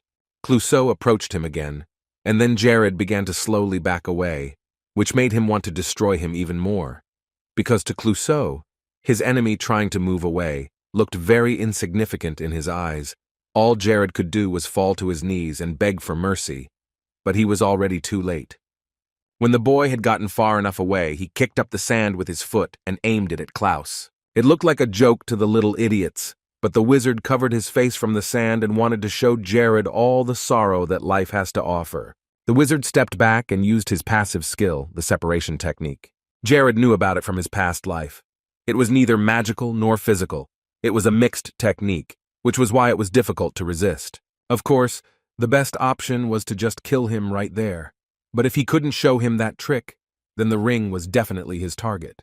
Klaus was tired of waiting for Jared to do anything. He was hoping for some fun and adrenaline in this battle, for a victory, but definitely not for his opponent to stare at him for minutes and stand there silently. There were now many Klaus clones around Jared, and he couldn't tell the difference between the real Klaus and the real one. Suddenly, one of the clones lunged at Jared with a dagger, and he quickly jumped back, flying into the air. Yet Jared was not as simple a man as it might sometimes seem. He was not confused, he had a plan. And this plan looked brilliant in his head, so he said just one word and teleported, causing Klaus to lose sight of him. Jared was right behind him, and it happened in just a moment. The magician was even more amazed by such actions. The Lord quickly grabbed him by the neck and arm to prevent him from stabbing him, and Klaus didn't understand how Jared managed to recognize the real him among all the clones. Jared was squeezing his neck tighter and tighter, cutting off his breathing, and Clouseau's self-confidence and determination evaporated as Jared began to show his abilities. He reminded him of how he had recently pelted him with sand, and there was a shiny dust in that sand, magic like that, which made it possible to tell where the clones were and where the magician himself was. All the moves were thought out in advance. Jared knew that Klaus was just perfect in the distribution technique, and he also knew that this technique had a drawback, a weakness. If the original, creating the copies, did not notice that something had changed, then these changes would not be reflected in the clones. Therefore, completely unnoticed by Klaus, Jared was able to find the real one when he simply examined the cloak where the gold dust was located. Having finished his explanation, Jared put his hands on Klaus's shoulders and used penetrating telekinesis. From his hands came bright rays of green that glistened in the sun. There was a big plus here, because thanks to the magical force of gravity, fashion can add considerable momentum to penetrating telekinesis. There was even evidence somewhere that one such strike could produce a momentum of 86, and even if the body of the person being hit by the magic was very trained and hardy, this momentum would be just enough to knock out the enemy. And of course, Jared had also taken the ring before sending Klaus on his merry way. Jared had collected a lot of these artifacts, but he never had too many, and it was good that now he had a debuff to add to his collection, and he was also lucky enough to get the ring much easier than he thought. But while Jared was admiring the jewelry, Klaus had already come to his senses and reached out for the artifact that belonged to him. He returned quickly. In fact, Jared had expected a slightly longer effect from his magic, but apparently Klaus was indeed too strong a magician for such an effect to last long. The wizard was already subject to this magical force of gravity, but he had never felt anything like what Jared had made him feel before. This was the first time it had happened. Jared didn't understand why Klaus was picking on him so much, especially not with a fight, but simply asked where the source of his powers was hidden. Klaus didn't wait for an answer, and immediately asked another question, wondering if there was someone in the Radius Church who could create a final covenant and share his powers. But Jared wasn't going to tell him anything about it. Instead, he just called his army completely pathetic and dropped Klaus's hands from his shoulders. The mage was too tired to continue the fight, which hadn't even begun. Jared had offered him one thing.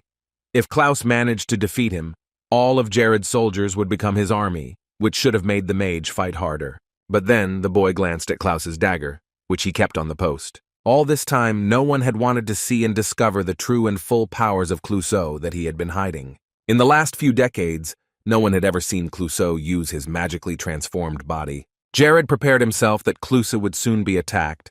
The boy stepped back a little for safety. And then Klaus's body began to gradually transform. His hands grew larger, and Jared watched with horror and some curiosity. In a few more seconds, the magician was completely transformed into a large monster, a rather frightening sight, but Jared could not take his eyes off what was happening in front of him. As soon as the transformation was complete, Klaus was at it again, shouting death wishes at Jared. He ran right at him and continued to growl like a beast. It was good that Jared was a little farther away from Klaus, and he managed to use the spatial portal door that appeared right in front of him. And then, more and more of these doors appeared, spreading them everywhere as Klausy moved closer by the second.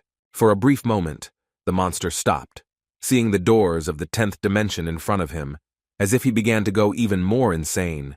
He was now completely possessed by aggression and evil. Most of all, he wanted to defeat the one who had destroyed his army and disrupted his plans. But Jared's desire to win was also very great. He wanted to do everything in his power, to give his best to prevent the plans of the Dark Church of Umbra from becoming a reality on the Nars continent. Gathering all his strength in his fist, Jared loudly shouted a spell to double the world arrow. Everything around him caught fire.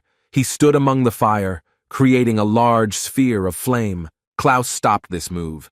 He had already learned that Jared was a strong and difficult opponent, not like the others, but this fireball scared him too much, and was a very powerful spell even for a powerful mage. And perhaps this was the first time that this had ever happened, as Clouseau himself had never seen such a thing before, and he was witnessing someone using such a rare technique. In addition, Klaus was constantly watching the spatial doors. He could not understand what was going on here. Since there were so many of them, it was impossible to understand which portal was connected to which one, and this was a disincentive for the magician to fight to the fullest, because all his thoughts were occupied with not getting into these portals. Jared was only a 5th-level mage, at first glance, not even on the level of Klaus, the leader of the Umbra sect, and Klaus could only rely on the strength of his altered body. This might be the last battle of the great mage, but he wanted to kill Jared, even if he died in the process. The boy could see that the big monster was already closing in on him, so he cast another spell that created even more spatial doors and doubled light arrows. Klaus didn't let this stop him. He was only motivated by the desire to end this battle with a victory, so he kept going. As soon as the magician got close enough to him, and there were only a few meters between them, Jared used teleportation to get behind Klaus who was about to jump on him. The spatial doors began to merge into a single one, the magic working. She began to pull Klaus towards her, not letting go of him. He could not get out of the spell's grip. His body was covered with scratches, and the opponent's magic was beginning to drain him, but he did not want to submit to Jared's power so easily. But with every second, he seemed to lose the ability to move, as if something was holding him back. Besides, he was stuck in place, and now it was impossible to move at all. The magician tried his best to get out, and Jared calmly approached him from behind, using telekinesis to immobilize the monster and take away his ability to move. And to be more precise and more detailed to this description, now Klaus's body was controlled by telekinesis, and he was in Jared's hands, and now this telekinesis made the magician stand still. Without losing this opportunity, Jared approached him, using the magic of light arrows. He shot them straight at Klaus's body, which was barely able to move. It was something incredible and almost impossible. A powerful mage standing in front of Jared, who was only level 5, but winning, Clouseau was getting more and more tired as the fight went on. The monster, even if he ran it all through his head 100 times and assumed that Jared could be a level 6 mage, still couldn't believe such power. It was too much for such magic. Jared's magical abilities were on a completely different level, compared to the time when the guy was killing Klaus's followers. Most likely his level was about 2 times higher than before, and it seemed that Jared's mana had no limits at all. After making these assumptions, the transformed Clouseau looked Jared up and down, holding the staff of Mudidus, the ring of Deluca on one finger, and the ring of absolute weakening on the other. Then Jared approached the mage from behind, using the ring of total weakening. With this artifact, one could completely destroy one's enemy if one used the opportunity correctly. Klaus still couldn't move, but now not only was magic an obstacle, he was very impressed that Jared had learned the capabilities of this ring. Now the great wizard's body began to deform again, and Jared stepped away from him, completing the spell. Klaus tried his best to fix everything and defend himself. He wanted to use a defensive stance, but he was unable to complete the spell. Jared felt victory was already in his hands. Clouseau looked so pitiful and worthless, and seemed to have completely lost his mind, afraid to play and die. Then Jared decided to end the fight by picking up a knife. The wizard could only move his eyes now, and he saw that Jared was holding a stellade. It was a magical tool of Master Bullet, a thing made of stellade, a material stronger than the soul stone, and it could even cut the stone, engrave a mark on it, or a magic circle. It could also be used to inflict a fatal wound that would leave the opponent bleeding to death. Jared added a few words after he stabbed him. He said that if Klusk's body had been transformed as before, this knife would not have been able to hurt him too badly, and it would definitely not have been fatal. But since Jared had used total destruction, the mage was now completely defenseless against him. Jared had already walked away, but suddenly remembered something else when he turned to Klaus. He sat down next to him, saying that he would take his dagger for himself. Klaus was still bleeding, holding on with his last strength, and even breathing was difficult because of the wound. Jared took the mage's weapon and stabbed him in the back. He did it to make sure that he was finished, and that Klaus would never again interfere with the peaceful life of the Nars continent. The mage screamed out loud in great pain. Many innocent people died or suffered from the actions of Klaus, who was greedy and cruel, committed evil at every opportunity and abused others, so he could hardly ever repent for his actions. Klaus's body transformed back to its normal form. The magician fell to the ground. He still had no strength to start and continue the fight. But Jared's speech even made him laugh a little, and he was amused that someone like Jared was still a common lord of a small territory of the kingdom of Civia. Finally, he added that if he had known at the beginning that Jared would be such a powerful mage and that Klaus would not be able to defeat him, he would not have tried to fight him. Jared also wouldn't have started all this if he was sure that Clouseau was too strong an opponent. Surprisingly, Clouseau was the only one who fully knew the full capabilities of these rings. He tried to say something else, but Jared spoke first. He said sternly that Clouseau's body would be decapitated and then sent all over the land so that people could express all their anger. Klaus laughed again. He didn't understand what it would do for these insignificant little people to take out their anger and rage on a corpse. Even if they did, it wouldn't bring back those who had already died at Klaus's hands. They died because they were weak and not good enough for Clouseau, The magician started laughing again. He was losing the feeling in his limbs. Jared agreed that they would not get anything out of it by hating on his corpse. It would not help. Suddenly Jared walked over to Klaus again and sat down next to his body. The magician didn't understand what was happening. Jared put his hand to his heart, using the magic of total healing. Clouseau mockingly asked why Jared would save him after saying that. But Jared reassured him, saying that he would die anyway. But it wouldn't happen until he let it. He wanted to make Clouseau feel insane and unbearable pain. But still the mage would continue to live to go through the hell he had created for decades for other people. Clouseau fell silent as he looked at Jared, who was healing him. And since Klaus was now okay, Jared could do it again until the pain subsided. This went on for many times. Jared would abuse him again and again, and then heal him and make him feel the pain again. And even if Klaus wanted to die, he could not do so without Jared's personal permission. And that was the way hell was for Klaus. The wizard begged Jared to kill him and not torture him anymore. So Jared took pity. This suffering would not be enough to pay for all the deaths of innocent people. The guy took a recording device and told Klaus to repent of all his sins before him, so that all people could see it. Klaus didn't want to do it.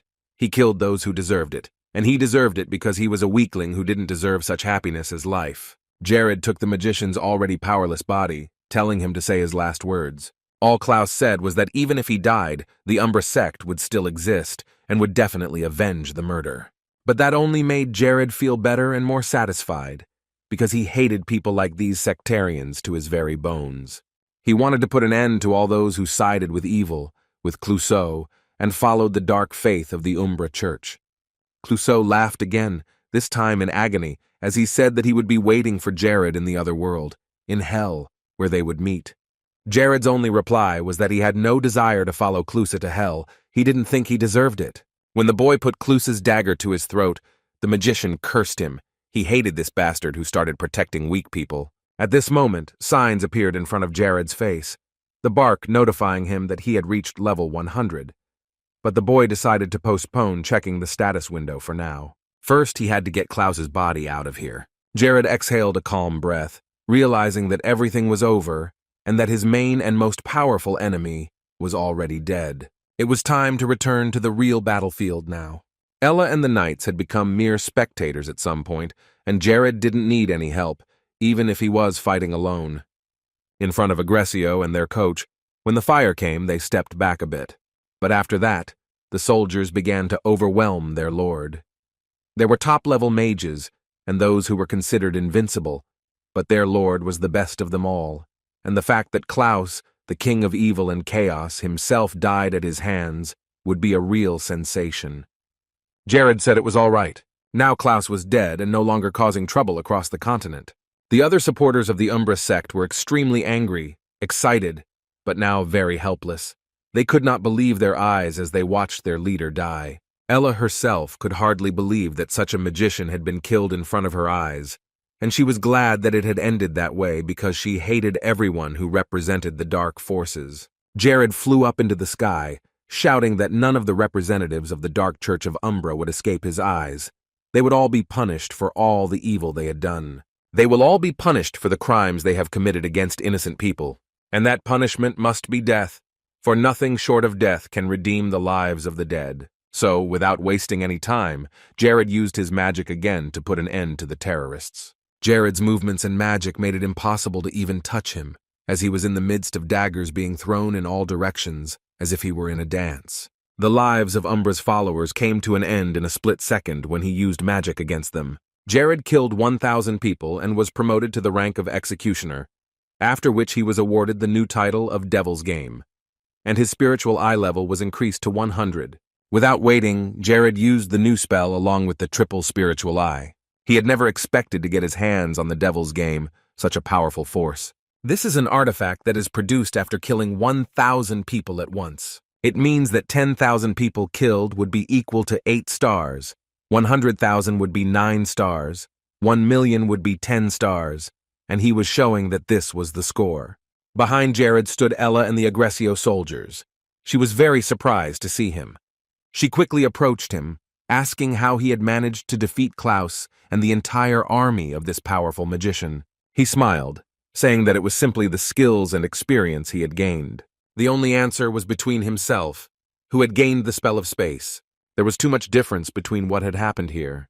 The Church of Radius would definitely have been very grateful to Jared after he killed Klaus and all of his minions. Jared had destroyed someone who had been ruining everyone's lives and killing innocents for so many years, and he had kept the people of the mainland in fear. Jared thanked Ellie for the praise. Being Klaus's executioner was something special for him, because he had always been the main enemy of the Radius Church. It was a great honor that he was the one who ended the suffering of the people and freed them from the grip of fear that enveloped the entire Nars continent. Later they returned, taking Klaus's corpse with them, and now the events were taking place near an antique shop. Someone entered the dark room, which was slightly covered with cobwebs, wearing a black cloak with a hood. A girl sitting in the middle of the room said that it was okay to call her by her first name now, because this was a personal meeting.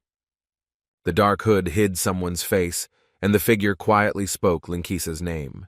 The Black Mantis had called her by her first name so many times, and Linkisa wanted to know her real name, not to use this nickname all the time.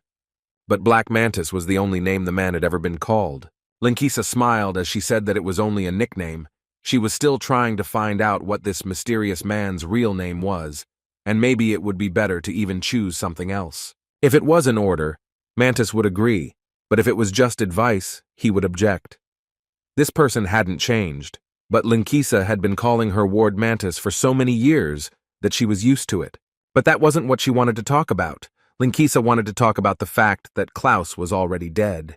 The Black Mantis knew about it. The information had already been passed on, and they had all the latest news.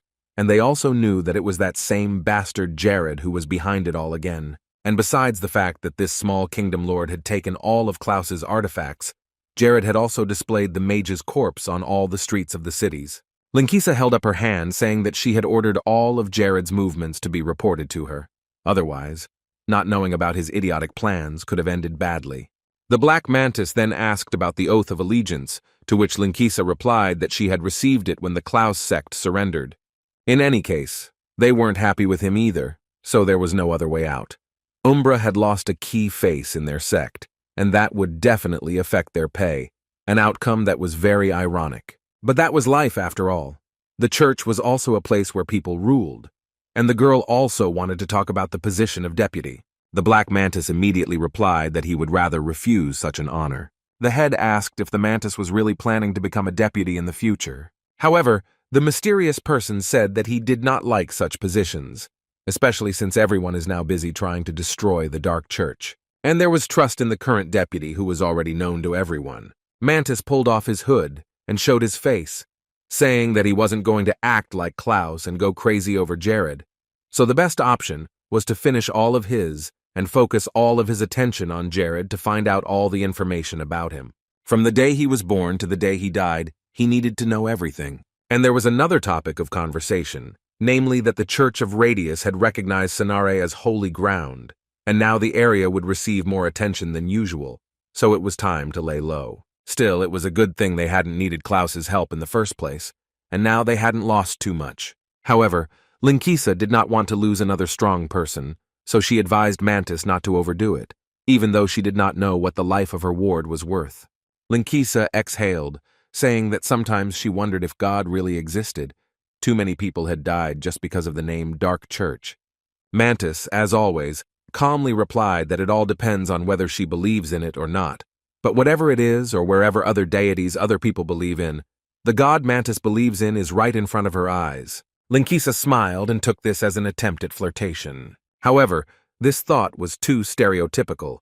It was not in this man's style to praise people for nothing. Ending the conversation, the Black Mantis said not to look for her until he could complete his investigation. As for Jared, it would take quite some time. Linkis was sometimes annoyed by such coldness, and there was no need to pretend to be such a hard-working person in front of her. She would also be fighting in the dungeon tomorrow, and the head of the church was talking about the cave of the Spider Queen Morgina. She was going to meet the Red Queen there, and they planned to attack the dungeon together. The Mantis was worried about this security. This Spider Queen and her wards are very dangerous people. But Linkisa proudly stated that this was not the first time she had contacted her, so there was no need to worry. Linkisa was the head of the Umbra Church, which meant that she was the one who held everything together, so she shouldn't be so safe. The whining and unnecessary words were getting to her, and she yelled at her to go where she was going and leave her alone. Once the red-haired girl was alone in the room, she breathed a sigh of relief. Her hatred for Jared grew. Even his simple name irritated Linkisa, but she knew that she would kill him one day, no matter what the cost. Later, as the summer ended and September 1st arrived, Jared was at the main mansion in Civia. He had been so busy delivering and reading the new First Awakening alerts that he hadn't had time for anything else. The notifications kept coming, but the one that caught his eye the most was the one in the golden frame. Jared had once again received the new title of First Crisis Survivor, and he was drawn to it primarily because he knew that the system in Paradise only gives out this title when a player has an important change. He also received a part of the map of Tristis Island as a reward. Jared took the paper in his hands, looking at all the markings there, and at the same time he tried to remember what kind of island it was. This island was not very far from the lands of Civia. It was located to the west of the continent of Nars, and there was a large continental dungeon called the Great Labyrinth of Nars. However, what he had just been given was a map that could destroy part of this labyrinth, a place that attracted absolutely every player in Paradise. Seeing this place seemed to be a real challenge and simply impossible to pass by. The Great Labyrinth of Nars is a very notorious dungeon with many deaths. First of all, it is a structure that goes down underground to suit its creator's tastes, and Jared liked their prisons very much. At the underground entrance was a measuring door that changed color every minute. This meant that the labyrinth that a person entered a minute ago and the labyrinth that he would enter the next minute were completely different places. The starting point of the dungeon was connected to a spatial door, and it also changed its color. The problem was that it was impossible to match the type and color of the door, and even when preparing for an attack, in accordance with the type A maze, you could end up in a type Z maze due to simple bad luck. If yesterday the light door was type A, today it might be a dark measured door. However, now he had the solution to this labyrinth: the initial instructions, the correlation between the date, the color of the portal, and the type of labyrinth, all of which was classified information. The Great Labyrinth of Nars belongs to absolutely all people on the continent and should not be subject to any concerted force or country. The forces and countries that violate this law and occupy the Great Labyrinth of Nars will be expelled by joint forces from the entire continent of Nars. They will be considered as mean, greedy, and evil criminals, so anyone could judge him and not sacrifice their honor. This was very important information that no one else had access to, but Jared realized that he couldn't attack the maze right now, so it was better to wait for the right time. Besides, he remembered that Chloe should have come to see him by now, but she wasn't here yet. She was standing right outside the door, very nervous, and that's why she couldn't get in. Suddenly, Hayes approached Chloe, who was already on edge, and started asking her questions about when she would return. Chloe became even more nervous, saying that she had just come here, and Hayes exclaimed that she should go to the Lord immediately, not hang around here. She smiled and said that Chloe had been waiting for Jared for a long time, and she wanted to take her out, but Chloe stopped her. She was worried that Jared might order her to leave the mansion. Chloe's feelings were surprising to Hayes, but then she continued to talk and said that she would like to learn some more things from Jared. Hayes listened to her and told her that she didn't need to worry. She should just tell Jared what she was telling her now. She shouldn't keep these worries and feelings inside. Hayes advised her to be honest and tell the truth. After wishing Chloe good luck and courage, Hayes quickly ran down the hall to her room. She had to practice to continue to improve her skills. The elf was left alone. She tried to calm down and soon entered Jared's office, starting to talk. Jared asked her how her training was going, and if she had practiced deception and disguise. Chloe answered quietly enough that she practiced every day. Then he decided to move on to the topic that was on her mind, because Jared could see that she still had some questions. Jared continued to talk, and Chloe, as always, answered briefly, often with just one word: yes. This made him jokingly consider calling her a yes bot, and she laughed, saying that she would then answer the opposite to his last question. They soon put these jokes aside and got down to the topic that had brought Jared to see her today. He could really use her skills in the future. The mansion needed talented people with great potential like her. Of course, he knew she was a gray elf and could return to her clan's lands at any time. But even though he knew that, Jared was proposing. Chloe left her hometown to gain new experiences in the human world, and from now on, everything that happens inside and outside the mansion will greatly expand her knowledge. The great labyrinth of Nars was the dungeon that Jared wanted to clear before he died, and Chloe would be a great help in this endeavor. That night he talked about this situation with Ella, and it seemed that Chloe would accept his offer after all. She thought about it, but she was very insecure. Chloe had never thought about it, so she thought it wouldn't work out, and she wanted to leave tomorrow. Jared froze in his tracks. Hearing her confess this, it sounded very strange. In fact, based on what he had heard yesterday, Hayes, Isabella, and Lena were planning to attack the Nightmare Forest. He was beginning to think that she was raising the price just to keep herself alive. Then Jared exhaled, smiled, and told Chloe that she was worrying too much about the situation. The elf was indeed the right character for him, so she could stay here as long as he needed. Jared wanted her to help him with the mansion and in the battles. Despite the fact that Chloe was indeed a strong warrior, she did not believe in her own strength, so the fact that she was needed here was very impressive to her. She looked down, not knowing what to say or do. Chloe was worrying too much and imagining non-existent scenarios, sometimes shaking from such experiences, so Jared tried to somehow convince her that she was really needed here. There was no one around who specialized in murder and disguise as well as Chloe, and that wasn't all. Jared was trying hard to convince her to stay. She looked up at him again, waiting to see what Jared would say this time. In addition to his own advice, he was going to find someone who could be a better teacher for her. Jared promised to look into the matter and do so within a year.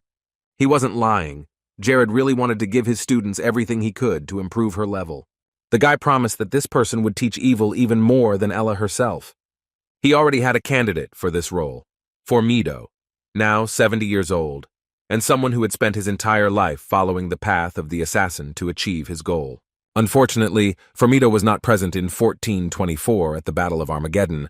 The man died of illness when he was 79. In any case, he suggested that Zelaya should stay and not worry about anything. Such a choice would soon give her irreplaceable experience. One could think of it as a queen's class. Chloe wasn't sure about queen, however, because she had 2 older brothers and would most likely be crowned the eldest in the family.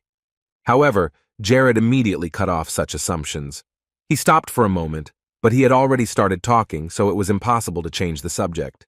He said that these people would die in the end. They would be killed. Chloe jumped out of her seat when she heard Jared say that. It sounded too much, and maybe he was wrong, but there was no point in hiding the truth either. He couldn't tell her all the details, though, so he decided to just close the subject gently. So he suggested that she stay here for 1 year, and after that period, Jared would give her a choice and not have to convince her of anything. Still, Chloe agreed. These words that she was needed here kept her from refusing the offer. Jared was very happy to hear that the elf was staying. He was too emotional, but he couldn't help it. So he exclaimed that he had to try, to which Chloe again replied in a calm tone that she would do whatever was required of her. He picked up a paper from a drawer, and Jared said that it would be a good idea for them to go into mining in Chaldea. The metal was stronger than steel, and it might be worthwhile for the Civia to increase its production in Chaldea. But before all that, Jared had to do some more calculations, down to the smallest detail. If he wanted to compete with the kingdoms of Bonus and Malice, ice-free ports were essential to expanding his territory in the future. The sea was connected to the Strait of Magnum and the territories of Civia by the Mate Rotor, and it froze over around midwinter. It will be a surprise. You can get the best prize using your special knowledge, not just some tricks and bugs. Even at this moment, Jared was replenishing his resolve as he remembered the main characters he had met by chance in the pub. They were already strong, but they were still gaining strength. Their abilities would develop, and all this under the protection of the gods themselves. For some people, hard times can be the best opportunity, but Jared didn't think so. He thought about what most people wanted. They certainly didn't want to be heroes in a time of need, and they didn't want to be heroes when there were no saints around. Valdez listened to him enthusiastically and wrote everything down on a piece of paper. He wanted the Lord to keep going and continue to express all the thoughts that would later be written down. People should not be victims of war because of their rulers who did not share something among themselves. Of course, as leaders, they could have instructed them to increase their labor force and power. Valdez continued to write down, every word of it captivating and agreeing with all of Jared's statements. But at some point, Jared stopped him. Valdez kept saying that everything Jared said was amazing. He thought he was just flying at him, but he denied it. Valdez sincerely believed that the Lord was right, and he was not a man of much use to talk. Jared wasn't really convinced, but he didn't bring it up again. He just added that all these phrases were not copied from somewhere. They were just his thoughts. Valdez could feel it. He saw Jared as his leader, seeing with his own eyes how he ran the country. The man was very enthusiastic and hard to stop. Jared smiled. Now it really seemed to him that all these words were sincere. After a while, Valdez stopped praising him so much, remembering something he said that he had recently heard some news, namely that the rainy season had begun in the southern part of the Nars continent, and that the herbs were flying like crazy. This was very good news. The profits were increasing much faster, but Valdez was interested in another thing. He was certainly not an expert in military affairs and was completely incompetent in these matters. However, he wanted to report some information that he had secretly received through his personal system, information about the kingdoms of Bonus and Malice. Jared was ready to listen. He could not miss the opportunity to learn something else about his competitors. Valdez handed Jared some papers that were tied together with a rope. He added that they were news about the Army and Navy personnel who managed the coastal cities, ports, and general territory. Jared began to look at the sheets he had received, not wanting to ask about the source of the information, because the focus of the material was on the stories of naval generals who were treated as foreigners by the two kingdoms and had no respect for them. All of this was true, but maintaining a fleet was too expensive when compared to its profits. This must have looked very funny in the eyes of these two foolish rulers, and now their loyalty was as tenuous as a sandcastle on the verge of collapsing completely. Jared knew exactly what Valdez was trying to tell him. What the fleet needed right now was opportunity and a reason. If the curve could give them the kind of affirmation they needed to abdicate and elect a new leader, these people would move on to a stronger, more robust ship without any second guessing. Suddenly, the door to Jared's office opened. No one knocked at all. But he immediately started shouting loudly that everything was ready, and after proofreading they would ask celebrities to read it and leave recommendations. At this point the guy stopped because he saw that he was not standing in front of Jared alone. But then he changed the subject again and said that he had found the one they had been hunting for so long. Acero was the blacksmith that Jared had told him to find, and he was now right there in the Plenus mine, and his joy was hard to contain. Jared was surprised, asking if they had checked everything well and if there was any mistake, because there could be another person with that name. But the boy only got more angry because he thought that Jared didn't believe him anymore. He had come all this way himself, so it was all true. Aki looked quite convincing, although Jared still had some doubts about it, but the boy insisted that it was true. Acero was one of the few blacksmiths who knew how to handle this material properly. He was like a fish in water in this area. He was even called the father of metallurgy. Now Jared had to meet with him himself and arrange a job. He and Aki took off when it was deep into the night and the sky was full of bright stars. It was the first time Aki had ever flown, and he loved it, even thinking that the thing Jared had should be called an artifact. And he wondered how the Lord had managed to get something like that. Jared didn't go into details and simply replied that he had picked it up by chance, and it was now useful. Anyway, it was very strange. Now Aki is high in the sky and now looking at the same place as Jared. But Jared said to leave the romance out of it. He had no choice but to fly like that, because Aki doesn't have that kind of ability. The guy laughed and they continued to move towards the dungeon where Acero was. Jared still had a hunch that this dungeon would ask for money to get in, and Aki confirmed it. From the doorman to the supervisor, there was not a single clean person there, and then they said that if you give them money, they will be able to manipulate the production cards of the managers. This place was rotten from the inside. They all used the money to buy new positions, and were only interested in that. The king's greed simply had no limits. All of these countries were very close to the territories of Civia, and Jared already knew that both the kingdoms of Arthenia and Falfer had a very high level of corruption. There were many nuances that could be discussed for a long time, but now it was better to hurry to the Plenus mine, so Jared picked up the pace and they quickly moved across the sky to the dungeon. The journey there was long, and because of that, Aki started to feel sleepy, and that was fine, but the snoring was too loud, and it was disturbing Jared. So he decided that now was the time to test Taniks's abilities. But when he put the helmet back on his head, he realized something was different. He had noticed this, but he did not know that all the data on his movements and other activities were being collected and monitored by an elf from Tatar Island. She was excited to see Jared go on his next mission and actually already knew many of his plans. In any case, he would be happy to get at least some information that would provide feedback to the transcendental body, and if the system was used correctly, it might become even more interested, and perhaps even come after him. Suddenly, Jared felt that Aki was about to fall out of his arms, so he decided to hold him tighter. The boy didn't say anything, and it seemed as if he couldn't hear Jared at all. It also seemed that Aki had become much heavier, and Jared thought that it was his own fault and that he had overstretched his assistant. So in the future, it would be better to include a training course for him. It was quite difficult, but they did see the plenum mine on the horizon after a while. At the center, among countless people, was a talented man whose abilities had not yet fully blossomed. And among the many workers going about their business was Akuro himself, the father of metallurgy, a fine and talented blacksmith. 3 years after the Battle of Armageddon, while he was exploring for ore, Akuro found Chaldea. From that moment on, weapons made of Chaldea were distributed to all the Holy Alliances, giving them a significant advantage over the Demon King's army, which was armed only with iron weapons. With his intervention, it was 12 years ahead of past history if his math was correct. Subsequently, Jared lowered Aki to the ground as he himself stood with his feet on the ground next to Plenum. The younger man didn't immediately realize what was happening around him. He looked around in a daze as Jared woke him up and let him go. Jared was a little cranky right now, perhaps because he was excited about the next task. He snorted that Aki should lose some weight, because it was not easy to carry him so much, and he was overweight, as Jared noticed. The boy almost fainted when he heard such a compliment in his direction. It hit him hard, but Jared stopped him in a flash and told him to get ready, because in a few steps they would be in the dungeon. Now it was time to feed these people with coins, and they decided to start with the private citizens. Achero was working hard at the time. The work was exhausting, but he loved it. Buku, a supervisor, came to his workplace and obviously did not treat him well.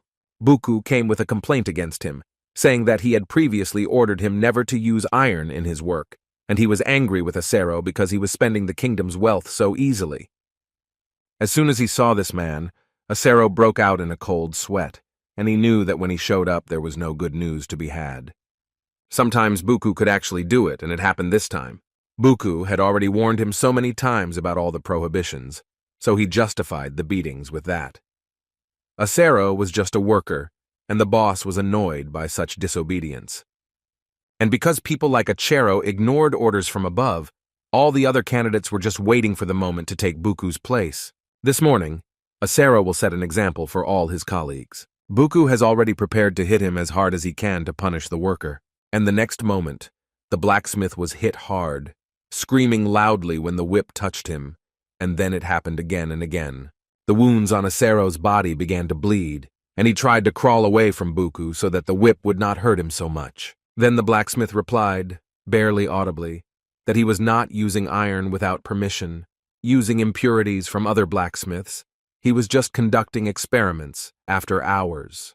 Buka was even more annoyed. Achero not only ignored his orders, but also dared to be rude. The warden angrily said that today was the last day of Acero's life. He was furious and did not care that such an experienced blacksmith as this would die. It could all be easily disguised as an accident, and no one would suspect anything. Achero crawled backward defenselessly, covering himself with his hands. A moment later, Buku lunged at the blacksmith with an axe lying next to him, and all Achero could do was scream. However, this time Achero was lucky and escaped his death. Jared was standing behind Buku, grabbing his arm, and he screamed, getting even angrier, because who was this guy to touch him with his hands? Jared looked into his angry eyes in silence, and Buku thought that Jared was some new kid, which made him even more annoyed. Then Jared finally spoke. He said he was related to Achero, so he just wanted to talk to him. So he asked Buku to step aside and not interrupt the conversation. There was a silent moment in the blacksmith's large room as Buku tried to figure out what was going on. But when he came to his senses, the warden revealed that he didn't care who Jared was to Achero. They were all on his territory now, and Buku was the one who made the rules. Even if his own mother or father came here, they wouldn't be able to do whatever they wanted, just because he was their son. Jared himself reacted quite calmly to such loud words. He just threw a bag of gold coins at Buku's feet and said it was a small gift to let him talk to Achero. Buku decided to ignore Jared's request to open the bag, thinking it was all a setup, so he approached the bag cautiously. Very carefully, the warden opened it, and what he saw drove him crazy. There was so much gold that could equal his salary, and for 3 years. Jared then added that he had several more just like it. But if Buku was against talking to Achero, then he would have to do with this one. The man took the bag in his hands, asking Jared who he was, but in a more gentle way, as if the money had dispelled all the negativity. Aki rudely replied that it was none of his business, but if he listened to Jared, he would get the 3 bags the man was holding. Buku calmly stood up and asked what he should do. The Lord walked up to Buku and seriously told him to write a report, stating that Achero was fired from the Plenus mine, and it had to be under the seal of the chief commander, so Buku would get another 9 years of his salary. Of course, the man could not resist such an offer and promised that he would quickly organize everything. While Buku went to take care of these matters, Jared treated Achero, watching in amazement as all his recent wounds healed in just a moment. Then Achero looked away and said that he didn't have any mages in his family. Jared said quietly that it was just part of the plan to get him out of here.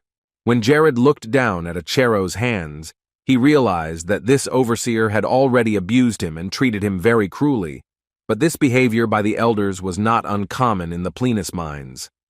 Jared scanned Achero, finding that he was currently at level 25. He had special skills in metallurgy, valued his family and peace, was interested in new research, and had achieved the skill of basic weaponry over the course of his work, due to strong core values. He did not expect to read such indicators, but he found himself thinking that all future greats are very different from those who came before. Jared approached Mr. Achero, but he felt uncomfortable with the formal treatment. It was too much for him. At first glance, Jared already resembled a man from a noble family, but he still treated a simple man like this with respect. Jared realized that not many people would recognize him yet, because he was not that popular, although that might be for the best. Jared assured him that he had no problem being polite to ordinary workers. He was used to being that way with people. The guy wanted to get straight to the point, so he started talking. Jared wanted Achero to leave this mine and move to a new place with his new family. Achero was not prepared for this development, even though he had already heard what Jared had ordered the supervisor, Buka. Jared had already asked Buka to write a letter of resignation for the blacksmith, so that shouldn't have been a problem, and the Lord then removed his hood and introduced himself as the ruler of the vast territory of Civia. And with all sincerity, Jared wished to invite Achero to his domain. The usual artisan thought such words were too strange, being asked by a feudal lord of a larger domain. But why? Achero was just an ordinary blacksmith who could be found anywhere near a mine. However, Jared did not give up, and to look more confident, he decided to make 3 promises to Achero. The Lord assured him that he would make sure to create the best forge with the highest quality equipment. He could not promise that it would be the best forge on the entire continent of Nars, but he guaranteed that it would be the best place in the northern part of the continent. Achero was already shocked by this, but it was only the first promise. Jared moved on to the next one while the man was recovering from the shock. If Achero needed it, Jared would provide him with any magical equipment, and if it was something he could make himself, he would make it himself. Jared might agree that he didn't have the right look for it, but no one would take away his title of wizard, and he was confident when it came to fine-grained parts made from magic stones. Achero, by virtue of his work, knew that fine-grained parts were not an easy thing to make, and Jared's words were impressive. But now it was time to tell him about the 3rd promise. The Lord of Civia would certainly provide him with a good place for Mr. Achero and his family to stay, which was probably the one that impressed him the most. The simple hired hand tried to wrap his head around what he had heard, but it all seemed too beautiful for the working environment. Jared was not suggesting that he create everything out of thin air, but rather that he should think of it as a form of investment for himself, because he would have the opportunity to do research and manufacture different types of metals, both of which were Achero's favorite activities. Although Jared couldn't tell us exactly what Achero would be working with, he could guarantee that it would be much stronger than steel. The amount of inventory that Curvature had was more than enough to make anything on a large scale, and Jared pulled out a sword that was one example of what Achero would be able to make. Achero could barely hold it in his hands out of surprise, but asked to do a little test for himself. Jared gave the go-ahead and moved away with Aki, giving the blacksmith more space. The man walked over to the weapon his friends had given him in honor of his 10 years in the field. Then he swung with all his might to test the power of the sword Jared had given him. It was amazing, but he managed to break the powerful sword given by his friends with it, and it just broke into 2 pieces. Jared and Aki stood there satisfied. And for Acero, as a blacksmith, a man who burns with the desire to create better and better weapons, it was a real find, more valuable than gold. Most of all, Acero was interested in where Jared had managed to get such a strong metal. It was a revolution. You can only imagine what would happen if you made weapons on this scale out of this metal. All the Lord could add was that now they have as much of it as iron.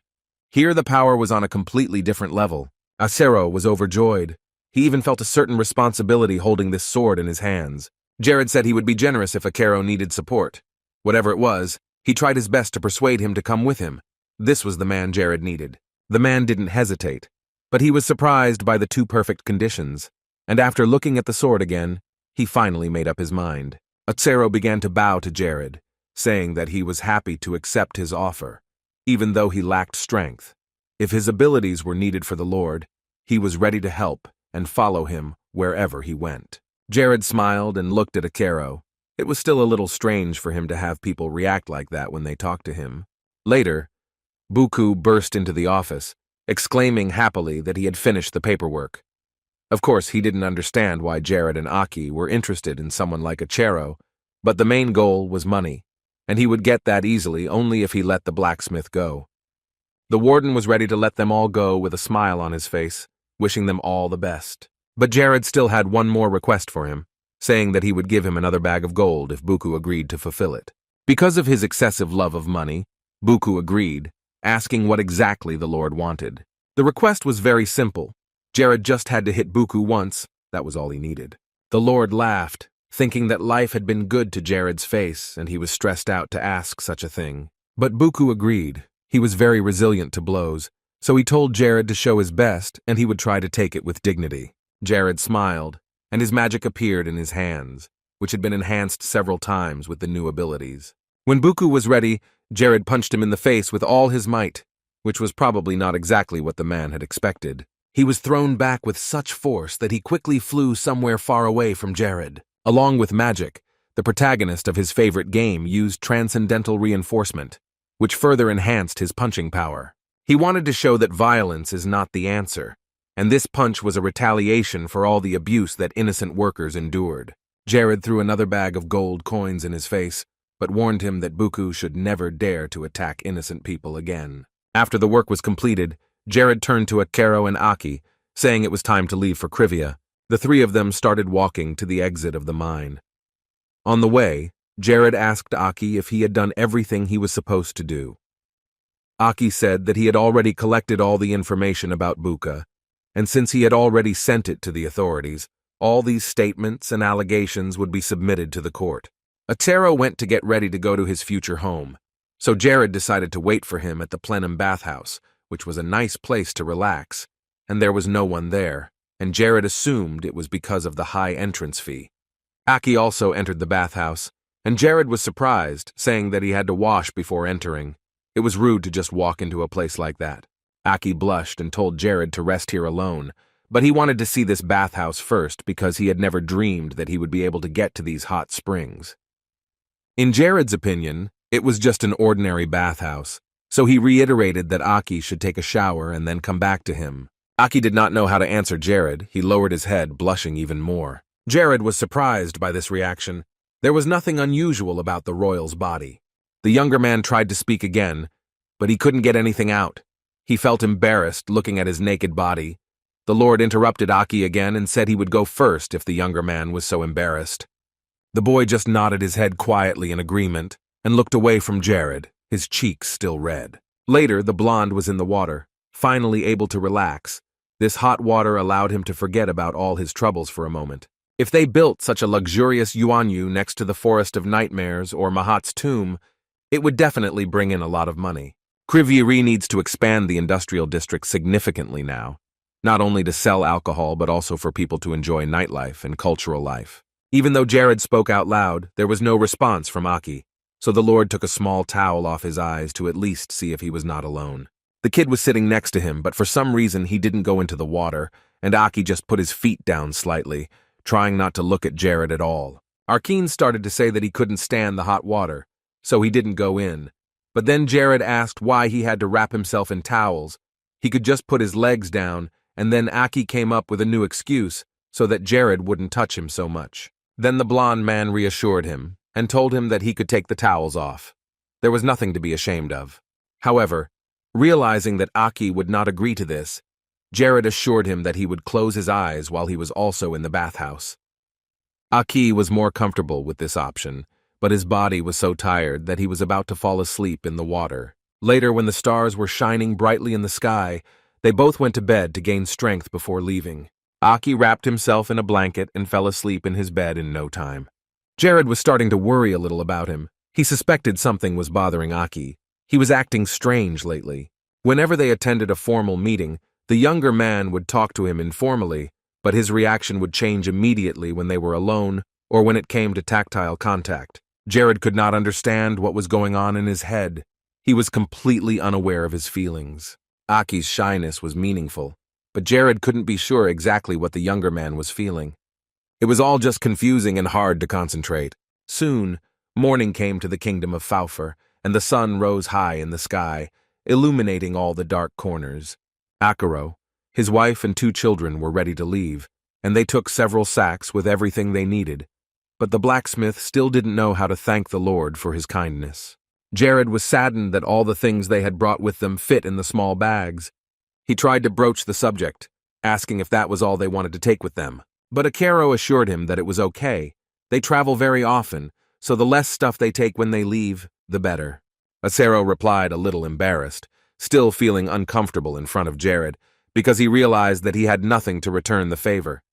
Jared then turned to Aki, who was standing behind him, and asked him if he knew where the Zumar mansion was. Of course, Aki knew the place, and the Lord had given him orders to prepare everything so that the Achero family would be comfortable living there.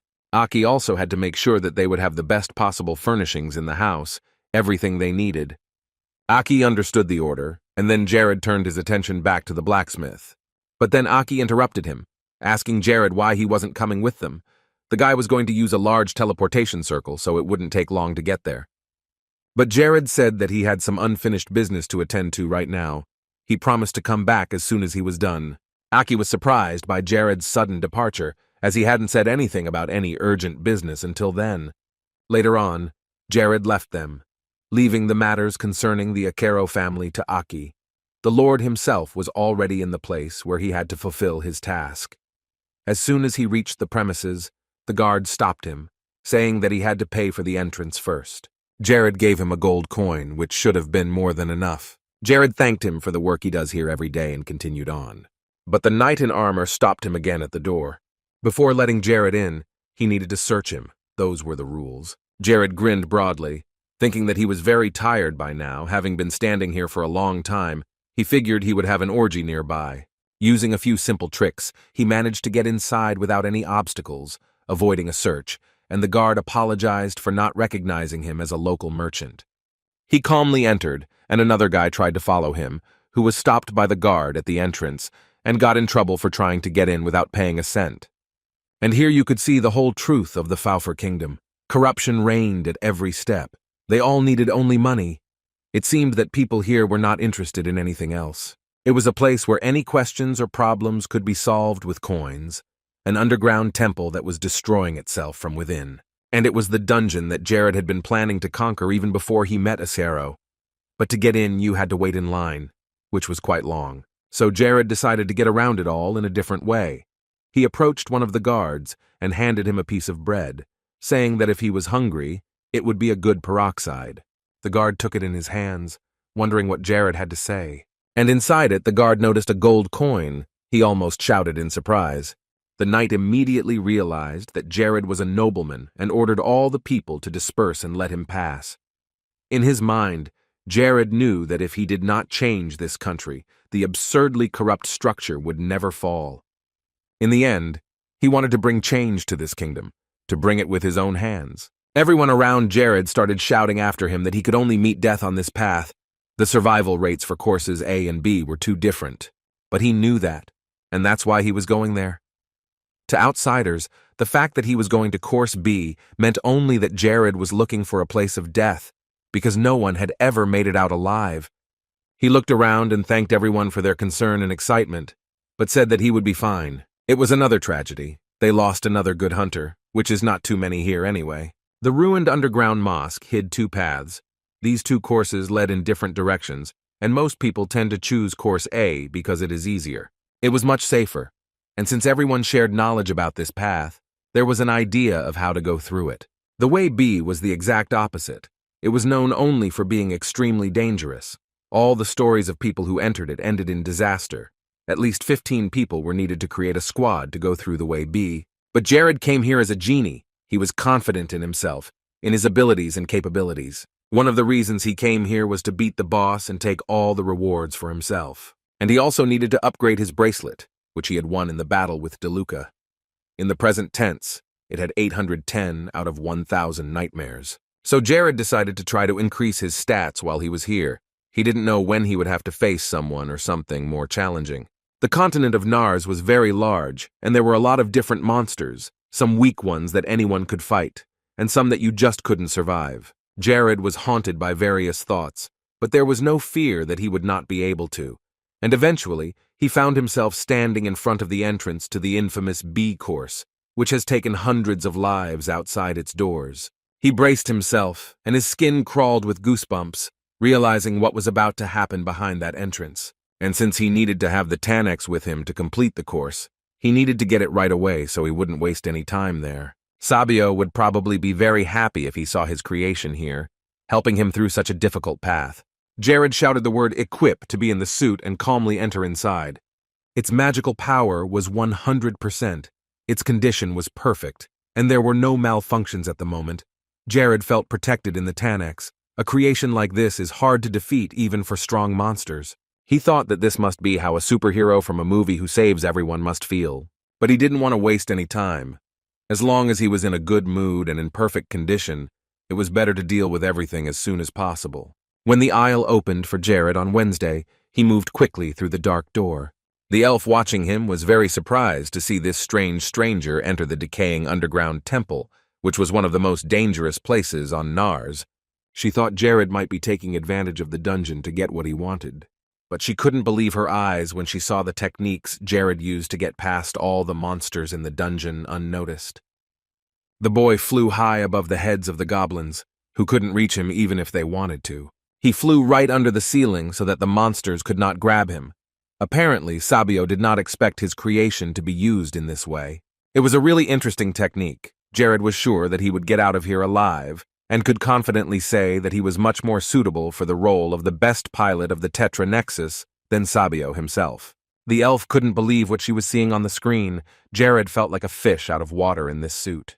Suddenly, Jared stood right in front of the screen, through which Sabio was watching him, and he confidently told him to watch him closely, and he would prove that he had mastered the Tetra Nexus perfectly. If only the elf had known something like this was going to happen, he would have used the communication stone to talk to Jared. But now, he just watched him. No need to be proud of someone he had barely studied, and certainly no reason to worry about him. Meanwhile, Jared was flying farther and farther away, passing all the monsters below, getting closer to his goal. He probably wouldn't have had as much fun if he hadn't had the ability to fly, because it's not easy to deal with such a crowd of goblins. Jared was just lucky to have the advantage here, so he calmly continued on his way to get home quickly. Later, the hall with a bunch of monsters ended, and Jared flew out the door and landed. He was proud of himself. Looking up, the boy waved at Sabio and smiled with satisfaction as he finished his work. It was simply impossible. Sabio couldn't and wouldn't believe what he was seeing. Jared had gone through all 8 rooms so easily, and not a single monster had noticed his presence. But the guy spent no more than 2 hours on this dangerous journey, while others spend several days and cannot go out to take a breath, which is why they die on the spot. Now Jared was standing right in front of the room of the fallen. He wanted to go inside to finally show that he was the first and most likely the only one who could make it this far. He had been studying this dungeon for hours on the way here, and now he was in the boss's room. But when the blonde walked in, there was no Yuocha, so Jared looked around the area, but found no one. When he looked hard in the distance, He could see what he was looking for. But the rulers of the dungeon Jared had come to were still awake and sleeping soundly. Valari was a powerful creature, a fire lizard, and no one here had ever come to a fight with it. Valaro was lying next to him. He was already an ice lizard, but he was sleeping just as peacefully next to the other. Perhaps it was for the best. And now was the time to take from these two what Jared had come for. He had quietly crept up on them to take advantage of the moment when they could not attack him. And until the lizards woke up, he could hit them as much as he wanted.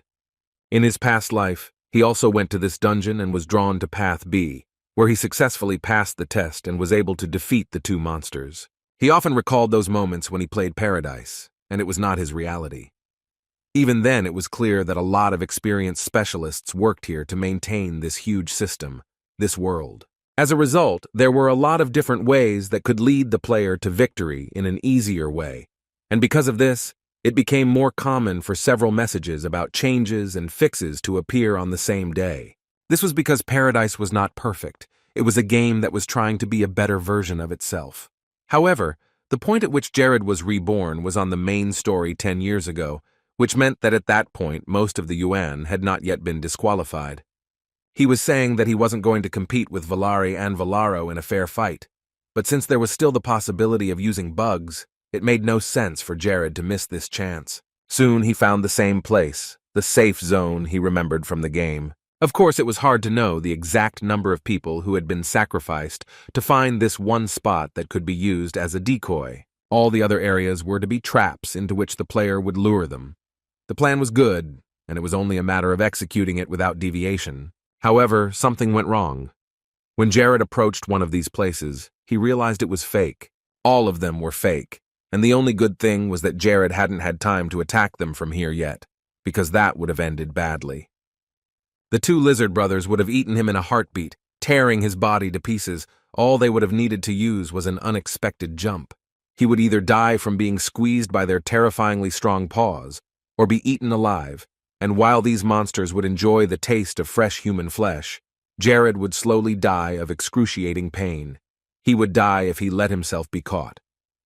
These were the words that other people used to describe this place and the dungeon boss himself, and they were true. However, it was comforting to know that at least these walls would not collapse due to fire or freezing, and would stand firm. Still, he had already come here with the intention of winning and proving that this was not a deadly path that could not be overcome. So he was curious to see what would happen. A new artifact had recently appeared on his finger, the Ring of Saint Ifnos, which was classified as a 5-star ring. Its function being that the user could use double the divine power for magical attacks by spending double the amount of mana. Now Jared could apply the perfect technique to win, using attacks that were enhanced by divine power. Curiosity was getting the better of him, and Jared couldn't wait to begin the key task.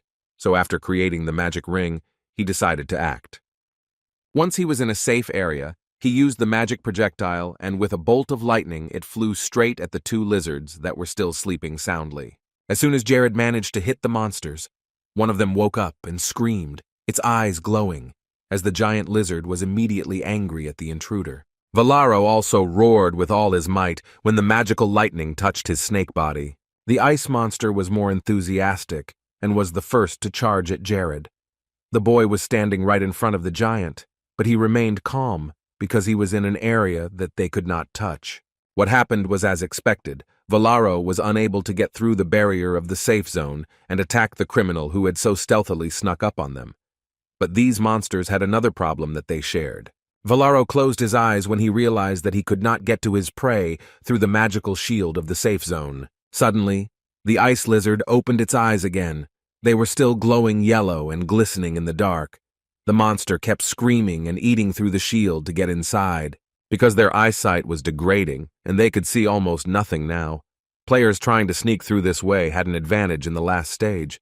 In order to reveal where and who they were, these foot-and-mouth disease creatures used their other abilities, which took a lot of time when attacking. It was to further muffle all these senses which were working properly that he cast his spell. As soon as Valero regained consciousness, he immediately ran toward Jared to try to attack his opponent again. Jared did not leave the safe zone, where he was completely isolated from the large creatures, and soon they rushed at each other and began to fight among themselves. This was exactly what the boy expected when he used fallen magic to attract attention, and because they could not see at all, they could not decide who they were attacking. This gave Jared even more confidence. Everything was going as he had planned in the beginning. Valaro and Valari continued to hit each other and hurt themselves for some time, but after a while they came to their senses. They both looked at Jared, who was standing nearby, and the lizards had determined where the real target was. Together, the monsters decided to use their elements against him, Valari using his flame breath, directing it directly at the boy. Valaro in turn added his ice breath, and the two opposing elements merged to destroy their common enemy. They aimed at the place where Jared was standing, but they did not expect a backlash because it was a protected spot. The large stone on which Jared was standing burst into flames, and waves of fire spread throughout the home of the two lizards. They were blind, so they could only feel the pain and hear the loud explosion, the waves of which were coming at them with instant speed. The fire lizard could still hold on to its paws, but it was very badly injured, and Valaro had almost lost consciousness after Jared's attack. After a moment, the ice monster was able to recover. He was badly injured, but it only added more anger and rage to the guy. Jared smiled. He was completely able to get them to focus all their attention on him. It didn't matter if the two of them attacked again, because he was sure that he would get out of here alive and in one piece. Valaro tried to strike Jared again, but he only moved away from the barrier, deeper into the distance, and exclaimed gleefully that they would never get him here. Valari let out a fire from his mouth, which stopped suddenly when the monster once again realized that it would do him no good. But the two lizard brothers didn't give up and started attacking again together. Two elements rushing towards Jared. He noticed that this monster's skill was already improved. This lizard spell did not directly hit the safe zone, but the ability to fly was necessary for Jared to avoid the improved fire and frost skills. It gets pretty dangerous if you miss the time to upgrade this skill, and there's a reason this trick took a while to discover. Well, the two of them had attacked, and now it was Jared's turn to strike back at the lizards that had been hunting him so relentlessly in the underworld. The boy repeated the same spell that had awakened the lizards in the beginning. The magic projectile quickly hit the monsters. However, now the power of this spell was improved and took much more health than before. Jared even enjoyed hitting them. These monsters had so much meat and space to enjoy it, so he didn't think about stopping. Now was the time when the target was too big to miss, so he hit it all the time. Here, during the battle, he could even get into the gap between them to annoy them even more. The attacks of both brothers would only hit each other, and the probability of their energy hitting him was very small. Jared used a magic polishing spell that allowed for wide areas on both sides. The intelligence of these foot-and-mouth disease was not particularly high, so they then foolishly turned to each other and stopped the attack. It was very important here that Jared already knew about their poor eyesight as soon as he entered this dungeon, so he was able to prepare and build a certain tactic, which he followed when he met the monsters. He also remembered from Paradise that these creatures were able to use divine energy, which was used by hunters to locate themselves. The battle continued at this pace for another 30 minutes, the walls stained with the blood of the lizards, which had spilled all over the floor of their home. As expected, the participation of the Tannex created by Sabio was the best option, and greatly increased the stability of the attacks. Jared, along with this wonderful elf creation, could safely cast flight spells and still receive the benefits that the suit provided during a fight. And the fact that the Tannex didn't need to be removed for this was good news, since he knew how to use the transcendental connection. Now Valari's mana level was almost at 0. When Jared procanned the creature with Spiritual Eye, the battle had drained the foot-and-mouth disease insanely. Valaro's situation was slightly better, but he still had only 0.00201 mana points out of 10,000. The ice demon suddenly stirred. He raised his head and as quickly as he could, began to try to climb the wall to get to a safe area. But no matter how hard the monster tried, he could not get to the right place, because the stone wall began to crumble under his weight. Within a few seconds, Valaro fell straight to the ground, belly up, and that was probably the end of the two monsters. Jared was pleased with the work he had done, but the ice pestilence exhaled angrily, looking at the boy. If he had only the strength to get up and use his power to the fullest, he would definitely do so and avenge himself and his brother. But the monster could do little else. It turned over and stood on its paws, beginning to approach its target again. Together with Valari, the lizards tried to attack Jared again, but he again reacted calmly and easily, even though he was no longer in a safe place. But he was here to finally end it all. He wanted this dungeon to not sow fear among ordinary people and hunters. So when he had played with the helpless lizards, he decided to finally put an end to their existence. In any case, he could easily repair the suit with just a few magic stones if anything happened to it. When Jared cast another spell, the magic ball was ready to be launched, and Jared concentrated all his magical energy into it to make it a fatal attack against the foot and mouth disease. The concentration of his mana reached 13,466 units, which gave him the freedom to use super powerful magic several times. Jared channeled all the energy he had left into a final blow that destroyed the brothers and their dungeon completely. Using another of Tanax's special abilities, Jared orbited his targets and prepared to fire. In a few seconds, he opened fire like a sniper's bullet, the collected energy flying directly at the monsters. Due to their poor eyesight and exhausted state, the lizards could not understand or perceive much, so this attack came as a surprise to them, one they were not prepared for.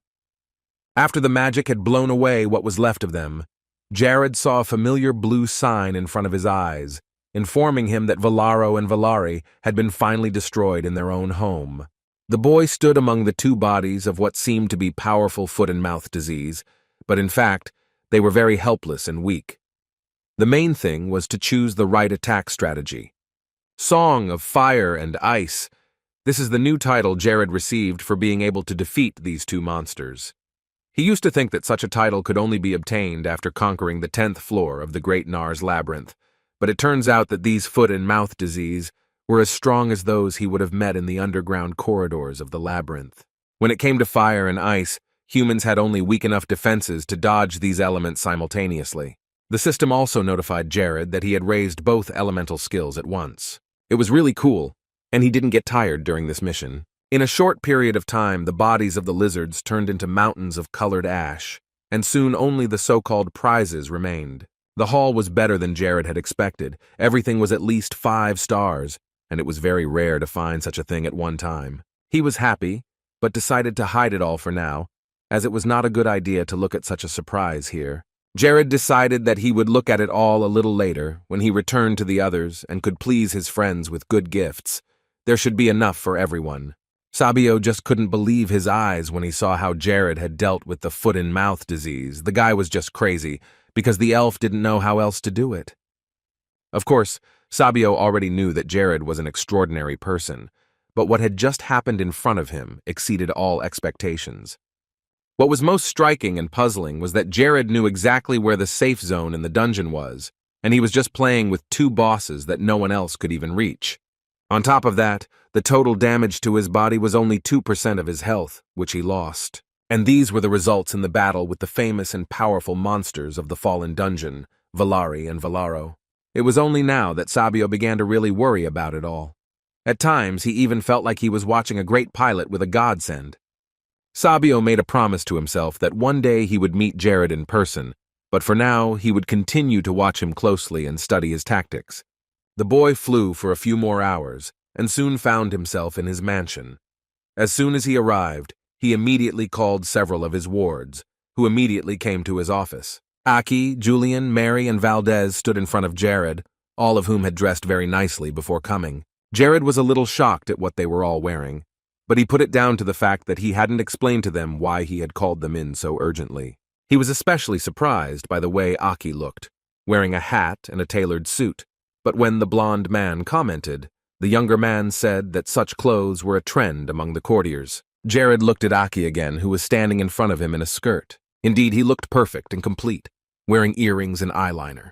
When Jared started to say something to him, Aki involuntarily said that Jared's tastes were too old-fashioned to understand him, although at first he had intended to keep such thoughts only in his head. Aki didn't want to talk about fashion with Jared, who obviously didn't understand it, and didn't care much for style, but he changed the subject because Achero asked him to tell the Lord that he was very grateful for the new life he had provided for him and his family. Mary added that Achero's wife also wanted to thank the Lord for his actions and had personally invited them to dinner. This was really good news, and Jared was very happy to hear the news. Then Julian spoke up. He came forward and asked Jared why he had called them all over tonight so urgently, which made the boy worry. For some reason, Julian thought that Jared wanted to fire one of them. But the Lord said that he had no plans to do that at all. He had hired them to work for a long time, not to fire them, which reassured Julian at least a little. But he was still waiting for Jared to tell him why he had called them all here, because right now, everyone here was worried about it and expecting more bad news than good.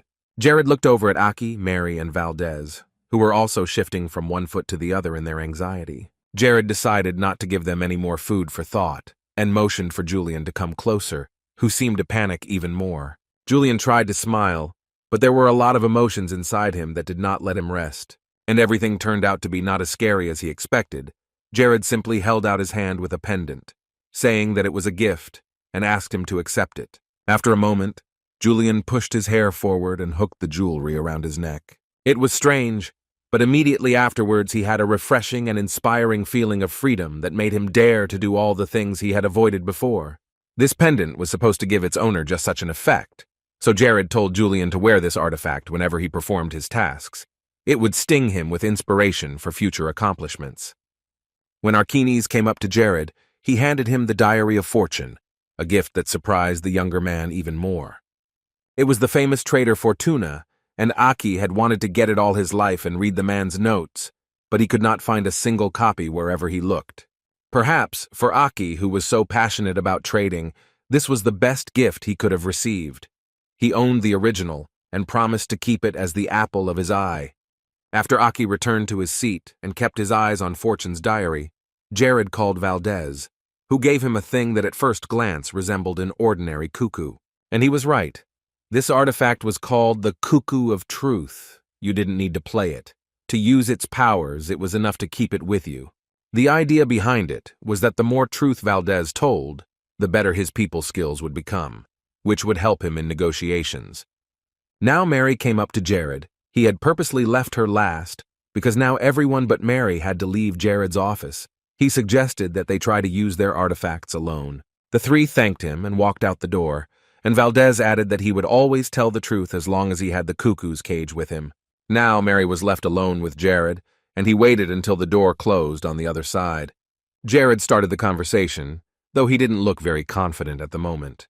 But she was distracted by Mia, who started screaming outside the door and calling for her mom, because Uncle Lacis was already looking for her all over the mansion. Mia burst into the room and loudly announced that her boyfriend was looking for her mom, and Mary only managed to say that she was not alone here and Jared didn't need to know. Jared laughed awkwardly, feeling out of place in this conversation. He had put a puzzle together in his head when Mia called Lacis Mary's boyfriend. Mary hadn't been looking to get into a relationship with anyone before. She thought she just didn't need to. And since Lacis had canceled all his training, he hadn't been able to meet new people. As for Mary herself, while she was pregnant with Mia, her husband died of a serious and terminal illness. Although she had rejected Lacis several times, at some point she decided to open her heart to him. He did not insist on anything and took his time until Mary was willing to accept his proposals. But Lacis tried hard to get Mary's attention and finally succeeded. Later, as the three of them sat in Jared's office with the family, Mary apologized for her child's directness. She felt that what Mia had said was really unnecessary for the Lord's ears, and that the situation should not have affected him at all. However, Jared tried to assure her otherwise, and told her not to worry about him when it came to her personal life and happiness. Mary understood that people often said that nothing could get in the way of two people in love, but she wanted to make sure that Jared didn't care. Jared laughed, as long as it didn't affect the kingdom. He wasn't going to forbid his people anything. It was just their business. Then Jared found it funny himself that he wasn't even interested in his personal life, but he was worried about making those who lived with him comfortable.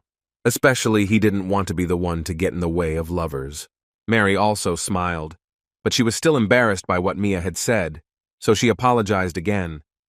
The little girl sat next to her mother and asked Jared if her mother had done something wrong. She was already getting ready to scold her. This made the Lord laugh even more. The blonde man broke into a smile. Jared put the tea down by addressing Mary by her first name, but then corrected himself by calling her head chef. He just wanted to say once again that he would be only too happy to have her share with him her fond memories of the man she loved. And as long as she disciplined herself to do her job even better, He swore on his own title of lord that he would continue to support his charges. She apologized again, and then thanked him for his understanding.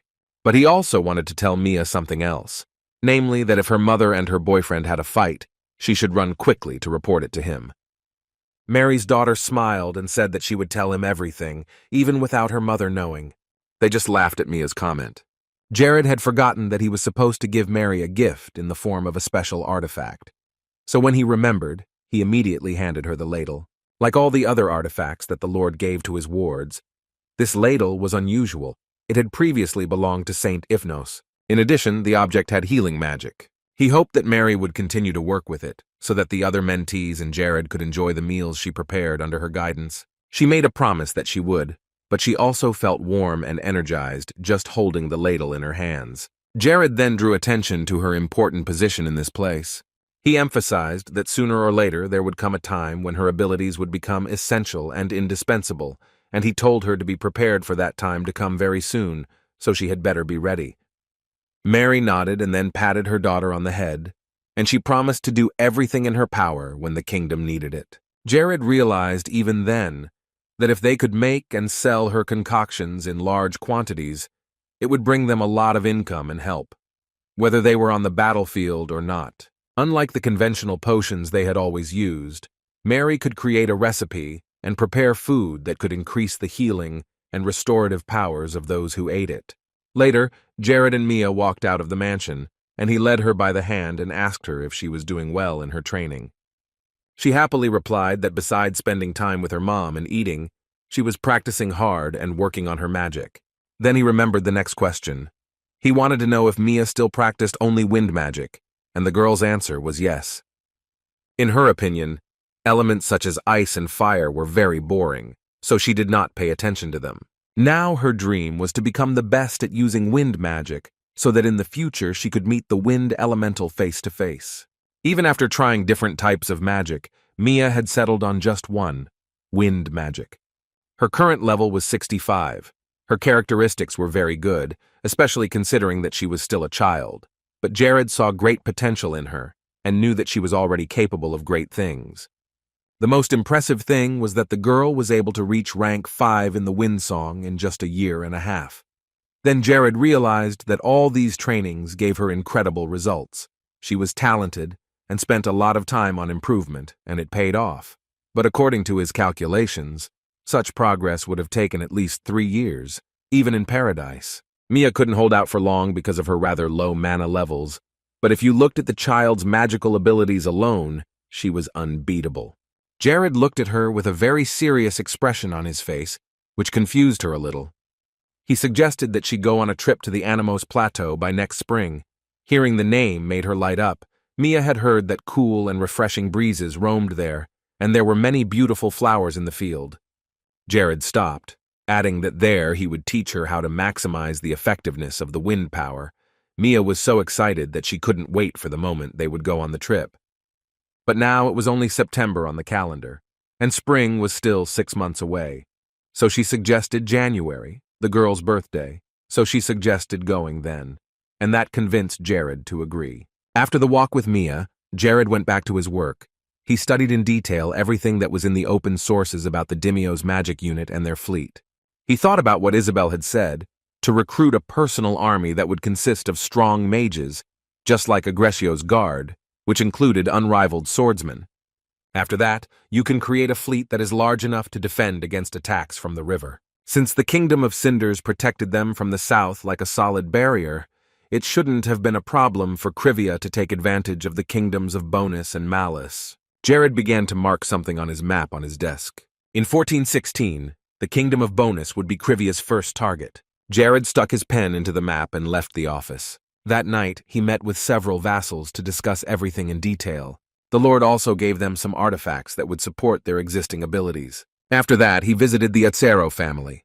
He prepared for the implementation of his plan for 4 months, and then on the continent of Nars, Jared celebrated another new year inside the game. He decided to celebrate this holiday just like last time. He took the rapier potion and sat down in a chair. After waking up, Jared was already experiencing the 3rd new year here. Just like then, he drank it and his level instantly improved.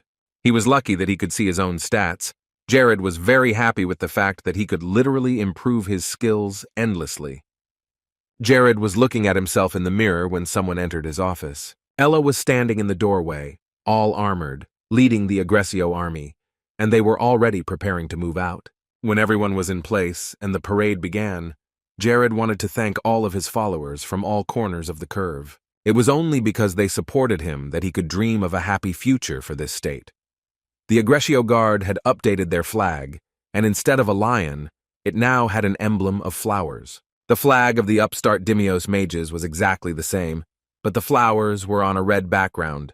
Jared made a loud announcement that he would provide them all with the necessary and powerful weapons, and in return they were to bring pride to their families. Jared also asked to be allowed to use the chassis and make an oath. The children applauded loudly and made a noise in the courtyard as Jared began to speak. The time will soon come when their power will be channeled into a new and much-needed direction.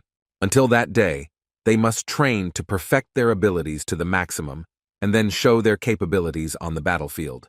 He urged everyone to refrain from doing anything that would ruin Civia and told them to keep their heads held high. With that, his speech almost came to an end, and the wards supported their lord and promised to bring glory to their lord's name. The magicians of Dimios shouted his name loudly. These two units were assembled for a reason. They included the people who could lead Civia to victory. Aggressio repeated the same thing. Jared had already been convinced of them for a long time. He knew what these people were capable of. After a few minutes, Jared could exhale and sit down to rest. He took a bottle of water and sat down in a chair. Although the kingdom had gathered the mages of Dimios, unlike Ella and Olsen, who were the only ones capable of leading the Aggressio, they lacked a leader. Jared would have to look for such a person in the near future. Opening the water, he took a few sips. At the same moment, Isabella approached him, and he wished her a happy new year, after which Jared gave her a bottle of water to drink. She took it but did not drink it, thinking that Jared had put something strange in it. She started to tell him about her assumptions that he might have put some kind of potion in it that would make her tell only the truth or something. So Jared suggested that he could drink some in front of her to make sure it was just pure water. But she winked at him and said it was all a joke, and she would tell him the whole truth without any serum. And then Isabel took a few sips of water. She had been in a very good mood lately, no breakdowns or anything like that. Isabel thought it was all thanks to the guild she had formed. She was really enjoying making new friends in the place she used to live.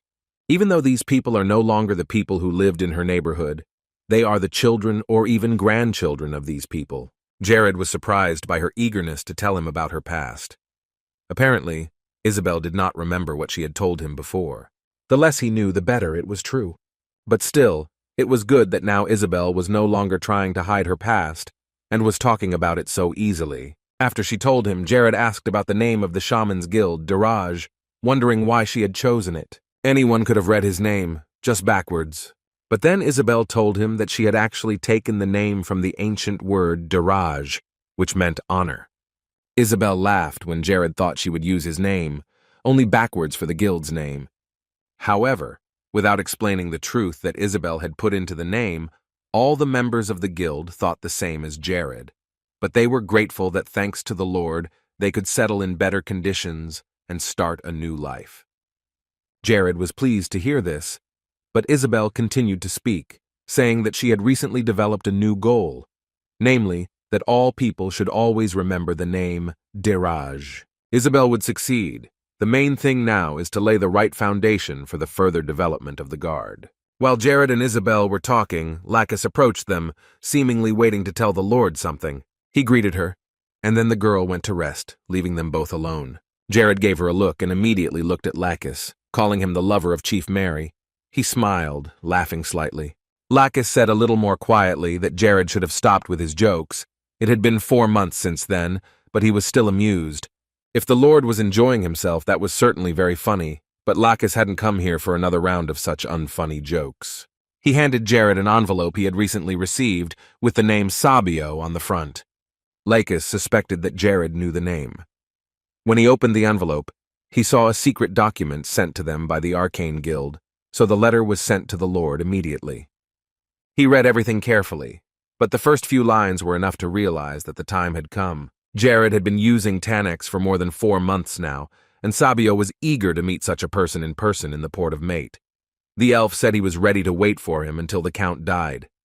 There were many things Sabio would like to ask him, so he asked him to come to the destination as soon as he had free time.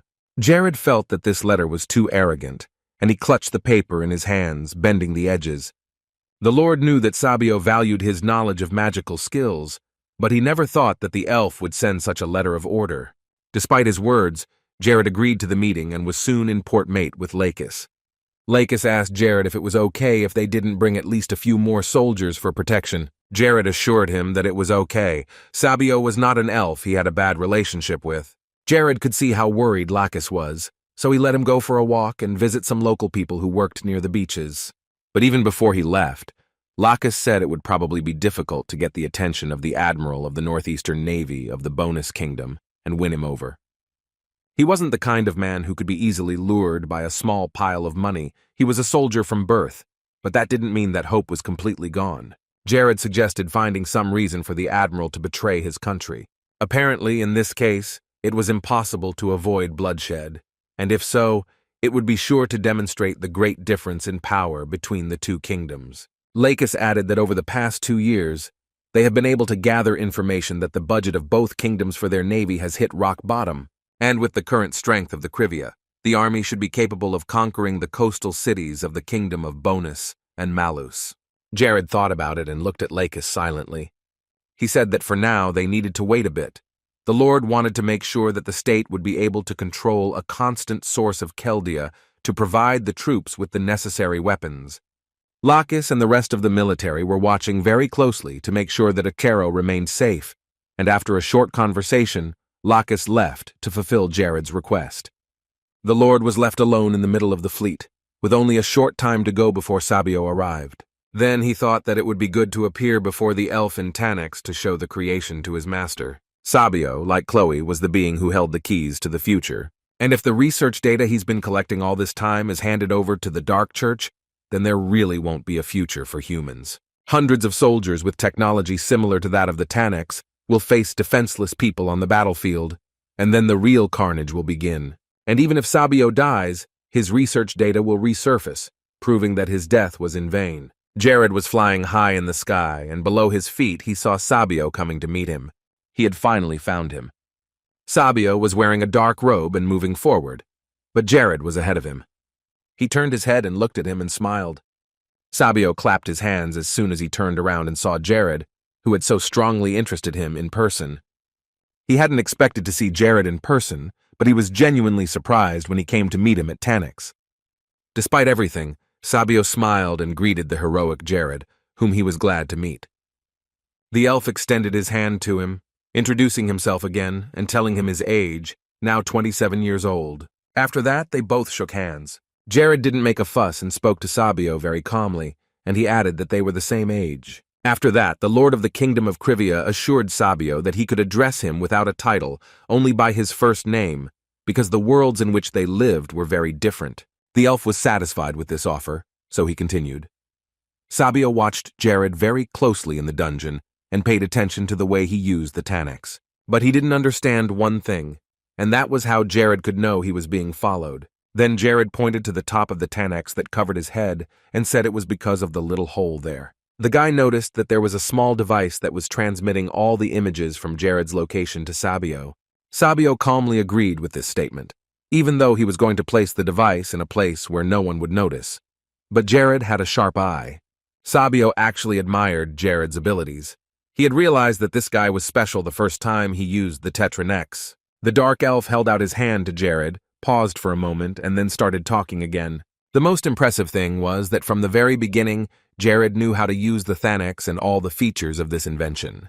The thief of the Tanix smiled as he asked its true owner if he had managed to cope with the piloting. Sabio was still very emotional, but that was understandable, because in all the time he had been observing humans, he had never seen a pilot so skilled, and no elf or human before him had ever been able to use the Tanix so well. Sabio had the impression that Jared had known about all the capabilities of the Tetranexus many years before the device itself had been introduced to the world.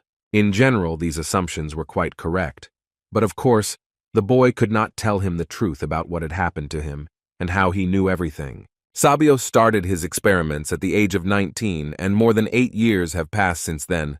He had to spend a lot of time and effort on the development of Tanax.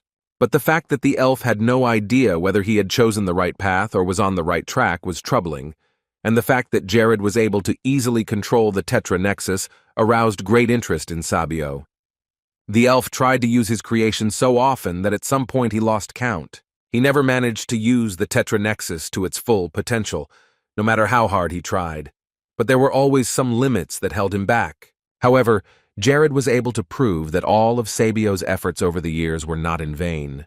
The last 8 years of his hard work had met all expectations, and now it seemed to Sabio that they had been exceeded. Jared listened to the elf's long monologue in silence, and after it was over, he asked if Sabio had wiped off the Tanax, to which he immediately answered with a firm no. The Dark Elf only wanted Jared to continue using the Tanax if Tetra Nex was so comfortable with it. Sabio really liked it when Jared used this suit. Now that Tanax is being used to its full potential, this creation can be of great help in the future. It was not surprising that Sabio was happy to see the Tanax on him. Any creator would be happy to see their creation in action, especially when the device is used skillfully. However, in this case, Jared had one request, and Sabio looked carefully into his eyes, listening to what he would ask. There were 2 more features on the Tetra Nexus, but they were currently locked by Sabio himself, so Jared asked the elf to unlock them for him. Sabio did not immediately answer this question. He was just shocked to hear it. No one knew about the 2 blocked powers of the Tetra Nex except him. Jared took off his costume and asked Sabio to open them again. He was sure that he could use these powers in a way that would make the creator happy.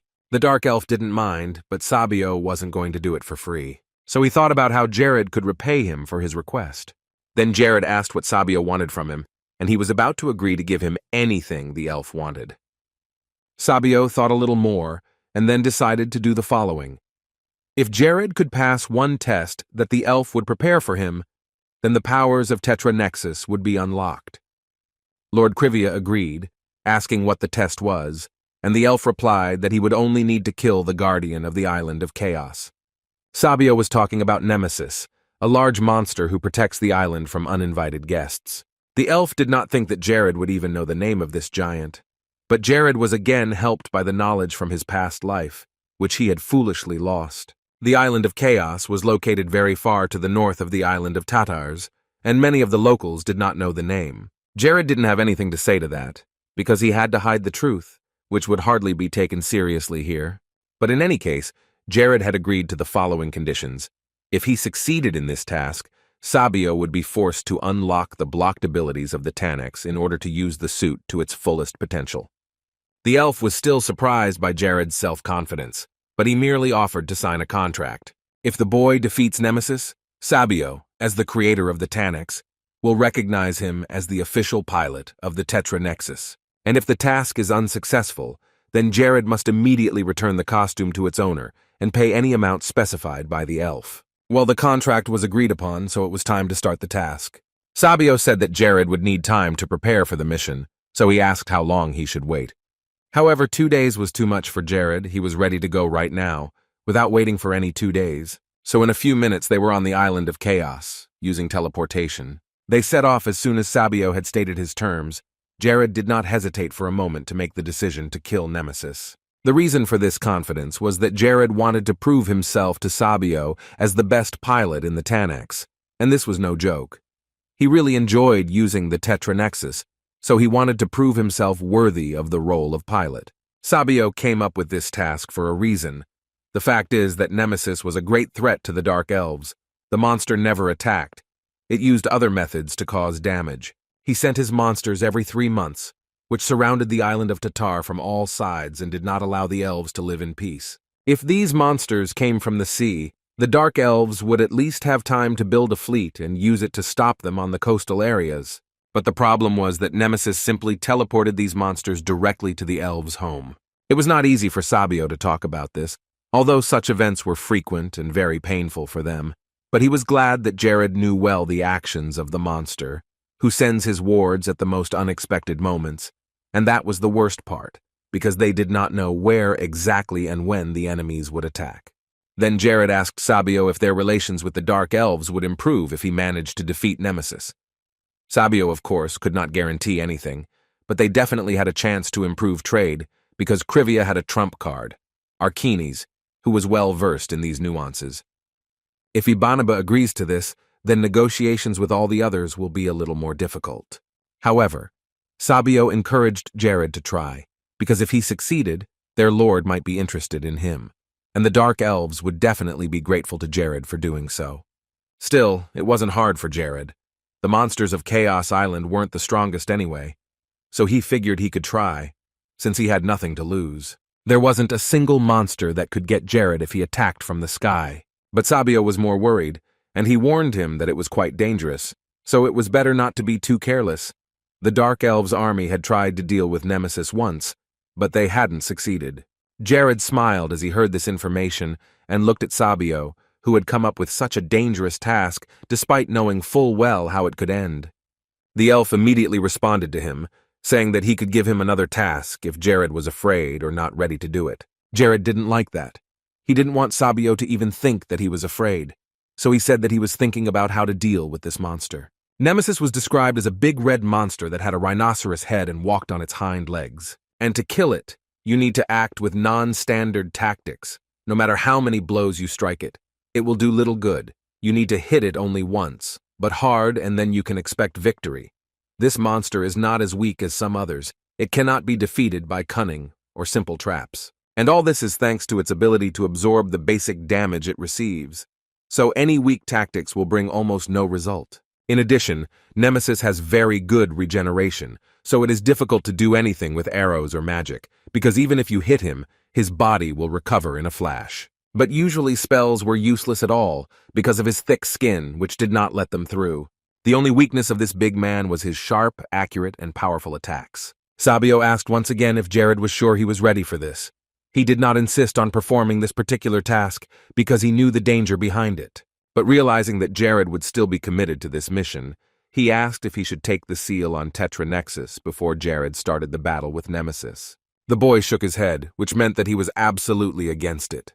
If the elf had done so, then Vasya would have made their deal meaningless. Jared advised Sabio to just get ready to fulfill his part of the agreement, because he was satisfied with the terms, but the elf was still worried. Anything could happen. Until Jared's death, Sabio could not rule this out, knowing all his abilities and the possibilities of his creation, which would be with Jared in battle. But the king of the small territory of Civia told him not to worry. He was not that easy to kill. But there was something else Jared wanted Sabio to do before the fight began. He needed Sabio to increase his ability to concentrate his energy projectiles so that his punch would be more powerful, so that he could concentrate all his energy in one point and only then shoot. Jared had mana balls in his hand, and Sabio recognized them. Jared's request sounded simple enough, but the elf did not see it as an easing of the work. On the contrary, it could only complicate the task, because after that, Jared would no longer be able to use other tactics. However, the boy asked him to just do it and didn't ask any questions, so as not to waste time. Perhaps the best option was to get all the answers after a successful operation, especially since Jared needed to get back to his territory. Sabio took his hand in his own and did as he was asked to increase the concentration of his magic. The elf noticed that Jared was very excited about all this, but also scared, although he tried to hide all these emotions. Jared really wanted to prove himself right, to show what he was capable of, so that Sabio could be sure that Tanex was in the hands of a reliable person. The guy was very excited that this time he was not just watching the situation from the sidelines, following Sabio. Now Jared has the opportunity to become the main character of the Dark Elf story, thus earning respect in his eyes. Later, the modification was completed, and Sabio calmly let him go, hoping that everything would go smoothly and end in a satisfying outcome for all the elves living on Tatar Island. Jared was mesmerized by Sabio's skill. Just as he had been when he sat in front of the screen and admired him, the elf was able to modify the device so quickly, despite the fact that this shalva was not easy. Jared warned Sabio that he was very much using the Tetra Nexus to its maximum capacity, because he suspected that the elf had never been on the battlefield with this suit. And without the Tanex, it was a place to die, so Sabio had better stay back and watch. However, the elf did not like to be considered only the creator of an ingenious device. He was a warrior, Like all Dark Elves, Sabio knew how to fight and did it well. Suddenly, very unexpectedly for Jared, the elf flew upward, kicking up a mountain of sand beneath him. This was unexpected, because the shoes worn by the elf looked quite ordinary, but in fact they were tearing off something more. It was only upon closer inspection that one could see that the shoes were unique and encrusted with magical stones on the soles. That was a relief, so Jared exclaimed even more enthusiastically that it was time to go. Sabio was still hesitant after all. This was not the first time he would face the powers of Nemesis. The elf knew what it was like no one else, so he was worried. Jared was confident in his abilities, of course, but he said he could still escape if things got really bad, so Sayuil should hurry up if he was going to run. After flying a few kilometers, the two adventurers found themselves on the northern part of the island of Chaos. The Nemesis did not make them wait long for its appearance and immediately attracted them with a loud screech. Although this creature looked like a motionless monster that could only smear with its hammer, Nemesis was actually able to use magic at a fairly good level. Jared stopped away from the Chaos Guardian, wondering if he should attack from here, but decided that it was not a good idea and that he would only be stalling for time. At the first opportunity, this giant would call other monsters to the island, and if that happens, he will probably die here. This would probably be only the second time Jared would use this opportunity. His lack of experience made him doubt himself, but in front of Sabio, Jared wanted to appear strong and worthy of being a Tanax pilot. The guy had no more than 5 minutes to do everything, which is very little, and if he starts to delay, the time will not play in his favor, and it will only get harder. Therefore, you need to make every effort to kill Nemesis with the first and only blow. It was better not to think about anything for a long time. So the guy flew forward, accelerating to high speed and set a course for the guardian of the island. This great creature saw something approaching him only now, and in fright, Nemesis squealed, which sounded like a pig's cry. Now Jared was going to fight the boss of the territory, and he was ready for it. Jared could kill him 100 times if it would help him win Sabio's trust. And Jared had to be very careful about the decision he made now, because it would greatly affect the near future. Within 3 minutes, thick smoke rose over the mountains of Lviv Tatar. Sabio was sitting downstairs, watching Jared's actions closely, writing everything down in his notebook and admiring how Jared skillfully dodged Nemesis's melee attacks, even with Tanax, but it was still magical. According to the elf's calculations, Jared's ability to use Tetranex deserved at least 200 points. But even without it, Jared had the ability and power to attack the enemy, and SecBFL wondered why he didn't. Jared only flew around Nemesis and attacked him with his magic. Perhaps it was to exhaust his opponent, or just to make fun of him.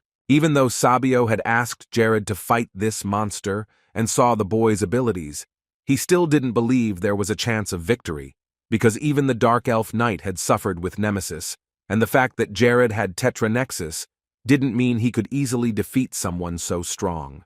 Sabio was still very worried about Jared. The Dark Elves were not fools, they had a lot of soldiers in reserve, but even such an army could not defeat Nemesis, so the chance of one person doing so was simply colossally small. Then the elf heard that Jared had ordered Tanax to use the mana balls, which surprised him. He didn't understand why Jared had decided that now was the best time to use them. Nemesis continued to fight desperately against Jared, swinging his hammer, trying to hit the target, but every time he missed. Eventually, the creature could not stand it any longer and rushed straight towards Jared, who was flying around the monster. It was impossible to calculate the amount of mana for the mana balls, and Tanax informed Jared about it, which was the first signal that things were going wrong. Sabio heard this, and he immediately ran to Jared. He had to check the status of the device as soon as possible, but at that moment the mana increased by 2 times. Sabio stopped in his tracks in surprise. Right now Jared was going to use the same amount of mana as before. It was simply impossible to have that much mana. Sabio couldn't explain how Jared had so much mana. As soon as the suit signaled that the mana supply was replenished, Jared doubled the amount that a normal person could use. Jared was scaring Sabio, and he was becoming less and less convinced that he was just the Lord of Curvia and a good mage. The elf was brought out of his state of shock by Nemesis's loud scream. He was screaming at the top of his lungs and swinging his weapon at Jared, the Chaos Guardian about to use an Ultra right now. Sabio turned his gaze to the boy, shouting after him to be careful and hide quickly. Sabio's fears were instantly realized when he saw that Jared was about to be killed. The elf shouldn't have distracted him during the fight, but he couldn't have failed to warn him either, because that would have been fatal. He could have died, indeed, but the distance between Nemesis and Jared was too small, and the monster could have hit him at any moment. And if Nemesis swung and hit, then the Tetra Nexus would be destroyed. The great creation Sabio had worked so hard to create would be gone. And if the Tannex is destroyed, then Jared, who is in the suit, will also die after the impact. At one point, Sabio was silent, just watching Jared's actions. However, Jared himself seemed to be fine, so much so that he was smiling. This left the elf speechless. He had realized by now that Jared was a bit crazy, but each time he was more surprised by his antics. Now it seemed to him that Jared had finally lost his mind, for only a person not in his right mind would stand so calmly in front of a monster when it was about to attack with an ultra. At this time, when Nemesis slammed the weapon on the ground, Jared jumped up and was on top of the weapon. But Nemesis did not stop and continued to strike, trying to hit a small target. And the island guard almost succeeded, lacking only a few centimeters of accuracy. Nemesis got angry and started pounding the ground with his paws, leaving large holes, and if Jared hadn't been lucky enough to be under his hands, he would have been dead. It seemed as if Jared was not attacking on purpose now, but was studying and memorizing the enemy's attacks. All of his actions began to repeat themselves, and the monster had a certain trajectory of blows, so if you memorize them, you can easily win the duel. Very soon, Nemesis began to get angry and entered a critical state. The boss seemed to have gone crazy, and this was the time Jared was waiting for. Nemesis began to destroy everything in his paws and was moving towards Jared. Before his fatal blow, the monster stretched his arms. Stones flew around him, which he threw in a state of anger, and then the creature prepared for its final attack. At the same time, Jared fired a magic bullet that was supposed to reach Nemesis before he could strike. Sabio had already fallen silent, unable to keep up with Jared. His actions may have looked too careless, but they worked. And that amazed the elf even more. It had been a long time since he had come across someone as talented as him. The bullets hit the heart of Nemesis, and then the monster said goodbye to life. The big guy fell down at Jared's feet, completely covered in his own blood. The fight was not easy for Jared, but his desire to prove himself a strong warrior in Sabio's eyes motivated him. If he hadn't thought about the last blow, he would have been lying dead instead of the monster. Jared turned to the elf, asking how it all looked from the outside and if he had done a good job. The blonde hoped it would be enough to gain the trust and respect of someone like Sabio. It was enough for the elf, but he also had to admit that Jared was welded to the ground, and doing this and risking everything was a bit much. This tactic was dangerous, and now Sabio finally wanted to know why Jared hadn't attacked the enemy earlier, even when he had gotten so close. The Dark Elf admitted that it made him very nervous, and the thought of dying or something like that scared him even more. But Jared said that was the whole point of his technique. The monster had to be very angry to begin with. Sabio asked for a more detailed explanation because he didn't understand it. Jared then explained that he had tried to make Nemesis as angry as possible so that the monster would use its anger skill when it was convenient for Jared. When Sabio heard the explanation, he felt ashamed that he had not appreciated the boy's abilities and apologized to him for that. But now all doubts were dispelled, and the elf could admit that Jared was the best pilot in the Tannex. While they were talking, the monster's body began to turn into red sand, and then it disappeared, leaving behind only a thing that looked like a small blanket. Jared ran to this thing with joy. It would definitely come in handy for him someday. This plaid was a piece of Nemesis's rough skin and could serve as a shield, because it is very difficult to pierce the skin of this creature. The boy already had a new idea. He thought that he could add the skin to the mirror armor of the back, because it was very light, and the skin was also flexible, so it should not hinder his movements during the fight.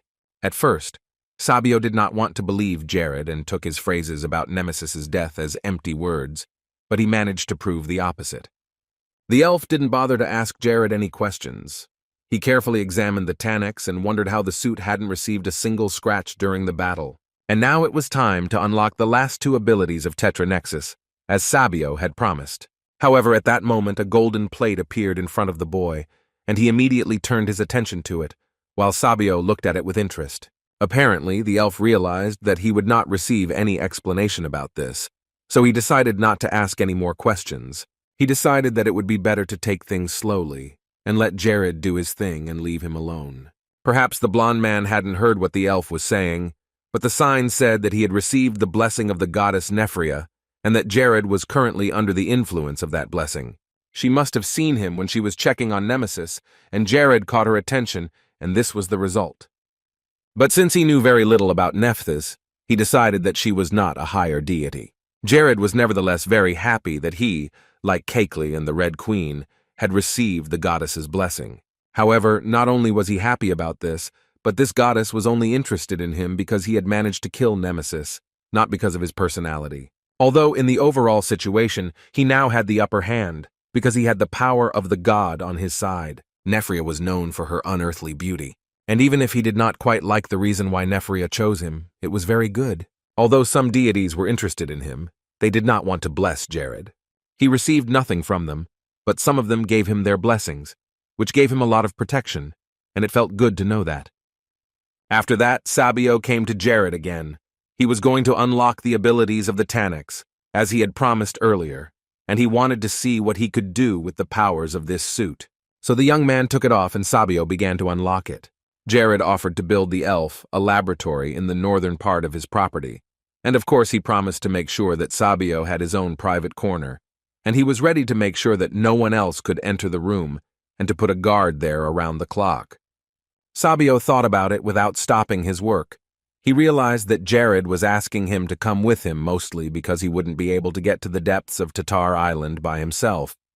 And the elf didn't mind traveling between the islands. Then Jared added that he would sponsor every experiment Sabio did, give him as many magic stones as he needed, and personally help him when he had time. Sabio didn't see any reason to turn down such an offer, so he said he would accept, and when the lab was ready, he would talk to the Dark Elf Lord about improving relations with Civia. And if the elf tells his lord that Jared was the one who saved his people from Narcissus, he will be delighted. Now all that was left was to hope that they would both be completely satisfied with the final outcome, and that they would finally be able to make a fair treaty. Sabio smiled, saying that he had completed the unlocking, so Jared could try out the abilities. Now the suit was an improved version of itself and would be even harder to defeat. Jared was excited about what was about to happen. He could only dream of such a chance. Suddenly, Tanax began to speak, calling himself Ola. In a short period of time, everything about Paradise was downloaded into Tanax's system. Jared finally put the suit on, hearing a very familiar and pleasant voice from his past life. Ola was the artificial intelligence that lived inside the Tanax. And even though there was no pilot inside, she was smart enough to pilot herself. Ola also memorized the pilot's combat techniques and attacks, allowing her to use them when needed. Now Jared has another way to use the suit. He can use Ola to scout the area whenever necessary. As for the Tetra weapon, Jared will need it in the near future. Under certain conditions, he may even be able to use it as a weapon against assassins who play key roles. For example, against the dictators who are destroying the kingdoms of Malice and Bonus. Later, Jared returned to the port of Mate, where Lacis was waiting for him. Sabio was with him, and the elf added that he was going to use the laboratory that Jared would build to make parts for the Thanax that might be needed. The elf also mentioned the two lords Jared had mentioned earlier, Lord Hayes and Arcunius, and if he couldn't reach Sabio, he could turn to them. One way or another, the connection would not be lost. The creator of Tanax had yet to warn about some of the cases when Jerbud will activate Olu Tetra next. She always uses the magic stones when she's activated. But Jared knew about that, so he told Sabio not to worry and just watch what would become possible with this monster. The elf will know everything that happens to Tanax. Although Sabio himself was worried, Jared tried to reassure him that everything would be fine. Since Sabio was actively involved in various research projects, he promised to study combat golems, which they could put into mass production. This was good news, so Jared offered to take responsibility for the supply of materials for production. But then the elf replied that these experiments were not for Jared's eyes, he should not get involved. The boy knew this, but he still wanted to give all his support. Now Sabio told Jared to expect good news from him, and while he was at it, he had to try to talk to the elf lord about Jared. Perhaps the lord's approval would be the best gift of all, and Jared wanted to make sure he could mend his relationship with the Dark Elves. That was his wish for the year. Sabio said goodbye and told him he would get back to him later. Later, Jared and Lacis returned to the Civia mansion and were immediately greeted by Terry the cat, who asked him to scratch his tummy. Terry was already falling asleep, but he wanted Jared to pet him a little longer. He liked to be given so much attention. Jared didn't mind, but he also decided to scan Terry, and he was very surprised to see that the cat was already at level 20. The guy asked with a smile how many mice he had to catch and eat to get to that level so quickly. And apparently the cat had caught all the rodents in the castle, so Jared offered to look at all the reports. But as always, he was distracted by a sign, a small demon holding a notice that ambassadors from the Lantos Empire were coming to Civia soon. It was to be Duke Galladon and his guard, the peerless Seven Wren. Jared was not happy to see this piece of needy Galladon wandering around Civia, and he did not know what this duke wanted with him, because Civia is just a small, independent state. Jared remembered Galladon Rasmutin from the game Paradise, and he was not the most pleasant character there.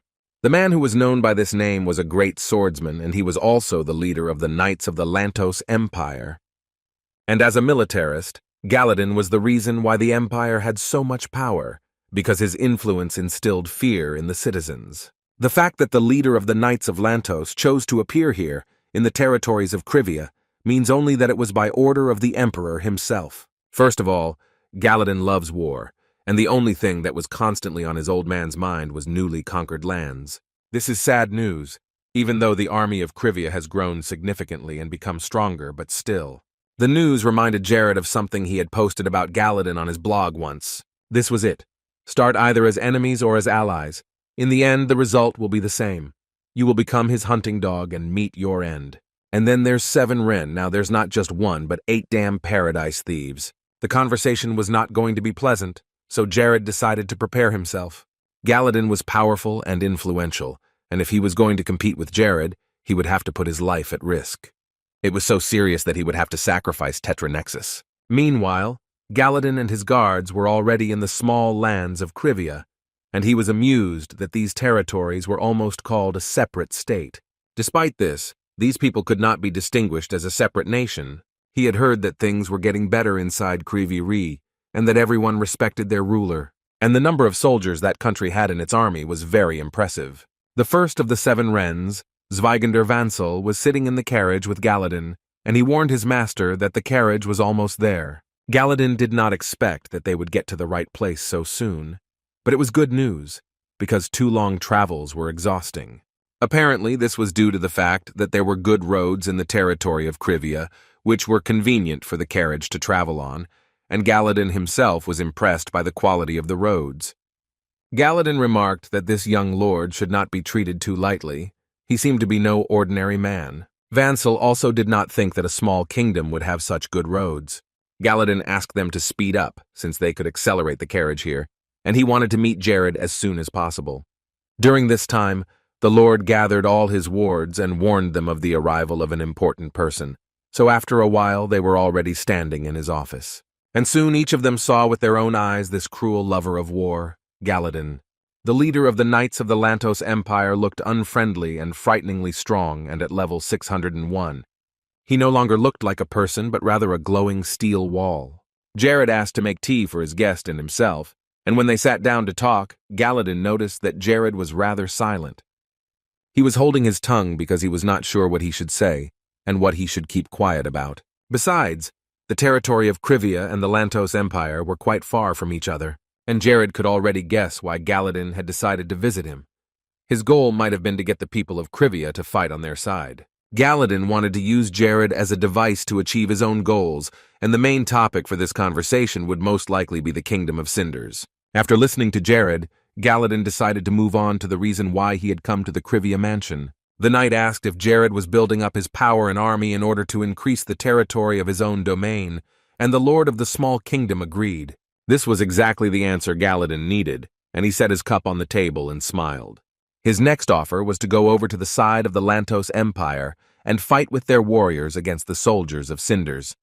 And if Civia managed to cover Lantos's rear, it would not be so difficult to overcome the already weak kingdom from within. Galladon had expected Jared to agree, or at least he wanted to believe so. But the lord of these territories could not answer the question like that right off the bat. Though he had expected similar questions, the suggestion made him seriously overwhelmed. Once upon a time, the Great Holy War destroyed a great deal of Paradise's land. Many innocent people died, and there were many murders every day.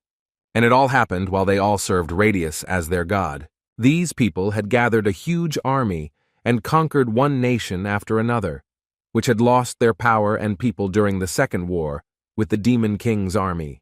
The words greed and treachery perfectly describe the situation of the countries at that time. And in order to take control of another nation, they were going to strategically surround the entire territory. Of course, there was no shortage of temptation with promises of a better life. However, at the moment when the goal was almost achieved, right at that moment they turned their swords against those who had previously been ready to help them. If he got involved with Galladon in any way, the relationship was bound to end in disaster, no matter how it started. Jared realized that he needed to act carefully now, so that he would at least have time to prepare for war with the army of this knight who was crazy about the idea of war and the occupation of new territories. He openly declared right in front of Jared that he was going to invade the kingdom of Cinders and said it right in front of Jared. And Galladon said that it did not matter whether Jared knew about it or not. This man was so confident in his abilities, the knight did not speak rashly. Most likely he was just playing intellectual games. It was not long after the civil war in Cinders, and due to the damage caused by numerous floods, the nation's strength had plummeted, and the northern parts of the kingdom were very difficult to secure and protect. With the fate of the nation on his shoulders, Eziel would leave the northern front, and then the northern regions could be taken under control. And after the occupation of Cinders, the next target will obviously be Civia. No matter whether Jared agrees to help now or not, his kingdom will still suffer from Galladon in the future. Jared was silent for a long time, so the knight said that he did not expect an immediate answer from him. He did not want to rush, but he asked him to think about it again and give an answer, starting to tell tales of a common army again. Jared promised to think about it, but to give an answer a little later. Galladon was surprised that it would take Jared so long to decide on this question. The answer was obvious in his mind. He was probably going to say that he already knew the answer. He just needed to talk it through, but he objected and said that Jared would have many advantages if Civia sided with Lantos. Cinders and his army would hardly be able to defeat the Empire, especially since they had recently experienced so many floods and a pandemic. Jared realized that it would be very difficult for the kingdom because the difference in power was obvious. Lantos would definitely win, it's just a matter of time, and Civia can speed up that time. And if you think about it rationally, going to forgive Lantos didn't make any sense. Jared interrupted Galladon and wanted to ask him a question. The Lord of Civia asked what Galladon would do if the territory of his kingdom was next to Cinders. He wondered if Galladon would be so confident of his victory if the situation were like that, but Jared's judgment offended Galladon. Then Jared proudly said that their state had not yet expressed its intentions. He said it only because Galladon was 100% sure that Civia would join them, but it all seemed like complete madness. The Knight of the Empire laughed. He had to admit that Jared was brave enough to say such a thing, but there was one thing. The moment the Lantos Empire took action, even if Civia offered them its assistance, they would not be able to help but suspect Jared of ulterior motives. Because it was not too late, Galladon insisted that Jared give his answer now, while there was still time to reconsider. Jared apologized, saying that he was not happy with such requests and suggestions, so he promised to let Galladon know if he changed his mind, but for now, the decision would remain as it was. The Duke of Lanstosa could have taken this as Jared's refusal to do anything officially, and Jared assured him that if he thought so, it was so. He wouldn't have believed him anyway if the Lord had said no. Galladon asked Lord Jared to take this small nuance into account, and he reiterated that it would be better to reconsider the decision. However, before the man could even finish speaking, Jared wished him a safe journey and told him to be careful on his way home. This behavior made Galladon angry, and he could not keep this anger to himself. The Duke silently got up from the table without saying another word to Jared. He was not even happy to look at him. Jared was pleased with himself. Those who humiliate others and love power to such an extent cannot tolerate when someone refuses them. Now Lord Civia needs to use the kingdom of Cinders to keep Daniel's empire on the hook. Then he won't need to use his own forces, and he can keep the balance between them. As soon as Galladon left the office, followed by his men, Lacis ran to Jared, asking if he was okay. The atmosphere in the office didn't seem very pleasant, so Lacis began to worry. Indeed, the magic of the double advantage of fighting fear, mastering fear, was a necessity in these negotiations. But Jared told Lacis that the territory of Civia had nothing to worry about with regard to Galladon's visit. Rather, it is the Lantos Empire that has reason to reflect on its behavior and future actions. Of course, Lacis was reassured by the Lord's words, as he considered him a good leader and trusted his judgment.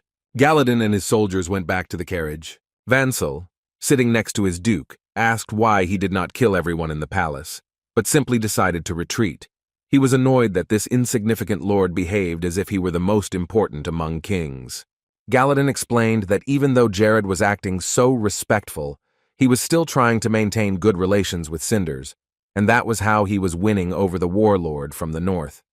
The duke knew that Jared had recently even built a shrine, so if Galladon killed him and the wards of Civia, the empire would only make enemies from all other nations. Especially the power of the holy kingdom of Radius could not be ignored. Until then, it would be better to lie low, so Galladon advised Vansel to get rid of this anger. But the duke couldn't get the conversation with Jared out of his mind. He believed that everything was not as simple as it seemed, and that he would definitely start acting against the Lantos Empire after a while. Vansel couldn't help but accept his order, so he decided to just trust Galladon's decision. Another girl from Galladon's 7 bodyguards asked him if today's information would reach Cinders himself, because that would be a failure. Most likely it would, but it didn't matter, because if it did, they would simply consider Jared's kingdom part of Cinders' territory. That would be even better because they would be able to kill 2 birds with 1 stone. Looking at Jared, one could see that he was trying to play the leader of the barren northern lands. Compared to the Lantos Empire, which owned the vast and rich and productive lands of the continent, Jared and his curve were nothing more than a swamp under their feet. The day would come when Lantos would put that bastard in his place and show him who was in charge. But until then, we must actively gather all the information we can find about the Lord. The wards nodded, obeying the Duke's order. Galladon promised that one day he would definitely crush Jared like an insect. He would pay for his arrogance. Meanwhile, night had fallen in the kingdom of Cinders, where people were gradually recovering from past disasters. Eziel had recently received a letter handed to him by his servants, and he opened the paper and read it. Jared informed him about Galladon's visit to Civia and told him about the Lantos Empire's intentions for Cinders. Sister Mara entered his room, and he asked her to come over when he received the letter. Eziel asked her to order large quantities of mines from Jared, and Mara was surprised, asking what had happened this time. Her brother told her the bad news that the Lantos Empire was going to visit their kingdom with its army. In the meantime, Jared gathered all his students and warriors to tell them the plan of action for the Civias against Lantos. Parasina was a city in the kingdom of Malus, and Liraca was a coastal city in Benuso. Jared was going to attack these 2 points, and that's why he gathered everyone here. Hayes listened to his explanation in silence, shocked by everything that had happened. Jared noticed that she was worried, so he tried to calm her down, assuring her that everything would be fine. Right now, preparations for the upcoming war were in full swing. The soldiers were getting ready, and Atero was actively manufacturing powerful weapons in large quantities. February 1416. This is the date on which the start of the major operation was scheduled. The preparations were actively continuing, but the problem with the 2 kingdoms was not the only thing that worried Jared, and not the only thing he had to do. The Lord had recently promised Mia to go on a trip, and she persuaded him to start it in January, because that month was the girl's birthday. Now it was January 15th, and she was already looking forward to tomorrow, when she would be a year older. Jared, as promised, went on a flight with her, and in Tenexa, Mia took to the air with him, and the child was thrilled, and even more so when she saw the plateau Jared had been talking about. She was eager to get down there and see everything, but while they were flying, it seemed as if this steep slope had been made artificially by humans, but from above the ground was completely smooth and flat. Mia could not have imagined how beautiful the views would be as she flew high in the sky above the rocks. Jared told her that it was because of the convenient terrain from above that many people used to come here to train, because there were no people here, and there was plenty of space. But now, it was a thing of the past. The rocks were home to wild animals, living in peace and away from cruel people. When Mia saw the boars, she was even more surprised. She liked the animals and wanted to get closer to them. Jared smiled, glad to be able to give her a good experience, like a birthday greeting. When they got a little lower, Mia called out to Jared, pointing to the little boar next to them. But suddenly the animal stood on a strange thing and the ground beneath it began to glow. Then the ground began to tear up and the grass caught fire, and Jared immediately took Mia higher into the sky, running away from the explosions. But Jared tried to reassure the child, saying that they would not be trapped because they could only move in the air. The girl looked at him, not letting go of Jared, and asked who had done this, who had set the traps in such a beautiful place, and most importantly, why. They were quite dangerous, and if you stepped on them, you could get quite badly injured or even lose a limb. Jared explained to Mia that about 30 kilometers north of this plateau live the blue dragons, and it was they who had placed these treacherous traps on the ground. Mia called these creatures bad because it was rude to just throw traps that anyone could fall into. These traps could easily kill a person or animal that lived here, Jared agreed, but they could not understand what was going on in the dragons' minds. However, sometimes these creatures killed people for fun, maybe even for revenge against humans. Just as the humans themselves had stood on innocent ants and killed them, Mia was once again convinced of how bad the blue dragons were.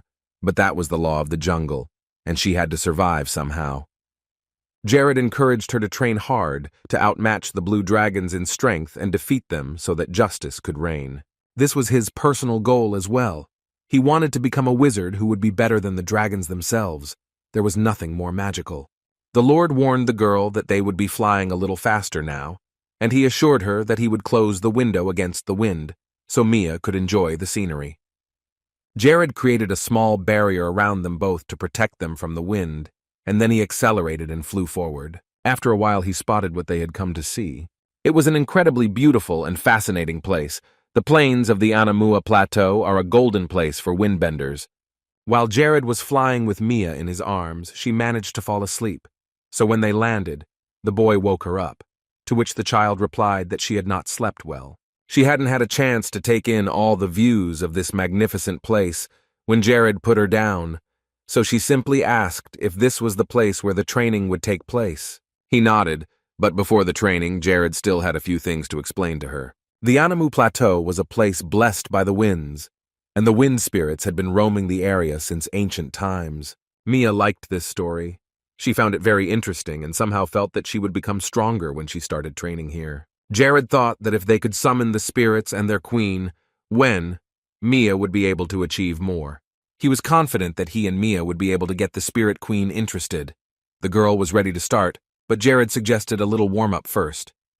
She happily exclaimed that she agreed and ran away from him. Now it was time to analyze the magic on the information screen, which Jared did, and that's when he noticed that he was only 2% short of wind magic. To be a fully versatile wizard, he needed an A rank in every type of magic. Jared was eager to start training. There was nothing better than moving forward and striving to reach new heights. Continuous breath control multiplies the effectiveness of wind magic. So he told Mia to take into account all the headwinds as she began to control them. She also needed to take into account all the features of the landscape in and around the particular place to make the spells more powerful. By this time, Jared was already without Tanics, and he decided to show Mia how to use wind magic himself. So he told her all these facts so that she would have an advantage over her opponent in future fights. He threw the stone aside and said that at this point they would take a short break. They had been practicing for about an hour, so Jared suggested that they rest a bit. But the girl said that she was not tired at all and wanted to continue. She really wanted Jared to teach her something else. He wondered where she got so much energy from, because he himself wanted at least a few minutes to catch his breath. Mia assured him that she was not tired from the training, so she did not want to stop. She wanted to continue to compete with Jared one-on-one. Since Mia had asked for it, he decided that he would not stop, and they would compete until she collapsed on the ground. The girl was happy when she heard Jared's agreement and told him to teach her any little things. She was curious about everything about wind magic. She really liked that Jared was her mentor. He taught her many interesting things. The next few hours passed like this, practicing, sometimes taking a break for a snack, sitting right in the field. 4 days of intensive training passed at this pace. Mia was constantly improving. She saw no limits in her training and had a specific goal to which she was going despite all obstacles. And finally, on this 4th day, Mia looked at least a little tired. Jared chuckled as he approached her. She was as if under hypnosis and still thinking only about improving her magic. It was the first time Mia had ever said she was getting a little tired. While she was lying on the ground, resting, a shadow appeared over her head and Mia sat up, looking up. Then she showed Jared, a little embarrassed, what she saw high in the sky. Jared could not believe his eyes at first, for the Queen of Spirits herself had appeared before their eyes. Vina, the ruler of the wind spirits, had personally come down to them. She was flying down to the earth with several of her subordinates. If Jared was pleased with her arrival, Mia was a little scared. She did not know what to expect from these strangers, so she moved away. Vina was the beginning and the end of the wind spirits, the one who would help him and Mia move to the next level, the generous queen who could become their guiding star in the dark sky. The closer Vienna got to the ground, the further Mia wanted to get away from them, terrified that these strangers might do something bad. Jared only now noticed that the little girl was scared, and he came closer to her to calm her down. Jared told Mia that Vina was not evil. The Spirit Queen was just watching over them. This calmed her down a bit, so Mia held back her tears as she looked at Vienna again.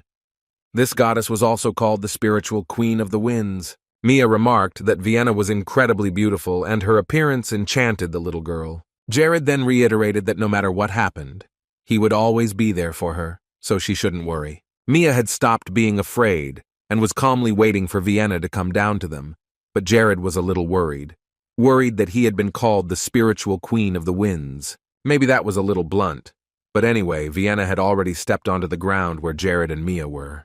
The boy was about to scan the Queen's abilities with his spiritual eye, but due to the many blessings, that was impossible, so the two of them stared at Vienna in awe. The Wind Queen greeted them and said she was very happy to meet them, but immediately apologized for appearing so suddenly and frightening Mia. After that, she introduced herself, calling herself a noble queen who controlled all the wind spirits. Behind her were many subjects, and Vina extended her hand to Jared and Mia, smiling sincerely. Mia panicked a little when she saw the queen so close, but she immediately said her name and added that she was very happy to see Her Majesty in front of her. The girl asked Vienna awkwardly how to address her as she began to call her the Queen and Your Highness at once, and simply by her first name. The Queen laughed and patted the younger girl on the head, saying that Mia could just call her Vienna. Even though she was much older than her, she didn't mind, as Paradise's history told her that the Queen was 300 years old. Mia was excited, and the Queen replied that she was very pleased to meet her. Then Vienna turned her attention to Jared. She didn't want to seem too rude, but she had no idea who was standing in front of her. Jared then introduced himself and said his name while looking at Vina. She then said that she had been watching her and her family train for a while now, and that as soon as the two of them came in, they caught her eye. Jared and Mia interrupted their training only to sleep and eat, and spent the rest of the time practicing wind control. Jared said with a smile that they had come here for training, because nowhere were the winds as noble as on the Anamua Plateau. Then Vienna turned to him with a question, asking if he fully felt the blessing of the winds on this plateau, with which Jared was in full agreement. He was also incredibly happy to see such a person with his own eyes, adding that the noble winds had accompanied them both throughout the training. Vienna was surprised that Jared could even feel that.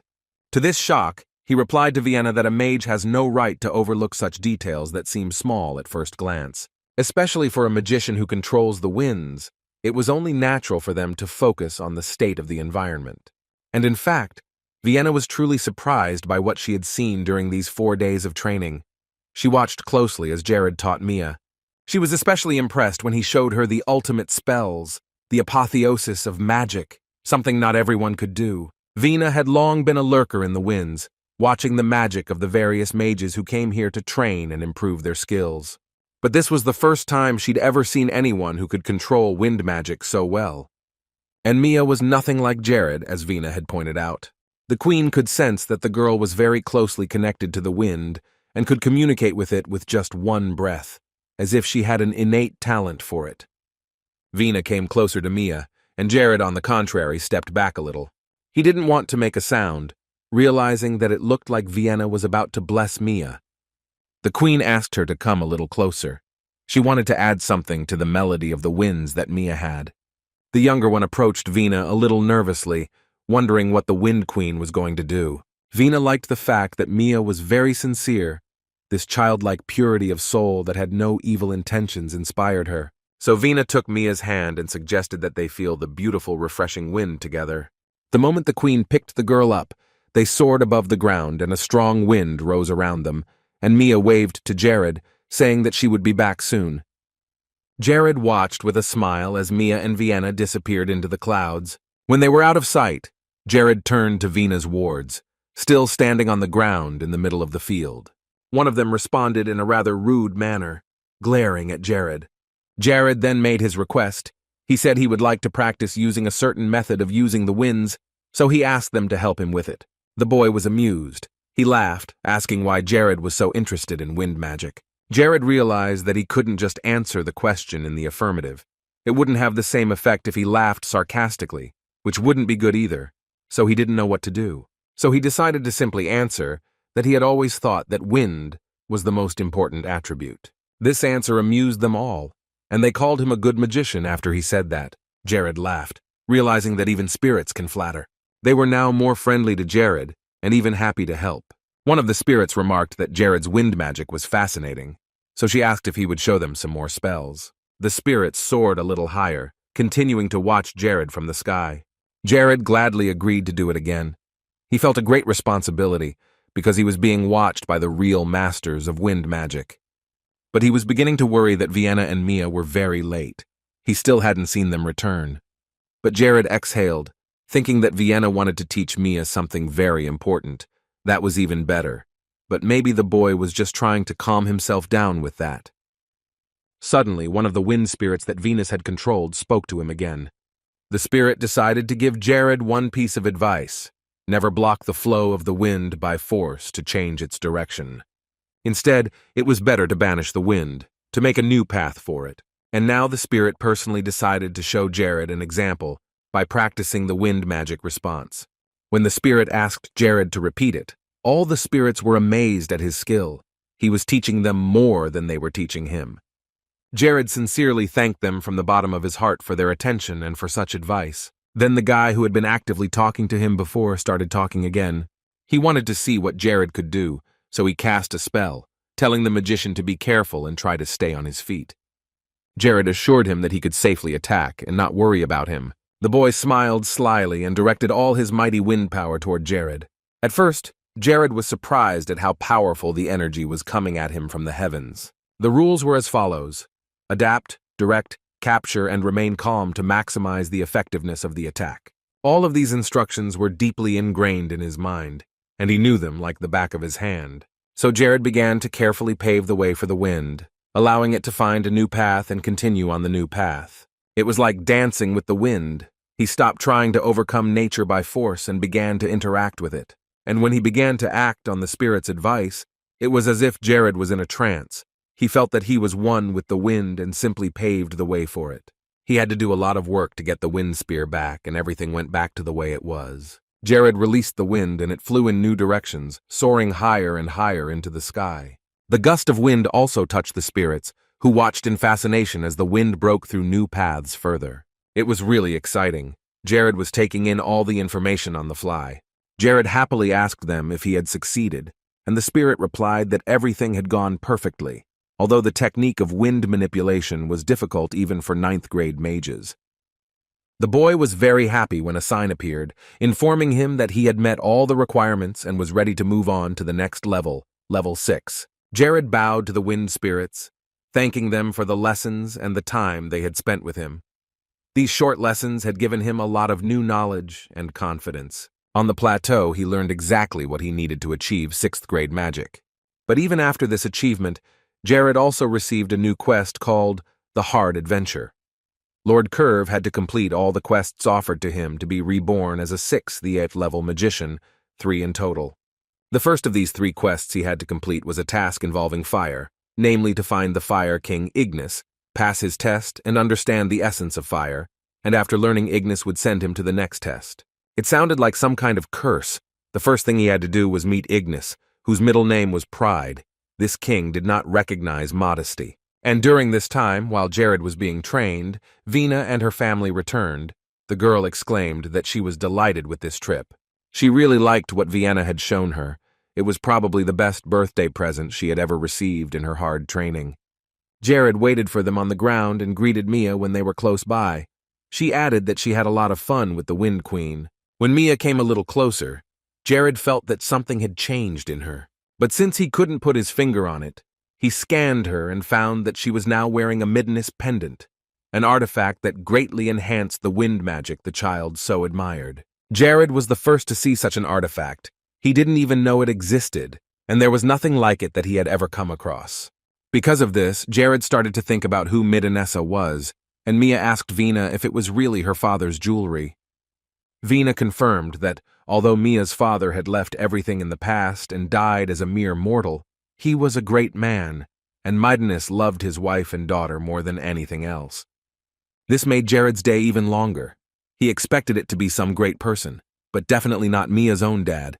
It meant that instead of an immortal spirit life, Midiness chose to be an ordinary mortal because of love. The apple didn't fall far from the tree. Mia begged for it. Just a few years ago, she had trouble perceiving mana, and now she is a full-fledged magician. After that, Vina asked Jared to give her some more time. He, of course, agreed, because he could not refuse her. And then the Queen of the Winds came up to him and took his hands in hers. After that, only 1 second passed, and they were both flying high in the air, while a warm breeze enveloped her. Vienna only began to speak at the moment when they were rapidly moving higher and higher from the ground. The Queen said that even spirit monarchs can sometimes show interest in people. They want people to love magic and the elements. Magicians often did not take the wind seriously and thought it was very easy to control. People did not know the value of wind, and all because the wind is invisible and surrounds them on all sides. Jared understood this very well and knew that since ancient times people have neglected the wind and considered this magic completely unnecessary to study. And for the first time in 70 years since that day, Vienna finally saw someone lifted by the wind on the Anamua plateau, and it made her happy and uplifted her spirits. Jared was also honored to meet the Queen of the Winds herself. Then Vina flew closer and said she wanted to give him her gift to share with Jared. The Queen asked if Jared wanted to, looking into his eyes. Of course, the boy would be very happy to receive such a great gift from Vienna. It is a great honor and responsibility. Vienna put her hand to the boy and said that she would closely monitor his development, and then the Queen blessed him. Jared accepted her blessing with great gratitude. He had finally reached the point where higher beings were interested in him and could give him their energy. Jared's wind magic increased greatly, and a special wind barrier magic appeared. Vina opened her eyes, asking if Jared could feel this energy in him. He nodded his head. This power was spreading all over his body. It was an unbreakable wall that consisted only of wind. Vina had realized from the beginning, as soon as she started following him and Mia, that Jared was an unusual person. Even after receiving magic, some mages would not be able to understand such energy and would not feel it from the inside. Then a bright sphere appeared in the hands of the Wind Queen, at which point she lowered her voice a bit. Soon she created a crystal heart from this sphere and gave it to Jared. This heart was a spirit kingstone, an incredibly important and valuable item. Jared and Vina were still flying in the air. He looked at the heart in surprise and then turned his gaze to the Queen, shocked. The guy couldn't even pick up the thing. Vina said that this stone was a small token of her appreciation for Jared's understanding of wind magic and his respect for it. A diamond Jared could use in case of emergency and summon Vina and her fighters when in danger. This is an extremely rare gift that undoubtedly made the boy happy. He took his heart in his hands, once again thanking Venus for her kindness and favor to him and Mia. Jared realized that Vina had a lot of hopes for him, since the Queen had decided to give him such a valuable gift. She could simply hope that Jared was a great mortal mage with the power to control the winds, of which there are too few on Earth, so he could become a representative for the spirits. Jared smiled as he bowed his head to Vina. Now he had the favor of the Wind Queen, and it gave him a lot of power. The deities were always watching people on Earth, looking for someone to bestow their blessings upon, and spiritual monarchs were no different. Jared realized that if he could focus all the attention of the higher deities on himself, he could become even stronger by receiving the blessings of several of them, which would help him become the main character of the parade. Such a good relationship with Vina would be the beginning of this long and endless journey to improve his own magic. The boy was grateful for all the advice and lessons that Vienna gave him during those few days, and he will never forget it because it was a great experience. The Queen promised to support him and cheer for him. She believed that Jared would prove her right by making the choice he did today when she gave him the blessing. The boy took it very seriously and understood the responsibility that fell on his shoulders with this blessing and the interest of the Queen of the Winds herself. He wanted to express his gratitude once again for the kindness with which she had welcomed them into her territories. Later, Jared returned to Mia's land. It was getting dark, and the girl asked if this was the great gift Jared had spoken of earlier, wondering if it was a birthday present, because if so, this was the best moment of her life. Jared laughed. He was pleased that he could make her happy and give her so many experiences. And besides, Mia met the wind spirits themselves and their queen, which is very important for the wind mage that Mia wants to become. Mia was really very happy, but she was sad that she would have to go back soon. She liked this place and did not want to leave it. It felt like her real home. She added that she would have a lot to discuss with her mom as soon as they got home to the mansion. Jared understood what Mia wanted to talk about. She had lived all her life knowing that her father had left this world too soon. She hadn't even been able to catch him alive. But now it turned out that he was a spirit. Mary had a long conversation to have with her daughter. After that, Mia looked at Jared and asked him how he felt after visiting these beautiful places. They continued to stand in the field alone, when Jared replied that he had received a great gift from Vienna, a gift that anyone could envy. The girl wondered what Jared had received as a gift from the Queen of the Winds herself, but he decided to keep the suspense going and showed it to her on the way back. Now it was time to return to the land of Civia, and Mia's mother was waiting for her, so it was time to go back and train with her newly gifted powers. Jared had warned Mia that he wanted to get a strong breeze so they could get back to Civia as soon as possible, and she was happy to oblige. When the two of them got back to the mansion, Jared and Mia went to bed. And in the morning he decided to go to practice, just like Mia did. Every day they practiced and improved, and eventually put out on January 31st. Eziel and Mara were together again. Cinders had received another letter from Civia, and it could mean something not quite good, considering the recent events with the Lantos Empire. Eziel began to read, and it said that last summer, the worst monsoon in centuries had hit the territories of Bonus and Malus, and that the disaster had claimed many lives, and it was all because the authorities had neglected to prepare and keep their citizens safe. And despite the fact that the duty of a ruler is to take care of his people, the two kings heartlessly left them to die on their own. In order to help the people who suffered from these horrors, refugees began to flee to the territory of Civia, and the kingdom had to spend a lot of resources on this. They sent numerous requests at the official level, and warnings with demands to resolve the situation, but they never received any response. So in this regard, Civia came to its decision, because both kings of different nations neglected their position and destabilized the already difficult situation in the kingdom of Civia. Such actions Jared considered hostile, so from now on, the state will increase its defense to protect its new subjects. The territory of Civia begins to advance to restore justice between the kingdoms, because these two states, Malus and Bonus, are not worthy of calling themselves nations. Eziel put the sheet away. He had already guessed that Jared was going to attack the two kingdoms. The incident with the refugees had been recognized as a shameful crime. Most nations would definitely take a stand, Civia and Cinders included. Mara asked her brother what he was going to do next, because in recent months he had been silent about the whole situation. Eziel replied that this time he wanted to express his support for Civia. In the end, they had no choice but to support Crivia's side in this war. Bonus and Malus abandoned their people to their fate, and after that, these rulers cannot be called kings. Mara agreed with this, because she, as a princess, would not dare to forget about her citizens and not support them in a difficult situation. From the moment the two kings threw their citizens into the clutches of death, these kingdoms signed their own death warrants.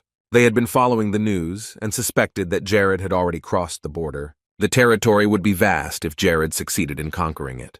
Then Eziel picked up the crayon and went to the blackboard and thought. He colored Malus, Bonus, and Cinders green, saying that it was time for the kingdom to make a formal decision to join.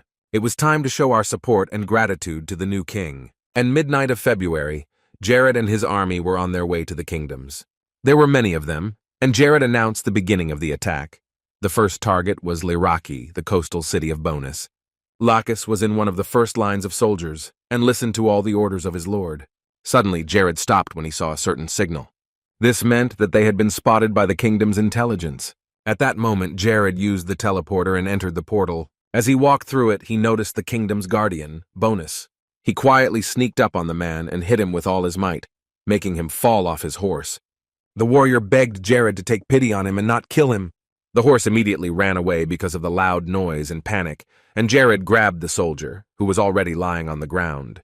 Jared asked him if he was standing here on the orders of Admiral Genitz. The poor man said yes, he was ready to tell the whole truth if only he could be released. The man said that if Jared let him go, he would give the Admiral everything he asked for. Jared did not respond to this, but used instant paralysis to immobilize him, so the soldier did not report the arrival of the guests in advance. Since the soldier was already tied up and could not move, Jared decided to throw him in jail and then decide his fate. But for now, he had to go back to his army, so Lord Curve took off again and returned to his army. He was to play a key role in the blitzkrieg. Jared flew over his entire army, which was already approaching the city of the enemy kingdom. Lacis and Ella were leading the army and staying on horseback in front. After Jared checked to make sure everyone was in place, he flew closer to Ella to tell her the next plan. The scouts were already done, so Jared ordered Lacis and Ella to continue to advance on the city, while he himself would attack the fortress where Admiral Genitz and his main force were now located. The girl was a little confused that Jared was going to attack the fortress alone.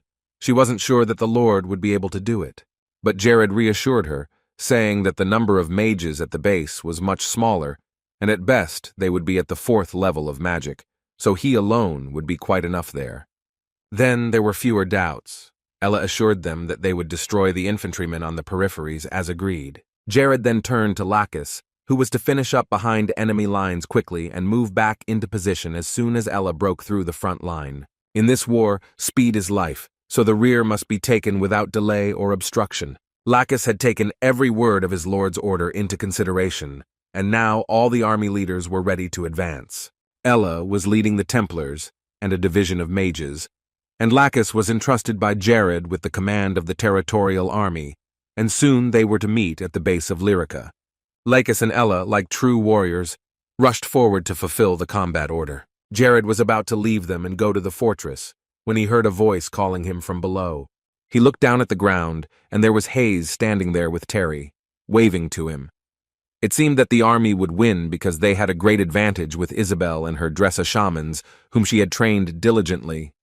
In addition, they had many people who volunteered to fight, 20,000 willing warriors who gained experience day by day. At some point, Jared stopped worrying and exhaled a sigh of relief when he saw the strength of his kingdom. With them, he was confident that he would eventually defeat his rivals. When his doubts and worries were gone, Jared immediately moved north to the city's fortress. Meanwhile, at the naval base that had been established on Lyrica's land, the coastal city of Bonuso, all the soldiers were in full readiness to attack and repel the enemy.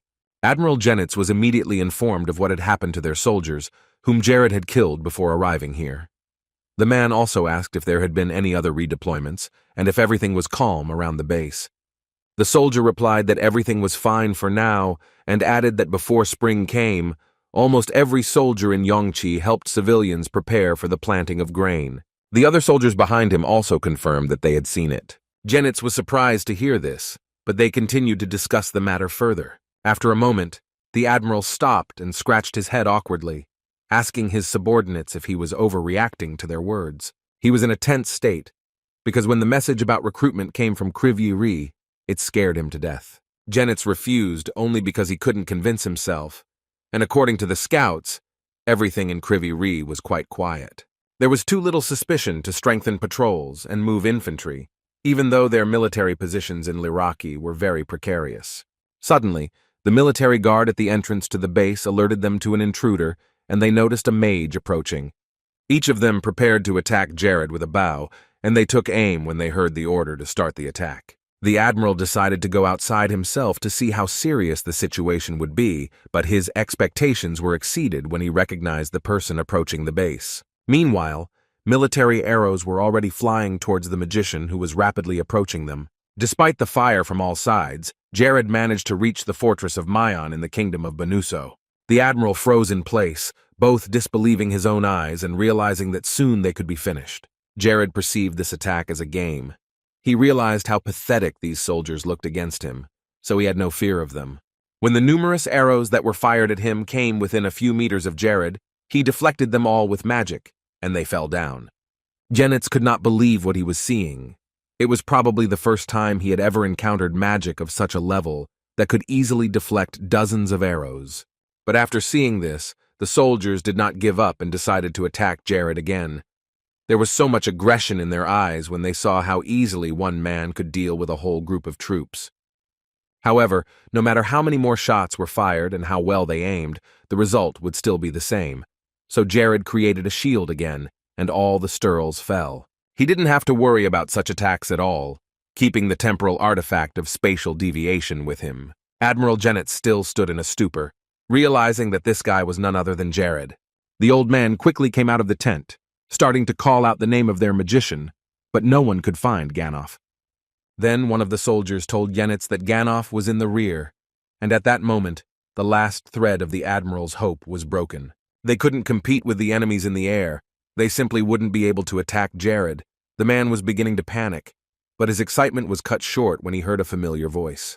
It was Ganoff, who had now reached Class 4 and was a mage infantryman. Genitz instantly shouted out for Ganoff to stop this mage, the Duke of Civia. The guy turned around looking at the Lord. At the same time, he was relieved to realize that Jared was alone, but it also scared him, because you need to lose your sanity to come alone to an army with mages. Ganoff was confident in his abilities, so he took to the air, telling the Admiral that he would quickly deal with the Duke. But this confidence disappeared almost immediately, because as soon as Hanoff's feet left the ground, Jared began to use magic again, which seemed unreal to this world. It was strange for Genitz to see Jared fighting off Ganoff, who he thought was a strong magician by himself. Then the mage ordered everyone else to pull out their shields and defend themselves, and Jared's attacks should only be dodged, because it was almost impossible to resist directly. Ganoff told his soldiers to defend the Admiral, but the army could not gather because of the powerful attacks. One by one, they lost their balance and fell, unable to defend themselves against the attack. Ganoff was almost injured in a nearby explosion, but he still did his duty and protected Yenfza. Everything around the Liraki military base was on fire, and there were already many corpses of people lying next to the tents who had tried to protect their admiral. Genfzu was incredibly angry, cursing Jared for everything he had done here. Ganoff's patience was also running out. He shouted loudly for everyone to attack Jared as one. He was sure there was a chance to win if they attacked together. The magician said that he would capture him, and it would be a warning to the others, and then all the soldiers would rush into battle. Then Ganoff took off in the air, trying to get close to Jared, followed by the other magicians. However, the situation got worse when Jared put on his Tetra Nex and used it to fire machine guns at his enemies. Ganoff was forced to step back to avoid getting hit by the rain of bullets. Each mage created a shield, but Jared's abilities scared her more and more.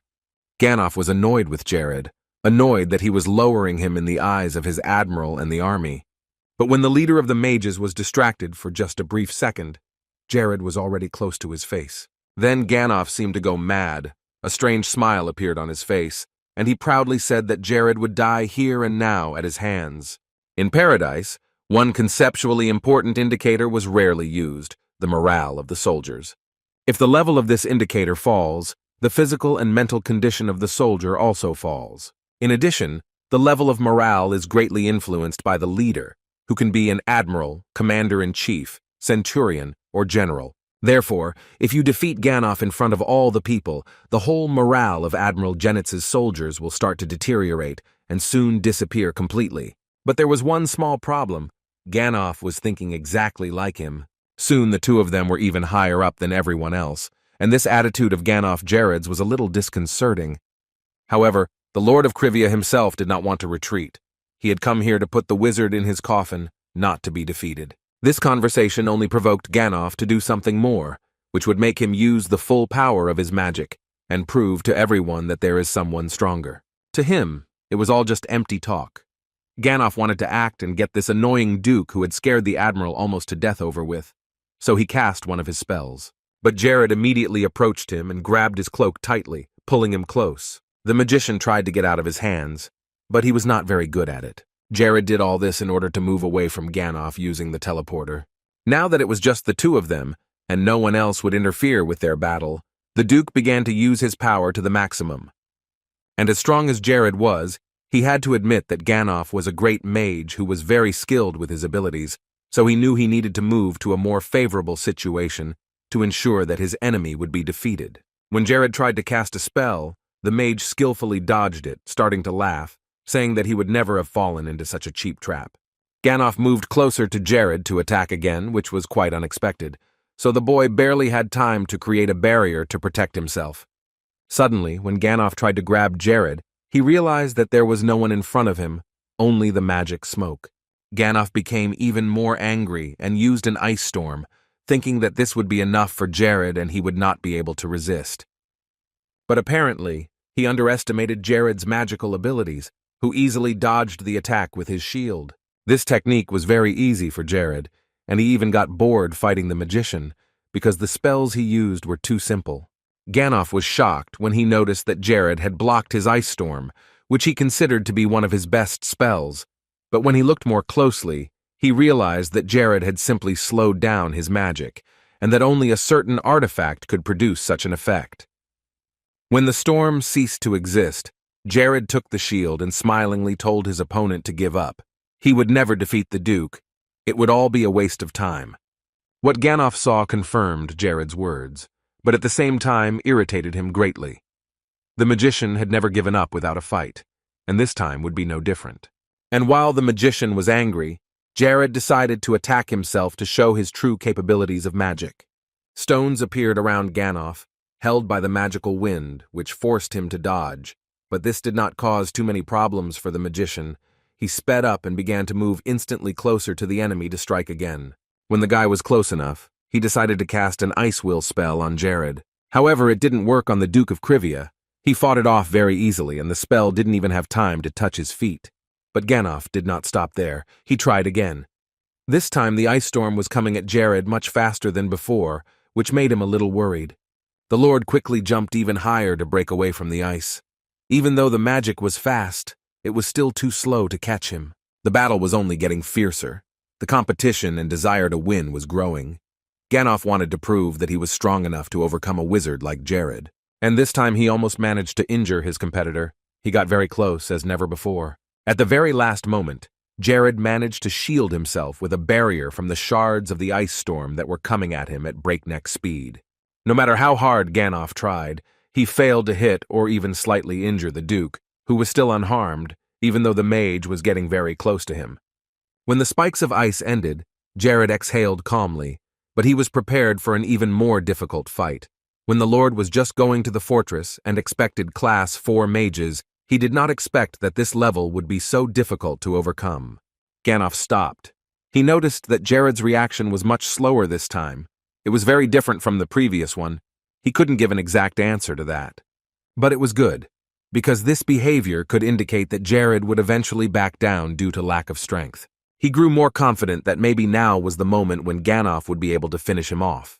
However, something happened that he did not expect at all. Jared did not retreat. He put on the Tetranex again and opened fire on him. The mage reacted instantly and created a shield, ordering the others below to protect themselves and the Admiral, not just stand there and look up at the sky. Ganoff tried to catch up with Jared, who was moving even faster in the Tanex than he had without the suit, but he couldn't get close enough to attack. He stopped, looking down at the army and realizing that they were all just pathetic soldiers, useless. They couldn't even get together and try to attack. Now, Ganoff and Jared were on the same level, and now they were definitely on their own, since the magician would not get help from the army. The Duke looked down at the soldiers with a laugh, then turned to his opponent, asking him if these poor people would lose hope and faith if Ganoff did not have the strength to stop him. He made no reply but cursed and picked up his staff again to attack. Dozens of ice arrows began to emerge from the magical object, which Ganoff aimed directly at Jared. But none of them reached their target, shattering into fragments as soon as they approached the boy. All the magician's efforts were in vain. He was only wasting a lot of energy to do the impossible. Ganoff's anger grew with each failed strike. Jared was acting so arrogant, and it seemed his pride had no limits. The wizard was sure that sooner or later he would pay a high price for such an attitude. Another blow of the ice storm hit Jared in a blur, and there were more sharp fragments touching his skin, so he tried to at least cover his face. This time, he had to admit that Ganoff had done better and had at least wounded the Duke. He was able to outplay Jared using his tricks, and that kept his hopes alive. Ganoff then decided to attack the guy at close range, so that he would not be able to slow down the blow in advance. Holding the staff in his hands, the magician used a lightning spell to create a sword that could neutralize the enemy with tactile contact. Then he used slow motion and rushed toward Jared before he could recover from the previous blow. There was a lot of magical smoke below them, which prevented the army from observing the fight below, but it would help Ganoff to confuse his opponent. It was quite fun and funny that in order to defeat Jared, all he had to do was get closer to him and attack from there. Of course, Ganoff didn't know if the artifact was stolen from the dragons, but he wanted it for himself, so the magician promised Jared to talk to him about this magical thing once he had defeated him. However, Jared wasn't scared by all the smoke and attempts to confuse him. Although mages are supposed to keep their distance, he could fight up close, so this outcome was fine with him. Ganoff began to panic when the plan began to fall apart, and according to the calculations, it was not yet time to attack. But Jared was already close to him and ready to attack. That's why he had to take advantage of those secrets that no one would even guess about, those advantages that would allow him to get ahead. But as soon as the magician got too close, he was hit hard on the back. It was reckless on the part of such an experienced magician, and he paid for it. Jared was calm, and that was his advantage, because Ganoff spent too much time worrying about nothing. This blow prevented Ganoff from continuing the fight. It was harder to move, and he couldn't explain how Jared managed to predict his actions. With each successive attack, Ganoff realized that he was dealing with a real monster. Jared turned to the magician, saying that every time Ganoff used a jump, he put his foot forward. The guy immediately noticed it. Jared added that he recognized the strength of his opponent, who was probably one of the best in the academy, but reminded him that such habits could easily kill him, not help in the fight. After a short monologue, Jared turned to wind magic, the very spells he had learned from the wind spirits. He used an upward wind strike, and Ganoff was blown away and pulled down. The other wizards below noticed that Ganoff had been hit, and it came as a real shock to them. Some even thought it was an illusion, refusing to believe that a wizard like him could be injured. But most were panicking and already realizing that they were doomed to die. Now Jared was alone, looking around the area when something hit him in the head. He picked up the object and scanned it, and it turned out to be a divine ring, which had the ability to increase divine power by 200 and help to double the healing effect of medical spells. The boy was very excited to hold such an artifact in his hands. He immediately thought of Hayes. This ring was perfect for her, and besides, her birthday was coming up on February 14th, so she would be thrilled to receive such a gift. The Duke hid the artifact, because the end of Hanoff did not mean the end of the whole battle. Now it was time to move on to the next target, and that target was Admiral Genitz, whom Jared had come to fight for in the first place. The man was shaking with fear of what was about to happen. Now his hopes for victory had fallen to zero, because Hanoff was no longer around, and his army was almost incapable of doing anything without a leader. Genitz looked terrible. The sight of Jared made his knees tremble, and now that the chief mage had been killed, the admiral was completely helpless. Right now, it was time to put an end to this and neutralize the problem. So Jared turned to magic again. The more Jared showed mercy, the more blood his allies would spill. So this time the Duke promised himself to be cruel and cold-blooded. Meanwhile, while Jared was dealing with the defenders of the base, Ella, along with the mages and the army, fought the rest of Lyrica's troops. The soldiers could barely hold out against Ella. She was very strong, and such power frightened them. The only hope of these worthless soldiers was Ganoff and his squad, but they did not know that the mage was dead. Aggressio also confronted the warriors of Bonuso from the proud army of his kingdom, but they were not capable of anything but such brave words. Even their swords could not withstand the blows of the swords that Aggressio's soldiers were equipped with. The weapons of Bonuso's army simply fell apart when the swords of Aggressio's guards touched them. Now almost the entire army was stationed on the outskirts of the kingdom, but nevertheless, they all felt proud to call themselves soldiers of a respected state. They thought that well-sharpened swords were the pride and the way to win against any enemy. However, they did not take into account that there might be someone stronger than them, someone who would simply smash their school of weapons into small pieces and win easily. Now that pride was gone, leaving only deep scars and the bitter taste of defeat, the soldiers no longer knew what to do. All that was left was their armor, and hopes for miracles that would help them win this battle. Bonuso outnumbered Civia, and they considered the enemy army weak and defenseless against them. But now they themselves were left unarmed before the swords of their rivals, who were fighting their way forward with fighting spirit and confidently following the orders of their commanders. Bonuso's soldiers reflexively began to retreat back, having nothing in their hands. Some armor and weapons solved almost everything. If you add the genius of people, the army can be considered invincible in steel, and the infantrymen who cross swords with each other are well aware of this. Good care of the weapon no longer mattered if the sword, bow, or anything else was inferior in quality. When you realize that your enemy's weapon is perfect and has no weaknesses, it is too late, sometimes even to just weave. Jared hadn't just been preparing for the attack for a long time. The new weapon of the Civias, which was made by a new blacksmith, was extremely powerful because it was made of Keldia, a new generation of material. It's like fighting with an iron stick against a few twigs. The result is obvious. You come away with nothing. The clever ones ran away, lucky if they were far from the front, because it was much harder to escape. Those who saw that their weapons were no match for the swords of their rivals left them and ran deep into the forest, wherever they could be found. And as a result, those who remained simply died. The best solution was to try to run away from the enemies and hide somewhere so far away that they would forget about you and pass by. Meanwhile, all the heads of the kingdom were informed of the disastrous consequences of the attack on Bonuso by Civia, and one of them arrived at the front barracks. The captain of Bonuso's army was Carpa. He gathered his soldiers and ordered them to report on the results of the first battle. He thought that his troops had come out of it with victory, but the soldier reported that things were going downhill. The Ottoman captain listened to the soldier's account of the latest developments. The soldier said that the Civia defense line had been broken instantly, led by 2 captains. Now Bonuso's soldiers could not even regroup, because many simply threw down their weapons and fled. It was desertion, and according to all laws, fugitive traitors were subject to the death penalty. But their infantry and cavalry simply could not cope with the enemy army. The soldiers of the kingdom of Civia were advancing very quickly, which gave them no chance to outmaneuver them. Carpa immediately ran out of the barracks. He had to make fresh decisions immediately to defend his country, but it was hard for the captain to believe in this situation. Their army was not weaker, especially since they had more manpower. It was hard to accept the fact that they were losing, and it was all happening so fast. It was only at this point that Carpa began to realize that something had happened to Ganoff and his group.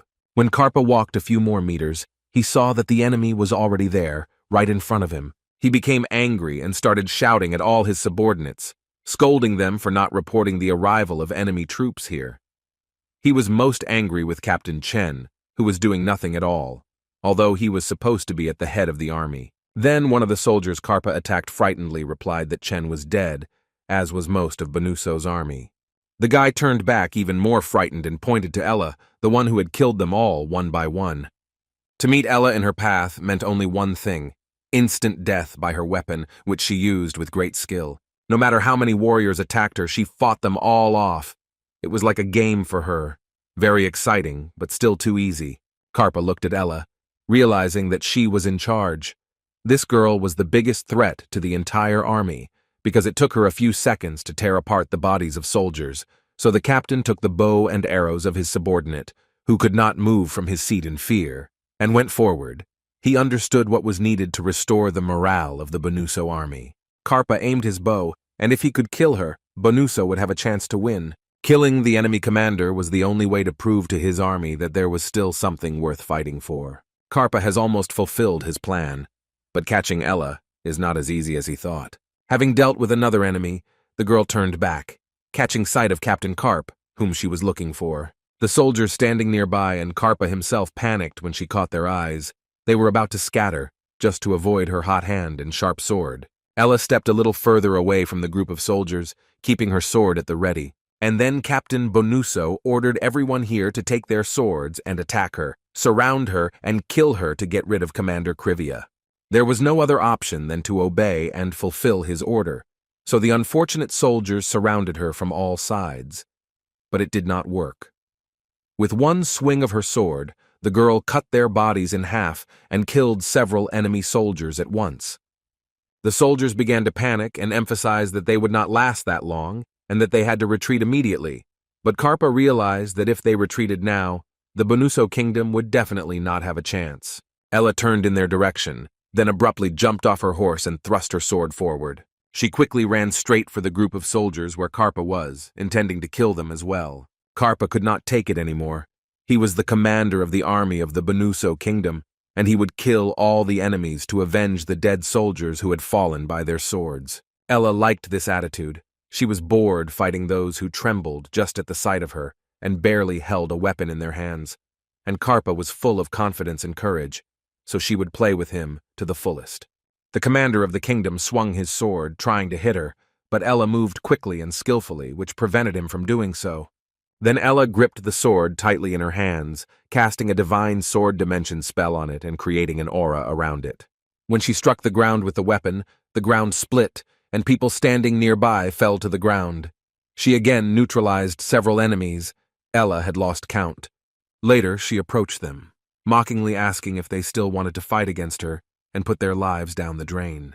The soldiers were already seriously considering surrendering and never seeing this horror again. After examining the situation around them, one by one, Bonuso's soldiers began to kneel and surrender. They begged for mercy, telling stories about the families they wanted to return to, and the Aggretio guard stood still for a while when they noticed how much the mood of their opponents had changed. In general, this reaction was understandable, because Bonuso expected weak opponents, since they were the army of Yanchi, who were mostly easy to kill. But Civia proved that they could be strong, and after asking these soldiers to surrender, none of the soldiers of Civia were going to spare them. The soldier of the guard was about to take a swing at the unfortunate man when Lacis came up to him and tapped him on the shoulder. He ordered his subordinate to stop, which shocked the soldier. He was sure that he would be supported in this decision, but one of the commanders was against it. He began to shout that this soldier was their enemy, and they were not obliged to spare him. But Lacis firmly repeated that the army of Civia had orders from the Lord, and that this order said that they should have mercy on their enemies. While Lacis was talking to him, one of the warriors of the enemy kingdom was about to attack him from behind, still hoping to make a difference. But Lacis instantly destroyed him, throwing him far away and wounding him. Then the man added that such as this should not be spared. It was also Lord Jared's order, and the warrior nodded silently, watching in a daze. Suddenly, one of the soldiers announced that they had received a signal. It was from Civia, so it was time to move on to the next stage. Fireworks began to appear in the sky, one by one, turning the dark night into a bright morning. This signal meant that Ella had successfully defeated the main enemy forces, all of whom were already kneeling or lying dead around her. When Lacis received the signal from her, he immediately ordered the cavalry to be ready. Now he had to help Jared, who was fighting the enemy infantry alone. Later, he met up with Ella, and they rode together to the Lord's house, and he turned to the captain, asking what she thought and what she expected to happen. He was even more concerned about Jared's health, because it was difficult and dangerous to stand up to an army of infantrymen. She hesitated to answer, knowing that the army and the mages might be strong, but she had also seen Jared's abilities, so she was sure he would be fine and would wait for them. Lacis, on the other hand, was not at all sure that Jared was still alive, considering he had to stand in front of so many people alone. Ella looked over at him and reassured him, saying she was sure of Jared. Besides, when they broke through to Bonuso's army, no one saw Genitsu and himself among the soldiers. This really reassured Lacis, and Ella added that if something had happened to Lord Civia, Genitz would have been on the move and gone to help. Ella moved forward, leaving Lacis behind. She added with a laugh that for some reason she had more faith in the Lord than in Lacis, even though he was closer to him. It was food for thought, but for later, now he needed to catch up with Ella and help Jared.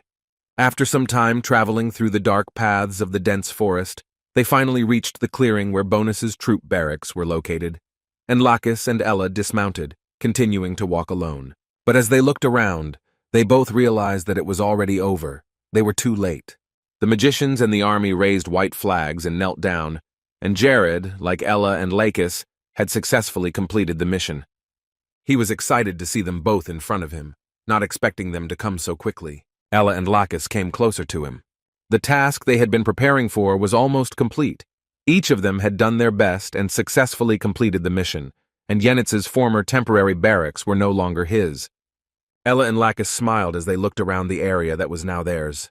Yenitz bowed before Jared, begging him to pardon all the soldiers, both those who had escaped and those who had fought bravely to the last, all responsibility resting with him as commander. He begged him on his knees, hoping that Jared would show mercy. Yenitz was ready to let Jared satisfy his anger with his own blood.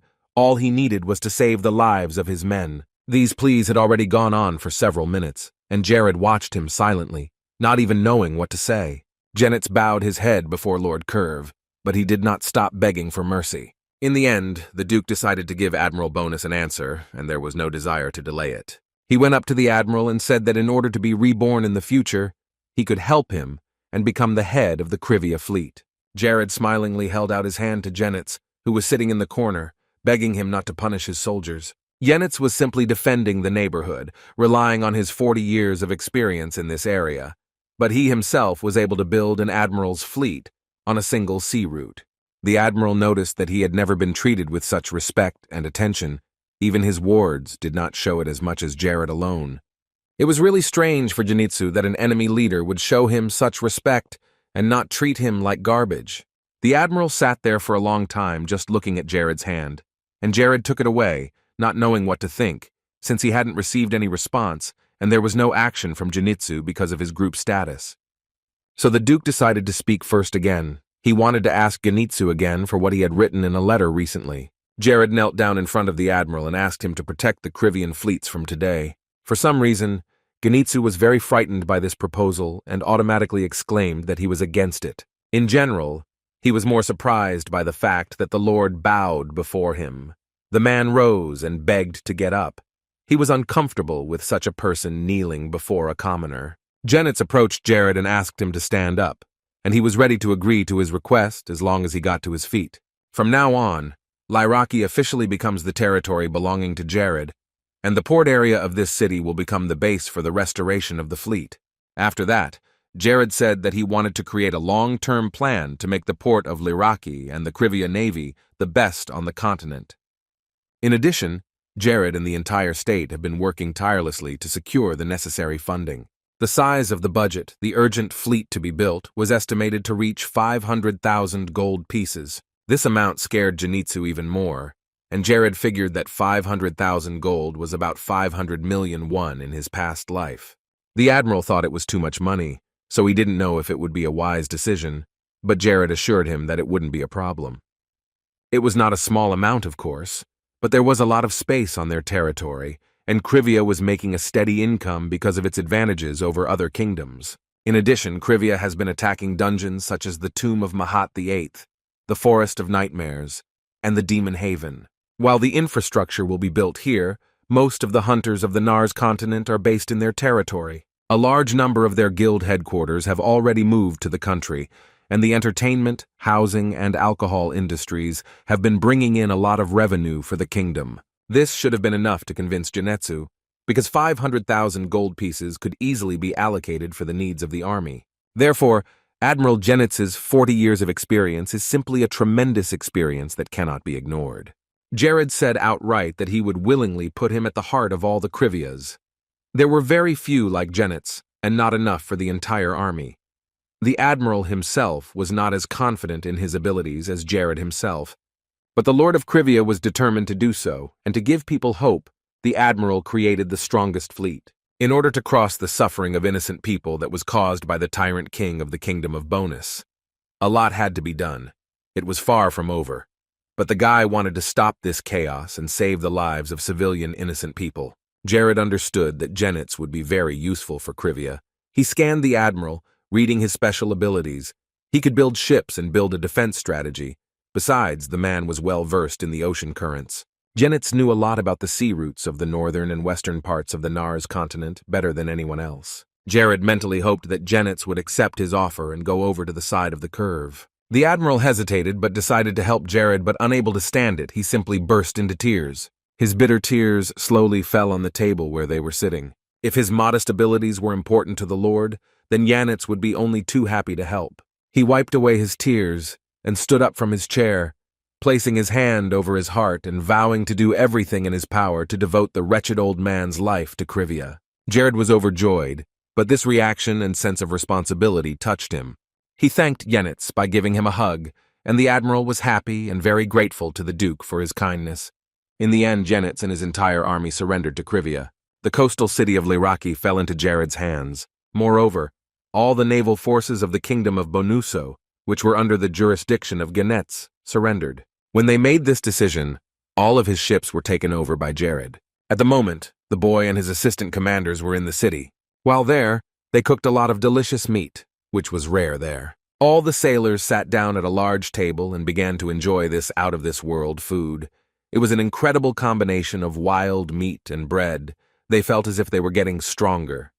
Soon they had to go on a mission, so the sailors decided to eat well. Jared liked the fact that the sailors were so excited about the food, and Zenitsu sincerely thanked him for the gift. After that, the Duke moved on to the main topic of conversation. The attack on the coastal city of Prasino in the kingdom of Malus was an urgent matter and a very important event.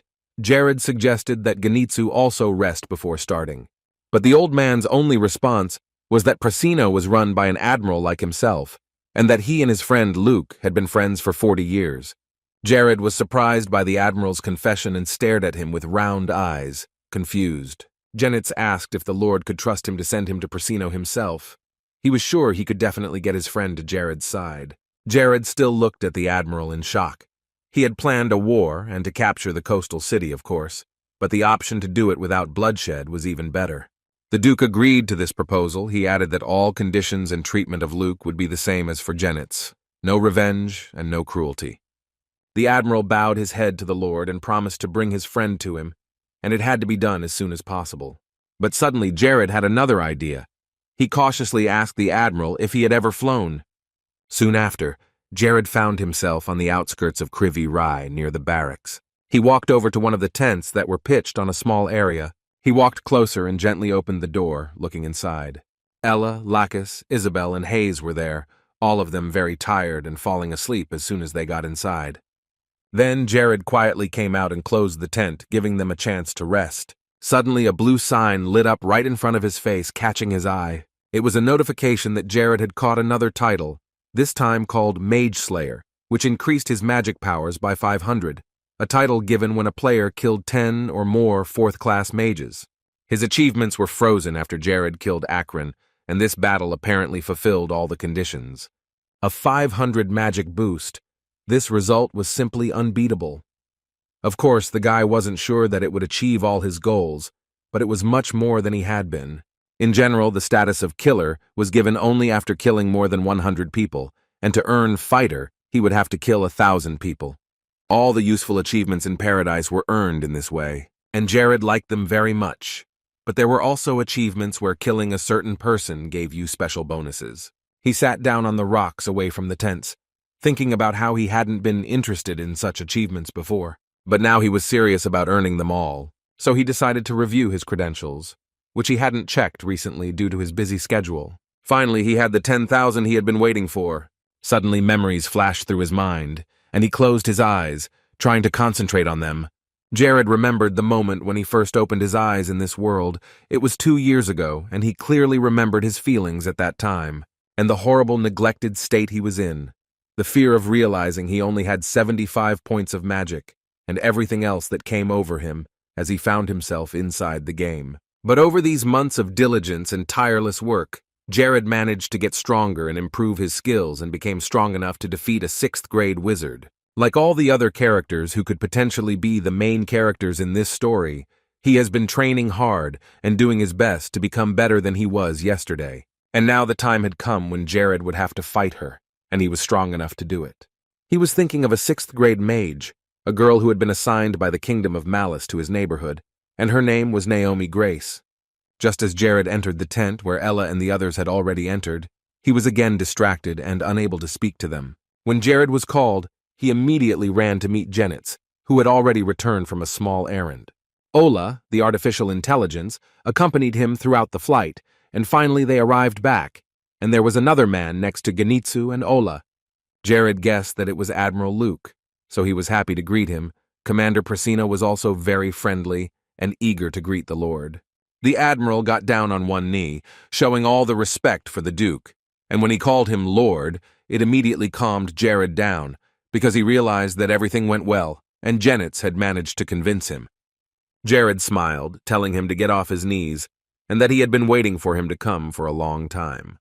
Luke thanked him and got to his feet, then asked Jared to accept his gift. The man handed Jared the Admiral's seal, and he also handed him a map of Prasino and a brief information about the coastal city. The only thing Luke asked was that he spare the soldiers of this city, as Jared had done with the troops of Genetsu. Of course, the Lord kept his promise and did not intend to endanger the lives of Luke's soldiers. Yet Jared had decided to make a personal statement. He was determined not to let the disaster and tragedy happen again. Jared took his hands in his own and swore before the god of Radius to keep his promise and do everything he could to save lives. And his strategy was to keep his friends close to each other, and to keep his rival's enemy close to him. And that's how Jared managed to take over some of the territories of the Kingdom of Malice. As soon as the power passed to Jared, life began to boom in this place. It flourished every hour. The new lord gave an order to start repairing old ships that were just standing idle due to certain malfunctions. It would take a lot of money to annex 2 cities to Yanshi in a year, but it would also bring a lot of benefits. It was not certain that they would get a better opportunity in the future, so they needed to move as quickly as possible and take control of the nearest towns. Then Jared returned to the tent and told the plan. Ella asked what else he needed, if he had already managed to capture 2 cities in one day. A state that owns Chaldea and creates weapons from it on a mass scale can be sure of nothing. It is a new generation metal, which gives them a big advantage over other kingdoms. Lacis agreed with Jared's speech, but preparing for the speech would take a few days at best. And even though Genetz and Luke were sincere, Civia needed to keep a close eye on the 2 of them. Jared had gathered all the major people who played the most important roles in the kingdom to discuss the matter, and he agreed with Lacis that they needed to be careful with the admirals. War was declared, and they both lost their cities before they could even blink, and no matter how stupid the kings of both kingdoms were, they would not let this situation go. Jared knew full well that even if the king did not know about the admirals, they would not turn a blind eye to his next move. The Lord said that everyone should be ready to fight at any moment.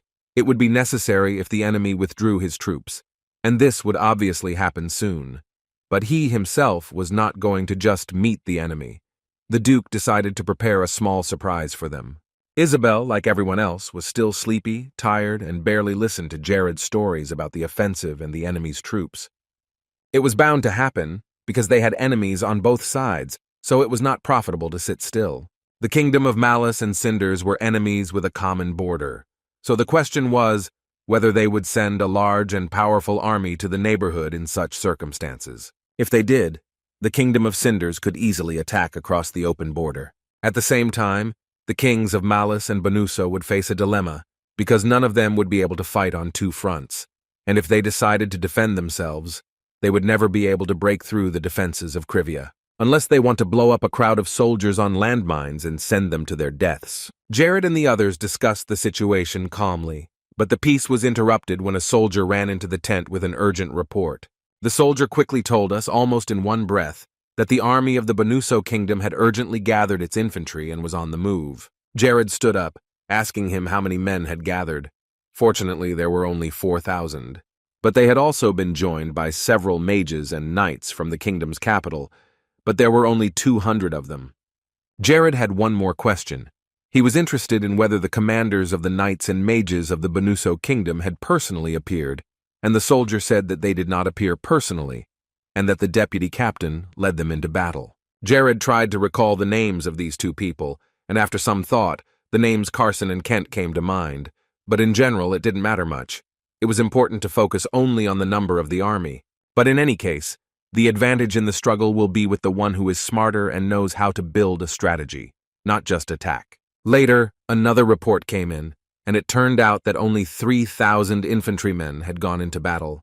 But on the way, they had turned north and were now moving east. Something strange was happening. Jared had expected the army to come straight here, but for some reason, they decided to turn to the royal palace of Cinders. And according to the information that Civia had received, the troops of the Kingdom of Cinders had also moved out. They had already moved toward the borders, gathering their army. Jared hadn't expected Eziel and Mara to help him in this difficult battle, but he could not help but be pleased with the synergy between their two kingdoms. After thinking about it for a while, Jared gave an order to his men. It was to set up an outpost on the outskirts of the coastal towns they had captured, while the Duke himself would build a line of defense along the mountain range. The Lord ordered many mines to be laid along the main road along which the enemy troops would march to prepare for the defense as best as possible. Ella was very excited about the new battles. It seems that she does not mind taking part in them every day. After gathering a team of Ella, Isabel, Lacis, and Hayes, they went to fulfill Jared's order. Meanwhile, in the place where Ed was at Naomi's academy, it was raining heavily, and there was a thunderstorm. Naomi stood by the window, looking out into the deep darkness behind the glass. For some reason, she was far from happy and looked sad. She was angry because of everything that had happened since she had once said a few words about the king's tyranny. It was the only time she spoke about the dark machinations and corruption in the state, but immediately after that, she was accused of treason. Honor, pride, and everything that the magicians had built for so many centuries were lost, and she felt partly responsible for that. There was nothing more Naomi could do for the good and happy future of her kingdom. Suddenly, the deathly silence was broken by an alarm that frightened all the rats in the small room. She felt that a very powerful wizard was approaching from the north, and there were fewer of them after the great massacre. Naomi guessed that it was the same Duke Jared from Civia, about whom she had heard quite a bit. To her, he was the most hated person in the whole world, but the fact that he was approaching her was a good thing.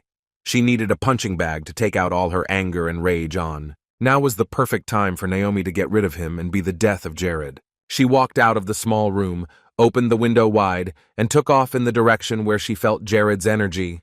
For some time, Naomi had to fly in the pouring rain, hearing thunder in the dark depths of the night and watching the bright glare of lightning in the distance.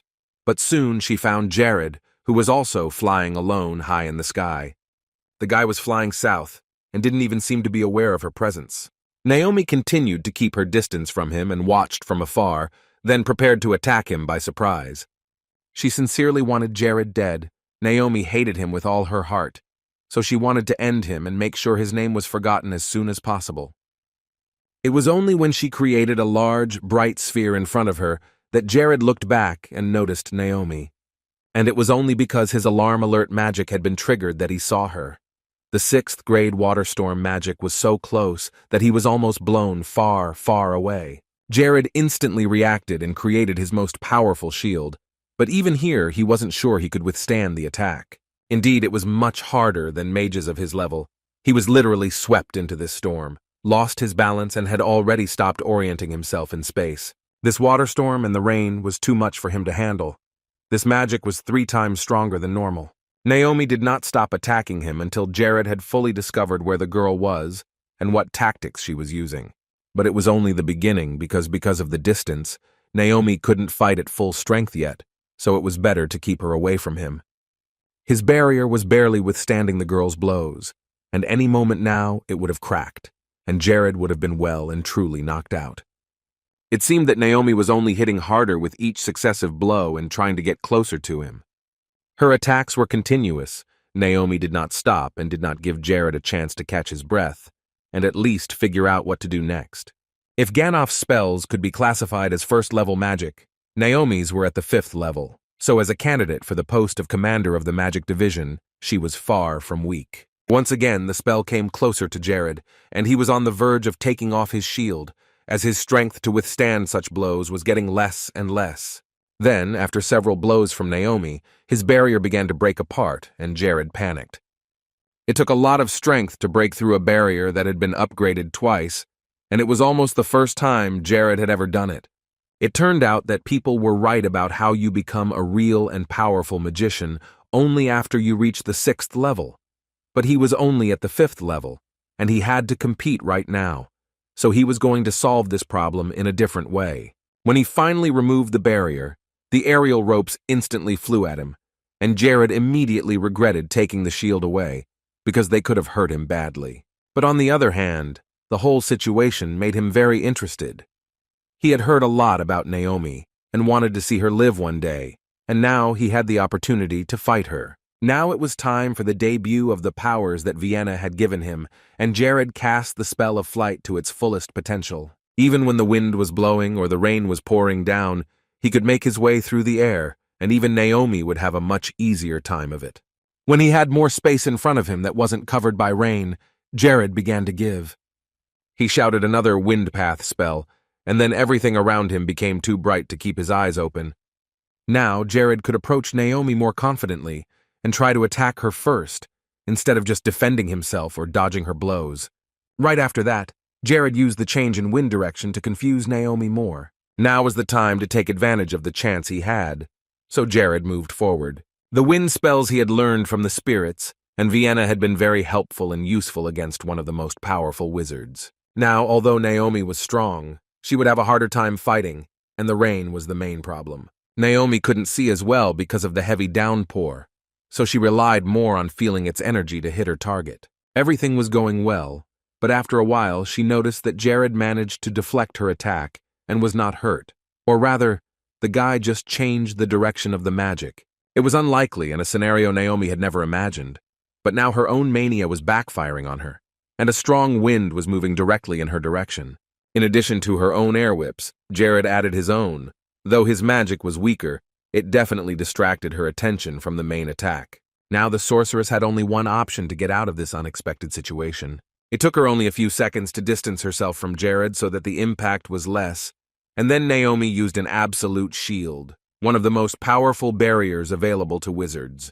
This shield was going to work perfectly in front of the whips that were just approaching her, so she concentrated all her magic on it. The fire shield was really good at deterring attacks, but it seemed as if a dozen more of them would make it disappear. She might not have survived the whips. They flew with such speed and energy that they could have killed her. Naomi stepped back, leaving a barrier in front of her to deter the attack. She decided to go to extreme measures to defeat the hated Jared. She was ready to do anything to kill the enemy of her country. What Jared was going to do to her cities irritated her even more, and the anger in her heart grew. Naomi took out the Eve pendant that she always had with her for moments like this, which happened now. This artifact would lead her to the desired result and finally kill the pitiful Duke. When she was still a small child, her mother, who had been ill for a long time, told her daughter to take this pendant for herself. In her small hands was a valuable and powerful artifact, which was also a memory of her mother. With the help of this thing, she would be able to choose any visible target and instantly use teleportation to wherever she pointed.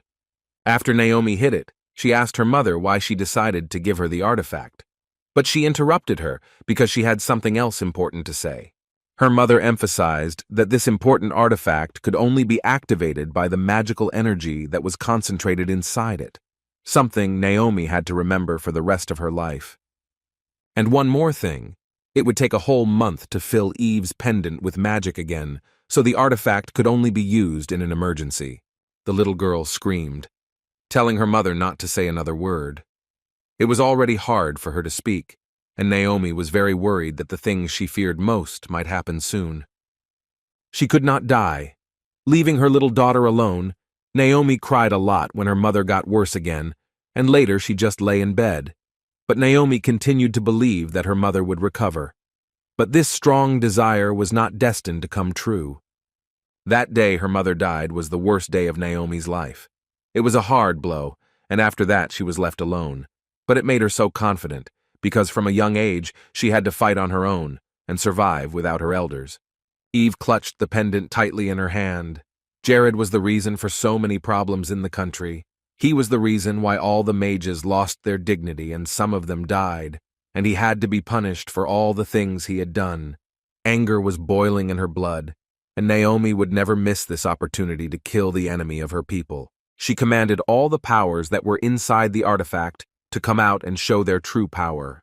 The rain was no longer visible around her, but a very bright light appeared that blinded both her and Jared, who was far away.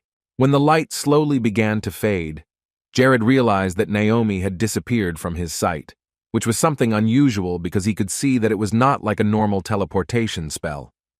The guy knew about the Eve pendant from the world of paradise. It was similar to the effect of it, but he was not at all sure that this artifact existed in reality. He was caught, he was trapped, but he was in control, everything was fine, and Jared was trying to think clearly. In such a situation, he would most likely not be able to use any kind of evasion magic, and whether it was a jump or teleportation, Jared needed to concentrate as much as possible. Naomi will soon seize the moment and start attacking herself, for example, releasing her magical energy. If he is caught in this attack, his body will be cut to pieces, or Jared will find himself in a distorted dimension from which there is no escape, and that is where his last years will be spent. After all, he could die again, a thought that didn't scare him so much, since after his last death, a new life was waiting for him. In general, it didn't matter much what spell Naliv chose to use now. On one of his fingers was a ring of luck. With its power, the owner of the jewelry could dodge any attack that would lead to instant death. This artifact could be used only once, and this ability of the ring would disappear immediately after use. And Jared would use it without any doubt. Now was the moment when this artifact was really useful to him and could save his life. So he threw himself under Naomi's attacks, and she in turn began to aim even more carefully and use the most powerful spells she knew. Naomi summoned all her strength and cast a chain lightning spell, directing it directly toward her hated opponent. Jared had a triple enhanced paralysis spell on her, and it seemed like it was over. Naomi thought it was a victory for her, a victory for the enemy of her entire kingdom, who had started a war and devalued all the magicians in the territory. But it wasn't that simple. It was Jared's plan, and throwing himself directly under the sorceress's attack was one of the steps to victory. It was only in a few seconds that Naomi realized that she had lost, and that the one who was weaker had won this battle only because she was overcome with anger and rage. She had not followed the strategy to the end. In fact, there was no strategy at all, because Naomi just wanted to kill her opponent, and her eyes were clouded by all the memories of what he had done. Besides, she had no idea that Jared might be keeping some secret evasive artifacts around. Naomi had thought that all the legends about such artifacts were just that, legends, and that no such thing actually existed, but she was almost enveloped in the magic that Jared had used against her. Soon enough, large magical chains completely bound Naomi and did not allow her to escape. She was too disfigured by her defeat before such a weakling and enemy of the kingdom. She could no longer move, and her magical powers began to leave her. All the energy that had been bubbling up in Naliv instantly disappeared, and no trace of aggression remained. The pressure from these chains, which were covered by the opponent's spell, was squeezing her too much, which was reducing her chances of escaping the trap with every passing second. Usually, immobilization could tie her up for 5 seconds or less, but now it was already lasting more than 10 seconds, and the chains were not easing the pressure. Such an effect could only happen when the opponent uses a double paralysis, which Jared used, realizing that this was almost the only chance to defeat a strong magician. Few people were able to create magic of this level, and soon chaos began to create in Naomi's head. Her eyes involuntarily closed, and her energy was running out. It was the same with the air loops. Jared's spells were 2 or 3 times more powerful than those of 5th-grade mages. She'd been a mage since birth, so she had a good idea of what kind of magic an average person could use, and Jared's was nothing like the standard set of spells people learned to use. Naomi was slowly falling down, realizing that she was going to die anyway, and there was no chance of escape. However, no matter what happened, this idiot king had no idea that he was in great danger on her land. At least that was Naomi's comfort. What he wants will never be in his hands. She was sure that the kingdom would not allow him to break into its territories. At that moment, Jared flew over to her and grabbed her in his arms, preventing her from falling. This surprised Naomi even more, but what made it worse was that this person she hated was now so close. Jared wasn't so angry, and in fact was in the mood to just talk for a bit. He smiled and asked if she didn't mind talking. Naomi stared at him, dumbfounded. Now only the paralysis spell she had cast was keeping her from hitting Jared and ending this. After a moment, he partially disengaged the paralysis so that Naomi could respond, but it was too dangerous to remove the spell completely, because Jared knew exactly what would happen after that. Then he continued, saying that he hadn't come here to kill Naomi.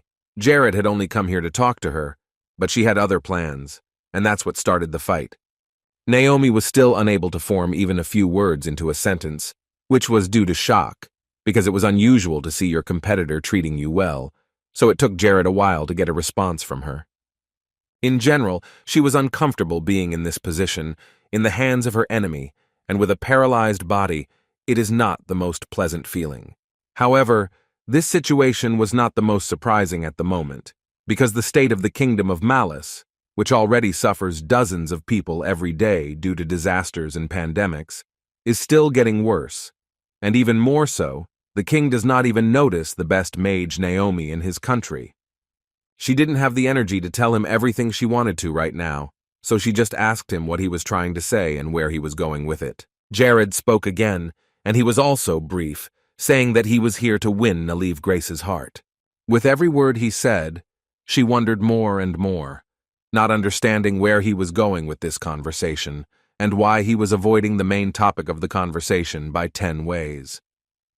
Still, she agreed to talk. She had nothing to lose, so Jared was glad, but first they had to get out of the rain, which was getting worse. They found a dark place and built a fire, and Jared told her that he hadn't used his paralysis just because he wanted to. He was going to talk, but Naliv had opened an attack, so there was no other choice, and he had come here to discuss something very important. Naomi stood away from him. She didn't want to get close to her enemy. She was still angry and hated him just as much. Naomi said that if he was going to kill her, it was better to get it over with and not drag it out. She would not accept defeat, especially to someone like Jared. It seemed to her that the only reason he didn't kill her right away was because he wanted to enjoy the fruits of victory and savor them. Naomi didn't care if he decided to go after Malice or changed his mind. She wasn't afraid of being contaminated by his nasty hands. Jared was surprised by how angry she was with him. It was even a little scary. He thought that Naomi would be a little easier to take it all now. But he was wrong. He turned to her, not saying a word, and continued to think about how to respond to her reaction. Naomi stood farther away from him, folding her arms and watching his actions intently, but Jared didn't know how to bring her into a normal conversation. But despite her rude behavior, Jared smiled at the sorceress. This surprised her even more. He seemed to be crazy and laughing when he was treated like this, which confused Naomi. Breaking the silence, which was only broken by the crackle of the fire, Jared said that in the future his territories would be much larger than they were at the moment. He was going to continue to expand his holdings, and it was not because he was a war-mad psychopath, as she might have thought. He just wanted to create a world where everyone could live happily in peace. She stood there for a while, thinking that Jared had managed to convince her to come over to his side. But Naomi said again that his ideas were insane, and she wanted nothing to do with him. His plan was to make the world perfect. Too perfect. And he agreed. The girl was right about that, and maybe it all seems unrealistic and ridiculous. But it was his dream, and Jared sincerely wanted to achieve it. However, whether these grandiose dreams would really come true or remain forever just dreams of perfection, he could not answer for sure, and he would never know the answer to that unless he tried to make them all come true. Naomi asked again, unhappily, if he was doing it to stand out and be different from all the other people, and Jared smilingly replied that he was indeed completely different. At the very least, he was definitely much better than the king Naomi had been under. Deep down, she knew that, and even agreed with that statement. But when she heard it, she wanted to argue against it. But in the end, she didn't, because it was the truth, which she may not have wanted to admit, especially to the enemy. But there was no point in staying in this kingdom that was doomed to destruction because of its ruler. Apart from the fact that all the money allocated by the state treasury went to only a few aristocrats, King Malusu did not care about the common people at all. He did not care how they lived and whether they had enough money for basic bread. The king turned a blind eye to the division into factions and kept only sycophants near his throne who were beneficial to him. Jared held out his hand to Naomi and asked if she really liked the form of government under which she lived. The girl clenched her hand into a fist, realizing that every word Jared spoke was a hard truth to acknowledge and to realize the horrors of. If things continue at this rate and the king does not recover and continues to be guided only by his own preferences and not thinking about the country, the kingdom of Malice will fall without the help of Jared and the army of Civia. Every day the state was taking a step back. The Lantos Empire and the kingdom of Cinders would always remain ahead, led by good rulers, while Malice would gradually sink into its own corruption and indifference. Jared was not wrong to say all of this. He was telling the truth. Discrimination against other people was higher than common sense, and to hide his pettiness, the king of malice was ready to commit any crime, up to and including individual murders or terrorist attacks. All Jared wanted, while capturing one city after another and gathering his army to attack large kingdoms, was to put an end to this and show people that life can be beautiful and that a king can think about his subjects and not look down on them. Jared didn't care about the future of King Malice and his supporters, but if the kingdom fell, it would be the ordinary people who would take the brunt of the fall, and he absolutely did not want civilians to be dragged into this. Naomi listened carefully to Jared and then spoke up, asking him if this was what he meant by being different. At this point, Jared interrupted her and said that he would never kick people out or crush their dreams when he took over Malice. He didn't want to get stuck in political matters or their unnecessary and pointless questions. But if he didn't keep his promise, Jared assured him that Naliv could take his life himself. He dreamed of prosperity and wealth for the common people, dreamed of a world where ordinary people are the basis of everything. Perhaps this story was too obvious and uncomfortable to explain word by word, especially since mere words would not be enough to prove his desires. Jared calmly asked what Naomi wanted from him, what he could do to convince her that his dreams were sincere and real, and she replied that he needed to prove his worth once again. It was obvious that he was much stronger than other fifth-level mages. This strength was driving, but it was just an ability as a mage. It had nothing to do with the kingdom. In other words, she wanted Jared to prove to her his strength as a leader. If he failed to turn his ideas into reality, then all his words were empty talk, worthless. Jared then returned to the fire, saying that very soon the army of the kingdom of Civia would attack Malus. The enemy soldiers outnumbered them, but Naomi said that this was the reason why Malus was a kingdom, and had a large and strong army that would stand at the front, and this should not be taken too lightly. In other words, if Jared manages to win this war that he has started, Naomi will agree to come over to his side and support Civia. But she told him not to talk ahead, and not to invent anything new until he proved himself to her. Naomi wondered if Jared was capable of showing mercy to those who surrendered. If she, who had served the kingdom faithfully all along, had to turn her back on it, it would be a wise decision to trust the person who was most beneficial to her. Jared agreed with this.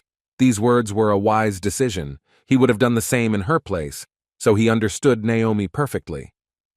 And until then, until Jared proved himself worthy of calling himself a leader, she would stay out of it and not take sides.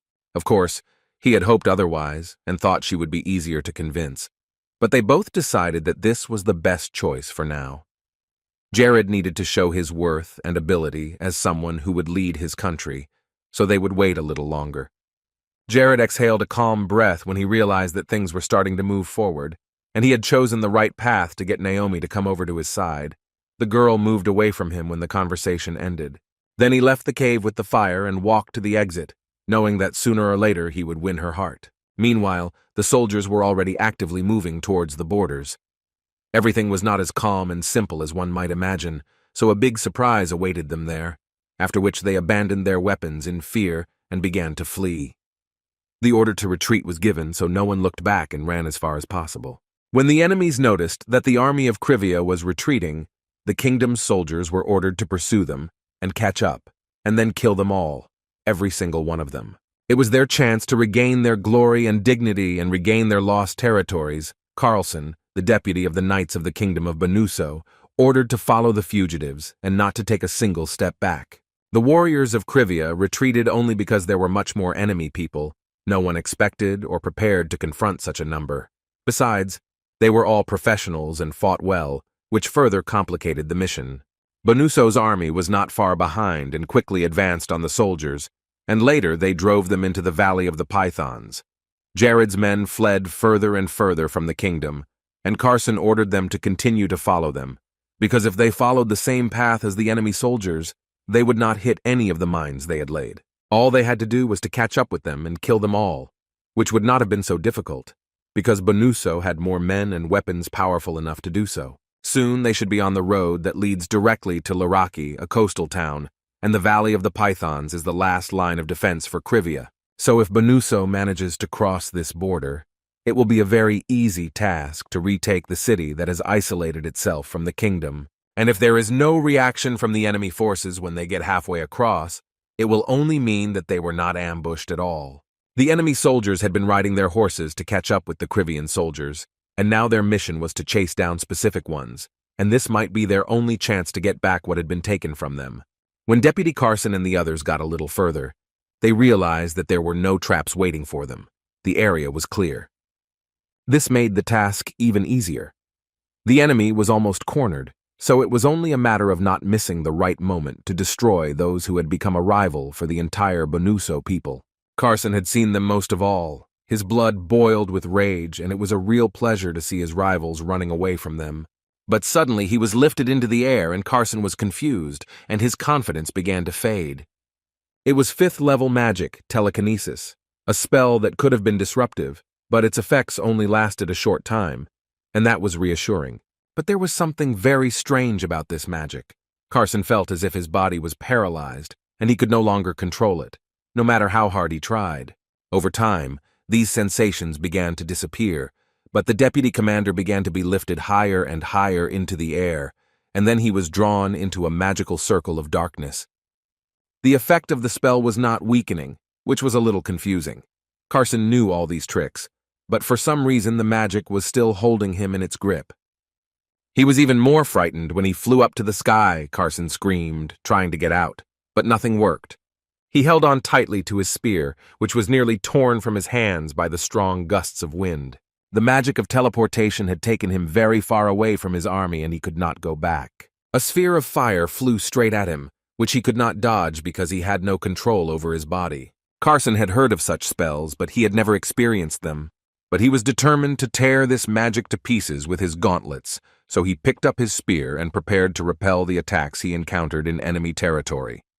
When he touched the sphere with his hand, he realized that it was like ordinary magic, light and simple, and it shouldn't be that hard to get rid of these spells. Already bravely, Carson held back one of the fire spheres with his hands, realizing that it would be easy to fight back. But a few seconds after that, he began to be engulfed by fire from all sides, as if absorbed inside him, and Carlson was afraid. The man's head caught fire, and there was nothing he could do about it, which made him panic even more. Carlson screamed and tried to put out the flames, but his attempts were in vain. His helmet, which was on his face, was severely deformed, and his face began to burn. The pain was unbearable, but it was impossible to get rid of it. When Carson could no longer understand much, as he could see absolutely nothing, and was losing consciousness due to the pain, Jared appeared next to him and caught him by the arms like a prey. He held him, happy that his opponent had fallen into his trap so easily. After taunting him for a while, Jared let him go from a great height so that he would fall and be finished with him. When Jared looked down, he saw Isabella standing in the clearing with the other magicians. She had brought the Dressa shamans here to help as soon as she heard the signal that the enemy army was on its way. This tactic they chose to lure Bonuso's army to their side and lead the enemy right into a trap was simply excellent and worked well. The deputy commander of the Bonuso army was successfully eliminated. Jared was holding what was left of Carson in his hands. As expected, he lacked knowledge of magic and easily fell into the trap. More than 10 shamans used a special group spell called Violent Explosion, so the man was unable to react. After that, Jared flew on to follow the army, which was now without its leader, but they continued to move forward. Of course, their morale was broken, and they were now in a state of shock, making it easy to take them down one by one. In an instant, Jared used sound amplification while remaining in the air above the soldiers of the Bonuso kingdom. When the spell was cast, he shouted loudly for all the troops to immediately attack the enemy. The soldiers of Civia quickly responded to their lord's order and raised their weapons and marched directly at the enemy's troops. Later, this quick war ended as expected, with Civia winning, and 3 days later, Jared arrived at the palace of the Bonuso kingdom. He was holding a cup of hot tea and sitting calmly in a chair, telling me that at first he was only going to defend himself and did not want to open fire. But this greed and anger of the soldiers turned out to be even worse for them. They wanted blood to be shed, so they would not accept any compromise, and that's why they had to start attacking. Later, things turned the other way around, and Bonuso's soldiers fled from Civia as fast as they could, and soon found themselves back in the Valley of the Pythons. One of the warriors shouted loudly that Carson, the leader, was dead, and Crivia's soldiers overran them, and he ordered them to give up and retreat. But when they all moved back, they noticed that the road was blocked and there was nowhere to go. There would not have been enough time to go around, because they would have been overtaken, so the army was trapped in a dead end. Wherever they went, it was the same thing. They always faced the fact that the road was completely blocked, but the soldiers were going to use every chance to escape and check all known roads. They ran as fast as they could, having received orders that if any of the troops did not keep up and fell behind, they would simply be abandoned. Jared calmly put his cup down on the saucer. His troops did not miss the opportunity to counterattack the enemy and managed to defeat them to the ground. And then the guy laughed. This peacefulness in the room was broken by Hayes, who burst in loudly and told Jared that the conference had already begun. He smiled, saying that he had heard that Valdez had arrived here at dawn. Apparently his video had been broadcast on big screens and at public events. Jared stood up asking Hayes if she wanted to go with him. She was quite excited to hear Jared's offer, saying she was eager to watch. Valdez had tried to make the video in such a way as to showcase all of Lord Curve's accomplishments. Jared modestly and quietly replied that there were only a few of these great achievements. Hayes always liked to exaggerate a bit. To be completely honest, Hayes had a real talent for seeing the good in people. She was very positive. Because she trained so much and developed her healing abilities, many soldiers quickly recovered from their wounds in the war, and every soldier expressed their gratitude to her. And because she never stopped showering Jared with compliments, the soldiers began to believe in their commander even more. Hayes was doing her best to help her kingdom, and she was trying hard. Later, when they reached the place where Valdez was speaking and showing his video, the man asked everyone to focus and look at the happy faces of the refugees who had come to Civia for help. Some people thought that all these people had died long ago because there was no good news from the kingdom of Malus and Banuso, but now those who managed to escape to Civia were really happy. The screen showed a photo of a happy family smiling, and Valdez added that it was all due to the fact that their lord had blessed the land. The crowd heard dissatisfied shouts from the audience, which were addressed to the kings of the neighboring kingdoms. They called them arrogant aristocrats. Expelling their people and not caring about their fate is what they have always done, and after such actions, these two have no right to call themselves kings. This guy was approached by another refugee who had found shelter in Civia, who tapped him on the shoulder and told him that the current lord had cut all taxes by 50% and that this would be valid for a whole year, and that Jared had also cut off all additional special taxes. The guy had already heard about the new decision, and he was worried about what his family would eat and whether they would be able to afford to live in these territories. However, if all these rumors are true, he doesn't have to worry about it anymore. But he was worried that all these laws sounded too cool to exist. The older man waited until the boy finished talking and offered him to start his own business if the authorities allowed it. He was still worried about the fact that some people from the kingdom were still here, but the man reassured him, saying that they should not think about the bad things and just hope for a better future with the new lord. The guy pointed to a building nearby, asking his friend if he had ever heard of a glowing stone before, and then added that they were going to install one right now, so that the residents of these areas could walk the streets safely and securely, even in the dark. It seemed that the world would change for the better very soon, and they would all live happily. Everyone was looking forward to it. Meanwhile, Valdez continued his speech and showed people the video, talking enthusiastically about the Lord. Suddenly, the event was interrupted when someone loudly asked people to disperse and make way for two carriages with military men in front of them. People were distracted from Valdez's video and started discussing what had just happened. They could not see who was inside the carriage, but suspected it might be the ambassador. They looked at the flags flying above the carriages and thought that the kingdom might send another large army here soon.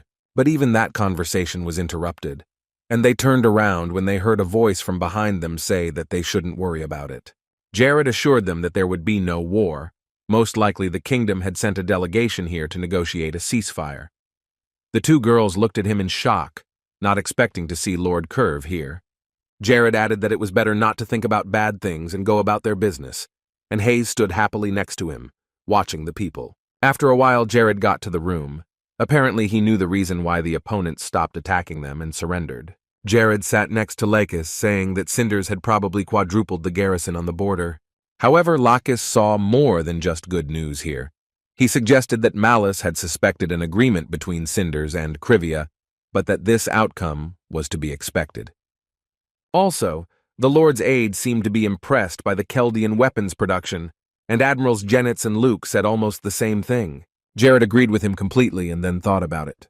In fact, he no longer had plans to advance any further, but he still continued to gradually push his army forward. Jared had foreseen the current situation and put pressure on both sides, and after learning about the weapons from Chaldea and Carson's death, the kingdom's chances of attacking had been greatly reduced. And Naomi, the strongest mage in the kingdom, who decided to take the neutral side for the time being, further surprised the enemy army and doubled their shock. At that moment, there was a knock at the door, telling the Lord that Ambassador Benuso was requesting an audience with Jared, and that Ambassador Malusu was also requesting a meeting. Jared said to tell them both to come inside, that it would be better to discuss it together. They entered, greeting Lord Jared politely and bowing. Jared looked carefully at the two representatives standing in front of the door. For a while he remembered something, and soon Jared realized that these two had come to Civia for a cure for his illness. The boys also recognized each other. They had been losing cities in the kingdom day after day, but still had the audacity to enjoy themselves in public and laugh heartily. This fully reflected the bitter reality of these kingdoms, because most of them were simply indifferent to ordinary people. Later, the representatives of Benuso and Malice sat down across from Jared and Lacis to start a conversation. The Lord was not pleased to see them at first, not surprising after all that their kings had planned to do to Civia and the people of that state. So he folded his arms across his chest and asked them what they wanted from him. The boys fell silent, not knowing what to say to Jared. Perhaps their consciences began to bother them, and it became uncomfortable to sit and ask for something from the man their army was attacking. Jared got tired of the silence, so he said he would count to 3 and one of them would start talking. The men seemed to be off their chains when Jared set this condition and began to shout something incomprehensible. Jared continued counting louder, still glaring at them. Already sweating coldly, she quietly asked the Lord to wait and stop counting, and after that the boys stopped shouting. Jared calmly told them to take turns answering why they had come to him again. This was their last chance, and if they missed it, Jared would simply send them away with nothing. Then, one of them exclaimed that the king of the state wanted to conclude a peace treaty, and the other immediately picked up on his words and replied that his king wanted the same peaceful solution. After this short conversation, the great hall fell silent, and no one dared to break it. Lacis was annoyed that when these two rulers were comfortable, they sent their representatives to the peace talks. But when they did not care, all the ordinary people of the state suffered, because they treated them like trash. Lacis then covered his mouth with his hand, turning away from the others. What he had just said just came out of him. He could not keep quiet, even though he knew that such a tone was not allowed in negotiations, but Jared just smiled and patted him on the shoulder. Then the Lord rose to his feet, his expression already changing to one of anger and dissatisfaction. He was not happy with the way these scoundrels were behaving either. They decided to make a peaceful solution only after they realized that the army of the kingdom would kneel before the enemy and achieve nothing. He did not want to accept the offer, because it was too much for those who could not even defend their own country. The smile on his face looked quite ironic and puzzled both boys. They didn't dare to open their mouths, looking at Jared for a moment, and then looking away. Then one of the representatives handed Jared a letter from His Majesty and placed the envelope on the table, which contained the draft peace treaty. Lacis took the letter and began to read it, while Jared sat silently beside him, looking at the envelope. The other representative also held out a letter, saying that their kingdom also had something to say, and Jared immediately snatched the envelope from his hands, not letting him finish. Sitting back down on the couch, the Lord began to read the request from the king. The king asked that Jared think very carefully about everything that was happening now, because the last refugee migration was the worst and most unexpected loss of human resources. The face of one of the representatives of the neighboring kingdoms began to boil with anger when Jared tore up the letter in front of him. Jared looked at them unhappily and turned his gaze to Lacis, saying that he really hoped that the envelope from the Kingdom of Malice would be written differently. So the boy sat down to read again.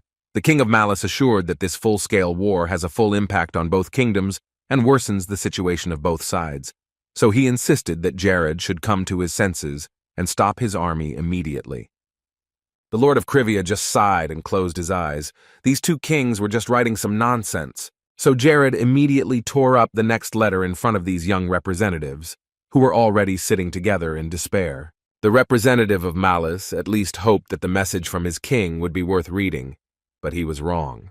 The young men knelt before the Lord, begging him to reconsider his decision, knowing that if they returned to their rulers with nothing, they would be in for a rough ride, but Jared told them to be quiet and listen carefully. He didn't know exactly what the situation was in other countries, but Civia had very good relations with the kingdom of Cinders, and he asked if the two men knew about it. He also asked if they knew that the Lantos Empire had sent Duke Galadin to Civia as an ambassador, and with all this, he wanted to say that observing other countries is the foundation of any state. Loud cries of pity and mercy were then heard from the room as Jared stood on their fingers. Ignoring the pleas of these two pitiful people, he said that he would soon prepare a draft, and the rulers of these two neighboring kingdoms would simply have to put their stamp on the paper to give their consent. Jared still stood on their toes and asked if they understood, to which the boys timidly replied in agreement, suffering from pain. They promised to tell their kings and once again asked Jared to take the leg away because the pain was too much to bear. This time, Jared listened to them, but added that there would be no compromise in this project, and all the kings will have to do is put the national seal on this project that they will send. Otherwise, their actions will be regarded as a declaration of war. Lacis was already calmly drinking his tea so as not to get even more nervous, and for the kingdoms, this chance was the last way out of a hellish situation. While it was still broad daylight outside, in Cinders, Eziel continued to watch Jared's operation progress. Then he entered his sister's room, asking her if she was ready. Eziel asked her if she had heard the latest news about Jared, immediately adding that with the admiral and general surrendered, she was able to prepare her own naval forces on her own. In addition, it had been noticed that they had captured some ships in docks. Mara said that she had heard of the admiral of this city and that he was a very honest man. He must have changed his mind about Jared when he realized the nature of his kingdom, which was corrupt from within. Eziel also added that Naomi Grace, the most powerful mage in Malice, had become Jared's vassal now. According to all the rumors that spread across the mainland, he immediately handed her over to take charge of the mages of Deimos. This may have been because of the unilateral agreement that Jared had proposed, and perhaps the king was frightened by all the negotiations and signed the agreement without a second thought. However, Eziel thought the king's actions were quite suspicious, and the same with their kingdom. Cinders could not ignore the Lantos Empire. It seemed very insidious to Mara, as for Jared, and it looked like a betrayal. She felt that, like Cinders, the Lantos Empire was simply being used. Eziel turned away from her to avoid looking into his sister's eyes. He didn't want it to be true, so he added that such lies were hard to refute or confirm. They couldn't be sure. And even if they managed to contact the Empire, it would be too late. If you're going to war, you have to realize that even if you don't want to go to war, you have to do what's necessary. Jared managed to beat both kingdoms, Malice and Benuso. Eziel pulled out the envelope he had handed his sister and asked her to personally hand it to Jared. Mara smilingly agreed. They needed to make Civia their ally, so she would soon be traveling to that kingdom. But before she did, Ezekiel warned her, telling her to be careful and not to rush into words so as not to provoke Jared. Mara reassured him that everything would be fine, and that he should just trust her and not worry. Her brother was very pleased to see her so happy. She had stopped laughing so much after the recent events when the country was gripped by the pandemic and floods, but it seemed that she was getting better every day. Just the thought of seeing Jared made her happy, and her brother smiled, realizing that she liked him a lot, but she didn't say anything to that, except that it was time to get ready and go on a trip to Civia. After a while, the princess got into her carriage and started for the neighboring kingdom, and Eziel watched her until the carriage was no longer visible on the horizon. The new sun was rising in the north, where there was a quiet place in the northern part of the continent of Nars. Meanwhile, the ambassador who had traveled to Civia returned to the palace of the kingdom of Benuso. The news was not very good, but he immediately went to his king and told him about Jared's conditions. The king took the letter in his hand and said that in addition to the gift of Civia, under the offer of peace between the kingdoms, They needed to buy additional resources and grain, and they should buy them every month in no less quantity than specified in the document. Meanwhile, an ambassador also arrived in the kingdom of Malice from his journey and quickly went to the king to hand over the envelope. When the king received the letter, he was very surprised. The project that Jared had created did not quite satisfy them both. The king read that the coastal territories had been invaded by Civia and that this treaty was the only peaceful solution to end the war. There was no other choice but to sign this project and follow its rules without trying to disobey, especially since no one knew when the kingdom of Cinders and the empire of Lantos would start acting again and attacking their states. Now, Kings Benuso and Malice had no room for error, of course, and had signed Jared's decision to at least try to protect themselves. When the seals were already on paper, the worthless rulers decided that they could recover their heavy losses by exploiting the people. The situation was far from ideal, but the decision was agreed upon, and soon it was February 14th, Hayes's birthday. Valdez and Julian were already in the office. They knew that the meeting was still a few hours away, as it was scheduled for 6 o'clock, but since Auburn had sent a text message, they arrived sooner. Along with the two of them was Ella, Lacis, and Isabella, who had rushed to come as soon as they heard about the letter. Auburn was the last to arrive, and they were about to begin, but he added that there was something else to do before they did. Everyone sat down at the big table, and then Auburn sincerely thanked everyone who had come before him. The older man was well aware that it might look a bit presumptuous on his part, but he had reasons for urgently gathering everyone here. Ella assured him that they were ready to listen to him, and that he could begin. He said that it would be better to start by gathering their thoughts before the Lord joined them, as they would have a difficult decision to make. Everyone present was well aware of this, but they were not happy to have to perform such a task. Auburn unfolded a map of the entire northern continent of Nars in front of them and placed it on the board. As he stood next to her, Auburn began to speak, explaining that Jared had once decided to help Cinders, and that since then, Civia had been involved in their civil war. Back then, the territory of Civia itself was quite small, and the development of the state was just beginning to gain momentum. Everyone could only dream of increasing the territory of the land. Lacis exhaled calmly, fully agreeing with Auburn. It used to be that way. Nevertheless, the territory of Civia increased thanks to the lands of Santuria, which was once considered a useless place, and after that was completely built up. This land has also become sacred and is developing at a tremendous rate, a statement that all present also agreed with. Auburn praised each of them, saying that everyone worked hard and tried very hard to contribute to the development of the state. A lot of effort and time was invested in it. Given all this, it was not surprising that the number of refugees increased significantly. What once seemed impossible has become a reality. The development of Sanare is a great merit of the people living there. The Lord created comfortable conditions for the refugees, and now his kindness has paid off for the state, and his name has been on everyone's lips ever since. However, in reality, their territory had grown too much even for the term great and powerful, and they had also increased their possessions through successful battles. Now Auburn suggested that we look at the map hanging next to him. If you looked at the size of their lands, you could see that they were comparable to the size of the kingdom of Cinders, which meant only one thing. Julian stared at the map, fascinated, realizing that right now the transition from an ordinary state to an independent kingdom would take place, because Civia had all the makings to declare it. Auburn had been leading the whole story to this moment, which amazed everyone. They have decided to declare Lord Jared king and will use this opportunity to make a decision on the establishment of Civia as a kingdom and a strong and independent state. Avila added that since the Lord began to govern these lands 2 years ago, their region has undergone very strong changes. The state has developed so much that it can be called a cataclysm. Lacis generally believed that the word God was very appropriate to describe Lord Jared, as if he had been sent by the Neo-Najas.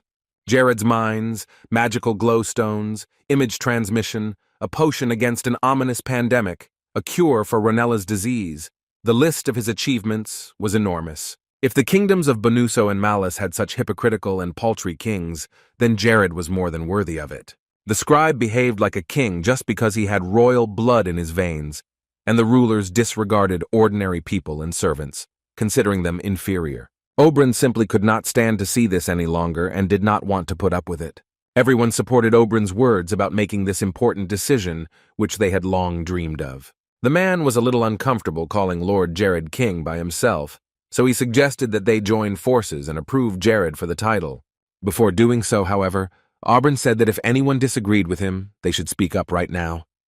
Lacis, of course, agreed with him. He had long believed that Jared should be elevated to a higher position than Lord. Valdez also agreed he was ready to serve his country and Jared and try to do everything he could to make their living conditions better every year. Auburn was pleased when he heard no immediate reaction, so he suggested that we summarize the results before Jared returned to the room. He assured them that everyone was free to speak their minds and not to worry. Meanwhile, Hayes and Jared were walking down the streets of Crivey Rye, in a great mood for her birthday.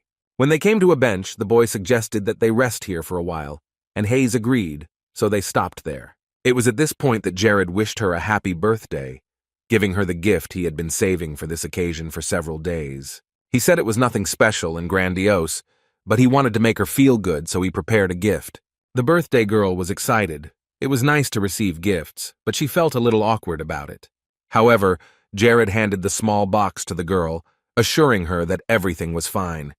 He wanted Hayes to see it as soon as possible, so he smilingly suggested that she open it right away. When she agreed and began to unpack the box of ribbons, she noticed a chocolate candy inside, which surprised her, so Jared told her to try it.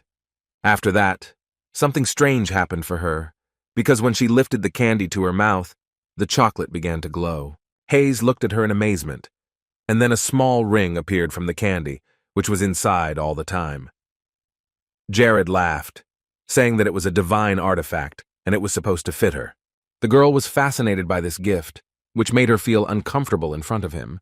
She had not expected such a big gift.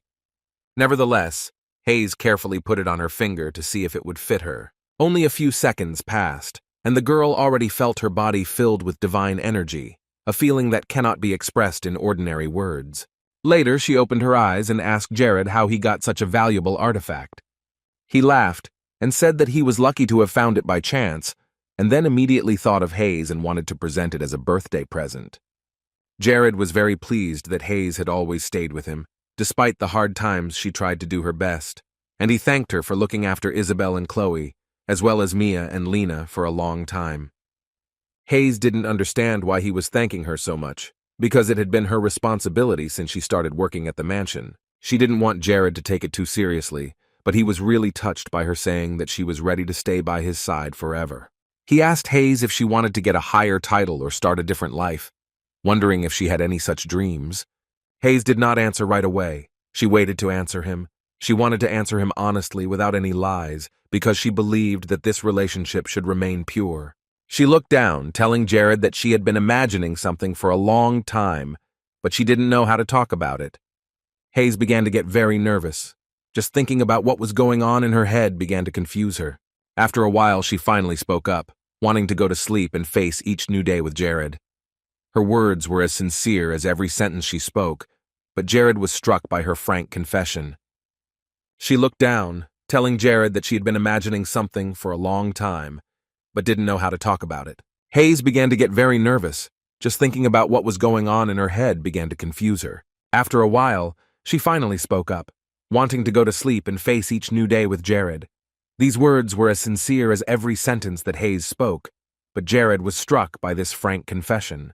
He may have taken it too seriously, but there was no other thought than that Hayes wanted to be with him and be in a relationship at the time of those words. When Jared said it, her face started to burn. Hayes knew what it sounded like, but it was hard to say it out loud. He apologized to her, saying that he was sorry, but that it was unlikely to work out. The guy said that he was already married on their land, so he suggested leaving everything as it is now. The girl was too confused to make a good judgment, but she nervously replied that she still liked it the way it was. Her heartbeat was too fast to breathe, and she could barely make out words. The next moment, Hayes exclaimed that she was not disappointed at all, starting to say that everything was fine. And then she frantically put her hands together and said she would take care of the ring Jared had given her and practice harder every day. It was getting dark, and as they sat outside the mansion, Jared tried to reassure her that she shouldn't be so worried.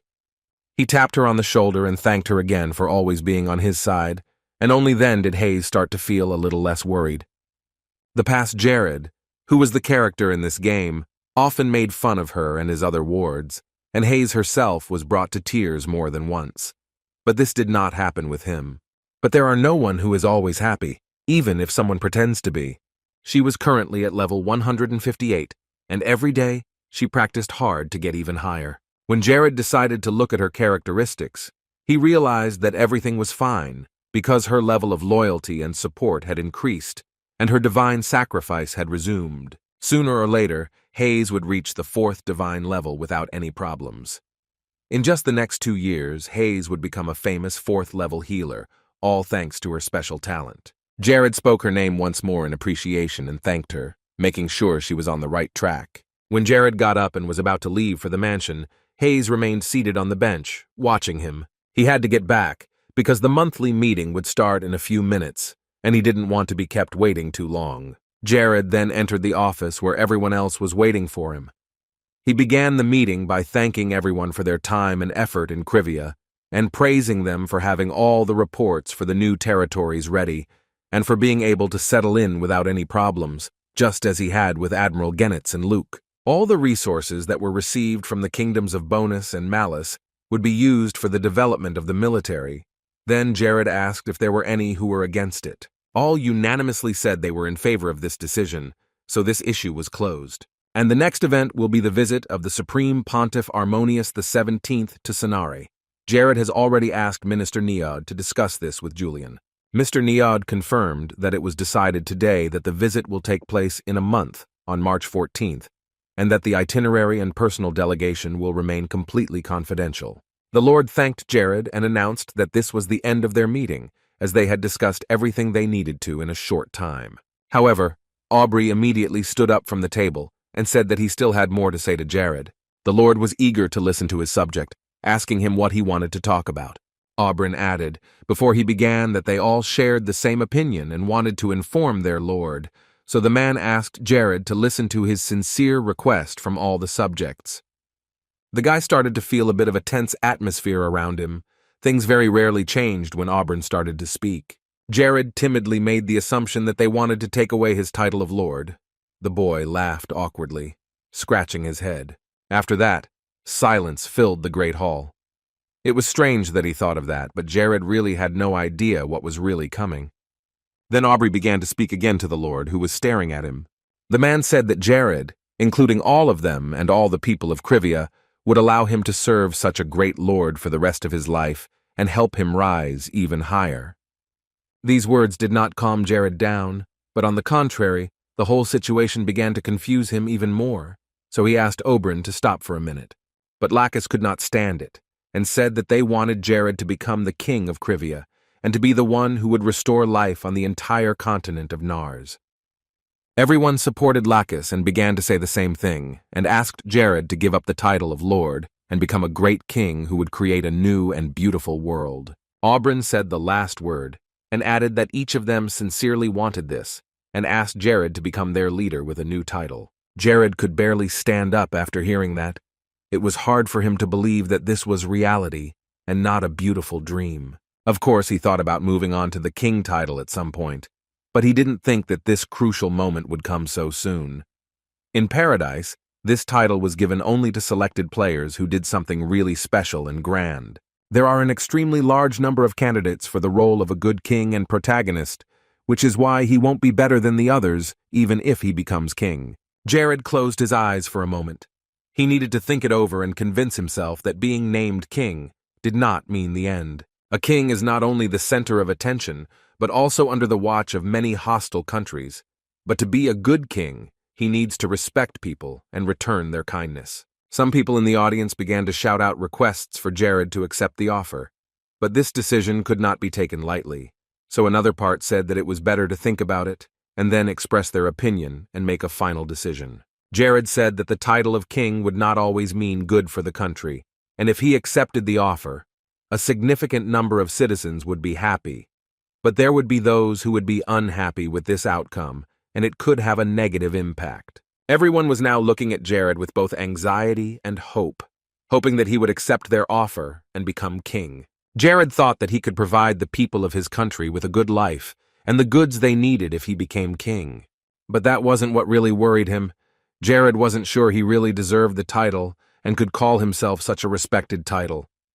But he promised to do his best to become a wise and worthy ruler of Civia, and to make the people proud to call his name and the name of the country they live in. The subjects rejoiced when they heard the approval of their lord and future king, and they were sure that this decision would bring about many good changes. The whole mansion was filled with shouts of joy and compliments, which were showered on Jared. It was the best event in the kingdom in recent weeks. When Jared was declared king, his title was upgraded to gold, and signs began to appear again with different messages the moment he became king of Civia. Jared smiled. He was also glad that his subjects were so loyal and trusting that they were willing to take such a big and important step. Yet his past life was hard, so he could overcome these difficulties. After such a grand event for the whole kingdom, there was a knock at Jared's office. He still felt inspired to do new things, so when he heard the knock, he let himself in. When the door opened, he saw Mara, who was also in a good mood. As she had another opportunity to see him, she greeted him and moved on. Jared thanked the princess for her visit and offered to sit down on the couch and discuss everything in detail that she wanted. Then the girl took the envelope that Eziel asked her to hand over to Jared personally. She put the sealed letter on the table and said that no one knew about the contents of this envelope except her brother, who had written it. Jared was still in a great mood, and even this letter, which seemed to be something strange and exciting, did not bother Jared so much because of the recent events. The princess added that Eziel had been thinking about what to write on the paper for a long time and spent many days writing it, all of which was done for Jared. And then the Lord realized that there must be something very important in this envelope, since it took so much time to create it. Jared asked Mara if he could read the message now or if he should do it in private, and the princess said that he could open it right away and take his time. The Lord opened the envelope and took out a piece of paper, beginning to read carefully the message from Eziel.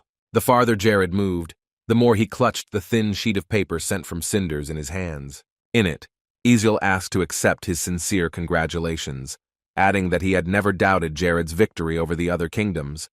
But to see this victory with his own eyes was something amazing. In the next paragraph, Eziel asked how Mara was feeling, adding that she was always looking to the north, and he was very worried that she had not yet come forward. Jared looked at the princess without answering. Mara had been looking at him all this time, not looking away for a minute, but when he turned to her, she immediately looked away. Jared was also embarrassed, but he thought that Eziel had misunderstood the whole thing and that his sister's constant staring at the north did not mean that she was in love with him. Jared then went on to read the letter again. Eziel decided to get to the heart of the matter and wrote that Jared should proudly announce the birth of his kingdom and ascend the throne with his head held high. Eziel saw that the importance of the Lord had increased so much that it could not be kept within such a small territory. Jared was now a king, not a mere lord, which should help to officially establish the necessary relationship between the two kingdoms of Cinders and Civia. He may have even been a little uncomfortable in front of him, but it still needed to be said, namely that the kingdom still enjoyed a good standard of living and was stable. The Lantos Empire to the south, and the kingdoms of Bonuso and Malice to the east, all of which are enemy kingdoms. Eziel sincerely hoped that Cinders could cooperate well and for a long time with Civia to maintain balance and friendly relations. He wished to fight against the rivals together to overcome all the supporters of the Dark Church and destroy them from the face of the Nars continent. Eziel meant by this agreement a partnership to confront the forces of evil. And it was not an offer from the king of a neighboring state, but a request from a friend. The last thing Eziel wrote was that Jared should read the letter carefully and think about his decision and understand what he had written. At the very end was the boy's signature. Jared stared at the piece of paper for a few seconds, gathering his thoughts. The room was still very quiet, but the atmosphere was tense. This letter was proof that Eziel could sacrifice his pride and reputation for the sake of his own kingdom. Jared was pleasantly surprised by this, as Eziel remained a sensitive and sincere person, despite his status. And the Lord and current king of Civia recognized that supporting and helping Eziel become king of Cinders was one of his best and most correct decisions. Mara noticed that Jared had already read the letter, but he had not yet spoken to her, so she decided to do so first, and thanked him for helping the state so openly, not for the first time. She also added that after receiving the news of the Lantos Empire's suspicion, Cinders had reinforced his troops in the south to avoid a catastrophe. Jared switched to her story and asked her what the situation was there now. The princess said that her kingdom was not going to take the initiative and attack Lantos first. They didn't need those additional problems, but they had to make sure their citizens were safe. So they blocked all possible offensive routes except Zando, which connected them directly to the empire itself. Jared praised them for this decision, as it was a wise and mature one, and he had hoped that Cinders would do the same. Mara then stood up, recalling the past months, and said that the potion Jared had created had saved hundreds of lives of their citizens and had prevented the chaos that could have ensued. The princess bowed to the Lord, thanking him for all he had done for her kingdom. But Jared said that she didn't need to bow. It was just what he had to do to save the innocent, and that it was his personal and deliberate decision. So Mara and her brother were exaggerating a bit in his opinion. The Lord, smiling, added that he would be very happy if the kingdom of Cinders and its lands remained in good, friendly relations in the future. He sincerely wished for this. The princess was pleased to hear that Eziel would be pleased to hear such words from Jared, so he said he would be sure to write a reply to this letter before Mara went back to Cinders. The Lord offered her some rest and assured her that everything would be fine, and now the princess could breathe.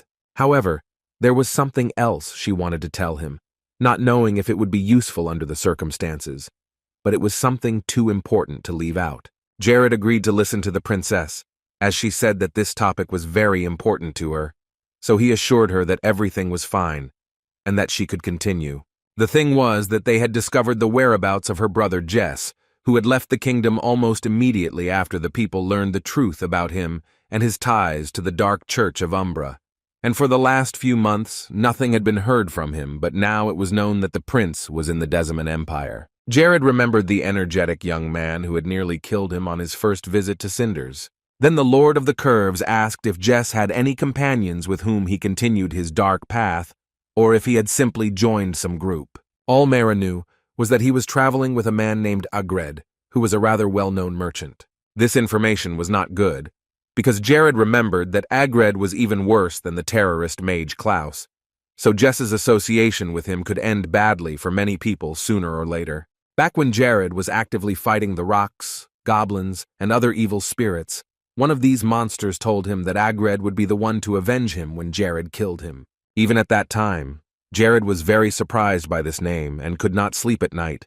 Just hearing it could make him feel uneasy. Agred is very similar to Klaus, but a stronger character who was created on his model. In the game Paradise, this man was supposed to die during the war with the Demon King. But with all the 8 years of the Holy War with demons, the story has changed a bit. Agred is alive and has enough strength to lead a bloodthirsty army. Back in his past life, Jared questioned this character and wondered why he was made so powerful, and came to the conclusion that the developers wanted to create another boss. In the end, Jared only uttered a quiet, "Okay." He agreed to help do something about Jess and his new companion, no matter how difficult it was. Jared told Mara to take care of herself, and that she and her brother would create a safe environment for themselves and their kingdom as soon as possible. The princess had already thought about increasing security at the palace, and said she would certainly look into it as soon as she returned home. But no matter how strong the security was, Mara was worried about her brother Eziel, because she knew that Jess was the kind of person who would definitely want to come back and kill him by any means necessary. Jared offered to help, saying that he could think of ways to strengthen the guards and protect the royal family. He had been involved in a civil war before, so he thought he had a hand in what was happening to Jess. But Mara thought differently. Jared may have had a hand in it, but he had done a lot of important things for Cinders, so she wished him strength and told him to be careful, because it was unlikely that Jess would choose to ignore him. After that, Jared immediately suggested that the princess stay a little longer, explaining that he could not prepare for her departure, and that Mara did not mind spending some more time in Civia, as she was curious to see how things had changed. Then Jared smilingly called to Hayes, who was already waiting at the door to meet Princess Mara. The Lord asked the maid to give the princess a tour and make sure everything went well, and Hayes was excited about the new task. The girl approached Mara and asked her to follow her to show her around the mansion and the streets of Civia, but the princess wanted to ask her one question. Hayes did not refuse her and stood beside her. listening attentively to the princess, before adding that she was brighter than any star in the sky and as beautiful as the full moon shining at night. Hayes couldn't stop praising the princess, who was more beautiful than the flowers in Crivia's garden and in the whole world, so she was willing to do anything that Mara wanted. As the girl continued to praise her, Jared stood next to her, barely holding back his laughter. Hayes's behavior was indeed very cute and infantile, but sometimes it went too far. She was a real compliment generator, and sometimes that generator couldn't be turned off. Some time passed, and spring came. The streets of Crivia became even warmer, and then the important day when Jared was to be crowned was already on the calendar. Many people gathered on the sacred ground of Sanare to greet their new king. Maya and Eziel had also arrived, and they were very happy for Jared as they watched the coronation from the balcony. There were a lot of people standing around, including citizens of Crivia and refugees, who saw him as their new ruler. The priest stepped forward with the crown and approached Jared, feeling proud to be a part of such an important event for the whole country. He looked Jared in the eye, holding the crown in front of him, and blessed the new king of the state in the name of the great god Radius. Jared von Euclides will now officially move to his new status. As soon as he was announced as the ruler of Crivia, the audience immediately began to shout his name with joy. The atmosphere was truly festive, but in addition to this celebration, Jared felt that a great responsibility would be placed on his shoulders. And so the moment came when the priest raised the crown over Jared's head. Everyone fell silent as they watched the grand event. Jared got down on one knee and bowed his head, and then the church servant Radius crowned him the ruler of the great and independent state of Crivia. Confetti began to fall on the people, and they shouted loudly again, raising their hands in the air and continuing to shout the king's name aloud. Many of them had been waiting for this moment, for they saw him as someone who could lead the country to a better life. Now he had moved on to a new title and believed that with his arrival, the country would become even better for the ordinary people for whom he had worked. The signs appeared in front of Jared again, this time with many more than ever before, now that his title had been upgraded to king, which he had successfully secured, and below it said that information about all the further effects of such a title would be available after all the necessary conditions were met. Everyone applauded when Jared took the throne, and then a message appeared saying that the god Assos was trying to get in touch with him and offer his support, and Jared had received a blessing from him and was now under his protection. This surprised Jared more than anything else, because Assos was one of the highest-ranking gods. He was the god of war, and Jared had managed to establish a connection with a deity of such a high level, and that was also one of the advantages of ascending to the throne. But now the job was not yet complete, because Jared needed the royal seal to be fully crowned. The end of the coronation ceremony went very smoothly. It was a real celebration for the people. They congratulated the king on his new title and admired him, and with this title Jared has a lot of privileges. And when he returned home from Sanare, he decided that he would use all these advantages in the right way for the welfare of the whole kingdom and his own development, so that he could protect his people in the future. Jared thanked the people for their greetings, and then the ceremony began to come to an end. A few people also gathered in front of the stone statue of Radius, kneeling and praying for Jared and for the well-being of the kingdom. The great celebration lasted for 3 days, including the coronation itself in Sanar.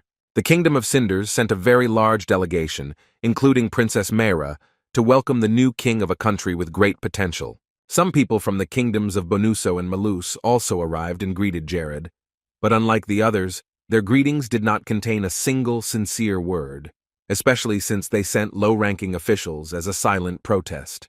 A festive delegation from the neighboring kingdoms of Fafera and Artenia also arrived, and Jared met representatives of these states for the first time in his life. Representatives of the Lantos Empire were also present at the coronation. In general, few people avoided the celebration and did not miss the opportunity to congratulate the new king. But the most surprising thing to Jared was that the delegation that came from the Empire included the 7 wrens of Duke Galadin.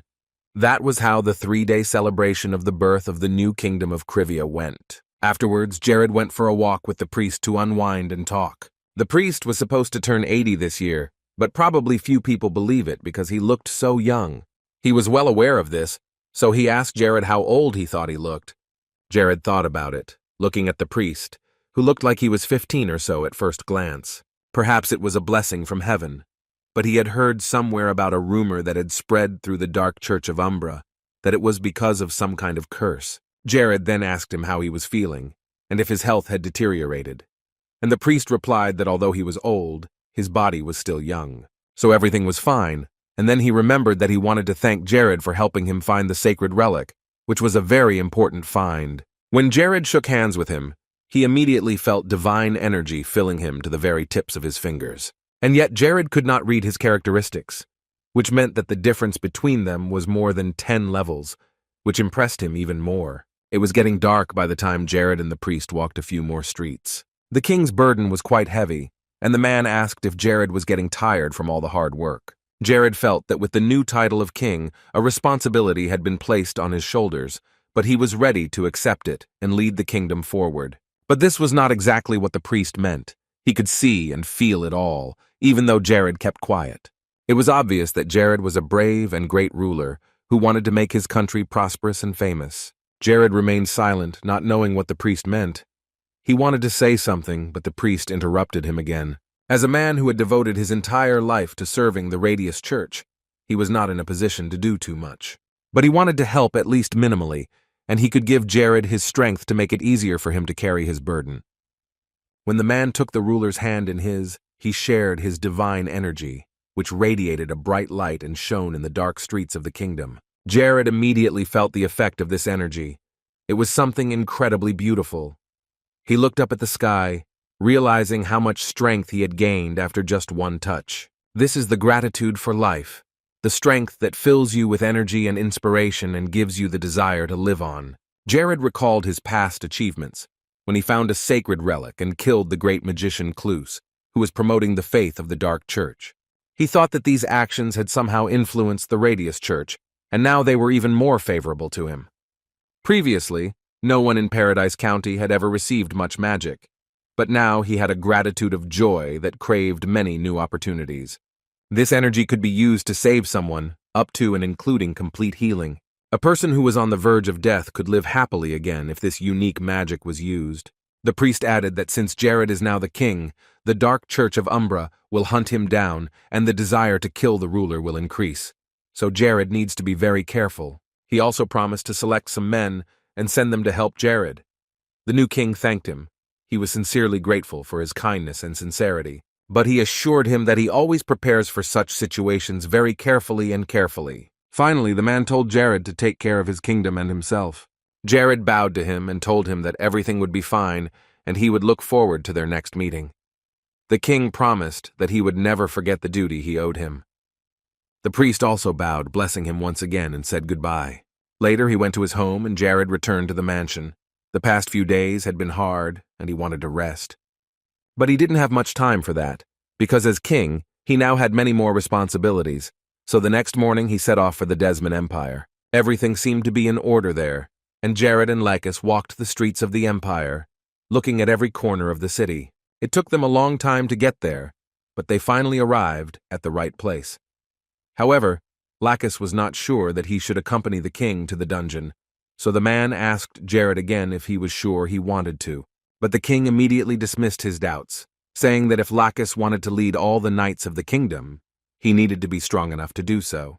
And to be completely honest, he was still lacking a few knightly skills. Jared told him straight out what he was thinking, which made Lacis feel a little uncomfortable. He was very embarrassed that he still lacked the ability to do so, even though he had spent so much time practicing.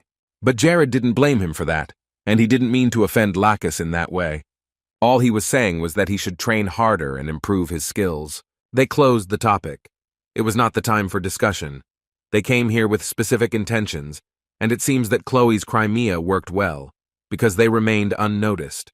Especially since an expert in disguise is far from easy to fool, the elf was well versed in the subject. Lacis noticed that quite a few people were passing by as they walked a few more meters. There were rumors that the Desmond Empire was a land filled with despair and grief. Jared and his friends thought it was true, because when they were in these territories and watched people unwittingly, they got that impression. However, there was a big difference between ideology and belief in God that not many people here noticed. Lacis agreed with him, for he had seen the same thing. Jared then looked at the man and said in a quieter voice that he saw hunters here. So he told him to address him differently, so they wouldn't be found out. It was better for them not to reveal their true identities, so Lacis started calling him simply Young Master.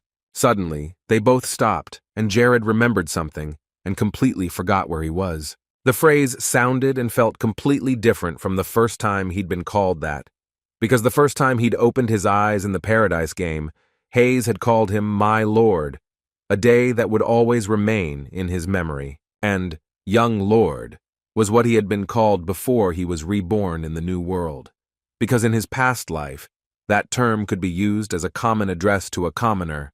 Lacis came closer to him, asking what had happened and why they had stopped so abruptly.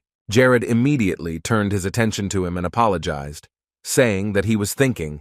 Then the man asked if he could find out the name of the dungeon they were going to. Jared had completely forgotten to mention the place.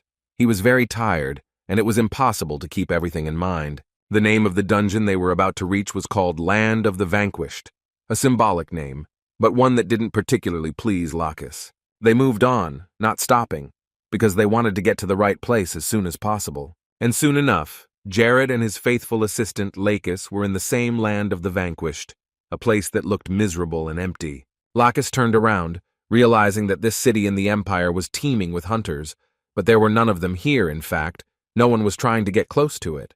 Jared told me that this dungeon was extremely dangerous, and the treasures that could be found here were not valuable enough to sacrifice lives. So no one wanted to come here. There was only one life, so it was risky to do such a foolish thing. The only other person there was an old man who worked as a security guard, so Lacis and Jared decided to approach him. They wanted to ask him more about the place, but the old man was very scared when they woke him up, because Jared had praised him quite loudly for his hard work here. The undercover king handed the old man a gold coin, to which he was very surprised. His hand involuntarily reached out for the money, but he still could not believe that he was being given such a thing. Jared added that the dungeon was quite difficult to monitor, and the old man immediately thanked them for their generosity, treating the boys like young hunters. Jared asked him for some time because he and his partner needed some time to prepare for a raid into a dangerous dungeon. The old man immediately understood, asking if the path to the dungeon was too muddy. Jared said that to his surprise, the path was covered with trash, so the old man decided it was time to clean it. He immediately told them that there was no one inside the dungeon, so they could go in safely. But before he did, the old man told Lacis and Jared to write their names in a notebook that was lying nearby. They agreed and said they would do it without a problem. The old man quickly walked down the path, which was completely covered with garbage. But he had a lot of work to do, which had accumulated during the time he had successfully slept through. After that, Jared walked away from Lacis and picked up something in his hand, and Lacis asked the king what he was going to do. Then Jared smiled and said that he just wanted to make the dungeon more difficult, which scared Lacis, knowing how dangerous it had been before. The king reassured his assistant and assured him that he should not be afraid, because he had already thought of everything in advance and, as always, had a plan. Later, the boy drew a large picture on the ground with the help of a magic luminous stone that he had brought with him. Jared was about to summon Helicis, while Lacis stood quietly behind him, realizing that he was about to do something very interesting, but he did not know if he was happy about it. He had summoned the evil that had protected the Red Queen in the dungeon and that had created all the monsters in the Dark Church. He remembered all of this from his past life. It was a trick in paradise that would help him get the most powerful, all-destroying blow. A few minutes later, smoke began to come out of the drawing, rising rapidly, and Jared and Lacis headed for the dungeon. A large monster's face appeared in the sky, looking down at everyone below it. Everything was shattered, and a large circle appeared near the entrance to the dungeon, which later turned into a portal. Only after that did Jared give the go-ahead to move on and go inside the dungeon. He told Lacis to fight the same way as before, and the rest would be up to him. Lacis felt proud, afraid to some extent, and responsible to go with the king into the dungeon on such an important mission. They decided not to wait another second and entered the portal that led directly to the dungeon. Calmly, they emerged at the other end of the portal, beginning to examine the walls that greeted them. Jared moved on, but Lacis was very confused when the spatial gate suddenly turned red. Jared explained to him that it was because no more than 2 people could enter the dungeon, so the gate closed and no one else would enter. When the king looked at what was in front of him, he immediately stopped in his tracks, not believing his own eyes. They had only been here for a few seconds, but a demonic plant had already appeared. Lacis cautiously asked Jared if the plant was poisonous, and then the king asked his ward what he saw in front of him. He said that it was pink and smelled sweet, but Lacis did not understand what it would do for him now. The plant looked like something you would add to pasta or bread on a warm spring day. Jared noticed that people always have similar impressions when they see Katara, but it was really a poisonous plant, which is what everyone perceived it to be. If you eat it, you can die within the next 5 minutes. The poison of this plant is deadly, because no one has been able to create an antidote yet. Then Lacis said with a serious look on his face that it was better not to move this plant at all, because it was as dangerous as the whole dungeon they had come to. However, Jared immediately put it in his mouth. Lacis seemed to go crazy when he saw this. He rushed to Jared, not knowing what to do to help him. As soon as he ate the plant, the taste immediately disappeared, and the tip of his tongue started to tingle, and he could feel his intestines swelling. Lacis told Jared to immediately spit out what he had just swallowed, knowing that he would now be without a new king. But he just exclaimed that everything was fine and took his hands away from him, assuring him that there was no reason to worry.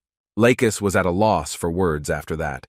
He didn't know what to do to help the king, and Jared's words didn't help him. He didn't understand how Jared could say that everything was fine when he had just swallowed a poisonous plant. The situation was catastrophic. But Jared ordered him not to move. He still had 4 minutes and 30 seconds before he died. The king forbade him to go anywhere near him, even though Lacis wanted to help and couldn't calm down. But he couldn't disobey Jared if that was an order, no matter how much he wanted to do something for him. 4 minutes later, he was completely sick, and Jared ran all over the dungeon as he got worse and worse. Lacis kept an eye on him, but he was not allowed to approach Jared by order, so he just hoped the king knew what he was doing. After a few more seconds passed, Jared realized he couldn't take it anymore and activated the detoxification technique. With the help of one of the 5 rings Jared wore on his hand, he was able to survive, an ability held within the demon ring. The guy immediately felt better. At least he was able to breathe normally, and as a bonus he received the title, Body of 1,000 Poisons. Now he was immune to absolutely all poisonous plants. Thanks to the effect of this title, his physical and magical strength increased by 100. The good news was that at least he would not die of poisoning in this life. Jared felt better as quickly as the plant's poison itself. He had suffered a lot for this title. He was sweating through it all, but now he felt peaceful. Lacis was indescribably happy when he noticed that his favorite king was getting better, but he didn't understand why Jared had done it, and why he hadn't warned Lacis if he had a plan. Jared smiled slightly, saying that he hadn't seen Lacis so angry in a long time. Lacis was off his rocker, angry that Jared hadn't warned him, and also because if something happened to him, he didn't know what would happen to Civia. Jared smiled and gently told Lacis that he would not frighten him like that anymore, and then the boy apologized to him. The king moved on, and Lacis ran after him, saying that he did not dare to ask his majesty for forgiveness, but he was so excited that he forgot how to breathe. It looked like Lacis was going to faint in front of his ruler, but he held on, and Jared politely apologized again. However, it was time to begin their adventure in the dangerous dungeon, so they headed deeper into the cave. As they stepped a little closer and looked around, suddenly a skeleton collapsed and fell right under their feet. Lacis reacted instantly and cut it in half. The skull rolled away, and Jared looked at the knight with a smile. He clapped his hands and praised the man for such a quick reaction. His progress was clearly visible even to the naked eye. 2 years ago, the way Lacis wielded his sword had already been admirable, but now, as Jared saw, he was making progress with his use of magic. Lacis almost fell to his knees with delight and such bliss. Just from the king's words, this call meant a lot to him. Jared sat down a little further away from him and picked up a magic stone from the floor, asking if Lacis wanted to deal with it himself.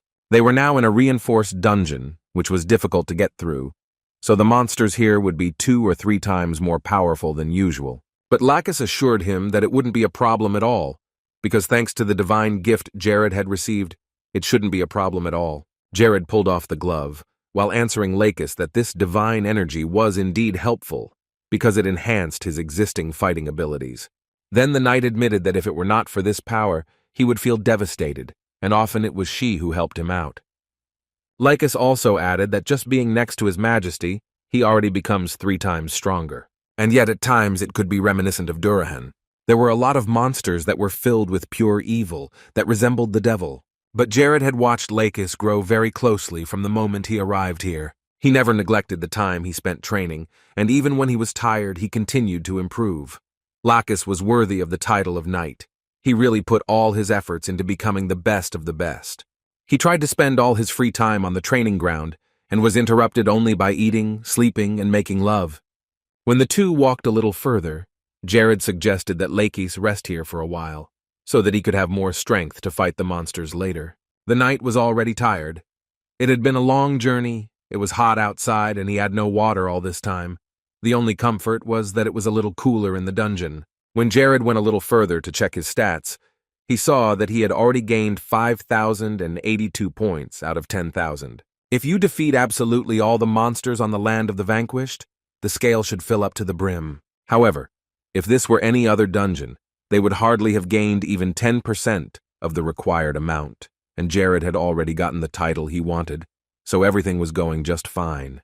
And Lacis was only one lesson away from a 5th grade power level. He'd be able to take over as Secretary of Defense, and it would only be a matter of time before he was a full-fledged Minister of Defense. When Lacis pulled out a handkerchief to wipe his face, Jared turned to him and he looked at his king. Jared started talking about him and Mary. He had been watching them throughout their relationship. It was hard not to notice these lovers when they crossed paths so often.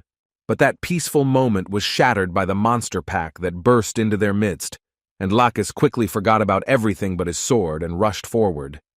Now the travelers didn't even have time to rest, so Jared shouted to Lacis that they should head to the boss's room and fight there. Lacis asked if they were going to follow the same plan they had come up with earlier. But Jared objected, and the king said he'd take care of the kids himself, and that Lacis would take care of the rest. The king said he would deal with the kids and Lacis would take care of the rest. The magic the knight used was sometimes similar to what they used, so Jared had him focus on them and be ready to act right away. Lacis had no other desire but to follow his master's orders, so he prepared to attack the monsters that had interrupted their rest. Jared attacked first. These creatures were still different from the Vastera boss. This evil force had specific abilities that distinguished them from other monsters in the neighboring caves. In the fight against them, the main thing was to accurately calculate the blow and its strength to hit the target. So using fire magic, Jared threw the sphere he had created directly at the inhabitants of the local caves. Simply put, it's all about getting the kills you need to level up and get the score Jared wants. Of course, Lacis's battle with these creatures was a life-and-death struggle, because they are strong and can beat him because of Lacis's little experience in similar situations. The whole day had passed, the whole previous day. The two of them had been fighting monsters that came out of every crevice of this dungeon.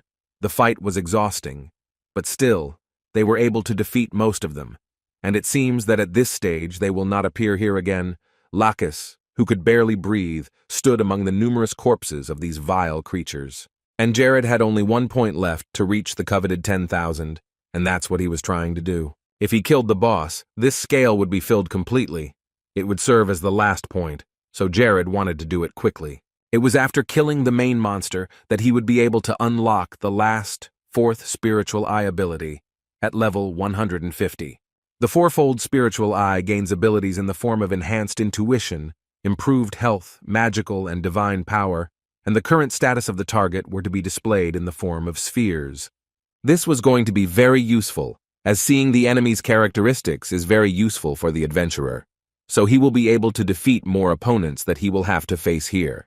Jared was very impressed with what this feature looked like once he tried it out on his assistant. And Lacis himself could hardly believe that he managed to kill so many monsters in just 2 days, especially with almost no rest. All the knight's efforts were evidenced by his sword, which already had numerous scratches after the last battles he had fought. Jared could see how much Lacis' skills had improved, and it was good to see, considering that it had taken him only 2 years.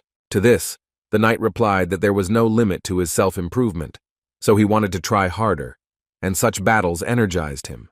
Well, now they only had to defeat the long-awaited boss, to whom they had traveled so far. Their strength was low, and the main monster of the land of the defeated was full of enthusiasm to destroy the enemies who would reach his lair. But before that, there was one more thing to do. Jared put his hand in his pocket, searching for the thing he needed. Unexpectedly, he pulled out another poisonous plant. This one looked older to Lacis, for he did not want to experience the same emotions he had recently felt while watching the king suffer. The man stepped back, waving his arms nervously and begging Jared to stop, not sure what he could think of to convince the king not to do this. However, Jared persisted and handed him the poisonous plant, saying that if he was immune to such things, the risk of death would be greatly reduced when facing dangerous opponents. Lacis didn't want to do this, but he agreed to do what the king wanted. He took a deep breath and reached for the plant, but something pulled him back. In a few seconds, the poison was in the knight's hands, and as Jared had said earlier, the katara contained poison of many kinds. So as soon as Lacis felt the effect of the poison, Jared would neutralize it so that he would not suffer for long, but after that, he would become resistant to various poisons, because he would be immune. Lacis prepared for the worst. Even though he trusted his king, he was too scared to do it because he knew something could go wrong. Jared interrupted him, already knowing what he was going to ask, and told him to tell Mary that he loved her very much. Jared laughed, saying that it was very romantic, but he hurried Lacis and told him to chew the plant he was holding. First, the knight gently brought the katara to his mouth and smelled it, and then ate it without thinking. 10 minutes had passed since then. Of course, Jared had neutralized the plant's effect, but Lacis could still taste it, and it felt terrible. He felt better in just a few minutes, so they moved on, and the main monster of these caves felt someone's presence in his domain. When Lacis and Jared moved further, they smelled a very unpleasant odor, like old and worn-out shoes, and it was enough to make you faint. Apparently, these foolish travelers did not think that very soon they would meet their death in these caves. This was exactly what Jared had meant when he spoke of immunity to poisons, for now Lacis was not afraid of any of them. The knight had never doubted his majesty before, so he expected nothing less, he exclaimed enthusiastically as Jared stood calmly beside him. The monster was impressed, but it had more than just poisons in its arsenal, so it was not fazed. Neither this fog filled with poisonous gas nor attacks with poisonous liquids would be a problem for these two, so the boss rejected certain tactics. Lacis and Jared were not afraid of any such move. The monster picked up his sword, which he had not touched for a long time, because everything was calm. But most of all, the monster was impressed by this blue-eyed mage, whose abilities were undoubtedly admired by this creature as well. Jared had easily managed to dodge the skeleton's attacks more than a dozen times already, and he was not tired of it. So the monster can definitely miss if he attacks rashly. He realized that this time he was dealing with unusual opponents, and he had to work hard to achieve what he wanted, namely victory.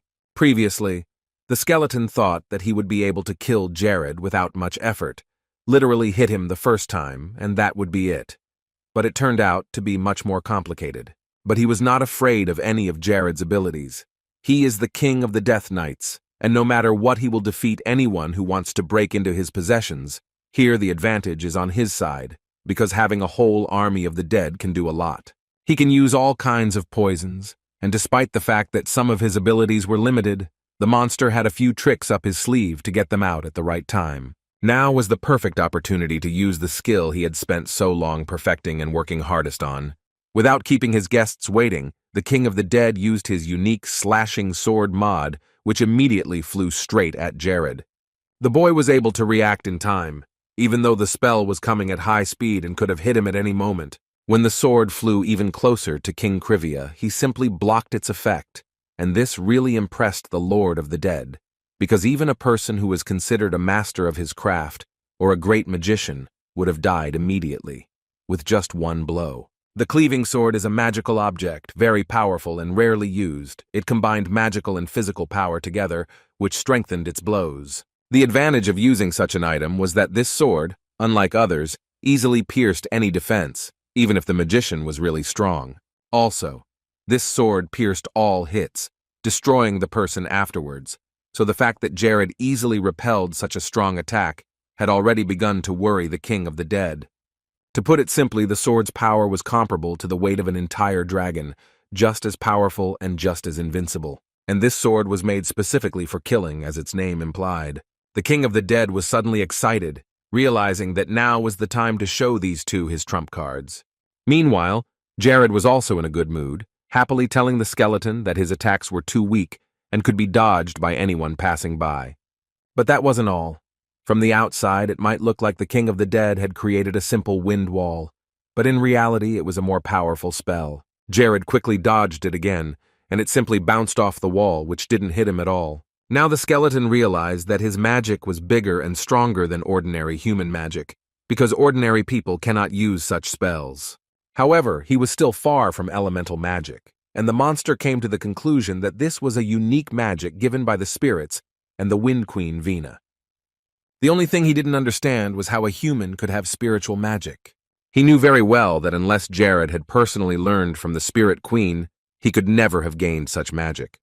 Then the King of the Dead turned his attention to Lacis. The knight who had been watching the monster from the side seemed to be an ally of the white-haired mage, so now he had two enemies at once. But while Jared was completely confident in his actions, the King of Death saw a drop of fear in Lacis's eyes that could have led to his death. And indeed, compared to this lively and fast guy next to him, Lacis looked scared. Jared became an interesting competitor for the King of the Dead Knights. He picked up his killing sword again and confidently said that he would show him something new. However, before he could even reach his enemy, something went wrong. The monster was literally blown away and could not stand on his feet. This move was unexpected but quite logical, and in fact the monster had guessed that Jared might do exactly that at some point. The King of the Fallen Knights laughed. He thought that Jared was a strong bastard who came across his path, but some of his blows seemed too primitive. It only took a little bit of observation to realize that Jared only relied on his wind magic. He relied on it completely, so he would definitely react to the demon's spell instantly. He loudly declared that he would kill these annoying mortals and take them to his dead army afterwards. He had the ability to see what was going to happen in the next second, so he could figure out how to attack, and what he saw in the current attack was exactly what he needed. The monster was going to kill Lacis. He is the King of the Death Knights, and he is here to decide who stays alive and who is prevented from entering his dark realm of corpses. The next moment, the King of the Dead threw his slashing sword, which flew into the air. Unexpectedly for him, Jared anticipated his spell and attacked first, using double telekinesis. The next moment, the great and valuable sword fell at the feet of Lacis, who was still staring into the eyes of his death with indescribable terror. He did not know what had possessed him then, but without thinking, the knight picked up this precious and bloodthirsty thing, running his finger along the sharp blade. Despite the fact that he had a powerful weapon in his hands, Lacis still looked uncertain as he looked at this unfortunate monster. Jared soared upwards, continuing to watch the King of Death from there. He was still in a great mood and took it all in as if he was just playing a computer game, not experiencing it in real life. The guy knew about this attack in advance, so it was quite easy to prevent the enemy from using it, especially since Jared knew about all the tricks the walking skeleton was going to pull. And in general, everything Jared thought was right, because the monster decided to simply ignore the strong opponent and take care of the weaker one. It was a strategy of absolute victory, if only Jared hadn't been able to foresee it. Meanwhile, something very strange had begun to happen to Lacis, a change that awakened latent anger and cruelty, and at the same time made him completely forget about loyalty and moral standards. A knight who understands his sword well and plays in unison with it will become invincible, and now Lacis had that sword in his hands.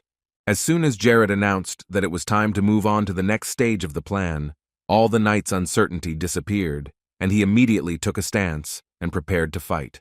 And now came the perfect opportunity to use the rings that Jared had been searching for all along. First of all, Jared took out the Tanax, which would make a good warrior invincible. The costume appeared from a small accessory, and Jared prepared for the next step. Lacis screamed loudly. His fear was already at its limit. Perhaps there would be something left of him, but his duty was to serve his king, so his worries began to fade. And now that the man had overcome his fear, he was in a state that could bring his abilities to perfection. At the same moment, Tanax, like Lacis, received the next order from Jared, who told him to immediately block the monster's field of vision with his body. Like an iron warrior, Lacis stepped forward, coldly carrying out his master's order. The King of Death had no hope of recovering his sword and winning this battle, so he began to use his poison, spilling it everywhere, even though he knew full well that the two were indifferent to it. And indeed, when the poisonous liquid poured out on Lacis, he felt nothing. There was no effect from these efforts of the skeleton. The monster understood that these tricks would not matter to the two fighters, but he tried everything when his sword was in someone else's hands. Lacis really lost control of himself. His common sense left him and he attacked, continuing to strike one after another. In fact, the king of the dead knights could barely dodge such speed. He was alarmed by how skillful and agile Lacis was. Several times he was lucky not to get caught in the avalanche of blows, but eventually, Lacis managed to get as close to him as possible. The Death King's own sword was now next to his neck, and it was the one thing that could cost him everything.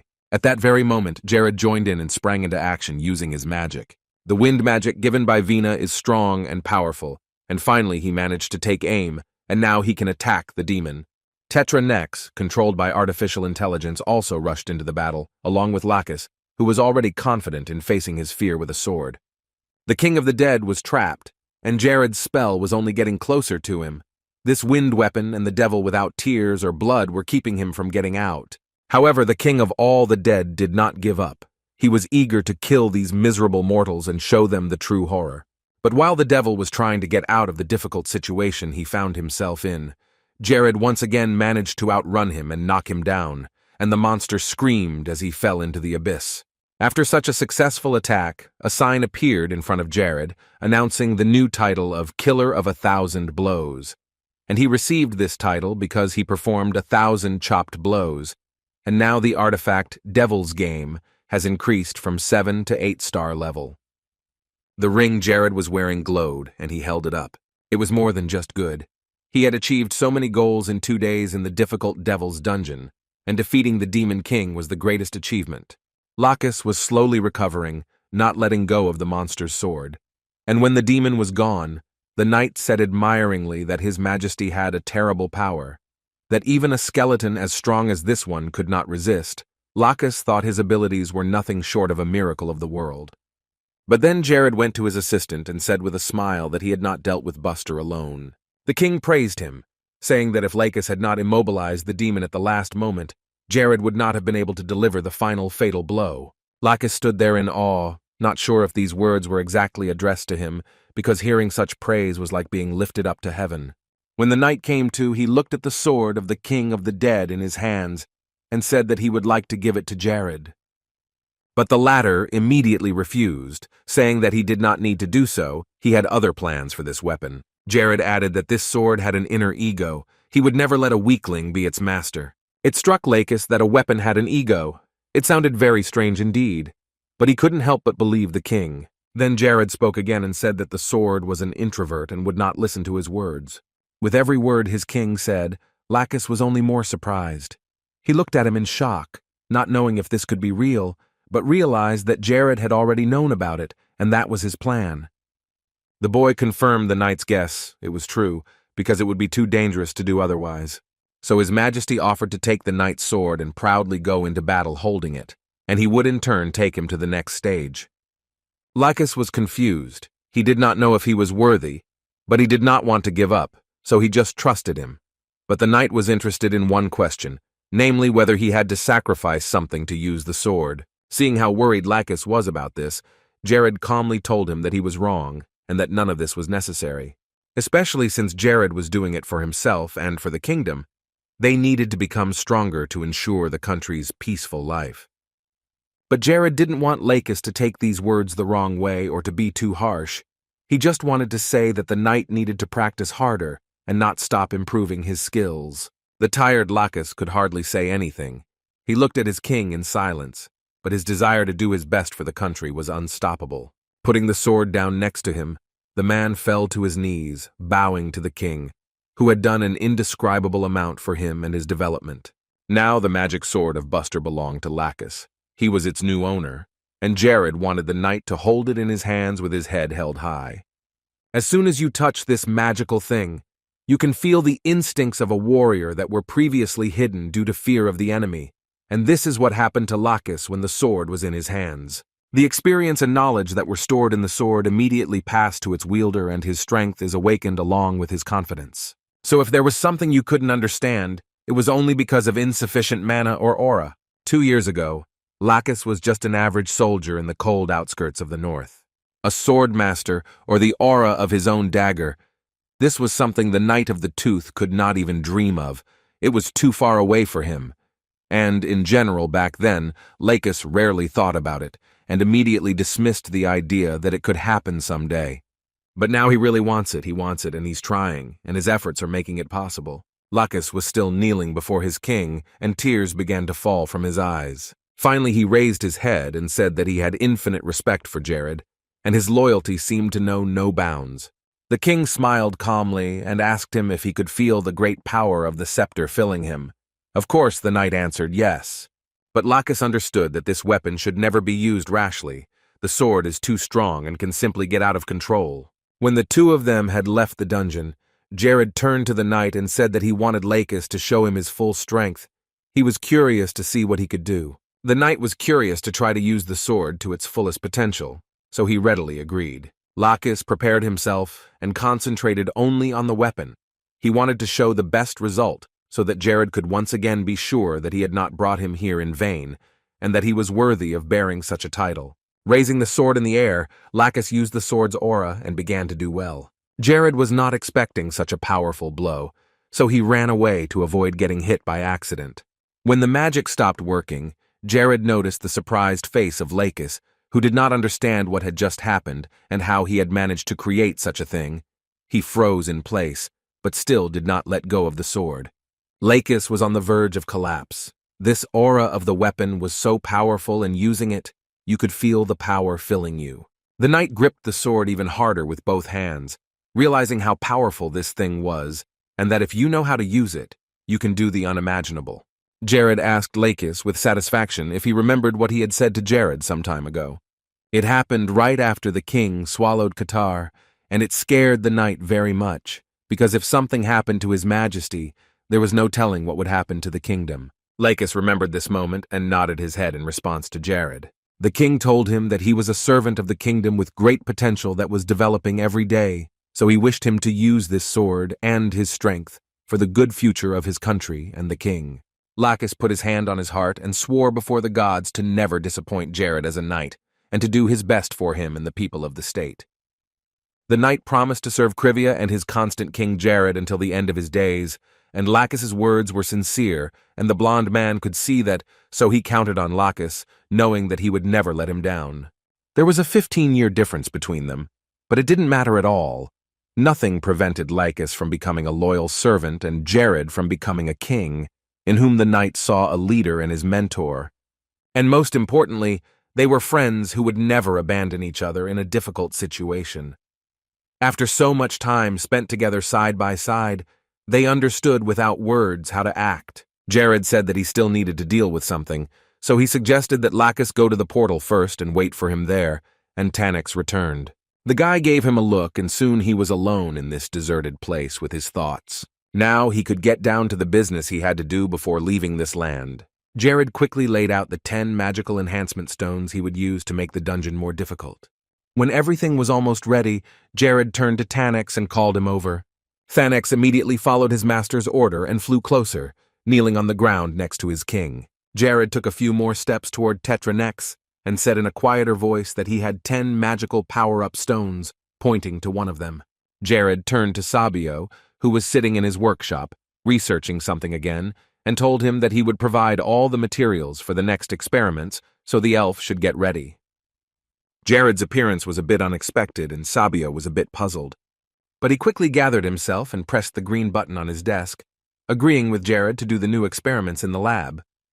Sabio seemed to understand everything perfectly, so Jared said goodbye and stepped away to check his own performance. His physical defense scored 555, and now the attacks of goblins, rocks, or kobolds were no more than a mere mosquito bite. And wisdom will soon reach 800 points. Then Jared will be more powerful than mages of his level if he has about 200 points of wisdom. In fact, Jared's characteristics and abilities were developing very quickly. He didn't even expect things to progress so well. But all this was still not enough to become the main character he was striving for.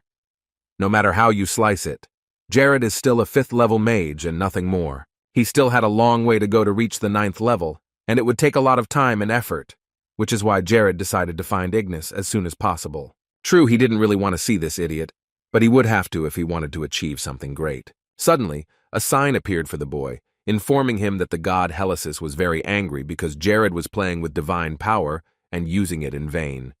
The god Assos and the goddess Nephria were very amused by Helicis's reaction. Jared smiled, realizing that all of these gods were not smart, and he didn't care if any of them got angry with him. The boy turned and walked towards the portal to finally leave the land of the vanquished. Now Lacis would be able to develop very quickly, maybe even catch up with Ella. Although it seemed a very difficult task, given his desire and performance, it could be real. Jared already had a lot of plans for him. He wanted the knight to develop all his capabilities and become his first 5th-class warrior. A little later, Lacis arrived in the city of Civia in the Deciman Empire. He entered the house, being very tired. For almost 2 days, the knight had been fighting monsters and had no time to rest. Apparently, his age was also showing, but his severe exhaustion was not giving him rest. Lacis collapsed on the bed, closing his eyes. Now he wanted to sleep at least a little and not think about what was coming next. Soon, Jared entered the room they had rented to rest. He had returned from an assignment, and when he noticed the tired Lacis, he laughed. He was really tired. However, Jared thought that the reason was that Lacis had gone through another awakening, and this process was really draining the body. The knight didn't hear him anymore, because as soon as he lay down on the bed, he fell asleep. Jared sat down next to him on his own and smiled as he looked at him. It was already night, and only the dim light from the windows of the houses illuminated the streets of the empire. Unlike Lacis, Jared did not want to sleep because of his ring. It did not allow him to feel tired and destroyed the need for sleep. So while his knight friend was sleeping, the boy decided to visit one place. When he entered it, he was greeted by the noise and conversations of people who were having a rest in the restaurant. The tavern was packed to the brim. There were hardly any free tables, but Jared didn't come here to eat or relax. He was looking for someone, and when he entered the room, he felt this unpleasant atmosphere that enveloped him from all sides, and he didn't want to be here anymore. Jared didn't fully understand what was going on and why he felt so uncomfortable here, so he looked around at all the tables where people were sitting. On one side were those who wore an armband with a red rose on it, and on the other side was a lion emblem. Jared wondered where he could sit and started looking around for a place to sit. Later, he came across a sign put up by the waiters which said that there were no seats available on the first floor, so they asked him to wait. On the second floor, the situation was the same, with a sign saying that there were no seats available at the entrance. A waiter who was standing nearby heard the order to let the young man through, and from somewhere in the distance they asked if he needed to show his documents. But the man immediately denied it, saying that there was no need. He apologized to Jared and said that no one had told him about him, so it was a mistake, but he immediately invited Jared to follow him, and a table would be prepared for him. Jared was surprised when someone said a word for him, as he had no friends here, except for Lacis, who was sleeping in the room. And he was even more shocked when he saw the Red Queen in front of him, slowly approaching him. Jared began to worry that she would not recognize him, but he was reassured by the fact that Chloe was working on the disguise, and he trusted her in such matters, so he tried not to panic. The girl moved closer to Jared, assessing him with her eyes, and realized that he was new here, most likely because she had never met him before. Jared only confirmed her words, saying that he was here for the first time and did not know anyone. After a short conversation, the Red Queen invited him to come with her, pointing to one of the tables nearby. She approached her guard, laughing lightly, and told him not to be afraid. She doesn't bite. The first floors would be too noisy, so she suggested having a drink here. Jared awkwardly apologized for causing her such inconvenience by unexpectedly showing up at this place. The Red Queen only replied that it was better to be kind to people, because sooner or later you would get the same. The whole floor was too big for her alone anyway, so she didn't mind inviting him down here for company. She turned away from him and beckoned him to follow her, saying that they shouldn't stand here. There was a table waiting for them. Jared was a little uneasy about the whole thing, even as he convinced himself that no one here would recognize him because of his disguise. But that wasn't the only thing that bothered him. These guards didn't seem like normal people. There was definitely something off about them. Jared could feel it. And he was right, because these were the 2 dragons. It was unexpected to meet them here and find out that they served the Red Queen. The guards he had met in Cinders with her, and these 2 were nowhere near as strong, and now Jared was curious about them. The 2 men were called dragons, a black one and a white one, and Jared remembered them both from the game. The stories said that in ancient times there was a 2-headed dragon after whom these 2 warriors were named, and the reason for this was quite simple. They always walk together and always carry huge swords with dragons engraved on them, and the swords were so heavy that it was difficult to hold them even with both hands, and Jared had no idea how to fight with them. The engraving on these swords was gold and silver, and once a person saw these dragons, he would never confuse them with anyone else. In the end, Jared went after the Red Queen, but at the same time he remembered the story of Paradise, where these two were the bodyguards of the future Empress Natalie. Jared had many thoughts in his head about the development of the story in this world, not in the game itself, but it all seemed very strange. But the logical thing was that the Red Queen was actually a princess of the Deciman Empire. She had very good security, so it would not be surprising if it turned out to be true, even though Jared found it hard to believe. While Jared was thinking so much and trying to understand the situation, he just stood there. The Red Queen turned to him and asked him why he was standing there. It was time to leave. He gave her a short apology and simply obeyed her order, continuing to follow the girl. Later they sat down at the table, where she immediately took a glass of beer and drank a few sips.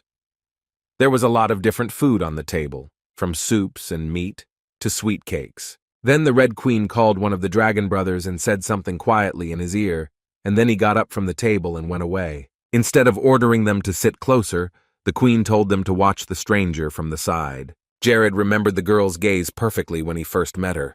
Only one moment when they crossed eyes made him feel a crazy headache. That time, the Red Queen wanted to crush him mentally, and she succeeded perfectly, and if Jared hadn't had the right artifacts with him, he would have died on the spot. Then the girl seemed to him evil, arrogant and indifferent, and most importantly, a strong competitor for the role of the main character. Today she behaved completely differently.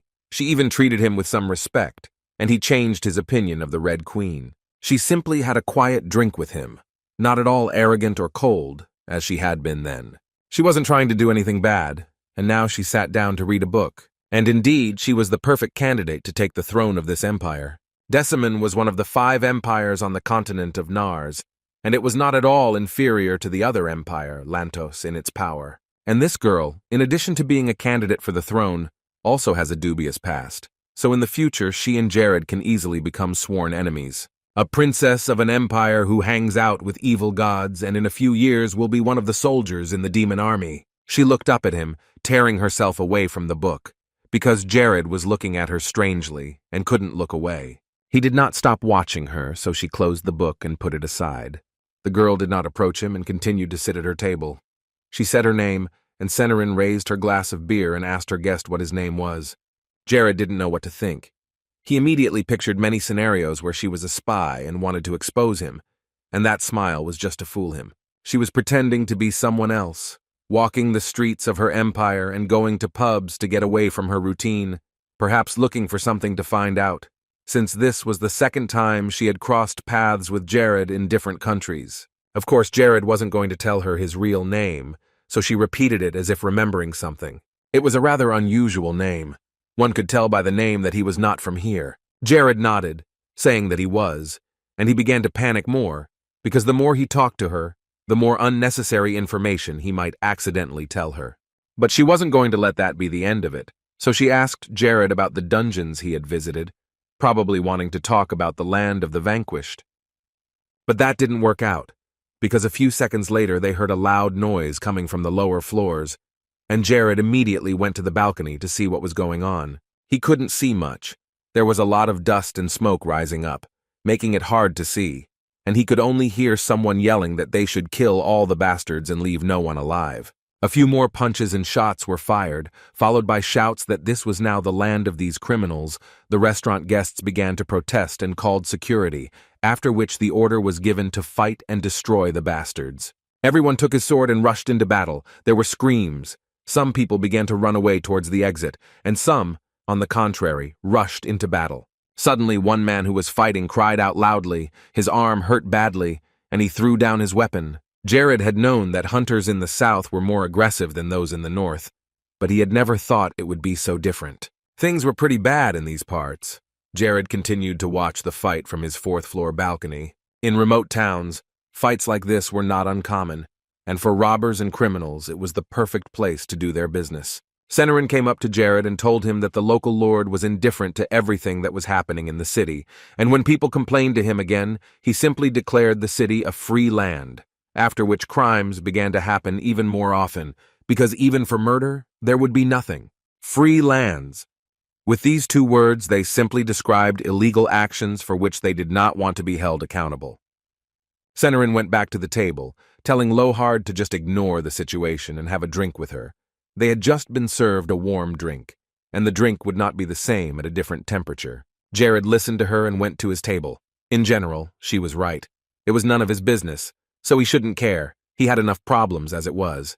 There was no point in getting himself into any more arguments or anything, and on the fourth-floor balcony, even these hunters shouldn't bother them. But it didn't work out the way he thought it would. A minute later, the door opened and hit the wall, and a guild of hunters called Glory entered the room. Jared calmly drank his drink, asking them what they wanted here, because neither he nor Senerin were going to get involved in their pointless arguments. But one of them, the leader, apparently came closer to Jared and said that this tavern was on their territory, so Jared had better get his act together and leave while they were still in a good mood. The man had already raised his voice, adding that rats from the Karpur Guild were not welcome here, but Jared calmly sipped his drink and ignored him. Then the Red Queen got up from the table and walked over to Jared's table, asking the guild if they had rented this entire floor, and then immediately added that it was unlikely that such poor people would have the money for such a whim. They froze in surprise as the girl approached them and the leader took up his sword. It took only one word to set him off when she called their guild poor, and he literally began to boil over after hearing it.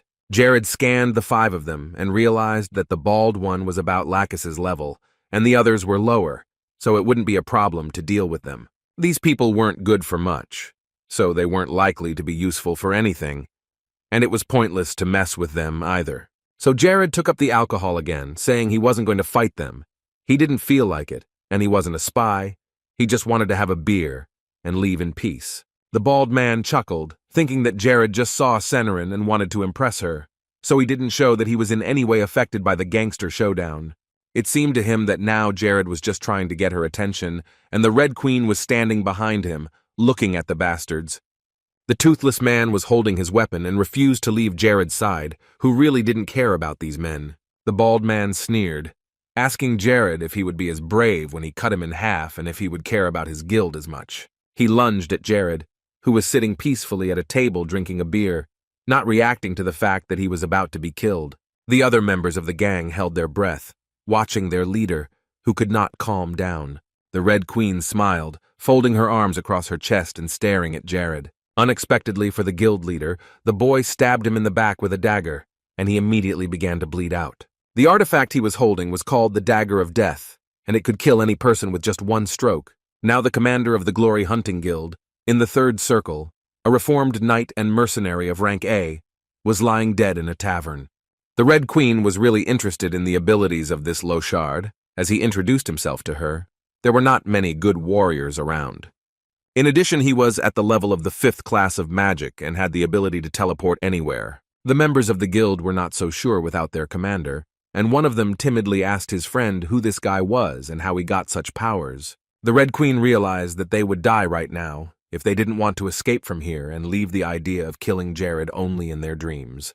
But they weren't very smart, so they rushed at Jared with the idea that they would be outnumbered and thus be able to overcome Jared and the Red Queen. The bravest one went forward, but such a foolish decision would soon backfire on him. Jared used magic again this time. It was a game for him, and not a difficult one at that, since his competitors were very weak. He created a screen of wind in front of him, so that the fool could not reach him with his pathetic sword and stay far away. But the other man exclaimed that whatever shield Jared was using would be useless, because it was not difficult for the boy to get through it. At least he wanted to think so and believe it. But in reality, everything was quite different, and just such a barrier could easily protect Jared. He was thrown away from the magical wall and rolled backwards towards his friends, who watched him in silence instead of helping to kill Jared. The very next moment, they all tried to break through the shield together, but none of them succeeded, even though it seemed that the barrier would not withstand more than one blow. In fact, it was as strong as a steel wall. For Jared, the option of fighting each of them individually sounded too boring and time-consuming, so he decided that it would be much better to kill them all in one blow and be done with this gang of bandits. The perfect choice was fire magic, with which Jared could easily destroy all of them. Using a double wall of fire, Jared finally defeated the guild members. They began to scream loudly as a river of flames poured out on them, burning their bodies from head to toe. The boys tried to see something among the flames that filled most of the hall, but they could not see very well. They could only hear. The Red Queen was amazed at what she saw with her own eyes. This magical power was incredible and powerful, and she noticed that it was not just a wall of fire. An ordinary wall of fire would never be able to burn people to ashes. Jared stopped with the spells, but he knew it was still not over. To finish the job, Jared, or as Senerin knew him, Lochard, used a blast of flame to burn them in an instant. The flames swirled over the bodies of the dead, forming dragon patterns, while somewhere deep in the room 2 tall silhouettes stood watching. Jared walked over to the skeleton that was left over from the bald man who had attacked him, and Jared had just asked him not to, and then none of this would have happened. Senerin knew for a fact that these guys from the Glory Guild were definitely not weaker than rank A, but Jared had easily dealt with them all. She didn't understand what such a mage was doing here, in such a forgotten town on the outskirts of the Empire, a power truly impressive and worthy of her recognition. There were so many experienced and skilled hunters, but their capabilities were not unlimited. Sooner or later, they all reached their end. And this wall of fire could match the spell of a level 8 mage, of course. The girl didn't know about all his artifacts that enhanced magic, but it was really admirable. He could control magic so that it became like a fire demon flying in its own path. Senerin didn't know if Jared was skilled in other areas of magic, but even what she had seen was enough to impress her. The Red Queen was sure that he was a wizard with incredible power that could destroy the entire world, and Senerin was brought out of her own thoughts when Jared asked if she was okay. The boy looked around and admitted that he had gone a little overboard with the flames, which made him feel a little guilty towards her. Surprisingly, everything here remained intact, although it seemed that after the fight, half of this building would not be left for sure. All that was damaged was the door. It was a little blackened, but it was quite easy to fix, so the loss was not great. Jared assured me that he didn't want to do it at all, but their commander's actions were too rude and he couldn't hold back any longer. In the end, there was nothing to worry about, because on the free land, as the local lord called it, you could do whatever you wanted and not be punished. This actually made the situation better, because the topic would soon be forgotten, and no one would even remember that an entire guild that had been terrifying the townspeople was killed in a nice tavern. This meant that it was the perfect place to compete freely and kill without any restrictions, without knowing the end of the world. Senerin turned around, saying his last sentence rather quietly and slowly. She didn't mind it either. She was as excited about fighting as Jared was. Then he walked to the edge of the balcony and looked down again. But this time there were no loud screams. The picture was brutal, and he was absolutely not happy with it. For this picture to ever describe his kingdom, a unified system of governance must be established, and at the same time, an official organization had to be created to ensure that the laws of the state were not violated, and that the various guilds did not even think about attacking people. This incident would be remembered by him, and would serve as a lesson to never allow such a tragedy to happen on his lands. Hunters should become soldiers in the service of the state when it needs them. Of course, they would have to sign a contract, just like mercenaries, to begin their service. The hunters were needed, but there is nothing good about dying because of some meaningless and dubious dispute between people you don't know. Especially if this kingdom is like Civia, where there are so many different hunting guilds. Jared's thoughts were focused only on the situation at hand, but they were dispelled when the voice of the waiter came over to bring another round of beer. He acted as if nothing had happened and everything was fine, not showing any signs of worry or embarrassment on his face, just doing his job. It looked really strange, especially for a person who was not used to such events, and the people of this city seemed to react normally to it and often did not care. When the waiter brought the beer to Serena and Jared, he politely wished them good luck and walked away, leaving them. Then Jared turned to the girl and said that this was the last glass and he would leave. He explained this unexpected departure by saying that he still had some unfinished business, but it was urgent, so he would hurry to get it done. This trip was short but exciting and instructive, and now it was time to return to his kingdom and prepare a new project. Jared calmly swallowed a few more sips of beer, not wanting to leave a single drop, because the taste of the drink was simply wonderful. With that, the guy put his empty glass on the table and thanked Senerin for the warm welcome. Luckily, the atmosphere had improved by the time Jared was about to leave the place, and it seemed that things were going well downstairs as well, despite the earlier shooting. So Jared decided to do one more thing before he left, since he was already in the area. He decided to collect artifacts, a guy who would never miss an opportunity like this. Sometimes after a fight with an opponent, you can find real treasures. The dead certainly had no use for them, but he would need them sooner or later. Jared smiled as he looked for jewelry or something else on their bodies. He started to say something else, but looked up to see Senerin watching him closely, and something else happened to silence him. There was another loud noise from downstairs, and the two of them immediately ran to the balcony to see what was going on. At first they thought it was another robbery, but then a cloaked silhouette appeared in the doorway, approaching the hall on the first floor. Later, a bandage on this person's arm became visible, and then everyone began to get up from their chairs and walk towards him. All those who also wore a red bandage with a rose on their arm knelt down as a gesture of respect for their master. It was obvious that he was not in a good mood and had come here for a reason. His eyes darted around the room as if trying to find someone. Jared only now realized who was standing in front of him, and his mouth dropped open in surprise. It was Barak Mukask, and in the story, he was also fighting on the side of the Demon King's army. He was the one who organized the genocide of the Radius Order. Barak created a concentration camp like the Nazis of World War II, and what was happening there was absolutely no different from what they did. And everything was done just for the sake of empty slaughter. Almost all but a few of the people detained were brutally murdered. Jared hated violence and all those who actively promoted it, so he had already formed his opinion of this guy. The waiter continued to do his job. He was used to such guests and bloodshed in this tavern. Finally, the bastard showed his face. But if Barrett was alive, then something was interfering with the preparations for the Holy War. Jared knew that for sure, and now he wanted to destroy the obstacle that was lying under his feet and preventing him from moving forward. Absolutely all the hunters and staff of his guild would then turn into soldiers of the Demon King if the story Jared remembered did not change in any way. And all the officials of the various kingdoms and empires who were connected to him turned up dead afterward. Jared knew that they were in for a disaster. But what could he be afraid of if he had already died once? The problem was Barrett's level of strength. He had decades of combat experience.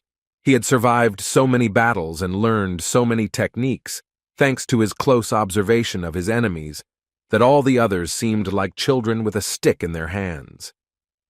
The guy exhaled. He still had so much work to do, and now he realized that his past life seemed quite easy now, in contrast to the responsibility that now rested on his shoulders. However, since their relationship was already not good from the first seconds of their meeting, Jared decided to end it by simply killing him. He turned again to his own fire magic, which had been working more often than not lately, and firmly stated that there was no way to prevent the fight from happening here under any circumstances. Barat heard Jared's words from the balcony, and he looked at him coldly, realizing that it was the blonde who had killed his men, and that was why the leader had come here. For this, Barrett was ready to kill the guy right here and now.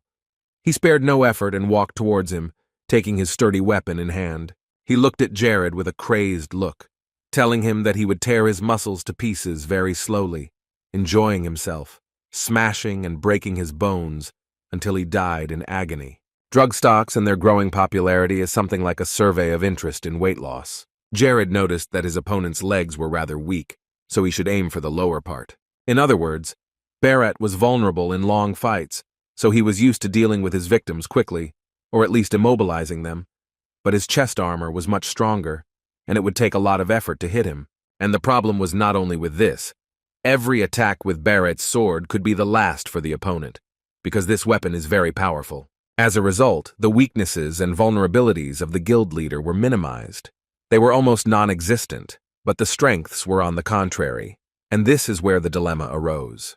And thanks to his special technique, which is very similar to the fatal blow, Barat was able to become the master of the Glory Guild. He earned the respect of all members of the group. In addition to all these advantages, Barat has the skill Sword Aura, so if you look at it objectively, he was not a winning competitor. This made Jared more excited, curious, and eager to start the fight than fearful and afraid for his life. He realized he had to do it, and that the main thing was to focus on his vulnerabilities. Still standing on the balcony, Jared exclaimed with satisfaction that soon he would kill the insatiable killer with his own hands, so that in the future the terrible things that Bharat was involved in would not happen. But the guild leader was also serious about dealing with and defeating his enemy, who had taken several good fighters from him. It was much more profitable to kill this guy now, because then he would not be able to interfere with Jared's further plans for the kingdom and the entire continent. However, there were also thoughts that he would fail. This was not just a fight with a low or mid-level mage. Barrett was a worthy opponent, and this opened up both options for the future: the death of King Civia or the defeat of the master of the great Guild of Glory. If he couldn't make his plans come true, then he could put an end to his kingdom and future dreams. It would be the end. There was no other chance. Of course, Jared wasn't thinking about dying right now. He hadn't realized enough of his plans to end his life, but anything could happen. However, there was a way to get out of this one, and that was the option Jared was going to use today to get around his opponent. The Red Queen had seen too many battles. She stood before the two of them, a fire burning in Barrett's and Jared's eyes that said neither of them wanted to give up, even if it was hard and they were taking their last steps, but they would fight on until the end. She had seen fierce battles, disputes from the criminal underworld, and beatings that seemed worse than hell itself. However, she had never seen anything like this fight. Something unique was about to happen, and this battle would decide the fate of many kingdoms and their people, for a great assassin who would put hundreds of lives in the coffin in the future might die here. Barrett noticed that Jared was aiming at his legs, of course. He didn't let on that this was his weak spot, but he tried to avoid Jared getting there. The King of Civia didn't care what the bastard was saying to him. He was concentrating only on casting spells to destroy the tyrant and hit him right in the body with a magical projectile. For a moment, Barrett found himself held hostage by the chains created by Jared and screamed, waving his arms and trying with all his might to get out of the trap. Such movements only confused him more. It was a blow below the belt. Jared knew what he was doing, so while Barrett dealt with the chains, he continued his attack. In this battle, they were not fighting with their bare hands. Each could use their advantages as a knight or a magician, and such a fight could end in any number of ways. Jared had plenty of effort and confidence in his actions, but his opponent was getting tired, especially since he saw that he recognized his weaknesses. The magician stood back, and magic dust appeared in his hand, which he intended to use to strengthen his own spells. With the help of this dust, he gained more strength and could move faster, so the picture was as follows. Barrett was injured and no longer so sure of his victory because the opponent was not as weak and cowardly as he seemed, and Jared was only improving his abilities to defeat his rival. The guy started moving very quickly, and before the guildmaster could even say a word, Jared had already reached him. The Red Queen watched the fight between the two powerful men with some admiration, but very calmly, a sight that was impressive even to her, who had seen a lot in her life. The two dragon brothers who served as Serenity's bodyguards also noticed that this guy was unusual, and it seemed as if he could read the Golden Eagle's actions in advance. "If this goes on, this fight will be over in seconds," one of the guards said to take Natalia to a safer place. Bharat wasn't going to use it so soon after it started, but there might not be time for him to do so later, so the master used the aura of his own sword. It was easy for Jared to deflect such an attack, because it was not the first time he had encountered it, and the knight was no longer so confident with his weapon, which definitely made it easier. The mage cast spell after spell, and this time he used his speed and teleportation. Jared managed to hit, not Barrett, but it was also a good result. He was also held back by the magic chains, and it was very painful, like a strong electric shock. The man fell down in front of the other members of the guild. Blood was coming out of his chest, and he was no longer alive. It was a blow to all the members of this group.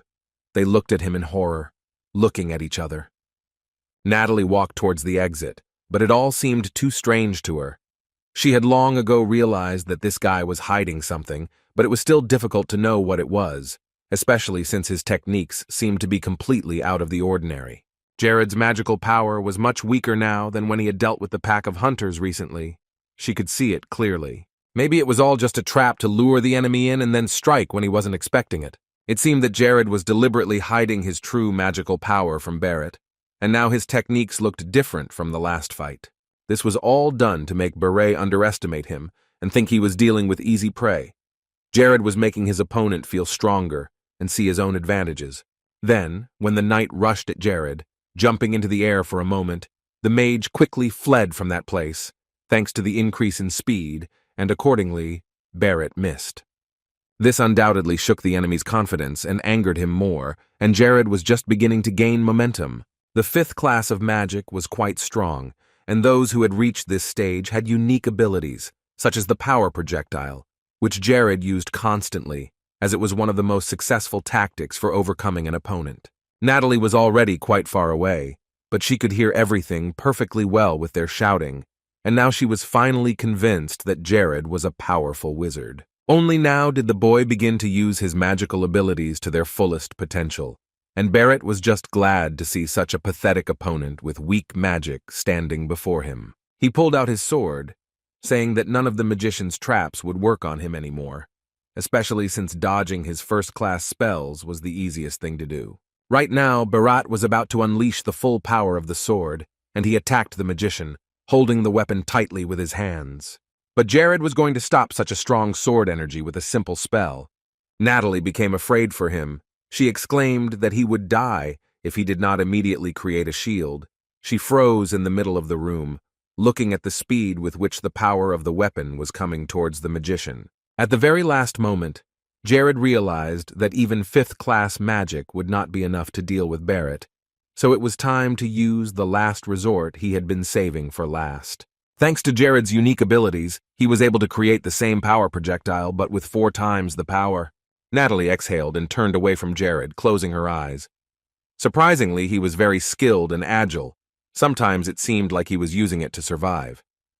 However, a mage like him was destined to die, Natalie said in an indifferent tone. She was used to seeing people die, whether they were guilty or not. But immediately after her words, the girl heard a loud explosion behind her, which gave her goosebumps, and it confused her guards. The Red Queen was not expecting this, and now she was curious to see what had just happened. But the fight was already over, and Jared stood over his defeated enemy, who was lying unconscious on the floor, with glimmers of magic still flying in the air. The magician could now breathe out with a calm soul. He not only did not die, but also saved hundreds of innocent lives, including his kingdom. He was using a lot of mana to cast this spell, especially since he had already been in a fight, so it was his last move, which could have been useless. In fact, Jared was already thinking about using the secret of the Savior if he needed to, but he was holding off until the last minute to avoid doing so. The secret of the Savior is a god's protection that is granted to people when their stamina drops to 1. Then the person gains unlimited strength that can block all attacks for the next 10 seconds. However, it doesn't matter whether he would have used it or not. Now other things are more important, especially since he has a safety measure that can protect his life if something goes differently than his plan. Because of this, Jared could feel more free and not be afraid of dying immediately, so he attacked with much more confidence and took big risks, such as this fight. If it had been an ordinary power projectile, Barrett could have easily deflected it with his sword, as most experienced knights would have, and Jared had to admit that if the opponent's weapon had been able to break through his barrier, he would have been finished. He would have simply beheaded him, and that would have been the end of Jared's journey in the story. However, things turned out quite differently, and now it was the end for Barrett, who believed too much in what Jared had come up with. With the last of his strength, the knight opened his eyes, telling Jared that he was a coward who could not fight fair. The magician, after these words, took out the dagger of death, which he had with him, and this blow was really to be the last in Barrett's life. He stabbed the sharp blade into his stomach, and a stabbing pain went through the knight's body, and he wanted to scream involuntarily, but he didn't have the strength to do so. Now we have to think about who is the real coward and idiot here. Jared kept his hand calmly on the hilt of the dagger. In any case, the outcome was always the same. Only the victories or defeats were important, not the methods of achieving them. But Barrett did not hear him anymore.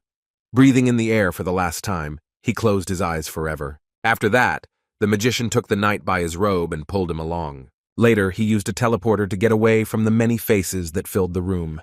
With his defeated rival in his arms, Jared flew high into the night sky, which was littered with only a few stars and a bright moon.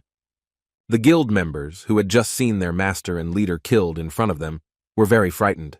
As long as they could see Jared with the body of their master, they watched him and kept their eyes on the sky. The king of Civia proudly climbed even higher, holding Barrett, and stopped in front of the lunar full moon. He looked down at the pitiful supporters of this heathen and ordered them to watch carefully what was about to happen. Now his maximum attack was 15 times, which Jared was about to use on his enemy. The guy began to wave the cut body of his opponent while his fanatics looked up with horror in their eyes. Natalie ran outside and called out to Lochard, telling him to stop, but she was also watching what was happening in a daze. Jared did not care as before. He flew higher into the sky and began to swing Barat's lifeless body even harder. People looked at their master, who continued to be abused even after his death. Many perceived him as a mentor, and it was difficult and painful to watch.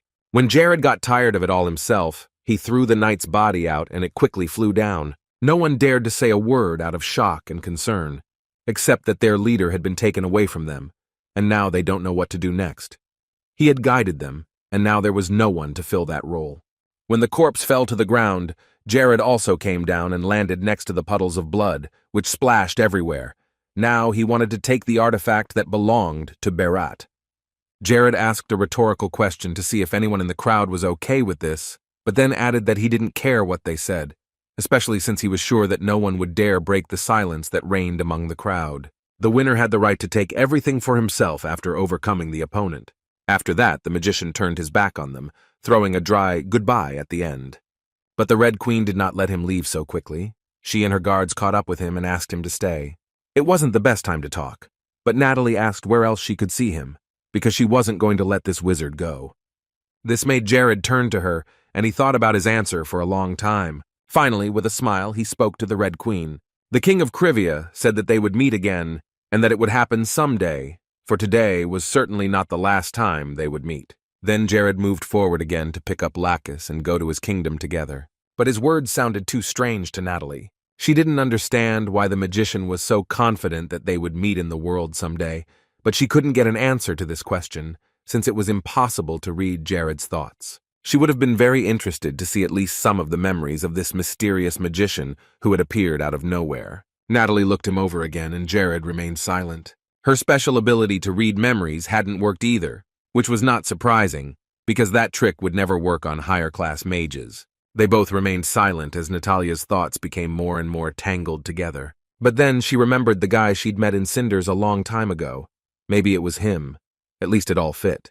Natalie was shocked by her own assumptions, realizing how strange they sounded, but it seemed right to her. Natalie came to the conclusion that Jared was simply hiding his own face from her. Jared himself began to realize that the girl had realized who he really was, so he wasted no time in taking off into the air to get out of the Red Queen's sight as quickly as possible. She remained in silence with these thoughts, but with the certainty that it was indeed the same person, and now she wanted to see him again even more. Unlike her, the other people were only interested in the murder of their master. They all gathered around his body, screaming, their hearts filled with anger at this mage who had taken the life of their leader. Jared and Lacis arrived in Cinders first, as there was still unfinished business. With the help of teleportation, they quickly arrived at the right place, and the first thing Lacis did was ask His Majesty where he had been for so long. The only answer was that he had been out for a walk, because he wanted to get some exercise. Lacis didn't dare ask any more questions, and only said that His Majesty's magic was very mysterious, just like he had been lately. Jared laughed slightly as he looked at him. It was no surprise that a mage would use magic. Lacis already knew that this magic was unusual, and the man added that many other people who used spells compared their magic to Jared's, even though no one said so. The boy seemed to ignore these words, or was simply distracted, because he remembered that he had brought a gift for Lacis. Jared had gotten the sword of Machias, which was exactly what the knight needed, and this weapon could help him improve his abilities. But that wasn't all. Jared also brought Clanid's armor, which was very heavy. Lacis was surprised by such gifts. First of all, he did not expect to hold such precious things in his hands, and secondly, he wondered where Jared got it all from.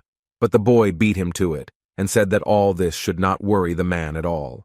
The knight was still open-mouthed in surprise, so Jared added that in exchange for the armor and sword, the knight would work harder for his kingdom. Along with the Sword of Destruction, which Lacis received after defeating the King of Death, Jared allowed him to use these items as he pleased. Lacis was still unable to say anything. staring at his king in shock as he tried to formulate a sentence. Before Jared knew it, Lacis was on his knees, thanking him for his sincerity, and before that he managed to use his passive skill and activate his sword. When the knight asked him again to tell him where the valuable things had come from, the king felt uncomfortable, so he said once again that he could not tell him. The same night the two returned to their kingdom. Everything was calm and quiet around the mansion. Not a sound could be heard except for the echo of a few voices from afar. Jared invited Lacis to his study and asked him to put on Barrett's armor. He immediately scanned it to find out the characteristics when he was in the armor. The knight himself felt indescribable bliss. It seemed that he needed nothing else to be happy. Now we can confidently say that Lacis has been promoted to the level of 5th-class commander, which made Jared very happy. Holding such a title is not easy, considering that Lacis still cannot use the aura of the sword. Later, the king released him and he collapsed on the couch, starting to feel tired. The trip to the dungeon was successful. He took a lot of valuable things from there, and he was also glad that he had met Barrett unexpectedly and worried about possible future troubles that this guy could cause. After resting for a couple of minutes, he went back to work. There was one more problem he hadn't solved, namely the message he had sent to Barrett just before he died. He had sent it to Barrett just before he died, and sooner or later Jared would have had to decipher it, so he decided to do it now, rather than waste time later. The sound of the plate appearing in front of him could not be confused with anything else. Jared was already used to it, and this time it was a notification of another title. Because Barrett was dead, the boy received the title of the one who passed through the second crisis. And as a reward, he was given a map of the island of Tristis, and thanks to this, the current king had reached the turning point of his destiny. The young ruler noticed that after some remarkable events occurred, he was rewarded with a map of the island of Tristis, and in the end, it all came down to attacking the great castle of the continent of Nars, deep in the bottomless afterlife where you can meet the gods. The fewer people who would negatively influence the coming holy war, the better for Jared, so he wondered if his brother's death alone would not be enough. But he also wondered about the last phrase in the paradise before the war. It said that a new balance and compliance with the rules and requirements would help restore the state, which was on the verge of decline. So if we evaluate all the recent events, the beginning of the war is very close. If you look at the original story, there was still time for it, and the front would have to unfold in a few years. But Jared's existence began to gradually change the storylines, and everything was not exactly like in the game. Now his life was like a story from novels or movies that he loved to read in his past life. Sometimes even at night he could not put the book down. He remembered his real self, realizing that now he had a chance to fix his past problems, and perhaps that was the reason he had been given a new life. So the king of Civia decided that he should speed up the process as quickly as possible. To get off to a good start, he needed to acquire a lot of resources, professional people to rely on, and more territories. He wanted to turn them into weapons and use them wisely. The fact that time was moving fast was playing against him, and the longer he waited, the worse it would be. Jared was enthusiastically thinking of new strategies when one of the maids came up and told the king that Arcunius was waiting for him in the castle basement. The boy asked how long Arcunius had been waiting, and she replied that he had been expecting him since yesterday, and she added that Aki had brought a lot of materials to show him. Jared felt a little embarrassed that he had kept the younger man waiting so long, so he decided that he would go straight to Aki. Before he did, however, he asked the maid how her friend Hayes was doing, since he hadn't seen her since he'd returned. The girl has been training all this time and trying to master the divine power. She hardly left her room, only for work, and in fact, Jared did not expect such efforts. She exceeded all expectations. After these questions, Jared went to see Aki in the basement. When the king walked behind the closed door, the first thing he saw were mountains of paper, and then the boy himself. At that time, the shopkeeper was looking for something on the top shelves, and in fact, Jared's unexpected arrival startled him a little. Jared immediately came up to him, carefully examining everything the boy had brought here. The king noticed an inscription on one of the sheets, namely about the stock of the frame and its increase. It was all related to the topic of weight loss. Aki began to apologize sincerely to his king, saying that he hadn't noticed it, but the elder assured him that everything was fine and smiled. Then Aki immediately began to look for something he wanted to show Jared, and he looked at all the painted diagrams in front of him. The blond man asked if it was from the Merchants Guild that Aki had collected such data. Everything was correct, and once again Aki called Jared Your Highness, even though he had already emphasized that he should not use such formal addresses. Aki was just jumping for joy. Finally, they could do something with this map of the continent, and profits were increasing again. His eyes were burning with happiness. And the whole strategy for selling Caracas petals across the continent was figured out. All that was left was to send them to the right places, and that was it. Jared really admired Arkine's abilities, and the business developed with incredible success when it was taken over by such a person. It was no wonder that everyone called Arcunius the best and richest trader, a man who would do anything to achieve his dreams and come out on top. Now there was a lot of information. Thanks to Aki, the requests and needs of these petals across the continent had increased many times over.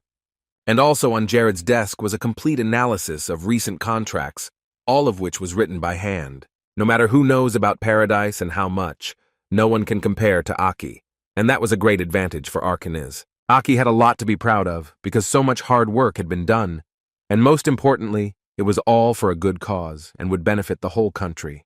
Jared looked at Aki with mesmerized eyes, stretching out his arms to hug him. The king was fascinated by such desperate work. The boy hugged the merchant tightly, and it seemed as if he did not want to let go. Suddenly the king opened his eyes again and remembered that they had another topic to talk about. And after a few seconds, Jared pulled away, looking at Aki while the trader stood silently in front of him, unmoving. Eventually, Jared invited Arcunius into his office to talk. It was only then that she told the truth, explaining that it was much easier to trade in these difficult times. Aki was a girl, but pretending to be a guy made it easier for her to stay afloat in the world of trade, which she wanted to conquer so badly and was confidently going for it. She felt embarrassed that she had to lie to the king all this time, so she apologized, looking away from him. But Jared calmly replied that the girl had nothing to apologize for. He reacted well and assured her that everything was fine and that Aki shouldn't worry. Arcunius only said that she would probably continue to pretend to be a boy, but she apologized to the king once again for the long lie. Jared reassured her again and told her that he was not angry at all and understood. Then the king remembered the day they were in the bathhouse together, and Aki had wrapped herself completely in towels. Now he understood why she had done it. Aki interrupted him, confirming that it was so that no one would see her and reveal her. Although it was not easy, she managed to do it. And that day, Jared didn't find out anything, although he noticed that Arcunius was acting very strange and worried. Instantly, Jared slightly covered his face with his hand, realizing that then Aki had seen him from head to toe without clothes. He laughed nervously, looking at Aki. She folded her hands in front of her and replied that she didn't want to do that. Jared suggested that they go relax in the bathhouse. Jared was sweating a little, feeling tense, but he said more calmly that after all, everyone's body was built the same way, and there was nothing to be ashamed of. Then the king used the magic of telekinesis and created a cage around them that contained the sound within its boundaries. He suggested that this should be kept between them and told Aki that she could be herself in front of him and not pretend to be anyone else. Then she blushed and said that it was okay and assured him that it was nothing compared to what she was doing. But the very next moment, Aki started talking about the trade-related field again and was about to tell Jared something. It wasn't really anything too important, but Jared was listening intently, so Aki told him about one of her orders. She had been researching different fashion trends and had chosen all these things like the skirt, accessories, and makeup not only because she liked it, but there was another reason. Aki asked Jared if he knew where this conversation was going. He nodded and Aki continued, saying that such clothes are very popular among noble families and aristocracy. Jared agreed. He added an apology that he hadn't realized how good Aki was at this before, and she smiled back. She was incredibly flattered to hear him say that, and to be praised for her professionalism in her favorite fields. Suddenly, Jared found himself thinking, looking at Aki as she continued to talk and tell him something. He had noticed for a while now that Aki acted very differently when they were alone, or just standing close to each other, or when they had tactile contact. He had noticed how Aki would blush in front of him at such moments and her behavior would change dramatically. When they finished talking about trade, Jared offered Aki one more thing, namely the title of Baron, and the king asked if she would like it. The girl threw up her hands, saying that she shouldn't do that, because the position she was in now was great. Trade was going well, and Aki was in the right place, holding the position she was in now. She was already the head of the largest merchants' guild in the entire kingdom, which had been her lifelong dream, so the title of Baron was hardly necessary here. Jared was in no hurry, but asked her to think about his offer again and give him an answer a little later, and not in a hurry. Since the girl was already the head of the merchants' guild, especially since their group was very powerful, she could use another noble status. It would only be a plus in her pocket. Aki wanted to add something, but Jared already knew what she wanted to say, so he spoke again. It is true that people who think too objectively and pay attention to all the details in this world do not live long and can often be killed. However, Jared suggested that we should consider this status as our own weapon and embrace it and move forward with it. He even allowed us to create something under his name that would spread throughout the contingent and impress anyone who heard about it. Aki then stood up from her chair, saying that she accepted this status and would do everything to make the new project the most successful in its history. She was ready to work hard to achieve this result. Jared smiled when he heard these words. He said that Aki reminded him of Lacis, but he sincerely did not understand why everyone said they were ready to make every effort and give their lives for him. The answer was simple. Those who worked with him trusted him completely and were ready to do their best. So Aki enthusiastically exclaimed that it was time to start the briefing right now, because all the preparations for the start of the Caracas petal sales were ready. Then she added that very soon the continent of Nars would be overwhelmed by a great wave if everything continued in this spirit, and more people learned about Civia. Jared was excited. They had a lot of time to complete the task, so it was time to get to work. So the king asked Aki to tell him everything in the smallest detail and explain his strategy, and he immersed himself in the subject so that the plan could be executed in the best possible way.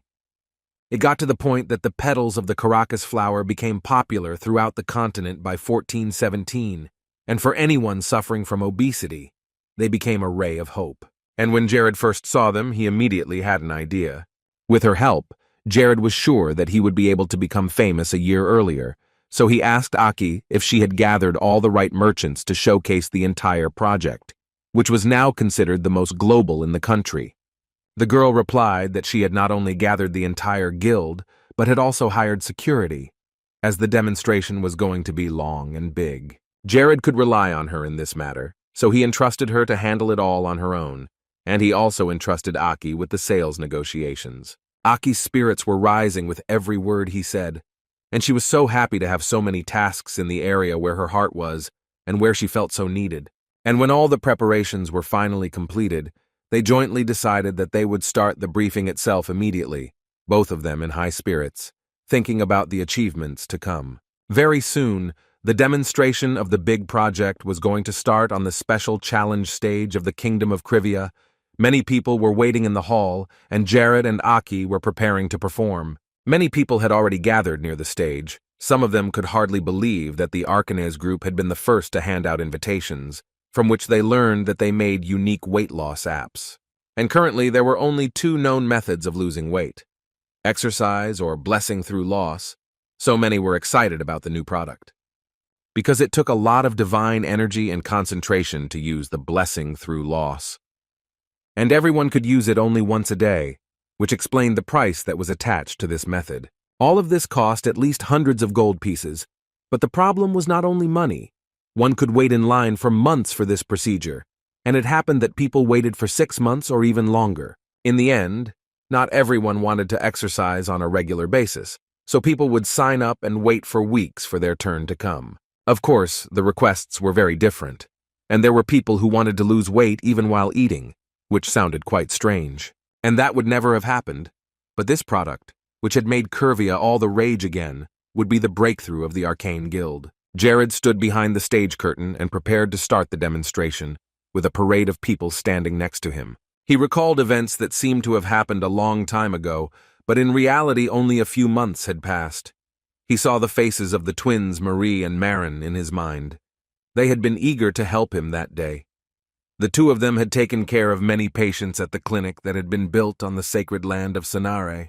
They had very little free time from work, so they ate whatever they could find, and when they could, which led to Marin's doubling of weight in those couple of months. Jared invited him to take part in a presentation, but even that was hard for him now. He could barely move and got tired quickly. Besides, Marin was a little nervous before the demonstration, and Jared noticed it and decided to support him. He said that he had never had to speak in front of such a huge audience before, and it was a little scary.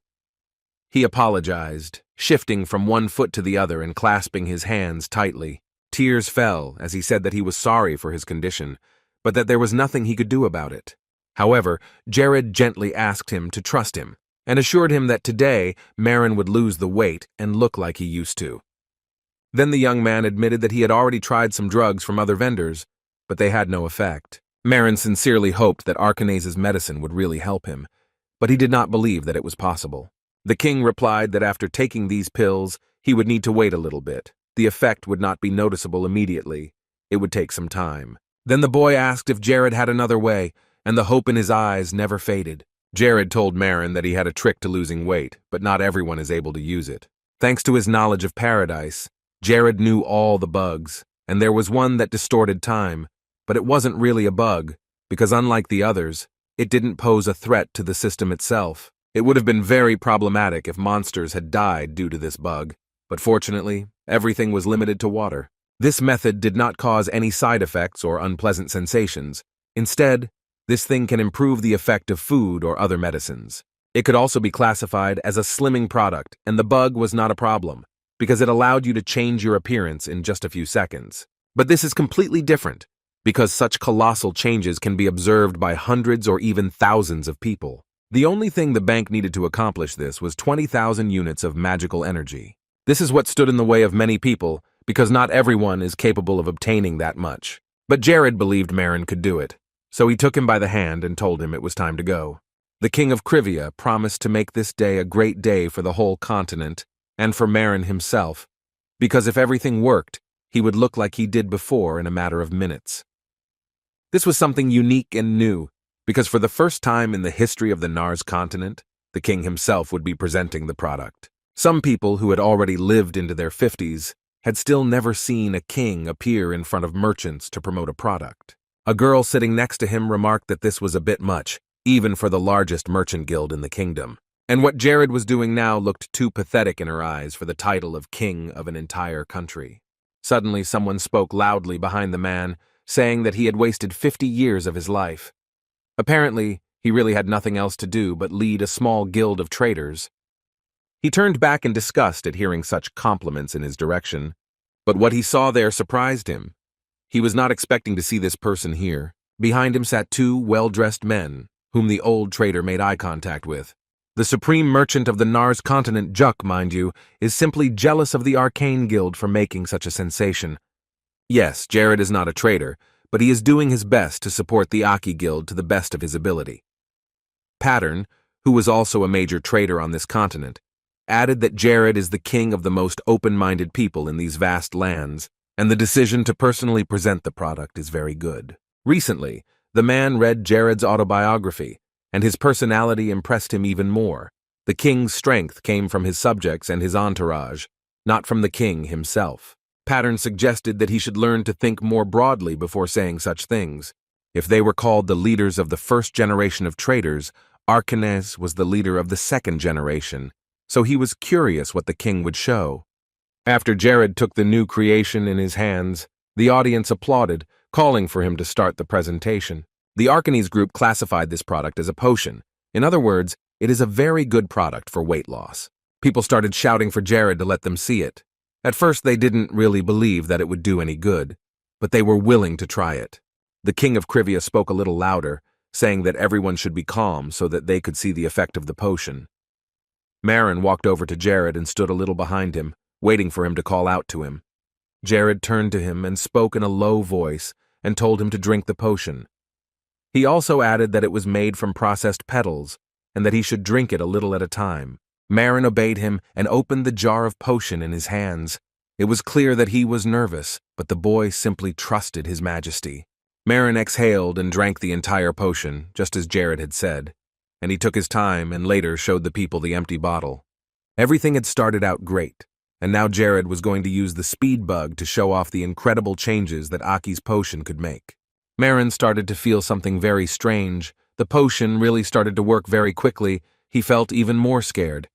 He had never experienced anything like it before, But Jared told him it was okay, and he just needed to trust him that it would work. Now he proudly announced that he would show everyone the drug in action, and a minute later His Majesty used his mana to speed up the process. Marin didn't feel the best, perhaps even a little painful, but he endured it. Jared noticed that the boy was standing with his teeth clenched, and then asked him if he was in pain. He lied, saying that everything was quite normal and allowed him to continue. The king asked him to warn him immediately if Marin began to feel anything strange, and he agreed, but remained silent. When some more time passed, Jared asked him again how he was feeling. After that, only the boy told him that he felt as if a constant wave of energy was passing through his body, and it never stopped. Jared told him that this was a normal effect. It was meant to be, so he simply told Marin to let the mana flow through his body and relax. Marin tried his best to hold on and clenched his fists even harder. It wasn't too painful, but it was unpleasant. In a few seconds, the boy was sweating profusely. It was so hot that a puddle formed under his feet. Marin was already finding it difficult to breathe because of the temperature, which was many times higher than normal. But Jared said once again that it was necessary. There was nothing wrong with that. The boy apologized, to which His Majesty replied that he should concentrate and not worry about such trifles. The people sitting in the hall could hardly believe what they were seeing. It was truly an amazing sight, as the man's body instantly changed before their eyes. Aki, who was standing next to him, also watched in fascination as her drug worked, and Marin lost several kilograms in just a couple of minutes. Only now Jared's mana had worn off and he took his hand away, immediately asking how the guy was feeling. Marin said that it seemed to be getting lighter because his body had started to return to normal temperature. This meant that the effect was wearing off. So Jared handed him another bottle, saying that he also needed to drink it right now. Now they had to repeat the whole process, and this was bad news for Marin because he did not want to go through this again. Before that, the king addressed his audience and emphasized that in case of unforeseen circumstances, there are always doctors on hand, and pointed to Hayes, so there was nothing to worry about, and they could calmly watch the process. The blond man warned the boy that he would begin the next stage, and he had no choice but to believe in His Majesty's words. Immediately after the beginning, he felt an even bigger and more powerful wave of energy spreading through his body, and after a while, a bright light began to shine from the windows, which would have blinded anyone. All this was too impressive to believe that such a drug was real.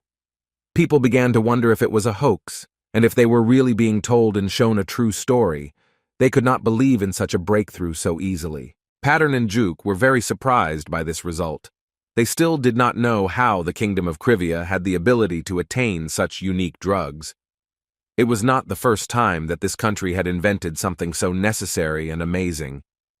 Once upon a time, it was here that a cure for Renell's disease appeared.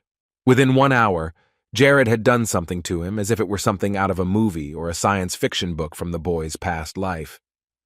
Marin was able to lose 2 times as much weight in such a short period of time, and now the audience began to wonder what condition Marin's skin would be in if he lost even more weight from this potion. For a brief moment, the audience was silent, but then the applause began, and many decided to get in line to buy the product. Even if they bought the potion and started reselling it, they could make a lot of money, and most of the traders started asking to meet with Arcunius and the group. Jared asked Hayes for a mirror, which was on the stage, so that Marno could look at himself and evaluate the result. At first, he couldn't believe that he was seeing himself in the reflection, as if another person was standing in front of him. He touched his face and hands and continued to look at himself in the mirror. He was so overwhelmed with emotion that he couldn't help but cry, and he was incredibly grateful to his king for such help. Jared went to him and put his hand on his back, trying to calm him down. Life was full of surprises, and there were surprises like this. Hayes was impressed by what she had just seen. It was a truly unique drug. It is unlikely that anywhere else you can find a similar thing that would help you lose weight in such a short time. The presentation was over, and now it was time to deal with the sale of the potion. Jared took Aki to his side to tell her how it would work. With great enthusiasm, she explained that they now had a lot of consultation desks, and each guild, depending on its rank, would be assigned a representative. Hayes sent Marin to the bathroom to bathe, and Jared left all these questions about the trade to Aki. It was her time to shine. Jared wished her a good job and told her to show everything she could do. Her eyes were burning with so much happiness. It happened every time she did something she loved. and here it was something so global and important. The king smilingly walked closer to the audience, about to make the main announcement that everyone was waiting for. And in a moment, the sales were officially opened, and anyone interested in the product can buy it right now. There are a lot of copies, so it's not enough to put on display for everyone. Before setting the stage, the king asked everyone to come to the counseling desk and buy the potion there. People rushed there without waiting. The crowd was just frantic, and everyone wanted to buy this magical fast-acting drug. Someone from behind started pushing and ordering them to let them through, because they were the first in line. People put sacks of money in front of them, telling them to hand over as much as they could. They were even willing to pay a higher price just to get the product. It took only a few minutes for Aki to serve the first 100 customers, and then she asked everyone to get in line and not to push in front of others, creating a mess. Only 2 days later, the whole process was completed, and in the evening, Aki and Jared could breathe out and relax a little. As soon as Arcunius was in her bed, she fell asleep in no time, and it seemed as if nothing would wake her up.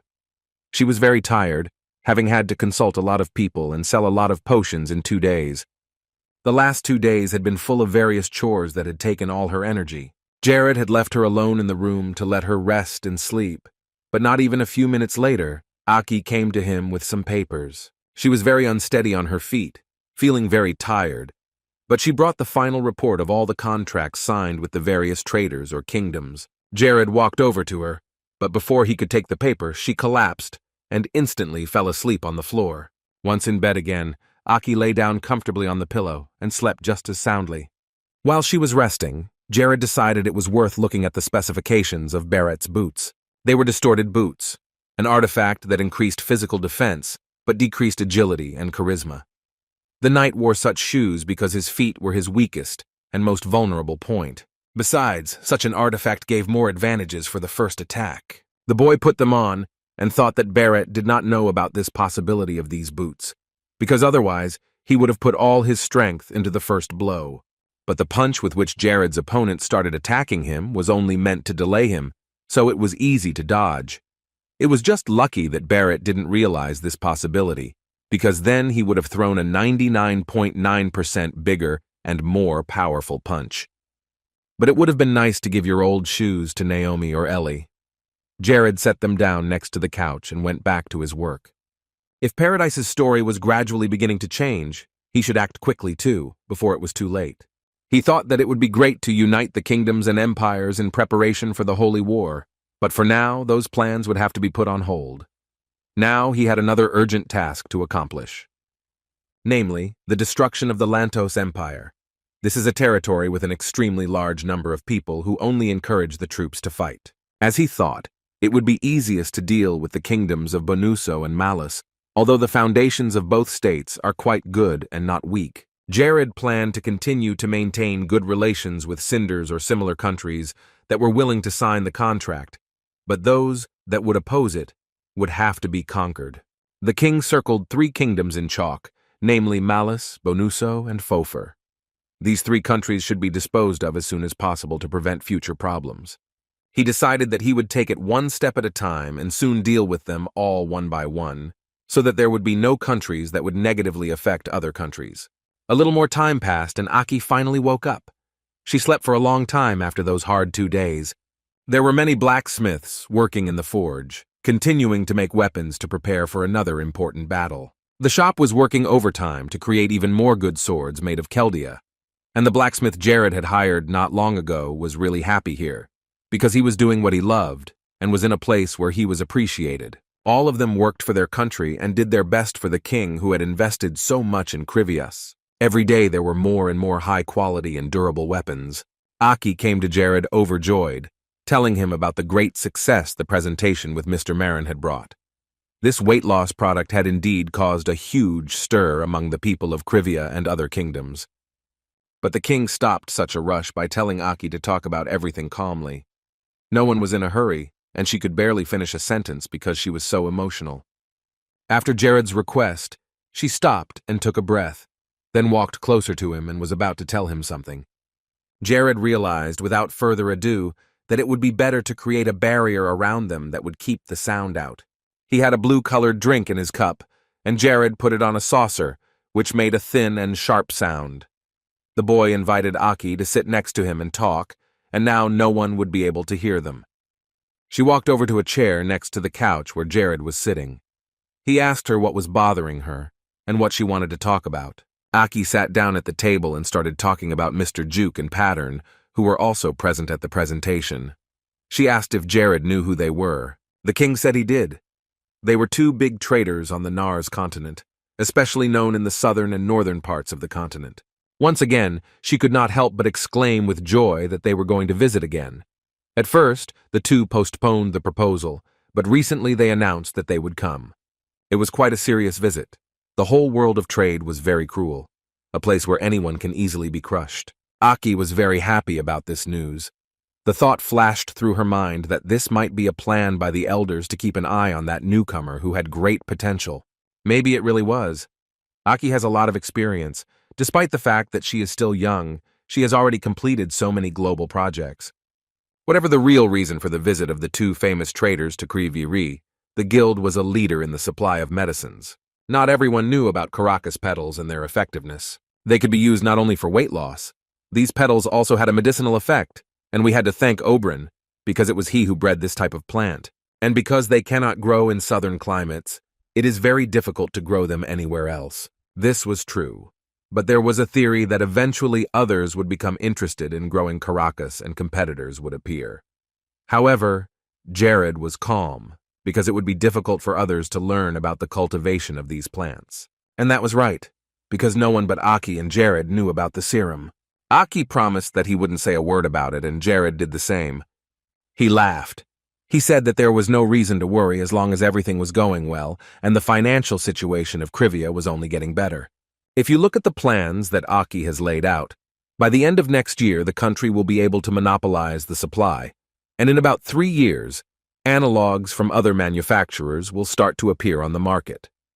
However, she was confident that the state would be able to capture the market before then, and then no one would be able to compete with them. This strategy sounded great and simple enough, so the king asked if he needed any help.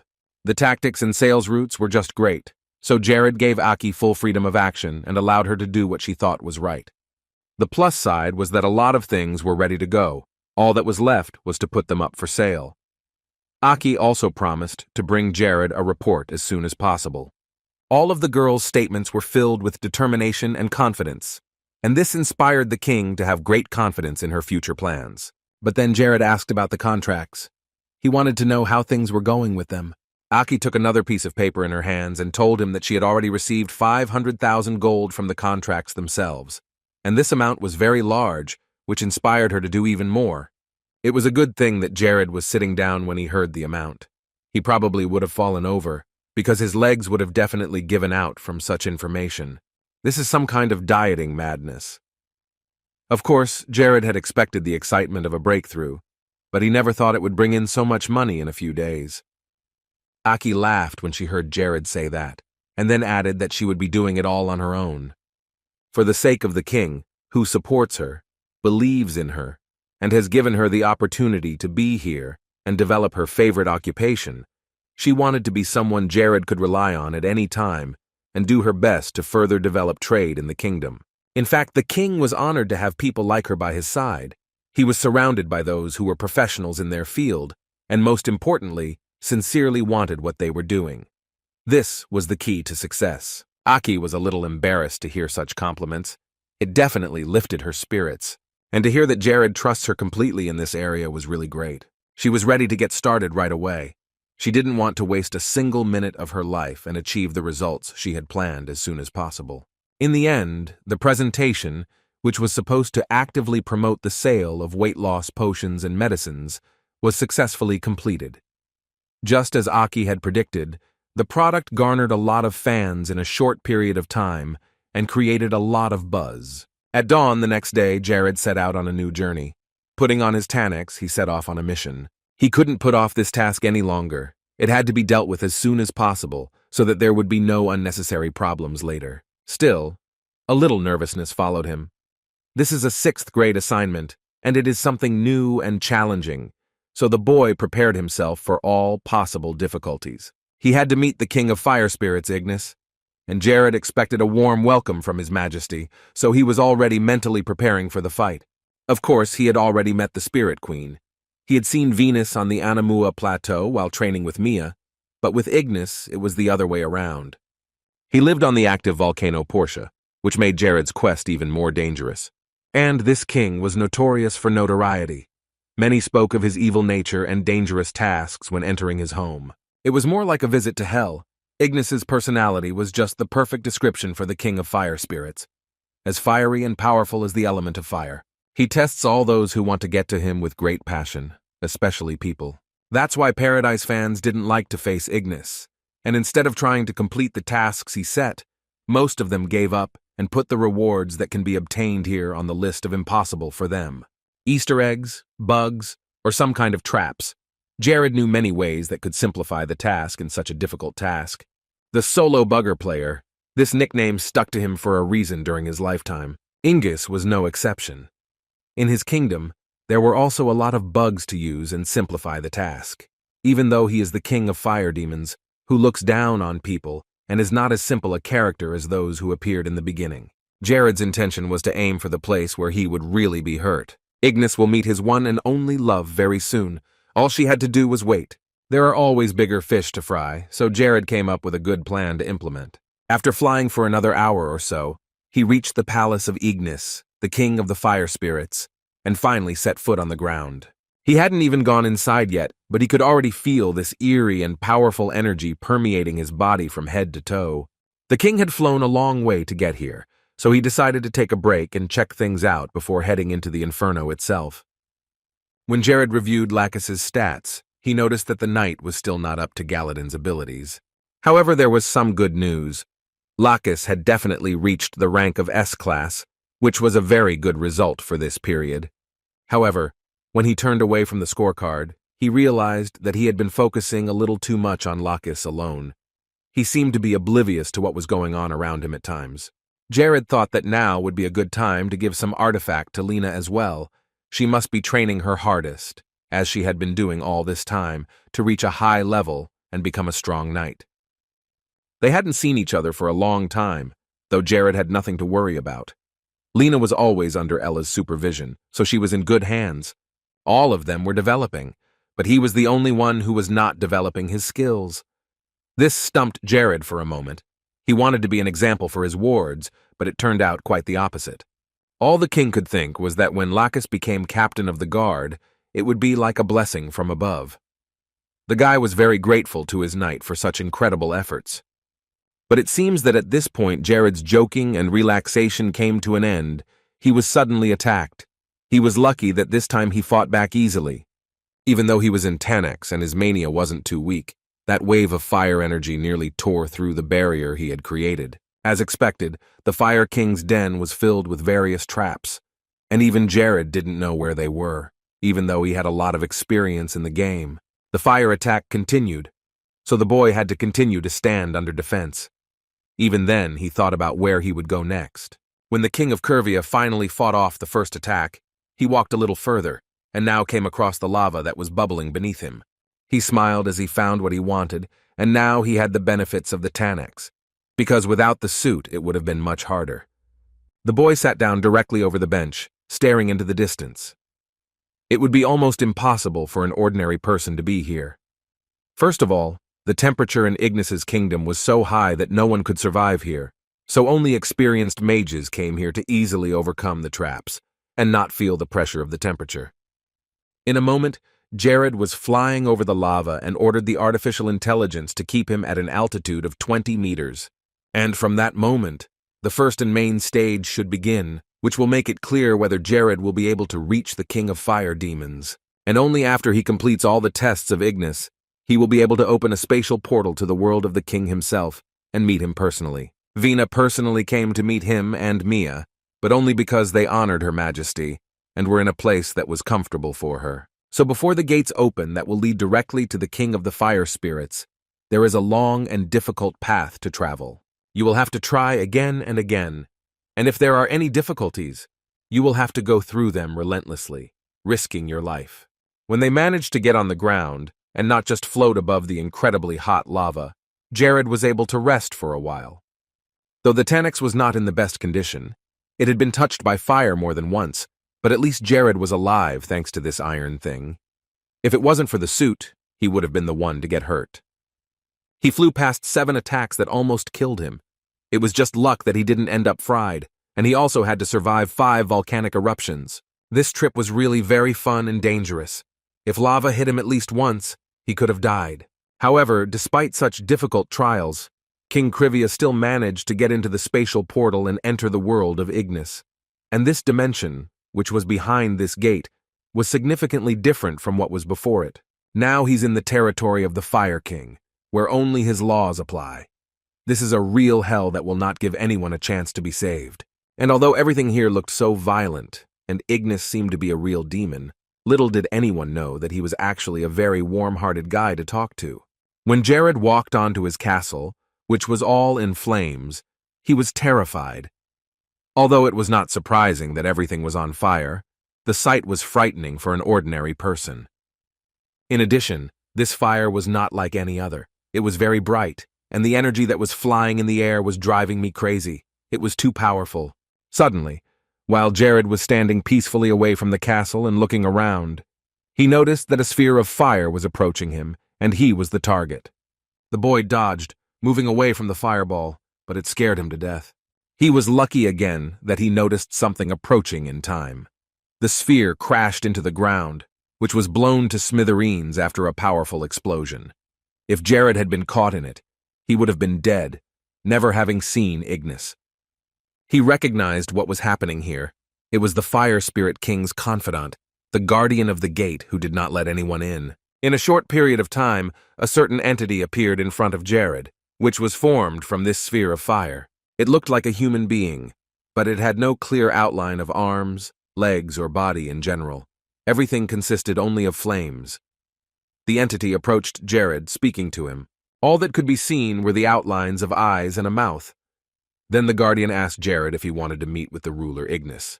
The Guardian also noticed that Jared was radiating a very strange energy that he had never seen before. The Guardian was pure fire, and it took Jared's breath away. And to defeat him, you need to try to use the element of water or ice.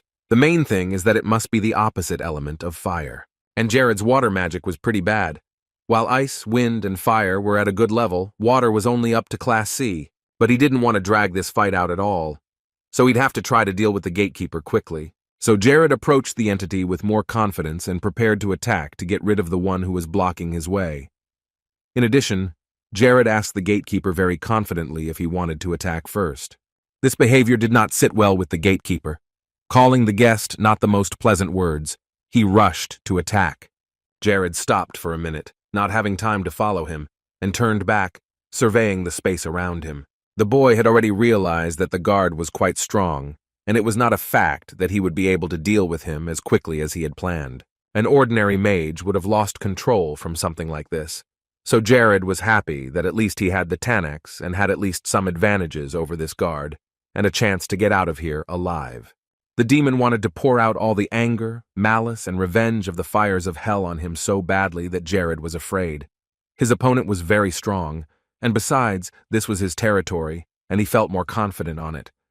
The gatekeeper created something that looked like a tornado of fire, and then directed it at Jared, who was still standing below, and all he could do was watch the enemy.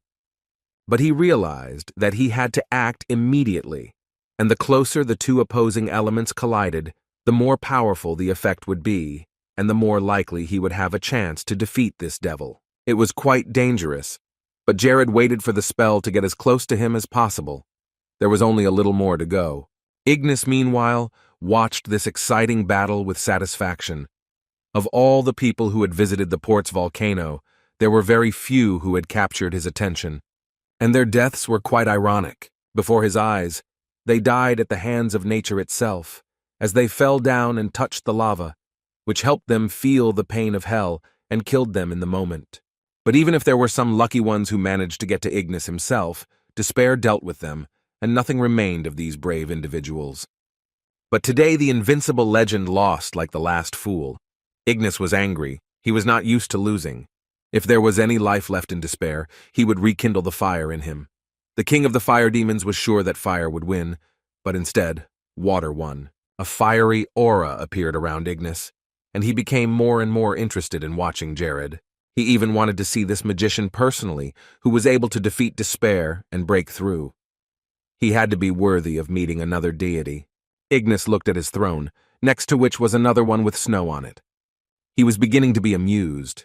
It meant that Jared had broken through and was getting closer to the king. Ignis appreciated such perseverance and determination. So in a moment, he teleported out of the throne room, leaving behind only the strong energy of fire. The guy was indeed almost at his target, and then he could take off the Tanax and praise the artificial intelligence of Ola as he hid the suit in his ring. But right after Tetranex was inside the jewelry, a swirl of fire appeared above Jared. He looked up, stepping away and keeping his eyes fixed on it. Jared knew it was Ignis, and in his world, he would definitely shine the brightest. Jared had prepared himself for this important meeting, even though he knew it wouldn't happen right away. In Paradise, it was very difficult to get to know Ignis's true character. Jared had already completed this level in the game, but he wasn't that strong and didn't have so many artifacts with him. I was glad to see that compared to his previous life in Paradise, he had become much stronger. The advantage of meeting Ignis was that such a reward was given only to the best players. Newcomers or inexperienced players simply couldn't find it that far. Even though he was a grinder, he was never able to reach the divine rank, not even close.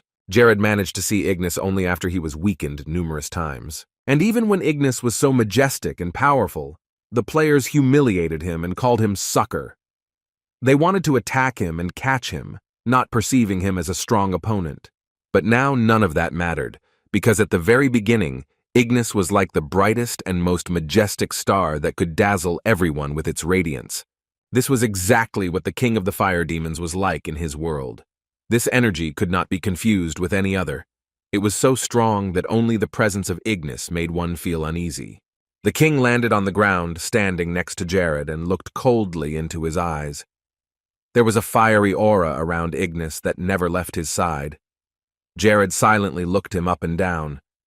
There was still a distance of a few meters between them, but this fire, this bright flame, could simply burn everything around them. Jared could feel the intense tension of being close to him, but he tried not to let it show. Jared tried to evaluate his characteristics, but nothing came of it. Ignis was at a high level, so it was impossible for outsiders to know his performance. The King of Flame welcomed the man to his world and asked him his name. The guy calmly said his name, unable to look away from the majestic deity. Ignis smiled, saying that Jared's name was quite simple and nothing special.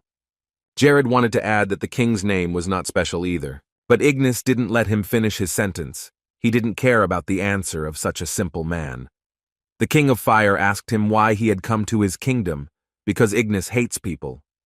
He also added that many people had already tried to find him, being interested in his strength and power, but none of them had succeeded. Then Jared confidently said that he was going to pass his test and let Ignis see the true power of fire. The boy handed the king the crystal heart that Vienna had once given him. With the help of this thing, Jared could once summon her and the wind spirits at the moment when he needed help. The flames around the Spirit King grew even more intense. He laughed, and this laugh was like a goat to the heart. Ignis already thought that Jared simply did not have the patience to die in the test room, which was considered one of the most cruel. Actually, the Fire Demon King didn't mind. Since Jared wanted to, he was going to show the uninvited guest how this world works and how cruel it can be. While Ignis was doing his magic, Jared realized it was time and put Vienna's heart forward. At first, Ignis was frightened by what was happening around him. He was distracted from the fact that he wanted to finish Jared. The Fire Demon King covered his face with his hand, unable to stand the bright light. He asked in confusion what Jared was going to do. Then the boy smilingly spoke up, saying that he had a certain question for the king. Perhaps it was a bit unexpected, but he asked Ignis if he had a loved one. The Fire Demon King angrily and sharply replied that he did, but he did not want to continue this conversation. But it was not the end for Jared. He mentioned the name of the Wind Queen, Vienna. Ignis was not particularly pleased that this mage was able to learn the name of his beloved, but it really surprised the Demon King. Then Jared said more loudly that in a few minutes he would meet with Queen Vienna, of course, all planned by himself. Ignis was now most interested in how Jared had managed to gain Vienna's trust and favor, because it was simply impossible for an ordinary person to summon her. Without the spirit stone, it would be pointless to even try. And here Jared was about to do it right now, holding only a crystal piece in his hand. Ignis was right. Summoning a goddess, a queen of spirits, is impossible for ordinary people. But Jared managed to get a stone from her and personal permission to call her once. After this request, the heart simply disintegrated into small pieces and disappeared. Now Ignis was worried about one more thing, namely that some magician wanted to take possession of such a treasure as Vena's trust and help. The Fire Demon King asked what sense it made for the boy. Jared calmly replied that he must have done it with wise and prudent decisions, and that this interested Ven Ignis opened his gates to meet him for the same reason. It seemed that the flames burning in Ignis's heart were about to be set free and would leave nothing alive. His emotions took over. The blond man did not expect it, but Ignis came up to him very sharply and grabbed his arm. The flame began to burn even brighter, and its energy began to gradually change. For some time, the Demon King was silent and found the strength to speak only after a few seconds. Tears appeared in his eyes, which even the fire could not destroy or block. Ignis thanked Jared. Those were the first words from him spoken with such sincerity. Jared didn't understand at first, and he didn't understand why he was thanking him either. Ignis began to cry even harder. He thought that he would never see Vienna again after a long separation, and when he heard that Jared was going to invite her here, he was overjoyed. He no longer cared that Jared was an uninvited guest. Jared felt a little awkward looking at him in this state, but it was also difficult to speak. Nevertheless, Jared needed the test room. It was only after he spoke about it that the Fire Demon King pulled away from him. The tears, which looked more like hot lava, did not stop flowing from his eyes. Ignis had ordered him to forget about this damned room. Something else was more important now. He was even ready to forgive Jared for destroying his servant. What mattered most was what he was going to see. Only now did Jared realize that the whole ordeal was off. Ignis had allowed him to move on without going through the trial. This was his gratitude for meeting the most important person in his life. The system issued a new notification that Jared had successfully passed all of Ignis's tests.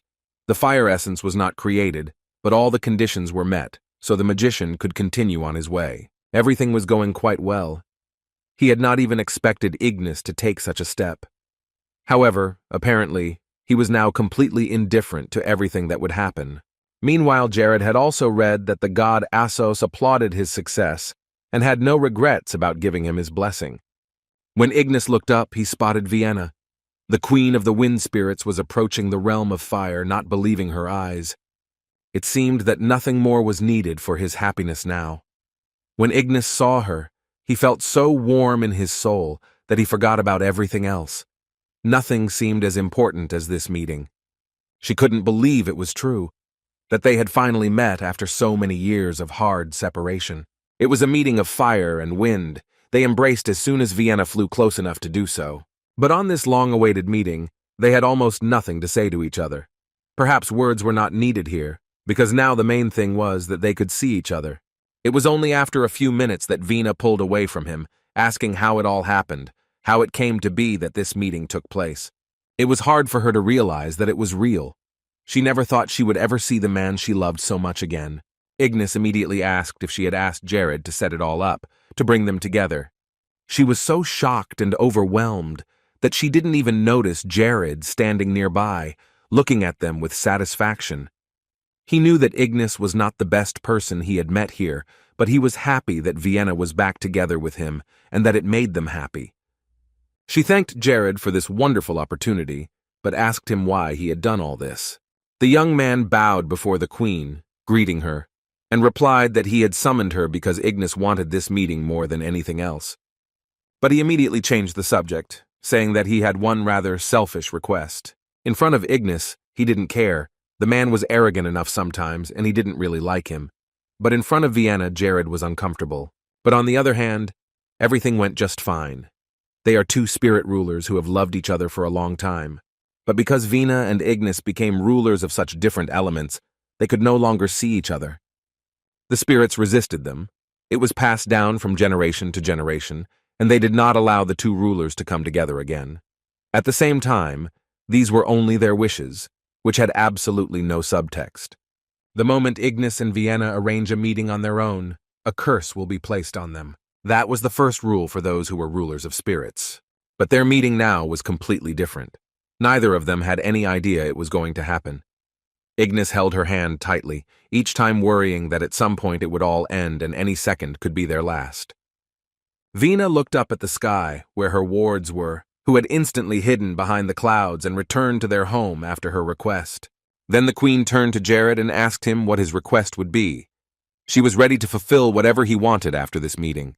Jared said that in order to be promoted from the 5th class to the next, he needed guidance from Ignis. The Fire Demon King was not happy to have to help this idiot who had come to his kingdom once again, but he asked what kind of guidance he wanted to hear. Jared looked at the system, where it was written that he needed to ask Ignis about the origin of fire, and then listen carefully to his fascinating story. Only then could he get the reward of moving on to the next stage. At the same time, the boy approached the Demon King and said that he wanted to learn more about fire. This request sounded too rude for Ignis, and he got angry again. He did not understand how an ordinary person had the right to ask about such things. Then Vienna entered the conversation. She was already well aware of Jared's abilities, and told him that this boy really knew a lot about witchcraft and had great potential. The Queen of Spirits added that he would never regret telling Jared this story. Her words encouraged Ignis to fulfill Jared's request, especially since he had seen for himself that this magician was not a weak person and was far from being a simple man. Ignis agreed, so he briefly told Jared to show him the full power of the fire magic he possessed. Vienna will also evaluate his abilities, although now the queen and ruler of the wind spirits is already much more favorable to Jared than Ignis, knowing what he is capable of. So the king told him not to disappoint them both while he was performing his tricks. Vienna assured Ignis that he would be impressed with Jared's skills, since he had already won her blessing, which was very difficult to obtain. Ignis was surprised that Vienna had given him her blessing. He turned to her, looking into her eyes. But a moment later, he turned to Jared again, starting to shout and ordering him to show all the strength Jared had. Before he taught this boy anything, he wanted to make sure it would even make sense. So Jared prepared to show off all his abilities and the skills he had been practicing for months. Moving a few meters away from the two rulers, Jared unleashed a firewall that was greatly enhanced by his artifacts and reached the 6th grade level. This was a real surprise to Ignis and Vienna. Jared was skillfully using his powers, and it was already a very good start. After that, the boy was not going to stop. He created a fire boss, summoning it to come here. When everything started burning around him, Ignis became convinced that Jared could be trusted with such valuable information and that it would not turn out to be a disaster.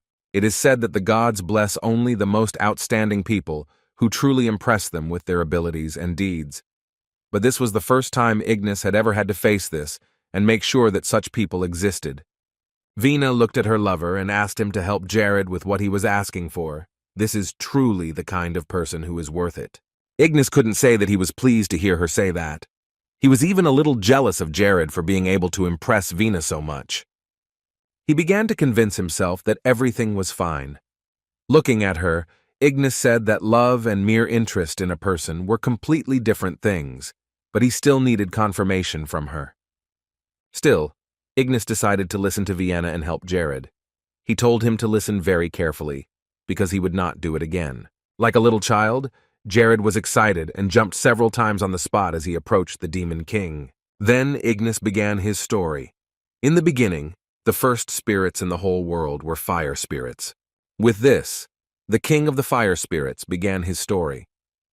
It was indeed an incredible beginning to the story for Ignis, who was telling it, for Vienna, who was listening attentively, and for Jared, who was trying not to miss a single word he said in order to achieve a higher rank. Later, when it was all over, a sign appeared in front of the guy. It said that Jared had completed a special task called the Adventure Test. And as a reward for this, Jared had reached the 6th class, which allowed him to use the magic of mages who are at the 6th stage. Normally, such a reward would have taken a lot of energy, but he didn't have to worry about that. Thanks to that artifact, everything would be much easier. Ignis could now say that he was even a little happy to have helped him achieve this goal. Jared's transition to the next rank was complete, and he sincerely thanked Venny and Ignis for their help. They were still under the impression. They missed each other, and now they didn't want it to end. She asked if it would be okay to leave the spatial gate open and not close it. After all, it was not their will that opened it, so Vina would be able to visit Ignis at any time. Ignis, as soon as he heard the phrase about closing the gate, seemed to go crazy. He exclaimed that it was imperative to leave the portal open because they could not close it and divorce again. He added that he had even made a throne for Vienna, waiting for her to return, even though he thought it would never happen again. Jared didn't know how to interrupt these two lovers, so he gently called Ignis. But he didn't care. All his attention was on Vienna. Only later, when they finished talking and returned to Jared, did he ask them to teach him everything they could. After all, if he left this realm, he would never be able to return here again. Vina and Ignis stood on the throne, and Jared bowed before them and asked them to help him again. Still, these lessons were very valuable. Ignis didn't really want to help Jared again. Once was enough for him, but Vienna asked him again, and he could not ignore her. Ignis told him to listen carefully. He began to tell him again that if the basis of wind is harmony and adaptation, then the opposite is true of fire. It is a struggle and cruelty. Vienna laughed, saying that Jared was a really talented magician, so that was not enough, and she told him to tell her something else. Then he added that first you have to control the fire very carefully, and then you have to use the rebellious fire spirit. Then he thought about it, wondering if he should do it. And finally, Ignis decided to give Jared something else. He got up from his throne and walked over to him. Jared didn't understand what he was talking about at first, but then Ignis told him that he was giving Jared half of the blessings he could give him, which shocked him beyond words. It was a good thing, but it was surprising that it was only half of what was possible. Vienna was also shocked that Ignis was giving his blessing to someone else. There was someone who could handle fire just as well. This person was also like Jared in his perseverance. Vienna asked who it was, but he abruptly said that he could not tell her who the person was. It could have negative consequences. Besides, it wouldn't be fair if Vienna and Jared knew about him and he hadn't heard a word about them. Jared wondered who it could be. It took a lot of experience and courage to get here, and no ordinary person would get a blessing from the gods. It wasn't bad because of the blessing itself, but because there was another candidate claiming to be the main character. He thought of Natalie and Quickle, but neither of them were very good at fire magic, so it was unlikely to be them. But there weren't that many firebenders on the entire continent. In the end, it wasn't that important to delve into the events of the past. Jared still needed to prepare for the Holy War, and it was pointless to think he was the only one and the strongest, because that would be the end of it. The moment came when Jared once again received a blessing from another god. The fire magic that Jared already possessed was greatly enhanced to the X level, and besides, several blessings are much better than one. Then there are always more advantages, especially since X level is the highest level in magic. It meant that he had developed this element to the maximum, and now all he had to do was to improve it with training. Ignis said that he had given Jared a special magic that almost no other magician on the entire continent possesses. The essence of this unique magic was that if there were any other lights within a 10-meter radius, they would combine, and a big explosion would occur. The strength of the chain flame would increase in proportion to the targets destroyed, and for every enemy destroyed, the chain fire magic will consume 1,000 mana. Ignis offered to try out his new spells right now and show what he can do with this level of power. The King of Fire Spirits created mock enemies around the boy and ordered him to launch an attack. Jared remembered all of Ignis's instructions and concentrated, then started a chain fire. He folded his arms into a lock and focused only on the burning lights. Then Jared connected them all together and, as Ignis had said, there was an explosion. The fire struck all the targets in front of Jared and destroyed every single one of them. It was an incredibly large force, the energy of which was super powerful. In just one shot, he managed to destroy everything around him. With that kind of power, it was more like an 8th grade spell or even stronger. Thanks to the blessing, the power increased many times over. Ignis calmly looked at Jared's work, asking if he liked it. Jared bowed before him, saying that nothing can make a magician as happy as new spells. He sincerely thanked Ignis for his kindness. Vina added that Jared would not let them down and would become a powerful wizard about whom they would hear many wonderful news. He smilingly replied that he would never forget the important and valuable lessons they had taught him and the important gifts they had given him. But Jared shouldn't have been so excited. Ignis added that if the magician died, all the blessings would still come back to them. Vienna was a little angry, not understanding how he could say such a thing, but he just laughed and said that he meant that Jared should be careful. That was how the meeting with Ignis, who was known for his difficult personality, went, but everything went very well. It took a few days, but Jared was able to gain experience that could take years to build on. After a while, the king of Civia found himself in his mansion. He arrived there when it was a quiet night outside, but he did not rest there either. He could no longer put off the promise he had made to Chloe some time ago. This mage was a professional in his field, and now Civia needed his expertise. So Jared decided it was time to recruit for Mito. And while he mentors Chloe, she can improve her skills by at least 2 times. While the king of Civia was sitting in an undercover pub, he overheard a group of people talking quite loudly. One of them mentioned the Ithima Empire, which had recently attacked the kingdom of Ristis and completely destroyed it. It was strange to hear that about the kingdom. After all, they are more powerful than empires. They have much larger armies, so it was mostly the other way around. Another man added that there were people in the kingdom of Ristis who supported this uprising, and the attack was not only from the empire, but also from within the country. This group of people betrayed their kingdom, and the ruler was caught by the rebels and beheaded in the main square. This war started quickly and ended just as quickly. Jared could not have imagined how much detail the Ithima Empire had put into preparing it all. As expected, the world does not stand still. It is filled with fierce battles, betrayals, and machinations. The era of warlord competition, when nations unite and possess independent power and strength without outside help and vassal states. And this whole era has already begun to be rebuilt. Jared had a great desire to prevent a great war and famine to save his kingdom from suffering. He chewed on the delicious roast meat, thinking that he would soon need to meet with Oberyn to discuss growing the best rice in Civia. The group of people sitting nearby continued to talk about their own stories, and then one man pulled out a jar of a potion that had recently appeared on the market.